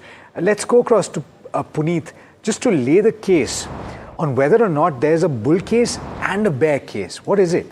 Well, right now, not too much of a bull case being formed in, and the stock price is reflecting that as well. But as you rightly said, Alex, you're seeing guidance miss on revenue, on cash flow as well. So that's the first bear case that we're putting in. On the other side, though, the company is expecting cash flow to reverse in the smart metering space by Q3 of FY27. So it's minus 600 crores now, expecting that to go to almost zero or at least slightly more positive. But it's uncertain at this point of time, given the conditions that the business is in, and it is struggling at this point of time. When you look at the second case as well, the growth has been lower. They are anticipating in the EMS business, which is almost 65% of the company's revenue, to grow at almost 30%. But that is much lower than the historical averages of around 40 to 50%, and hence we've seen a correction in terms of multiples also potentially when the brokerages come out tomorrow, and that is the case. So you might see an industry growth of 15%, 2x of that is what they're expecting on the EMS side, but much lower than the historical averages. The third key one is the smart metering business. Now that was one of the major concerns of this FY26, because it was an acquisition done in September, and then hence a lot of cash flow getting stuck in terms of government orders. Now they are seeing that the growth will slightly be more uncertain for this year. They did 971 crores in FY26, but a lot of cash flow got stuck into that. growth remains now uncertain because the management's focus is clearly on improving the cash position and the cash flow positions of the smart metering business. But finally, what you look at, of course, at this point of time is the OSAT business, expecting 2,500 crores in 5 years for this one. But I think the market will require more evidence of what they've, and probably walking the talk, because Q3 is when they revised the guidance, couldn't meet that in Q4 itself. So there's a lot of uncertainty, might need a little bit more at this point of time to restore investor confidence, but stocks down from that 7,000 odd to 3,300. But there are more questions than answers at this point of time. I think that's definitely the case. Though we did ask a lot of questions to the management. We spoke earlier with Muthukumar Narayan Swamy, MD at Kaynes Technology, on the company's growth guidance for the coming quarters. He spoke about a whole host of things, including demand trends and growth drivers. Listen in. We are very confident with the products in the pipeline, with the very strong order board of 9,000 crore plus. We'll be doubling the market growth. I think that's an assurance that I can give at this point of time. There's a huge volatility post end of February, first week of March, in terms of the materials, in terms of the incoming components, and of course, the consumptions of the customers. While the market is little stabilized in the first week of May, there is a high amount, the amount of prediction, particularly in the automobile market, has come down to single digit high in this year when compared to the mid double digit earlier. Okay, I want to ask Rajesh whether is this the bottom on the charts for Kaynes, or would you be hesitant right now? No, I'll avoid at this juncture. The breakdown is clearly there on the weekly as well as on the daily chart. Stock is trading below to all its near-term, short-term moving averages. And looking at the intensity of supply pressure, especially in today's session, I think there is furthermore, follow-up selling we could see in this counter. Immediate, support, or what we can say level where, stock will try to, attract some buying action would be around 3250. If it breaks 3250, I think then we may see stock to slide further towards 3,000, even 2950 kind of zone also. So I think one should avoid at this juncture, wait for this supply pressure to settle down at certain level. Okay, Devin Bhai, what are you making of some of the concerns that Kaynes Tech is facing? Do you think that this is a case of something the whole industry is facing, external factors, or does this seem to be a company-specific problem in your view? I think both Dixon as well as I think Kaynes definitely they are putting they've quoted I think about the concerns, and for sure I think this is a real and genuine concern. Every one of them I think are basically I think trying to see how they can stabilize their performance in the current year, including Dixon. They made the same statement. They are talking about flattish growth. In case of Kaynes, they're talking about growth, but I think not at the benefit of the margin, because I think the margin's definitely suffering on financial front. If you look at the numbers, probably those numbers are a little bit stretched because of the receivables going out as well. And at the same time, I think OSAT kind of facility, which is promising to deliver better, but also absorbing higher amount of cost of operations at this point of time. So all in all put together, I think when you are putting it a valuation of 60 times and above, even at a corrected price, I think it's not I think cheap. And probably even if 30% growth, but without support of margin, I would think that I think that kind of a valuation probably will come in the way. There is practically very less amount of margin of error that you have when the valuations are at peak level. So I would like to see, I think, some of the corrections in the price for many of the EMS companies in the current year. And that could be a good opportunity to enter again into those companies. No doubt about the business, but I think at a fair value, I think one would like to enter into. Point that you're making, Devin Bhai. There are so many stocks out there right now, even as we speak, that have that margin of safety. So why venture where you don't have that margin of safety? We've got an interesting story that has come through source-based, and this is on TVS Holdings, which could acquire up to 9.9% stake in Jana Small Finance Bank. Piyush Shukla has more in this report. Yeah, that is right. We are picking up from our sources that TVS Holdings is actually looking at buying up to 9.9% stake in Jana Small Finance Bank. We are aware that at the current market price, the deal size could be somewhere around 515 crore rupees. And for any investor to buy upwards of 4.9% stake in banks, it needs to have a RBI approval. So the TVS Holdings will have to apply to the RBI for getting up to 9.9% stake in Jana. Now, Jana Small Finance Bank on its part has said that its board will meet next week to consider raising funds via pref issue, right issue, QIP. And the bank is yet to respond to NDTV Profit's question, but this is the information that we are picking up, and Jana is likely to get a new investor in the form of TVS Holdings very soon. Back to you. Okay, so interesting developments there, but really what is catching my eye is what the bank Nifty is doing today, 1.5% up. As we're going into the last few minutes of markets, just take a look at how we're closing, and we're closing pretty strong. Devin, by what is the setup looking like for the last trading day of the week? You know, the Friday fear always comes in because you don't know what's going to happen over the weekend, but do you think things will sort of settle for now as results are coming in and some of them better than others?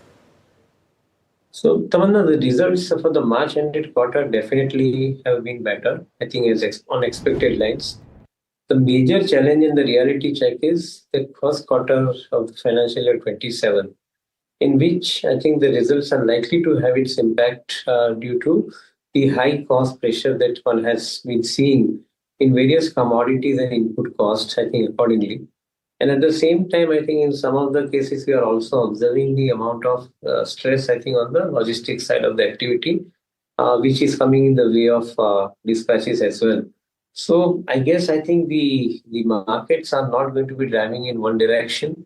Probably, as we said before, I guess I think the 23,100, 20,150 on a downside and 24,200, 24,600 on the upside is a likely range for Nifty, at least for some time, till I think we see the enough amount of fluidity happening on crude oil front and on the currency front. These two areas are definitely affecting the overall mood of the market in general, and in particular about the company's workings. We're just about clawing back this week, still about 1% down when you look at it week on week. Today's been a strong day, but we really need to sustain. And results will be just one part of the story. Maybe it might be tough for the OEM side. Tata Motors PV is all set to report its Q4 numbers. Strong India passenger vehicle momentum could aid growth, while weakness at JLR could weigh on overall performance. Puneet joining in to set it all up for us. Puneet, what can we expect? Well, thank you for that. It's expected to be a difficult quarter for the company. As you rightly mentioned, your revenues are just about 1,09,000 crores expected, while the EBITDA will be at 8.2%, and you'll have to adjust on a YOY basis because the demerger has happened from quarter two onwards of this year. So you have to just look at the automotive part of the business. When you look at the volume picture, very, very varied. India volumes are up 48% in this quarter compared to the same time last year, and that will aid a very high revenue growth for the company as well. Nomura expects revenues for the India business to be up 48% subsequently because of volumes at 18,900 crores. But when you look at the JLR side of business, units at 95,000 on the wholesale, it's down 14%, and hence you will see an impact on the EBITDA. Nomura expects a 5% fall in revenues for the JLR business, but a 22% fall in the company's EBITDA for the JLR division, and hence a much wider impact on a consolidated basis as well. What we will be watching out for is some commentary, because the growth sustenance will be a little difficult at that 48% mark, but if double digit is something that they're targeting in FY27 will be strong. And just in terms of geopolitical concerns on the JLR business, those will be some things to watch out for. Rajesh, any last calls before we wrap up? I think two stock idea, BHAL is looking promising. One can buy this stock for 425 target. On the downside, 408 needs to keep as a stop loss. And another stock, Amber Enterprises, is looking attractive. Stock is closing near to day high. We believe that this stock has potential to extend again 8,600, 8,700. We are projecting target. On the downside, 8200 needs to keep as a stop loss. Okay, BHEL, Amber Enterprises are two calls from Rajesh Palvia. Only ideas over here. Thank you so much, Rajesh and Devin Bhai, for joining us today. Now, as we close up the markets, it's been a pretty decent day. 300-point uptick on the Nifty above the 23,700 mark. Have to say 24,000 still looking fairly far away because we've seen that kind of a pain point coming in. Advanced decline ratio narrower than one would have liked. Bank Nifty is the one where all the power is. I must say the Nifty mid-cap 100 has also recovered well. But the small cap index, has the small cap index also recovered? No, it's pretty flat, which is why you're seeing the breadth not that great. Let's pull up the Nifty heat map very quickly before we get into the broader markets and what's happening there. Adani End is the star of the show. Cipla, strong results, but even decent results, I would say, but the stronger forecast is what's got the stock powering. When the promoter comes in, the street likes it. That's what's happening with Bharti Airtel. Eternal also buzzing today, as is Hindalco. Not so much green on the screen, Alex, because look at what's happening to the entire tech pack. They're sulking. So I would say Infosys is still just about 2.5% down. Yeah, at the index level, and I would like to pull up the IT index just to showcase this move, because while the rest of the pack has done reasonably well, this one has done not too well, and is off the low point of the day, but still seeing cuts of 1.9%. Pull up the sectoral indices and you will see what I'm talking about. It's primarily the IT index that has underperformed. In fact, it is the only index that ends in the red from the rest of the pack. In fact, strong gains for the Nifty Pharma as well as healthcare, metals continuing its red hot rally, and a few of those underlying commodities must be watched out for very, very closely. Where are we shutting shop? With the Nifty 50 up about 1.3% and certainly not at the high point of the day, but holding on to that 23,700 mark, very critical to watch out for. Powered by the private sector banks, the Nifty Bank up as much as 1.4%. Good sight to see. Yep, just as we wrap up the top gainers and losers very quickly before we bid you adieu on the markets coverage, at least for today. What strong movers we've had. You've had a Keynes Tech at one end, a Balaji Amines on another, 20% up, Alkyl Amines 7.5% up. Today, NLC. So good results are being rewarded well.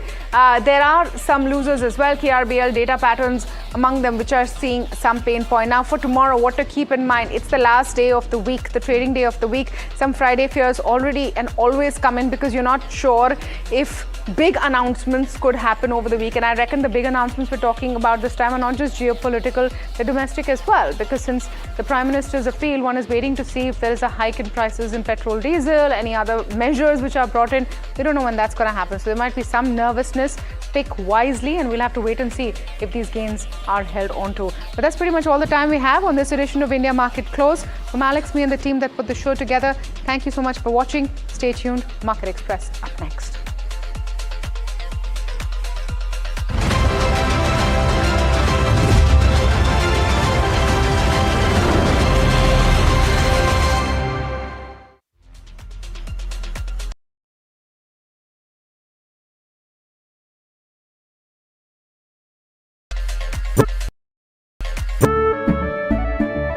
केसरिया से मन जोगी हुआ रे दिल झूमे देखो मतवारा हुआ रे केसरिया से मन जोगी हुआ हर पल मनाओ केसरी त्योहार विमल बोलो जुबान Kesari Excellence measured by those who built it. Presenting the jury of the NDTV Profit Business Leadership Awards. Sunil Bharti Mittal, Chairman of the jury. Founder and Chairman, Bharti Enterprises. Noel Naval Tata, Chairman, Tata Trusts. UK Sinha, former Chairman, SEBI. Kiran Mazumdar Shaw, Chairperson, Biocon Group. C.S. Sethi, Chairperson, SBI. Jayant Sinha, former Union Minister of Finance and Civil Aviation. Ramesh Damani, Value Investor and member of BSE. Cyril Shroff, Managing Partner, Cyril Amarchand Mangaldas. NDTV Profit Business Leadership Awards. Honoring excellence. Coming soon.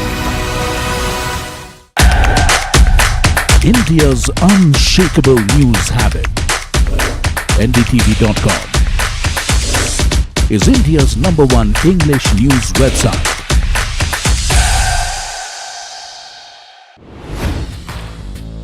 Hi, I'm Tamanna Inamdar. Watch me on NDTV Profit, where I break down the day's biggest business stories. What happened, why it matters, and what it means for your money. Hi, I'm Neeraj Shah. Watch me on NDTV Profit for the most incisive market intelligence and meaningful corporate conversations. And I'm Alex Matthew. Markets, mutual funds, insurance, personal finance. I help you cut through the noise and make smarter financial choices. And here's where you can watch us.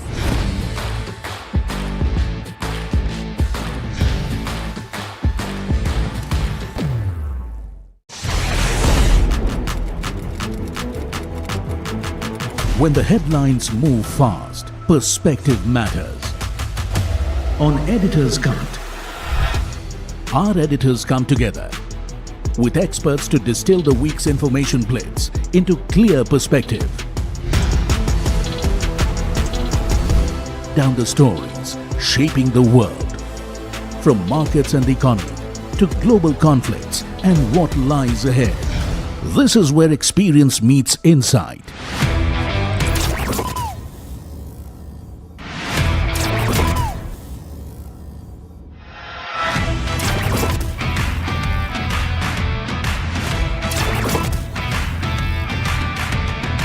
No noise, no hype, just sharp takes on what to watch next.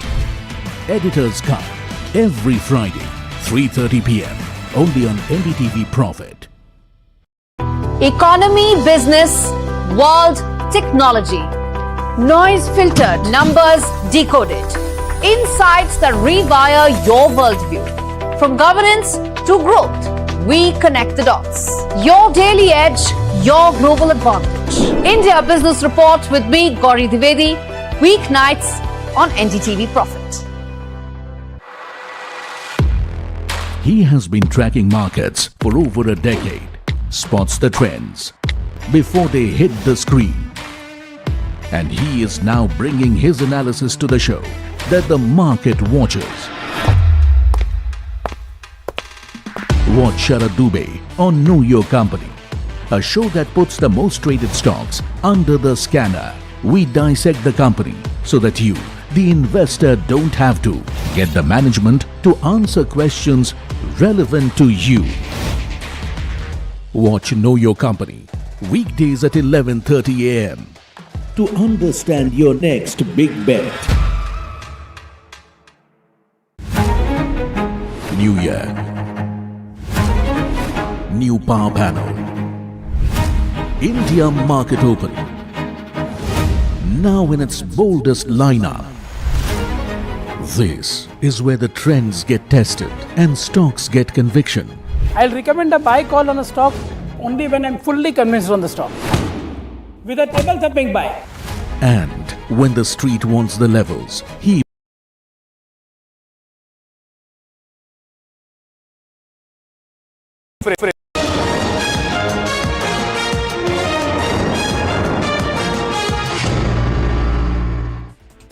Good evening, you're watching Market Express with me, Shreyanshi Singh, and this is the show that gets you a snapshot of everything that has happened in today's trading session. Let's take a look at just that and start with taking a look at the markets first things first. And Dalal Street, in fact, was in recovery mode. You do have the benchmarks that ended the day in green. Whether you talk about Nifty 50 that closed near 23,700, while the Sensex also ended about 800 odd points higher, about 1% higher as well. When you talk about broader markets, they in fact underperformed the benchmarks just a tad bit, but also managed to still close in the green as well. Let's also talk about the sectoral picture that was sharply tilted in the favor of green as well. Pharma and metal stocks led the gains, adding strength to the rally, while IT remained the lone laggard as well, dragging its feet against an otherwise green screen. Let's also talk about shares of Keynes Tech that slipped over 18%, 20% at close, in fact, after the company posted a mixed set of numbers in the March quarter and missed the full year guidance as well, while revenue also grew strongly. When you talk about margins, they also came under pressure. Profits fell sharply, impacted by higher costs and geopolitical disruptions. And the company says that FY26 is a year of consolidation alongside top management restructuring to drive the next phase of growth as well.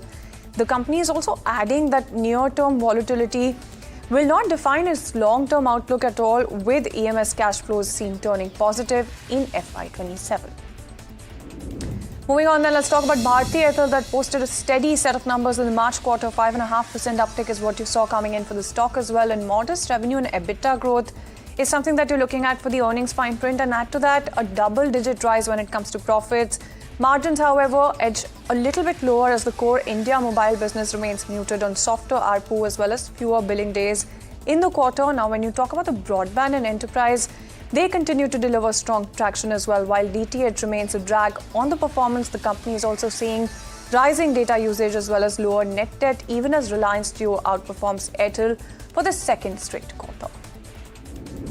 Moving on then, let's talk about Sunil Bharti Mittal saying that the group is preparing for a generational transition with plans to hand over leadership to the next generation over the next decade. The Bharti Enterprises founder also hints at possible share buybacks over the coming years as well, signaling that confidence really in the group's cash position.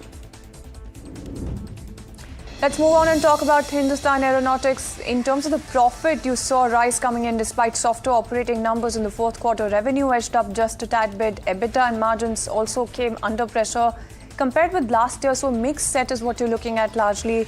And the stock, of course, was not doing all that much. The lower margin print, when you talk about that as well, it's reflecting cost pressures even as execution remains stable.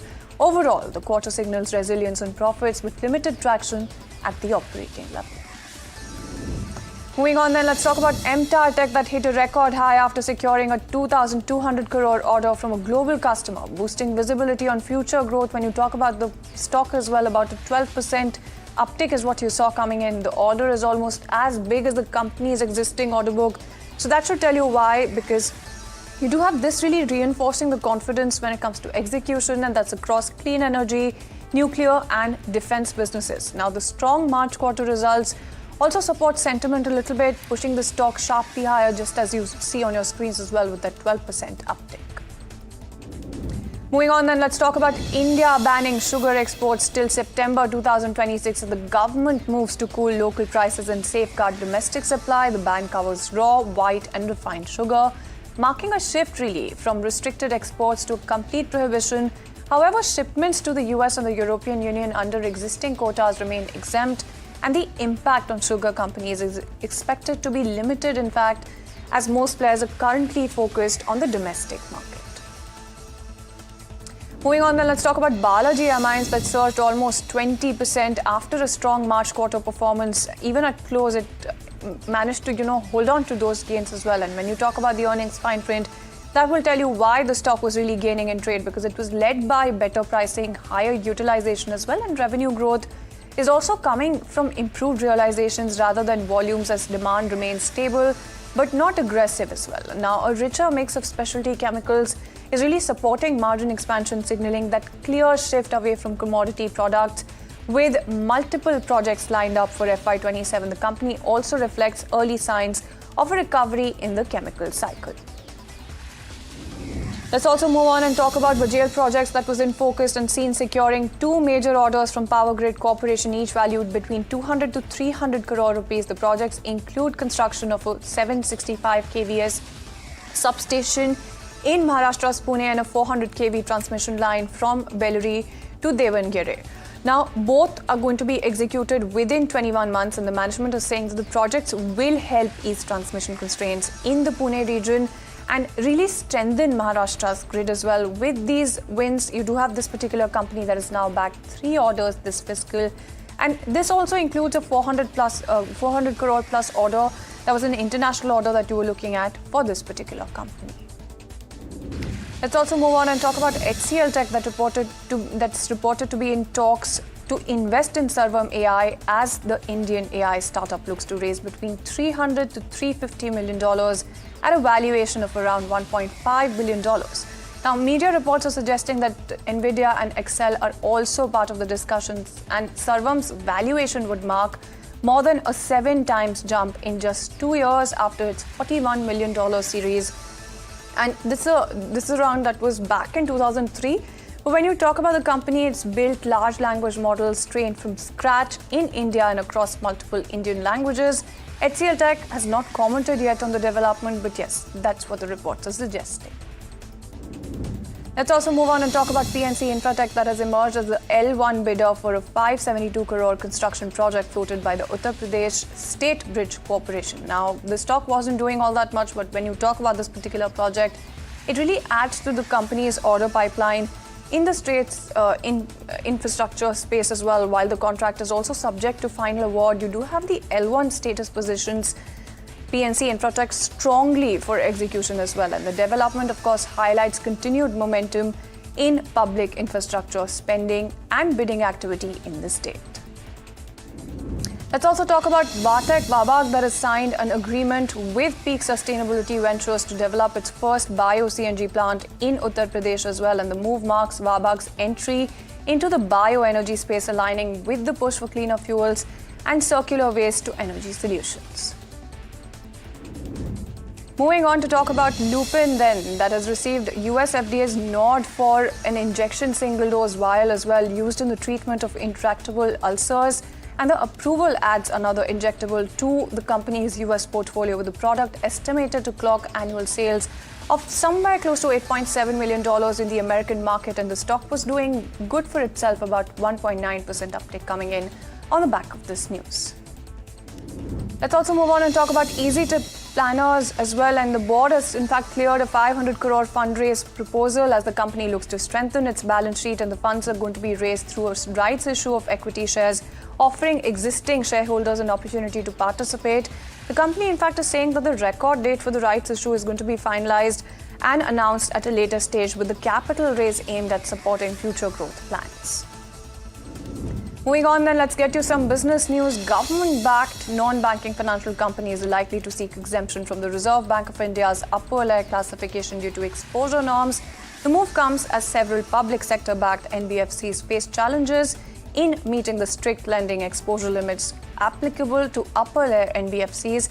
In fact, industry sources are saying that the companies plan to request the RBI for relaxation, citing that their government ownership and role in supporting key sectors is something that should be looked at here. The upper layer framework imposes tighter regulations on the largest and most interconnected NBFCs. Moving on then, let's talk about the government considering allowing OMCs to borrow overseas in foreign currency to ease pressure on the rupee and the domestic forex market as well. And the move in fact aims to help OMCs manage their high working capital needs for crude oil imports amid elevated global prices that you've seen of late. By borrowing abroad, OMCs can reduce dependence on domestic banks and really ease forex demand in the local market. And when you talk about this particular proposal, it's still under discussion, and if approved, it could provide significant relief to public sector oil companies facing rising import bills. And the SEBI has proposed to simplify the derivatives rulebook and reduce compliance requirements for exchanges. The move, in fact, aims to make the regulatory framework more efficient while also maintaining market integrity at the same time. Now, when you talk about the key changes, that list really includes easing certain reporting obligations and streamlining processes for exchanges operating in the derivatives segment. Now, the proposals are expected to lower operational burden on market infra institutions without compromising investor protection. SEBI, in fact, has invited public comments on the suggestion as part of the consultation process. Moving on, then, the Supreme Court today provided significant interim relief to Rani Kapoor in the ongoing Kapoor family inheritance dispute. Now, the top court has restrained RIPL from proceeding with agenda items relating to the appointment of independent directors and the change in authorized bank signatories. The court, in fact, observed that such steps could directly impact the court-appointed mediation process and further aggravate an already bitter dispute within the promoter family. RIPL's board meeting is scheduled for May 18th. Moving on, then, the government is considering reducing taxes on bond investments by foreign investors to stem FII outflows as well, and amid continued selling pressure by foreign portfolio investors, authorities are looking at measures to make Indian debt more attractive. The proposal includes lowering withholding tax or providing other incentives for foreign investors in government and corporate bonds. This comes as India aims to deepen the bond market and really attract stable foreign capital.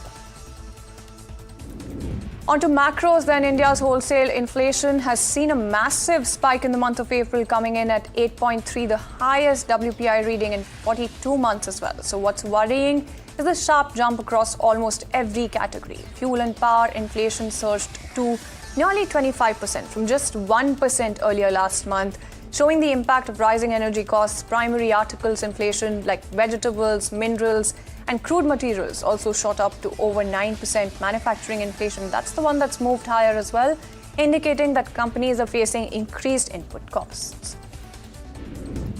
Moving on then, let's talk about cryptos. Bitcoin has slipped below the $80,000 mark as markets price in higher for longer US interest rates. Persistent inflation risks is something that you're looking at that's linked to the Iran war and also keeping pressure on digital assets, the likes of cryptocurrency. Caution is building ahead of a key US Senate hearing on the Clarity Act as well. And that's a landmark crypto market structure bill that you're looking at here. Debate over restrictions on stablecoin rewards has also triggered industry pushback, and lawmakers warn that any delay, in fact, could push comprehensive regulation out until 2030. Moving on then, let's talk about India requesting the United States to extend the sanctions waiver that allows imports of Russian oil. The request, in fact, is coming in as the Iran war continues to disrupt global energy supplies. The waiver is critical when it comes to the country, which has significantly increased purchases of discounted Russian crude to meet its energy needs at a crucial juncture. Now, officials are saying that the extension would help maintain energy security, but also keep fuel prices stable, and the US is yet to respond formally, but the issue is being actively discussed at diplomatic levels. Moving on then, let's talk about Uber that is set to launch 2 new technology centers in India as part of its global expansion strategy. The CEO made the announcement during a town hall meeting in Bengaluru, and the new centers will focus on engineering, product development and innovation to support Uber's growing operations in the region as well. And this is a move that really underscores India's importance as a key talent hub for the company. The development is expected to create significant tech jobs as well as strengthen the company's presence when it comes to the world's fastest growing digital market. Moving on to WhatsApp, then, that has introduced a new incognito chat feature with Meta AI, allowing users to have completely private conversations with the platform's AI assistant. The feature is designed for users who want to ask questions on sensitive topics like health, finances, or personal matters without leaving any record. Built on Meta's private processing technology, the incognito mode ensures that chats are not saved and disappear by default once the session ends. In fact, WhatsApp is saying that conversations are processed in a secure environment inaccessible to even the company. And moving on to Oracle, then, that has withdrawn placement offers made to students from IITs and NIITs as part of its global layoffs and cost-cutting measures. The move, in fact, has affected several final-year engineering students who had received job offers earlier during campus recruitment drives. The decision is coming in amid Oracle's broader workforce reduction exercise being carried out worldwide. Now, students in campus placement cells have expressed disappointment over the sudden withdrawals. And on to South Korea's stock market that is showing clear signs of euphoria after a 200% surge in just the past year. A rally that has outpaced every major market globally. In fact, when you take a closer look, the frenzy has been driven largely by AI-linked chip makers, with retail investors borrowing record sums to increase exposure as well, and trading volumes are at an all-time high. You're looking at sharp daily swings to the tune of about 5% or more, and that have become much more frequent now, making the Kospi the most volatile major index worldwide. The report is also, in fact, flagging a rising FOMO culture and including a spike in stock accounts open for minors.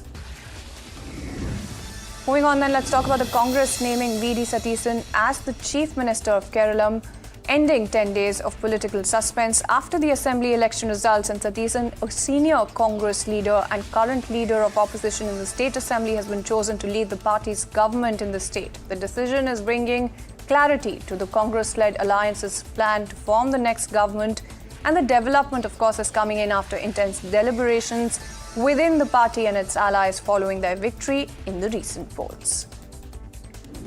And PM Modi met Iranian Foreign Minister Abbas Araghchi on the sidelines of the BRICS meeting, among other diplomats. The engagements took place amid heightened tensions in the Middle East, and the meetings are seen as part of India's diplomatic outreach to key players in the region.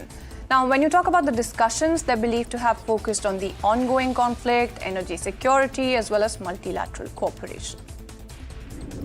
An External Affairs Minister S. Jaishankar has called for stronger cooperation within BRICS, saying that the grouping must play a bigger role as the world becomes increasingly fragmented and uncertain. Speaking at the BRICS Foreign Ministers meeting, Jaishankar in fact said that the global landscape is witnessing geopolitical tensions, economic uncertainty, and supply chain disruptions, creating pressures on developing economies. He's also stressed that BRICS must act as a constructive and stabilizing force, especially for emerging markets.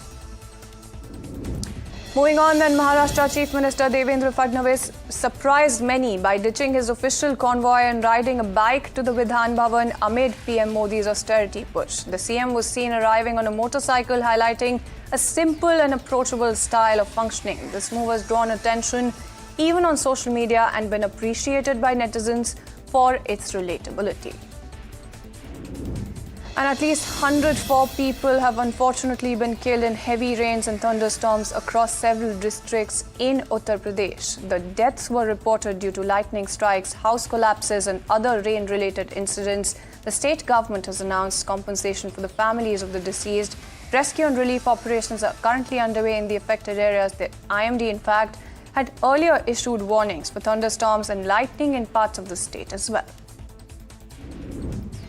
Moving on, then, the Central Bureau of Investigation has arrested 5 people in connection with the NEET UG 2026 paper leak case. The arrests were made during a crackdown across multiple states, and the CBI, in fact, is probing the alleged irregularities and leakage of the medical entrance exam question paper. This is part of a wider investigation, mind you, into the scandal that has raised serious concerns about the integrity of the examination process.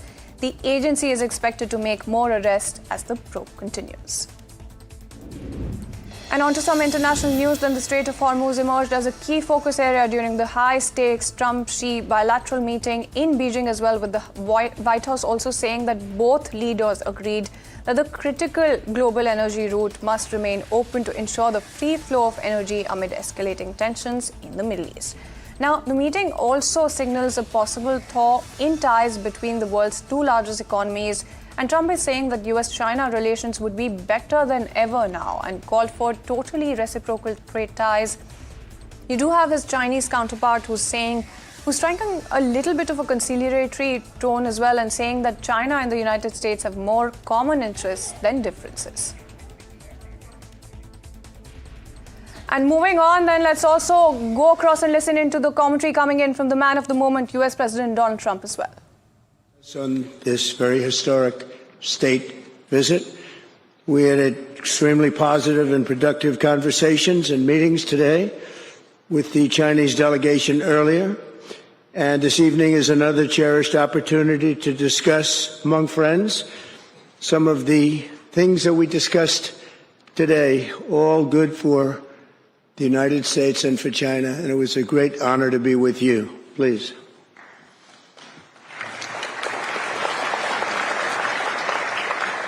感谢习近平主席。今天我们度过了非常美好的一天。首先要感谢习近平主席这一盛大的欢迎，那么也非常感谢在这一次历史性的国事访问当中非常慷慨地接待了我的代表团。那么今天早些时候，我们跟中方进行了富有成效以及具有建设性的对话。那今天晚上将是我们另外的一次机会，能够共同再次讨论我们今天早些时候已经讨论到的一些问题，以及我们的共同利益，以及我们如何能够为全人类塑造更好、更安全的未来。The relationship between the American and Chinese people goes all the way back to America's founding. The first American consul to China, Samuel Shaw, arrived on the first American trading ship to reach these shores in 1784. The Chinese merchants had a name for the Americans. They called their visions the New People. 2.5 centuries later, that first connection has grown into one of the most consequential relationships in world history.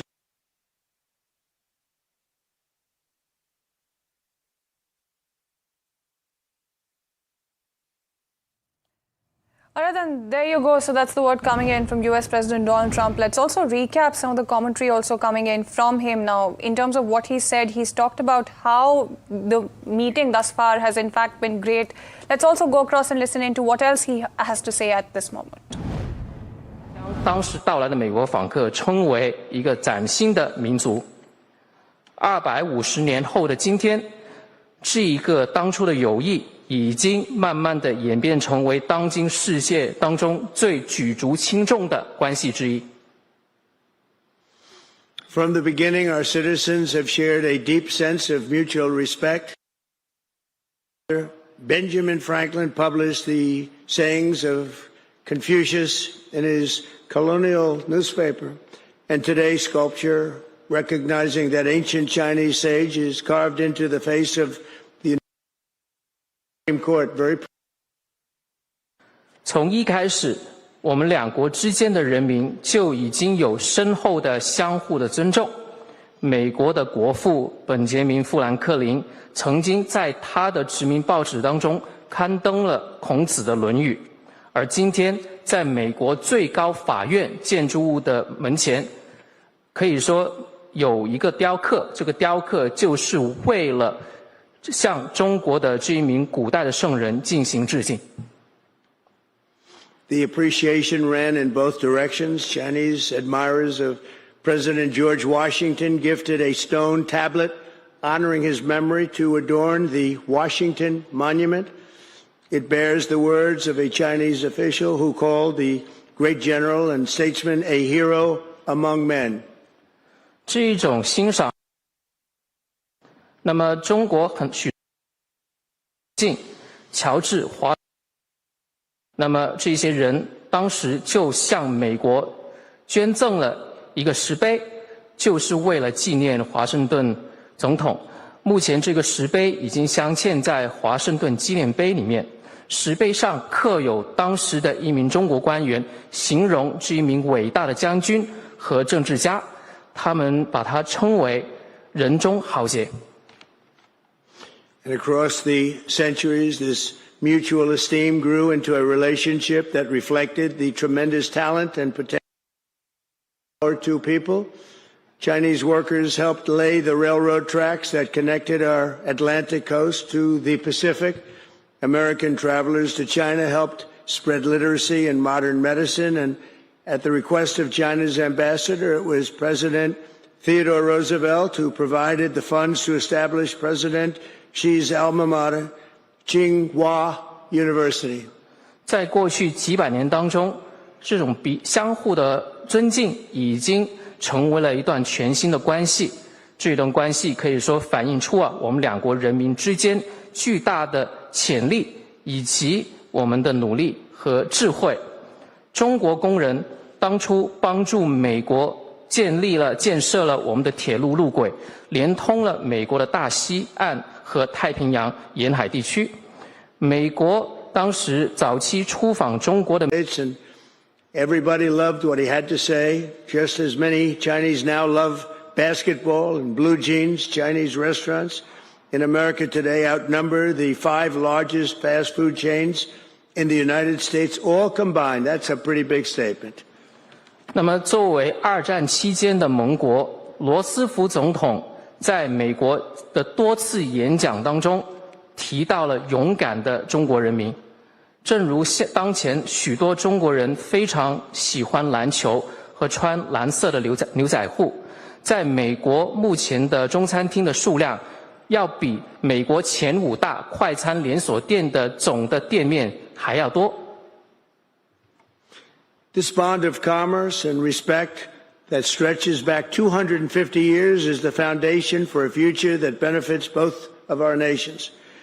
The American and Chinese people share much in common. We value hard work, we value courage and achievement, we love our families, and we love our countries.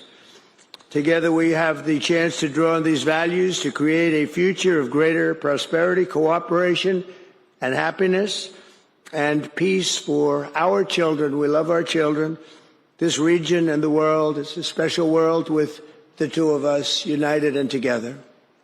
那么至于商业当中的纽带以及我们的相互尊重，可以说追溯到250年前，是我们将要构建的未来的基础。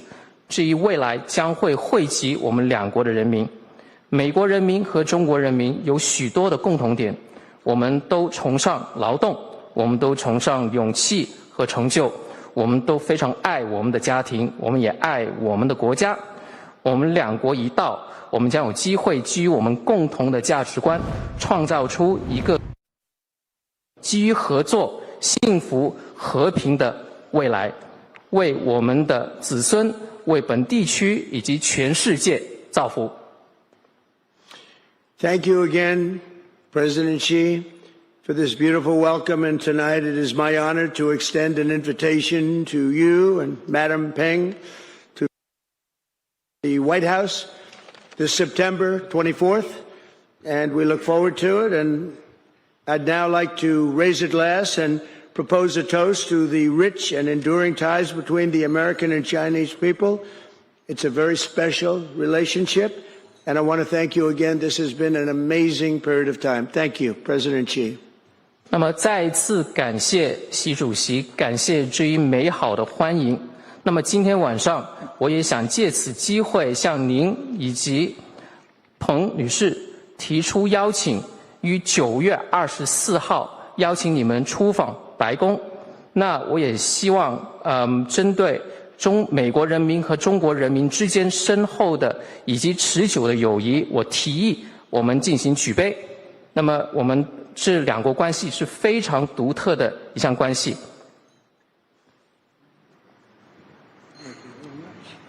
Thank you, everybody. 感谢。Thank you, everybody, very much. 感谢。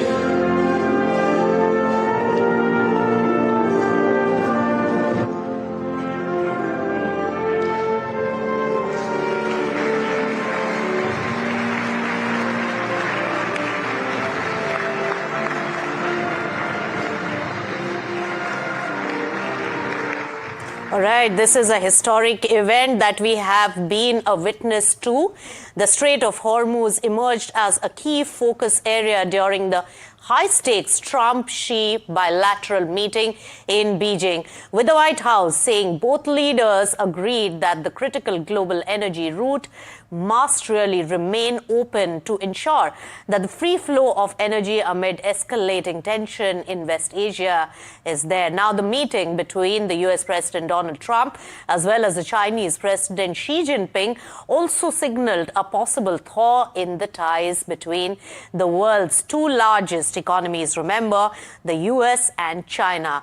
Now, Trump said that US-China relations would be better than ever and called for a totally reciprocal trade ties, while also expressing optimism about expanding business engagement with China. Now, Xi Jinping, meanwhile, remember, struck a conciliatory tone, saying that China and the United States have more common interests than differences and should be partners, not rivals. Now, Xi added that a stable bilateral relationship would benefit the entire world. And now let's take it forward, what this particular historic event really means for politics as well as the global economies, also putting the spotlight on the Iran war and the Strait of Hormuz as a big checkpoint of the world. Let me welcome on the show Robinder Sachdeva, the foreign affairs expert. Robinder, good to speak to you yet again on NDTV Profit. Thank you so much for joining us. What do you make of a very, very animated and very, very open joint statement by both the US as well as China, and some of the big statements really coming out when it comes to the alignment between the two superpowers of the world on the Hormuz affair, on nukes for Iran, and on several other aspects which are really paining the geopolitical situation across the world. Robinder. Thank you. A pleasure to be with you. One, as we were seeing the toast by both Xi and Trump, this is the highest level of, I would say, optopolitics playing out. Optopolitics is when you have optics layered above geopolitics, right? I was especially struck, there have been discussions and all, but the toast which Xi Jinping raised and what Trump raised, I saw a difference. Xi was, in a way, quite blunt, saying that, we have to be partners in cooperation. A rivalry will not be good for either of us and for the world at large, right? That's what he was indicating. That's where he went. Trump, on the other hand, went back into history to highlight the ties between China and America. He went back to, Benjamin Franklin writing about Confucius. Then he talked about a gift of George Washington's bust. Then he talked about Chinese labor helping build railroads. Then he talked about US medicine helping China. So in a way, Trump was laying out a larger arc of history in terms of relations between the two countries, whereas Xi Jinping was much more clinical and much more in the present. So that's one big difference that I see. Now, as to what all has been going on in the background, we do not know, at least I don't know. But what we can see, Trump has a very high level delegation. All his cabinet ministers are there, defense secretary, state secretary, treasury secretary, commerce, Lutnick, I did not see, must be there, as well as 17 CEOs. And Trump made it clear. He said these are the number one, not number 2 or 3 of each of the companies. And the combined annual turnover of these companies who are coming with me is around, I think, $17 trillion, which is just less than China's GDP, about $21 trillion. So Trump administration and corporate America, it seems, is making a definite and, let's say, hard effort to engage deeply with China. In the background, your viewers may know, of course, what is driving Trump. I think the primary thing is trade. All others, Hormuz and Taiwan, of course, Taiwan for China, are secondary, because what is important for Trump is economy. If Trump is able to manage a good trade relationship with China, America's economy prospers. And if America's economy prospers, then America can handle all other geopolitical challenges. In terms of the economy, the key thing which I see, they're talking about, 5 Bs, which America wants. Boeing, that China should buy Boeing, beef and beans. Okay. But what is more important is a structural initiative. They are talking about setting up a board of trade and a board of investment. So what America is trying to do is, in a way, delineate or create a firewall between trade matters and trade disputes and the geopolitical disputes. So what America is signaling is that it wants to engage deeper with China in matters of trade. Yes. China opening its markets and all of those things, and sorting out the rare earth issue of rare earth supplies to America, etc., etc. Separate is then the matter of the geopolitics. And in geopolitics, from what we can see, what China wants, let's say, China apparently, with a term going around, it wants 3 Ts: Taiwan, technology, and tariffs. Yes. Now, regarding Taiwan, what I would love to see is that, does America throw Taiwan under the bus? Yep. And says to China that you throw Iran under the bus, right? Essentially, that's what they're trying. That because that's a very good point, Rabinder, that you made, that there has to be a much larger deal between these two economies, where each one has a pain point which is addressed by the others, and that's how they are negotiating. What, in your view, are some of these may be lowered? Let us see how much China opens up or allows easier export of rare earth metals, because China is making it extremely difficult for European and American companies to be able to buy rare earth metals, earth magnets, by imposing several export controls. That's on the China side. We could see how it works out.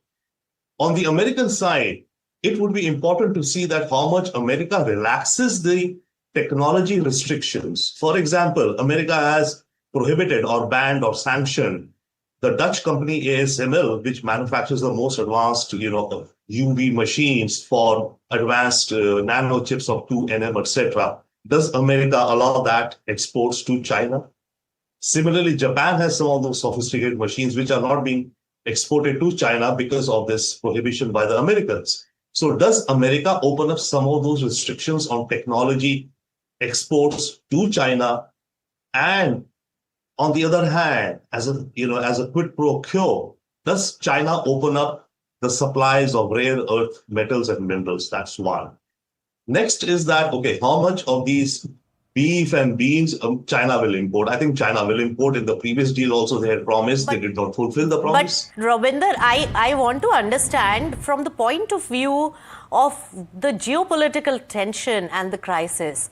And of course, the US and China have been on two different sides on this particular matter, even though not openly is the understanding, and I would seek your guidance on that. So when we look at the construct, they coming together intensity of this war and probably also looking at a negotiation and a proposal between US and Iran. Can China influence that? And will this Trump's visit to China placate Iran indirectly? Great point, Nishaji. I do not think that China will go the whole length or the whole walk to what Trump wants. Trump would want, China to arm twist Iran and push Iran into a corner where Iran says, okay, ceasefire, because China is the largest buyer of Iranian oil. I don't think China will do that. Yeah, sure, China could, play a statesman-like role with Iran. But the flip side, it will depend on the war. How much America backs away from Taiwan?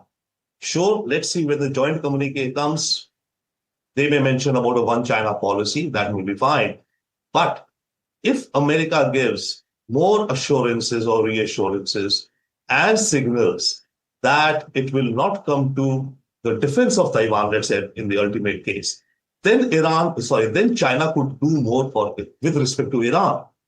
So I don't see China doing much or exerting much pressure on Iran at present.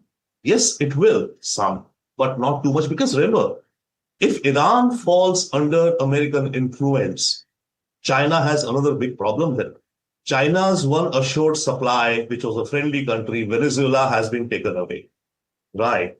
Another friendly country, which was totally in the camp of China, Iran, if that is also taken away, then tomorrow, day after, in a year, 2, 3, when there is some crisis between the US and China, US could start to turn off the tap of Chinese energy. Venezuelan oil not available, Iranian not available, and Gulf, we don't know which way they're going, but it seems the Gulf is kind of aligning with America overall. Yeah. So China would suddenly face a huge energy crisis. So it will be in China's interest that Iran remains standing and Iran doesn't capitulate to America.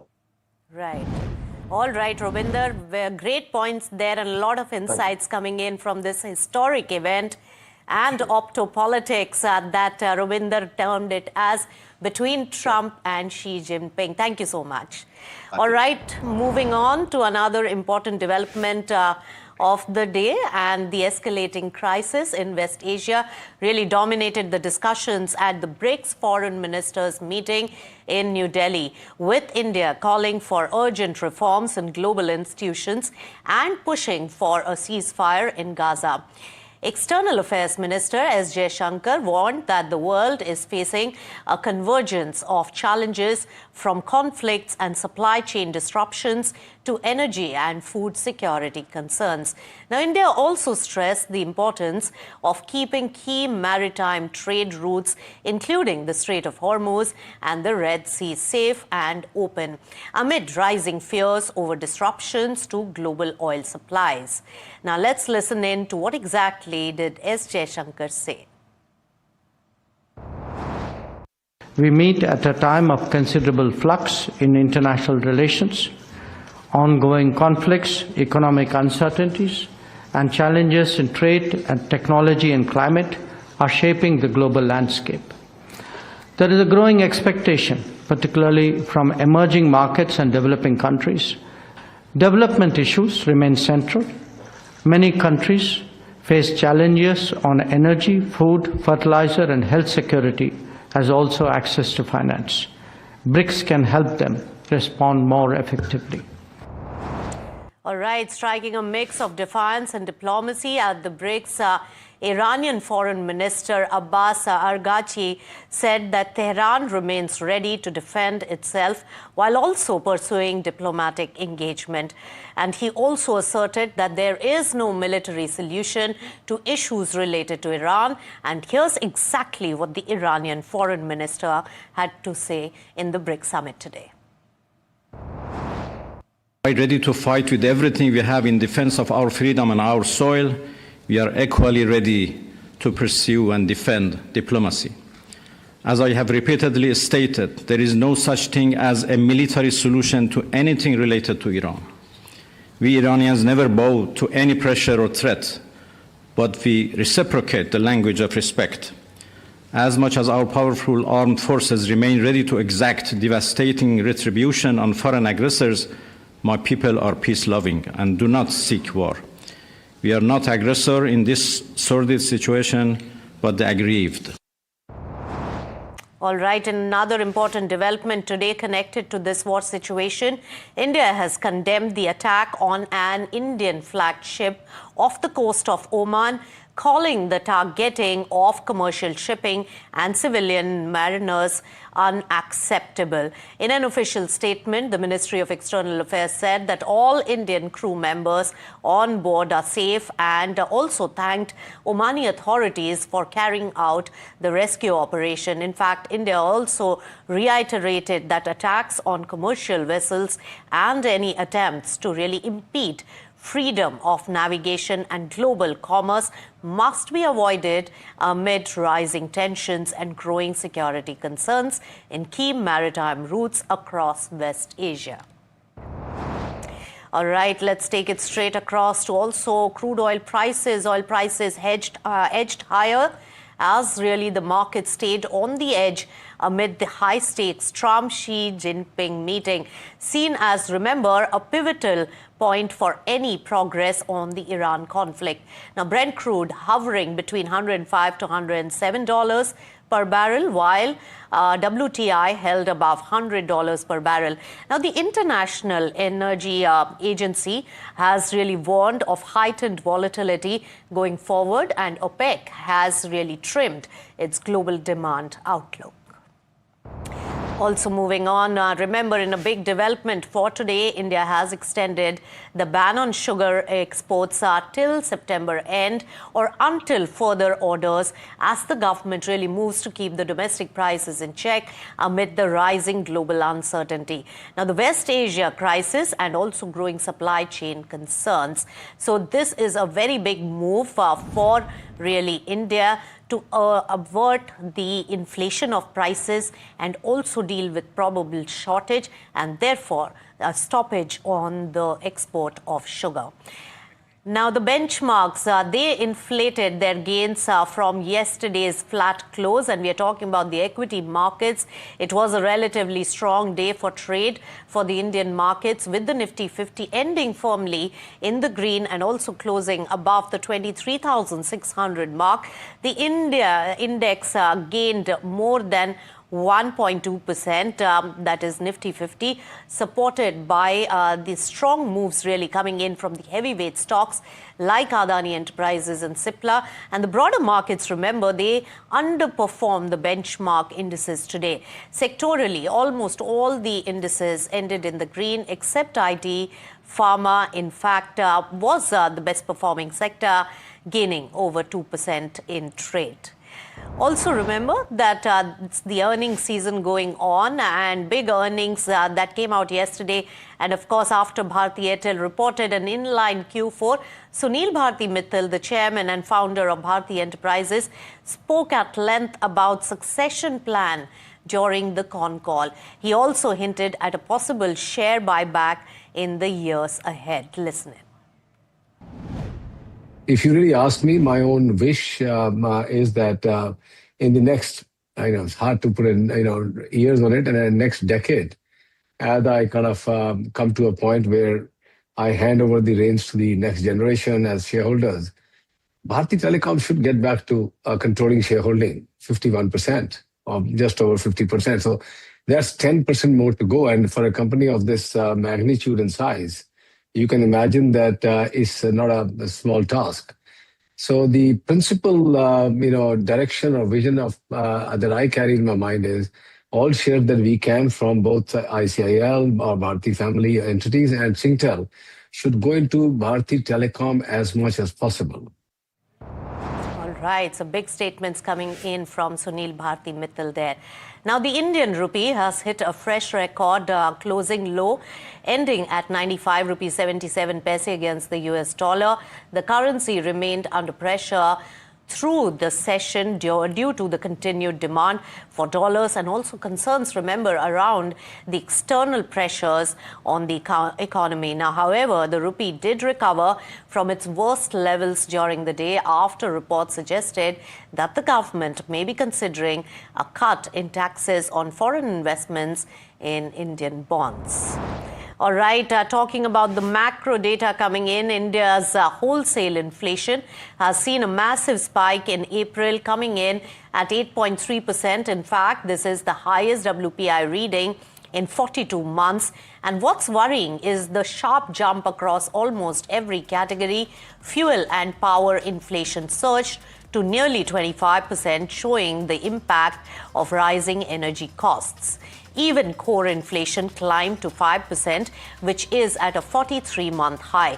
Now, higher wholesale inflation doesn't immediately hit the consumers the way retail inflation does, but it does signal the rising costs of businesses. So that's the macro data that we have been tracking. Now, in a big step to really boost the forex inflows, the government may allow OMCs to borrow more money from overseas markets in foreign currencies. As per sources, overseas borrowing may help the lower funding costs for OMCs, especially during a period of volatile crude oil prices. In fact, my colleague Shrimi joins in with all the details on what all is being deliberated in this particular direction. Shrimi, tell us. Yeah, that's right. The government is actively considering a series of measures to boost foreign exchange inflows, something that reflecting in the decision-making in past few days following the PM austerity appeal. And to go further, they are deliberating upon measures to improve forex flows and easing pressure on the reserve if the Iran crisis further intensified. And one of the key proposals actually under discussion is to allow oil marketing companies to raise more foreign currency loans directly from the overseas markets.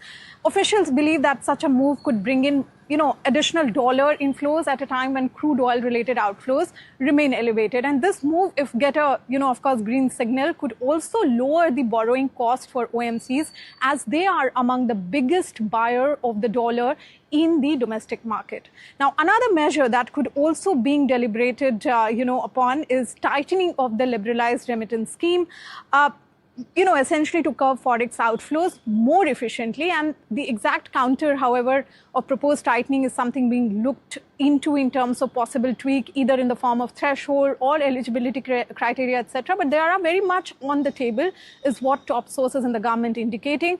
Do note the fact that the policymaker keeping a close watch on the impact of the crisis and mulling all possible measure with, very balanced approach and actively evaluating its forex management strategy. And you may see perhaps a couple of such decisions very soon in the coming days.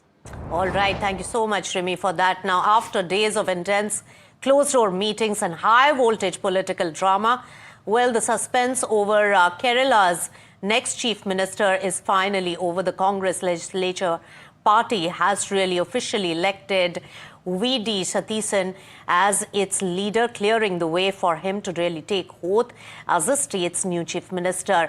Meanwhile, K.C. Venugopal, who was also in the race for top post, has publicly backed the High Command's choice. So big development there. And we are out of time on this edition of Profit 360, but also leaving you some interesting footage on how Devendra Fadnavis really rises up to Prime Minister's call on energy conservation. Goodbye.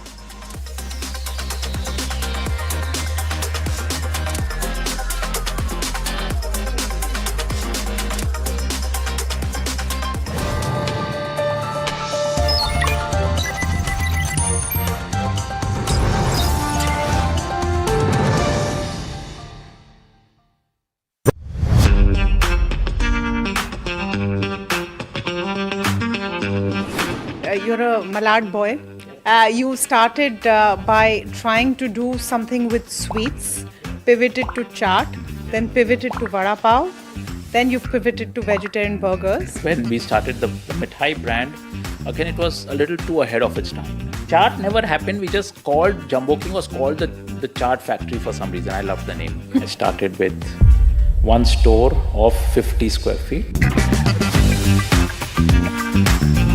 We are fully vegetarian, and my first reaction when we did vegetarian burgers, when we pivoted, they said, burgers vegetarian kab se hoye?" Right? A burger is basically... It's like veg biryani.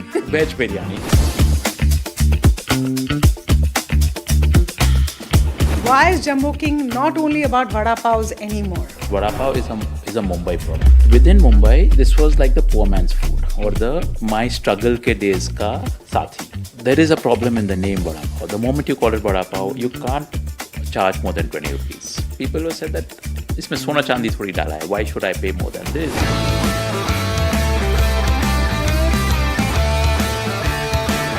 How many people told you कि MBA करके आप वड़ा पाव बेच रहे हो? My friends used to joke around, tell us the truth. You've been disowned by the family. You're not telling us that. We have a family business. And I told my dad I don't want to join the family business. When Jumbo King started, it was seed capital of only 2 lakh rupees, which I borrowed from my dad. I said I don't need money because I had burnt about 55 lakhs in the mithai business.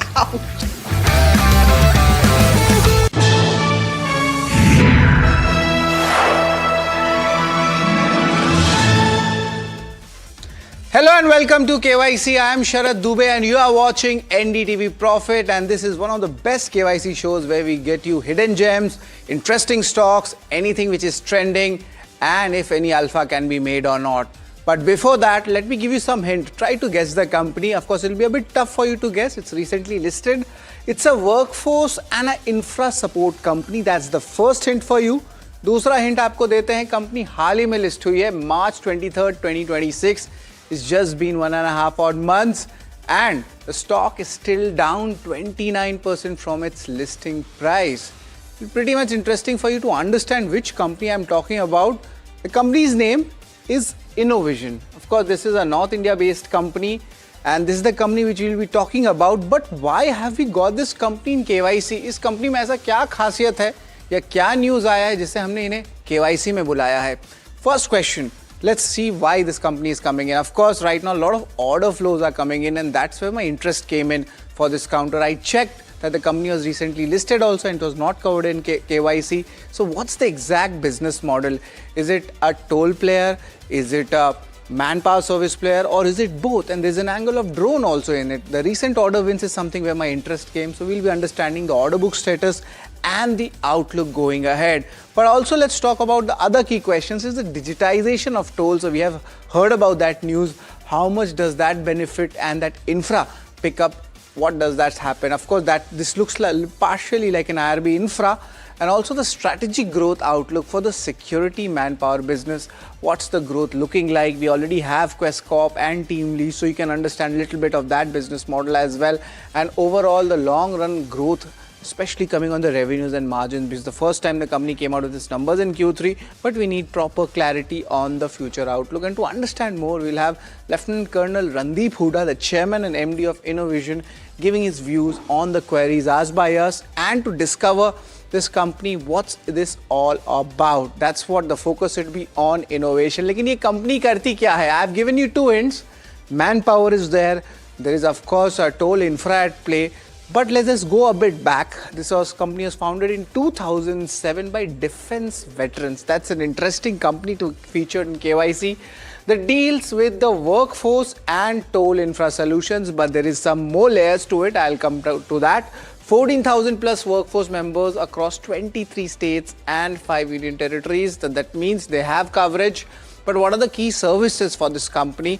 Manpower, toll plaza I spoke about. There is also skill development services and the emerging drone services. This is where a lot of interest is coming in the street. The company operates as a B2G dominant platform, यानी कि government को ज़्यादा services देते हैं.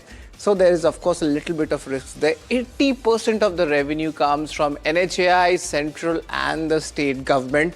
This is how the picture looks. Recently IPO आया था and the IPO proceeds are likely to support the bidding for the next 3 to 5 additional toll plazas in FY27.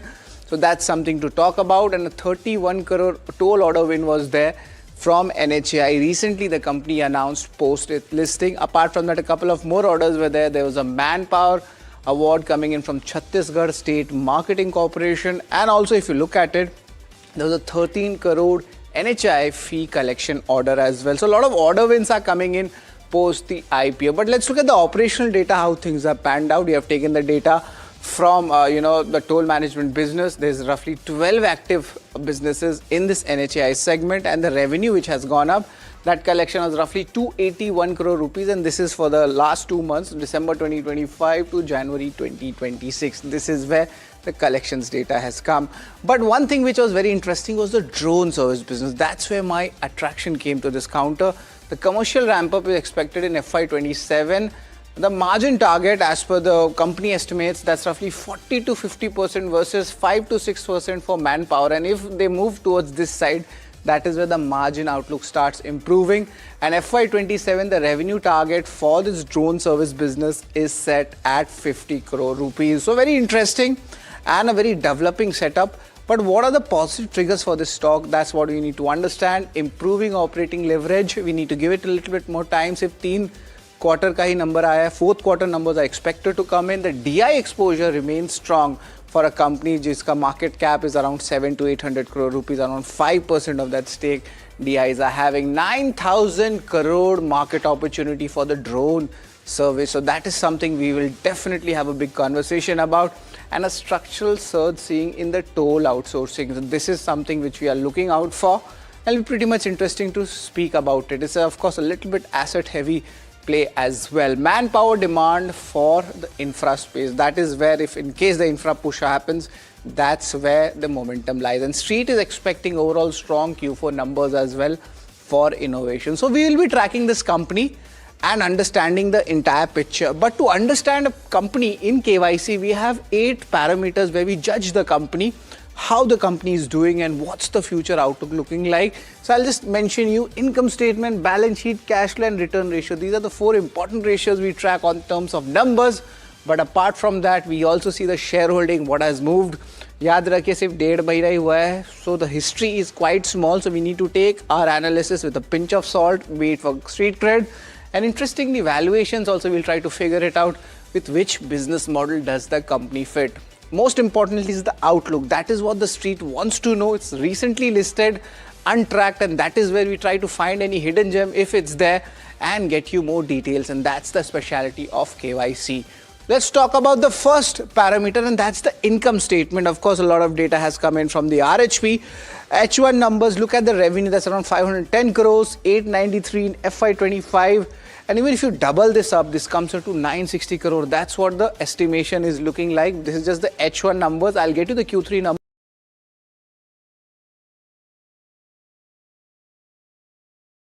It's holding up almost 6% and looking at the Q3 numbers, largely if you see the year-on-year basis, there has been a good improvement, especially in the bottom line operational numbers and the bottom line numbers. There has been a good improvement, especially in the bottom line operational numbers and the bottom line numbers. That is where a little bit of bullishness is coming.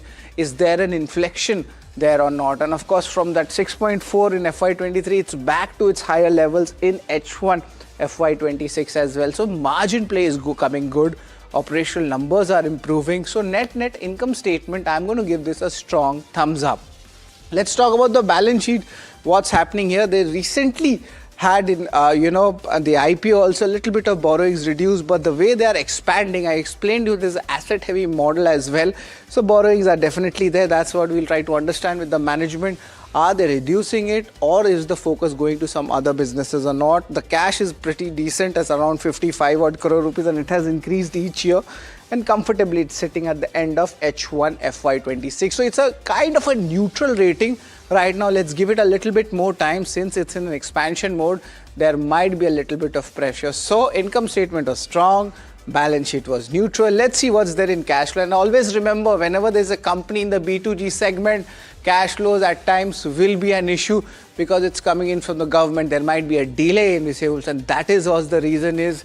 Look at the cash flows, it is not very uniform. So this is a business model itself. It's not a flaw, it's the feature when you judge these companies. So largely it gives an infra company vibes, but manpower, of course, receivables is much stronger.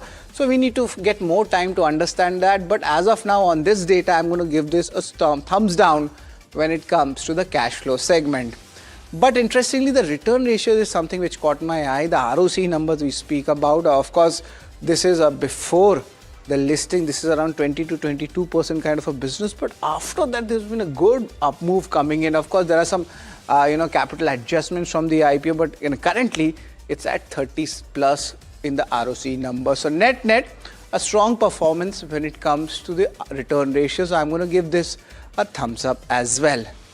Apart from this, let's talk about shareholding. और shareholding में ज़्यादा समय नहीं हुआ है, बस एक ही बार का जो है shareholding pattern आया है. So right now net we see promoters are holding a decent 74% stake. 75% is of course the SEBI cutoff, so it's comfortably below that.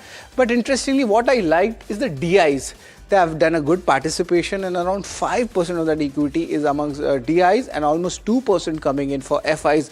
Roughly the remaining 19% float is with the retail. So it's a neutral rating. समय देते हैं. That's why we have just kept this a neutral one when it comes to shareholding. But let's talk about street cred. Company को 1.5 महीना हुआ है listing के. So we need to give it a little bit more time. Of course, market conditions are also, you could say, impacted. So from the IPO price and the listing price, there has been a big downtick coming in. Of course, the listing price itself was down 10%. After that, a little bit sell-off happened. And of course, stock is flattish, for the last 1 odd month. And of course, company is coming out with 3-4 important orders also. So the street is looking for the Q4 numbers. That's where the clarity comes in. And that's why I picked up this company in KYC to give you a first-hand view of any chance of alpha being made. So net, let's give it more time. So I have given this a benefit of doubt and a neutral rating when it comes to street cred. Let's talk about the valuations. Here, dhanda iska peer kaun hai? And that's where the confusion a little bit happens, because innovation has the toll management business also. Innovation also has the manpower business also. But let's see how the valuations stack up. We have taken the trailing PE ratios. It's around 23 times. That's what the number is coming as per our calculations. You compare that with IRB Infra, it is cheaper at 31 times. But if you talk about the other players for the manpower segment, that's where TeamLease and Quest comes in. That's around 14 to 17 times. These businesses do have good cash flows also. Over here, that cash flow gets used in toll and asset heavy announcements as well. And companies, of course, doing other businesses also. So net, in our analysis, I'm going to give this a neutral rating as well. But let's talk about the outlook. What is there? Is there any change happening here? How's the things looking? There's a large order win expectations in the security surveillance theme. That is where everybody is talking about. We have seen companies like RNIT AI also in the small cap space doing well. The beneficiary of expansion of toll infra, that is where, some little bit of alpha is lying, and the government is pushing hard for that. Now they're growing advanced drone and smart monitoring solution. That's also one of the key takeaways which the management had mentioned in their IPO discussion. Deeper penetration across tier 2, tier 3 cities. That is where the movement is happening of the key products.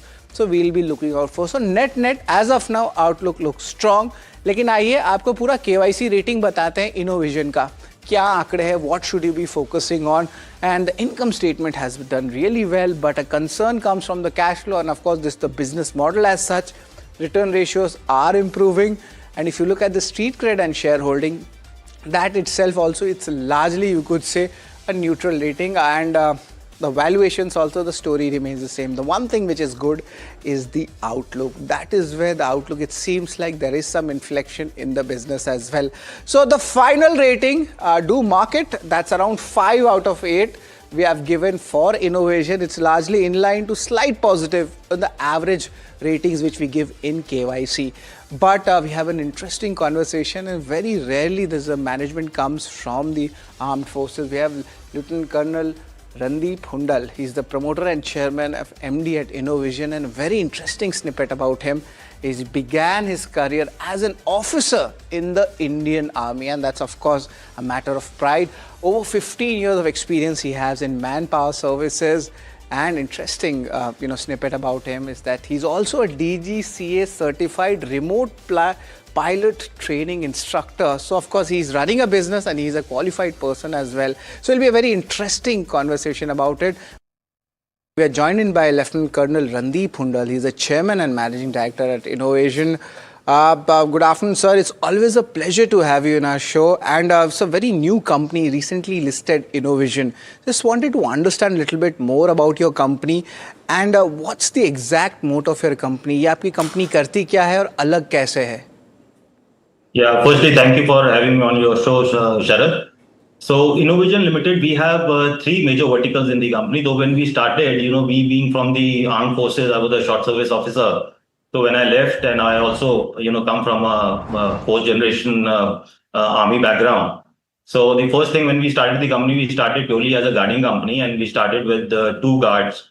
And today, as we stand, we have more than 17,000 workforce across India. We are present in more than 23 states and 5 union territories. So that is what from 2007 till date we have been able to achieve. So starting from manpower, then we slowly graduated into skills development. When in 2014, then when the Ministry of Skill Development and Entrepreneurship came into being. So that was the time we saw this as an opportunity where we started, these programs, skills program was sponsored by the Ministry of Skill Development. So since we already have had an infrastructure in place, so we started training the security guards. And very quickly we realized that there is a lot of opportunity in the other sectors as well. Now, since there are more than 42 sector skill councils in the country, so we are affiliated with all sector skill councils, and we are carrying out skill development training in across the vertical, whether it is logistic, retail, security, BFSI, and so on. So this is how these skills development vertical started. In 2018, we were already providing manpower to these toll operators, and that was the time when we realized that since we are already doing the hard work of training the manpower who are managing the toll plazas, so as well understand the entire holistic business of toll management and get into this. So 2018 was the first toll plaza that we bid under the EPC model, which happened to be a very profitable toll plaza for us. And that's how the tolling journey for Innovision started. And from, one plaza, so far we have more than 35 toll plazas across India. Mr. Hundal, you explained us about the toll plaza entire ecosystem. So that is where the manpower is something which you are giving in the infra space. So that's an important clarity coming in. But there is also a digitization of toll plazas which is happening, government is pushing. How does this benefit your company? And of course, if you could just give us a little bit about the order book regarding this. Yeah, so see, the digitalization of toll plaza has already happened with the adoption of FASTags, and for an organized company like Innovision, it has stopped the pilferages, it has enhanced the collection efficiency of toll plazas. Now, in this financial year 26-27, we have already secured 125 crores of contract with us across Uttar Pradesh, Madhya Pradesh, Tamil Nadu, and Pondicherry. We have 25 existing toll plazas, so the revenue from these toll plazas is also going to be carried forward. And as far as digitalization is concerned, we ourselves have started now, developing integrated traffic management system for smooth mobility of traffic. So I think another 2 or 3 months we will be able to bring out this technology and would start the validation of this technology on our existing toll plazas. So as far as the market is concerned, we typically operate, as of now, we are operating under EPC model with NHAI. And under this model, the market size is almost around 55,000 crores. Typically, there are more than 850 toll plazas across India. So there is a strong bidding pipeline already in place for this ecosystem. Right, so there is a strong bidding pipeline coming in.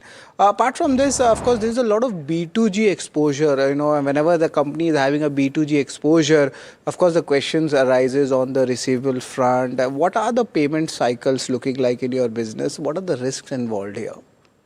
So if I talk about toll management, now here, the cash flow is very positive because we collect on a daily basis and we remit NHI on weekly basis.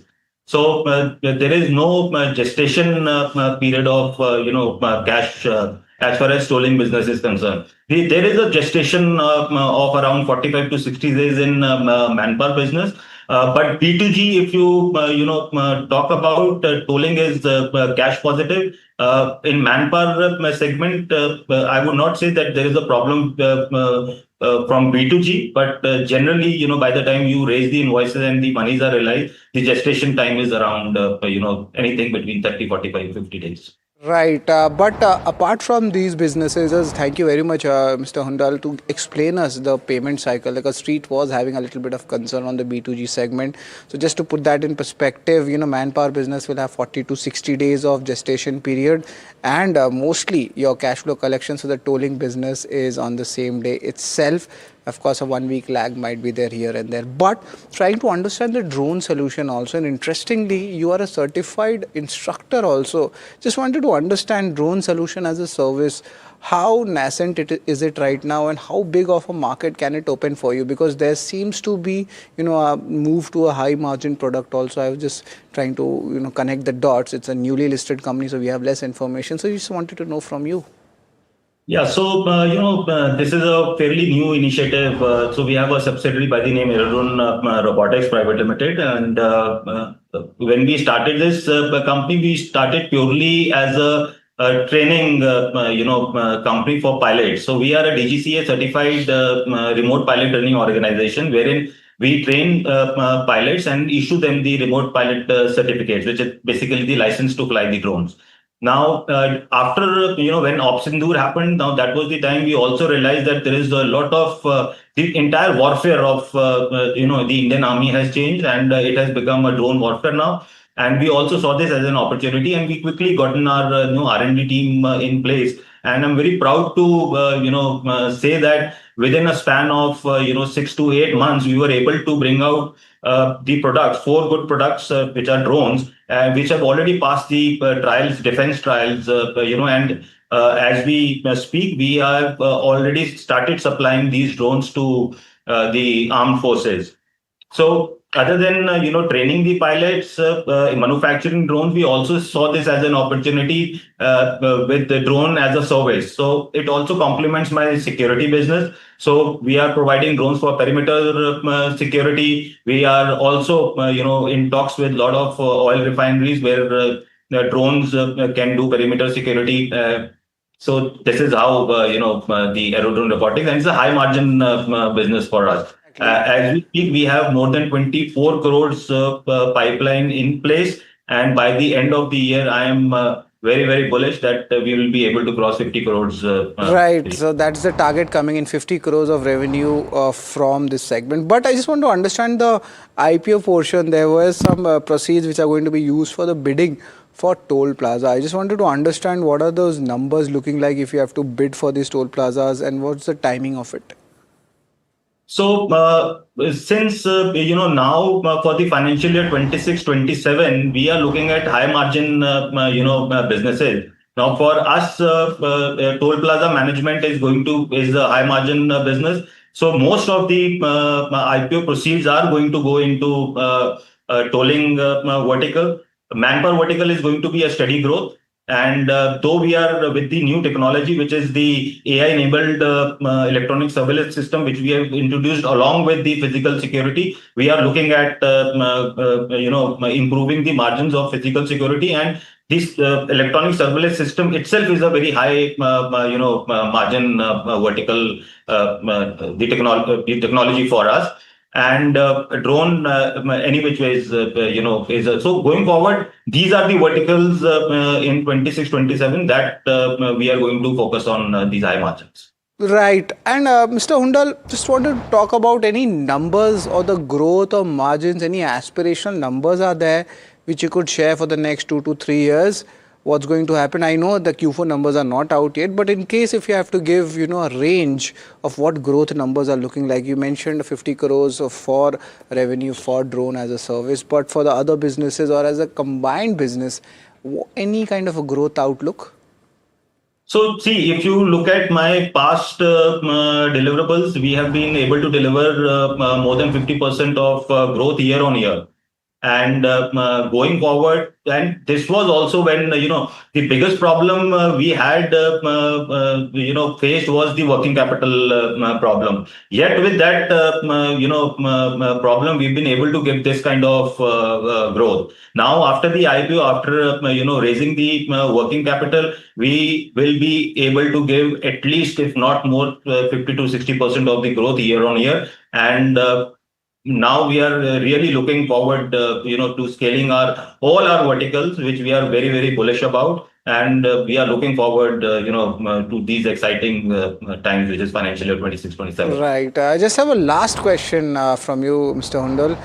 This surveillance theme, it's very much important, be it border or even oil segment.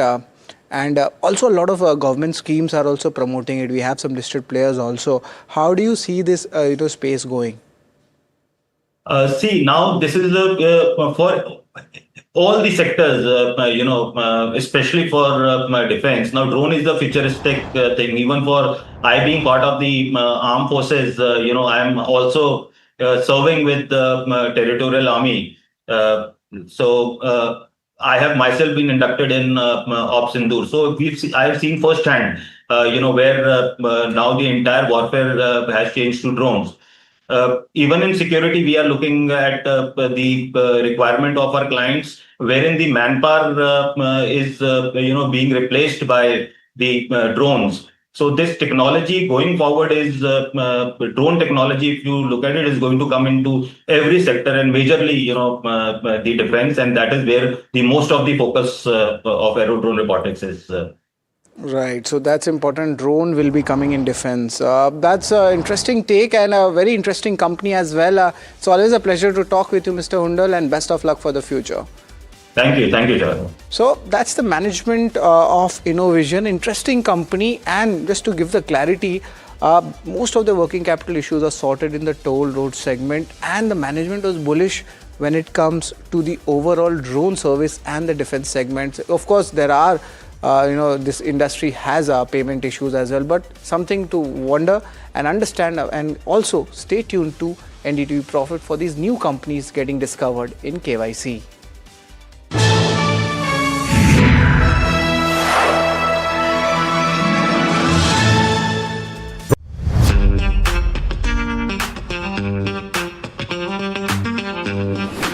You're a Malad boy. You started by trying to do something with sweets, pivoted to chaat, then pivoted to vada pav, then you've pivoted to vegetarian burgers. When we started the Mithai brand, again it was a little too ahead of its time. Chaat never happened. We just called, Jumbo King was called the chaat factory for some reason. I loved the name. I started with one store of 50 square feet. We are fully vegetarian, and my first reaction when we did vegetarian burgers, when we pivoted, they said burgers vegetarian kab se hone lage, right? A burger is basically... It's like veg biryani. Veg biryani. Why is Jumbo King not only about vada pavs anymore? Vada pav is a Mumbai product. Within Mumbai, this was like the poor man's food, or the my struggle ke days ka sathi. There is a problem in the name vada pav. The moment you call it vada pav, you can't charge more than 20 rupees. People have said that isme sona chandi thodi dala hai. Why should I pay more than this?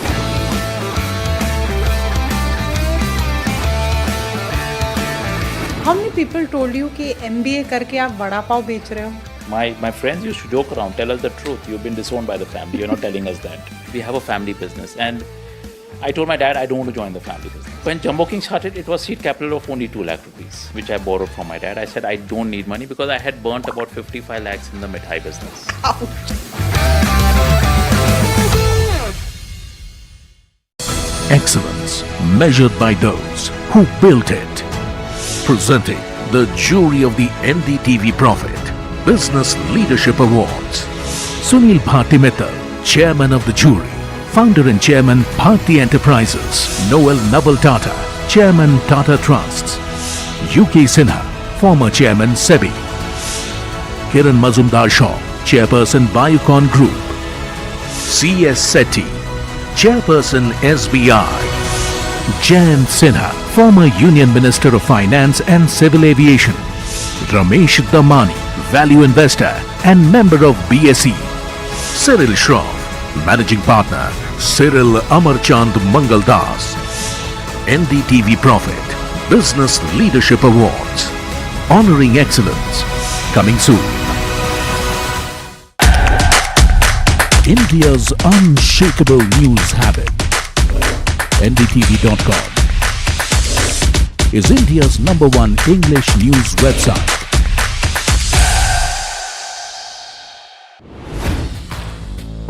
Hi, I'm Tamanna Inamdar. Watch me on NDTV Profit, where I break down.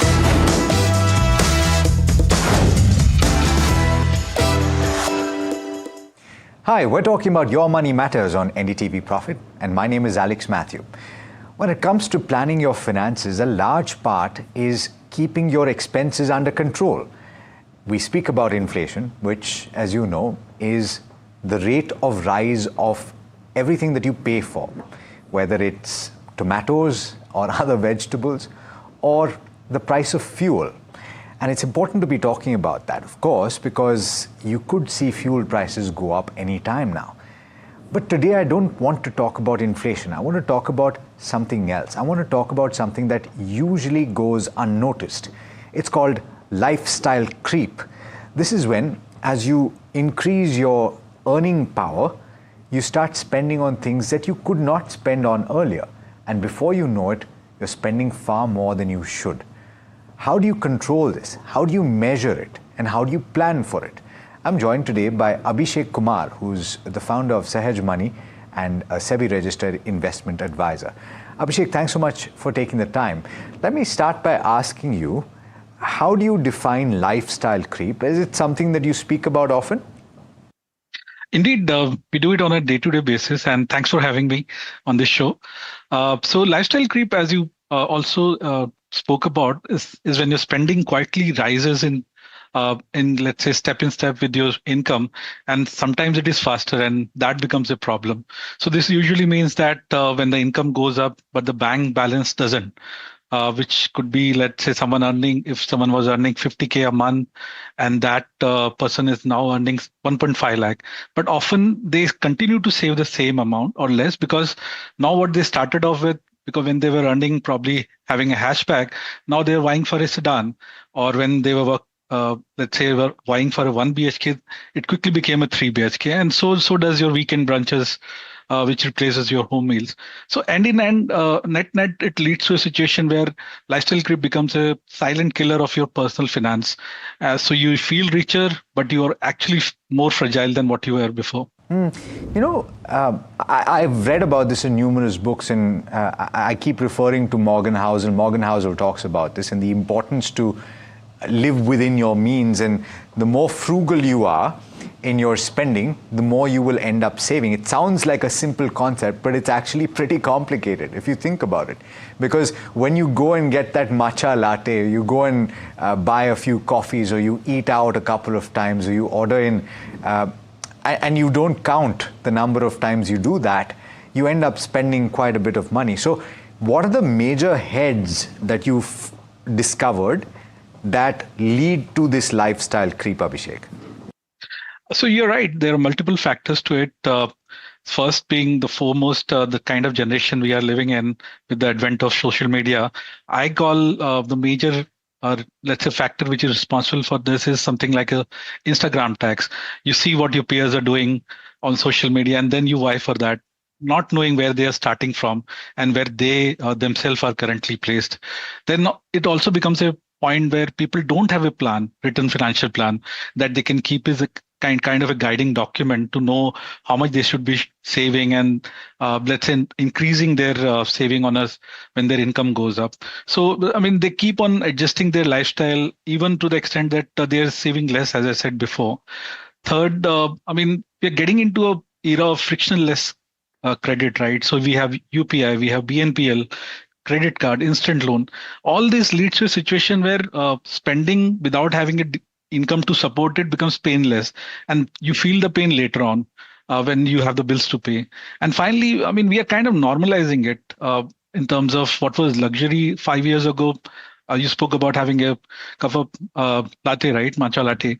I mean, not just that, annual foreign trip becomes a kind of a normalization, premium gym membership, having upgrading your phone every year becomes. But you're describing, Abhishek, you're describing everything.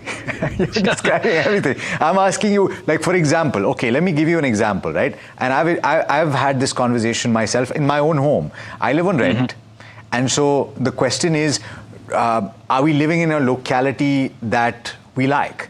Or do we want to live in a slightly more premium accommodation? And in Mumbai, you're talking about the difference being quite dramatic, right? So you'd spend a certain amount of money, and then you're actually talking about a 20 to 30% increase if you're talking about switching in the same 1 or 2 or 3 BHK in a different location, depending if you go to Bandra or if you go to certain other places.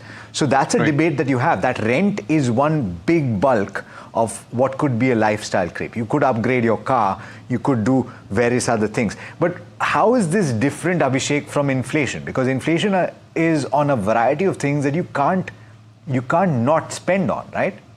Agreed, totally agree on that. So to put it mildly, like, inflation is something which is external to you, involuntary, you don't have a control of. So in the start of it, you said like your grocery costs more, so your atta and onion cost more, right? So you don't have a control over there. But lifestyle creep is something which is internal and voluntary. So nobody forced someone to upgrade their phone, right? Or shift to a bigger and gated society. That is a personal choice, depending upon the need that they have to, let's say, stay closer to their workplace and such. What I'm trying to say is that when you do so, try to find, let's say, corners to cut. So that perhaps you eat more at home when you, let's say, are spending well over, let's say, to a point where you don't have anything to save. So do all those things. Like, I mean, let's talk about Mumbai is no very different than New York, right? People stay in 1 BHK in New York City, but let's say when they are trying to stay in a bigger apartment and such, they move to suburbs. So, I mean, something similar has to be done there, provided that if you don't have the income to support it, if you have income to support your lifestyle, I mean, be my guest and do that. So it's all about finding the right spot, Alex. Yeah. So what is the fix here? Because you will keep on spending unless you decide to perhaps front load that saving, right? And there are a lot of hacks that people talk about and percentages that you should spend, but it's easier said than done, Abhishek. Right. How do you do this? So suppose you're earning, in your example, you're talking about 50,000 rupees, and if practically everything that you currently have to spend on, if it's rent, if it's stuff that you need to do to get to work or otherwise, transport, it's all expensive, right? So how do you ensure that you're saving and you're incrementing your saving, or you're increasing the percentage of your income that you're saving? Yeah, so I mean, in my experience, the right way to look at it is to say what kind of expenses are unavoidable, like spending on kids' education. You want to give a best education possible to your kids. So that's non-negotiable, right? Like caring for your aging parents who spend their lifetime caring for you. So, I mean, that is something you can't avoid and should not. And then let's say housing is expensive city. You don't have a choice. If your job ask you to be in a particular spot, you have to be there living in that expensive city, right? You don't have a choice there. But the rest, like upgrading cars every 4 years instead of 8, or dining out 12 times a month instead of, let's say, fewer times, or premium versus mid-range phones for that example, or foreign versus domestic holidays. These are lifestyle choices, not compulsion. Sure, but all of that is still, Abhishek, it's all, the saving is a retrospect then, na? It's happening after you spend. So my question to you is, you get 50,000 rupees in a month. Suppose you've decided to save 20%. You'll push whatever you can do and you'll save 20%. Is that the right approach, to say as soon as you've gotten your 50,000 rupees in hand, you've set 20% aside and you put it separately. You put it in a different account so that you don't touch it. And then whatever is left, you spend on rent, on whatever you want, and then there's no guilt. Is it as simple as that? Yeah, so I mean, paying yourself first and then spending what is left is the best thing possible, like you spoke about, right? So, I mean, instead of overthinking about where to cut corners and all, first get to a point where you know how much you need to save for your future. Because, I mean, whenever you earn an income, you have two choices: to spend it all or you to save for your future when you're not able to generate income. So when you have that future in mind, always pay yourself first and then spend what is left. So two tricks you also spoke about. One of them is like automating investment on salary day, right? So you never see the money coming into you that you have, let's say, option to splurge on something which is non-essential. Also doing something like an annual audit of what recurring expenses that you're incurring that you were probably not incurring 3 years back, which you can probably cancel and increase your savings. So small steps, I mean, bring habits, and those habits take you to much better position down the line. The counter argument to that, Abhishek, and I've heard this very often, is how do you expect me to save 20% of my salary when I'm spending most of it just getting by? So do you have to identify, at least at the start, if you're not saving anything or you're saving whatever's left, which may be just 2 or 5% or 7% of your income, you identify a percentage which will pinch you a little bit, but you can still survive with. Is that the way to go about it? Because if you don't feel a slight pinch of setting aside money, then maybe you're not doing enough. So, I mean, first thing, I'm not too much aligned with Western construct of saving 20%. I mean, for someone who's starting their career, that construct might work for, let's say, an advanced part of the world. But in India, in my experience, in most of the middle class family are somewhere spending close to 65% or 70% on essential, 25% on non-essential, and 10% on saving. So some of the saving is happening automatically, Alex. Like people in your office, they might have PF, right? So that saving is automatically happening, and it's good that it is hidden from the plain sight so that people don't touch that before their retirement and such. So even though you might not be realizing you're automatically saving, so start from there, continue that habit. Don't touch your PF for no reason, like small spends and such. So continue with that, build those habits, because that habit will take you from 10% of saving to next 15, then 20 and 25 and so on and so forth. And you will be able to, let's say, target your goals that way. So you don't have to start with that every month you have to start saving 20% or nothing at all. That kind of thing doesn't work in India. So we have to bring it, change the Western construct to tailor it to Indian needs and say, okay, 10% is also good enough to start.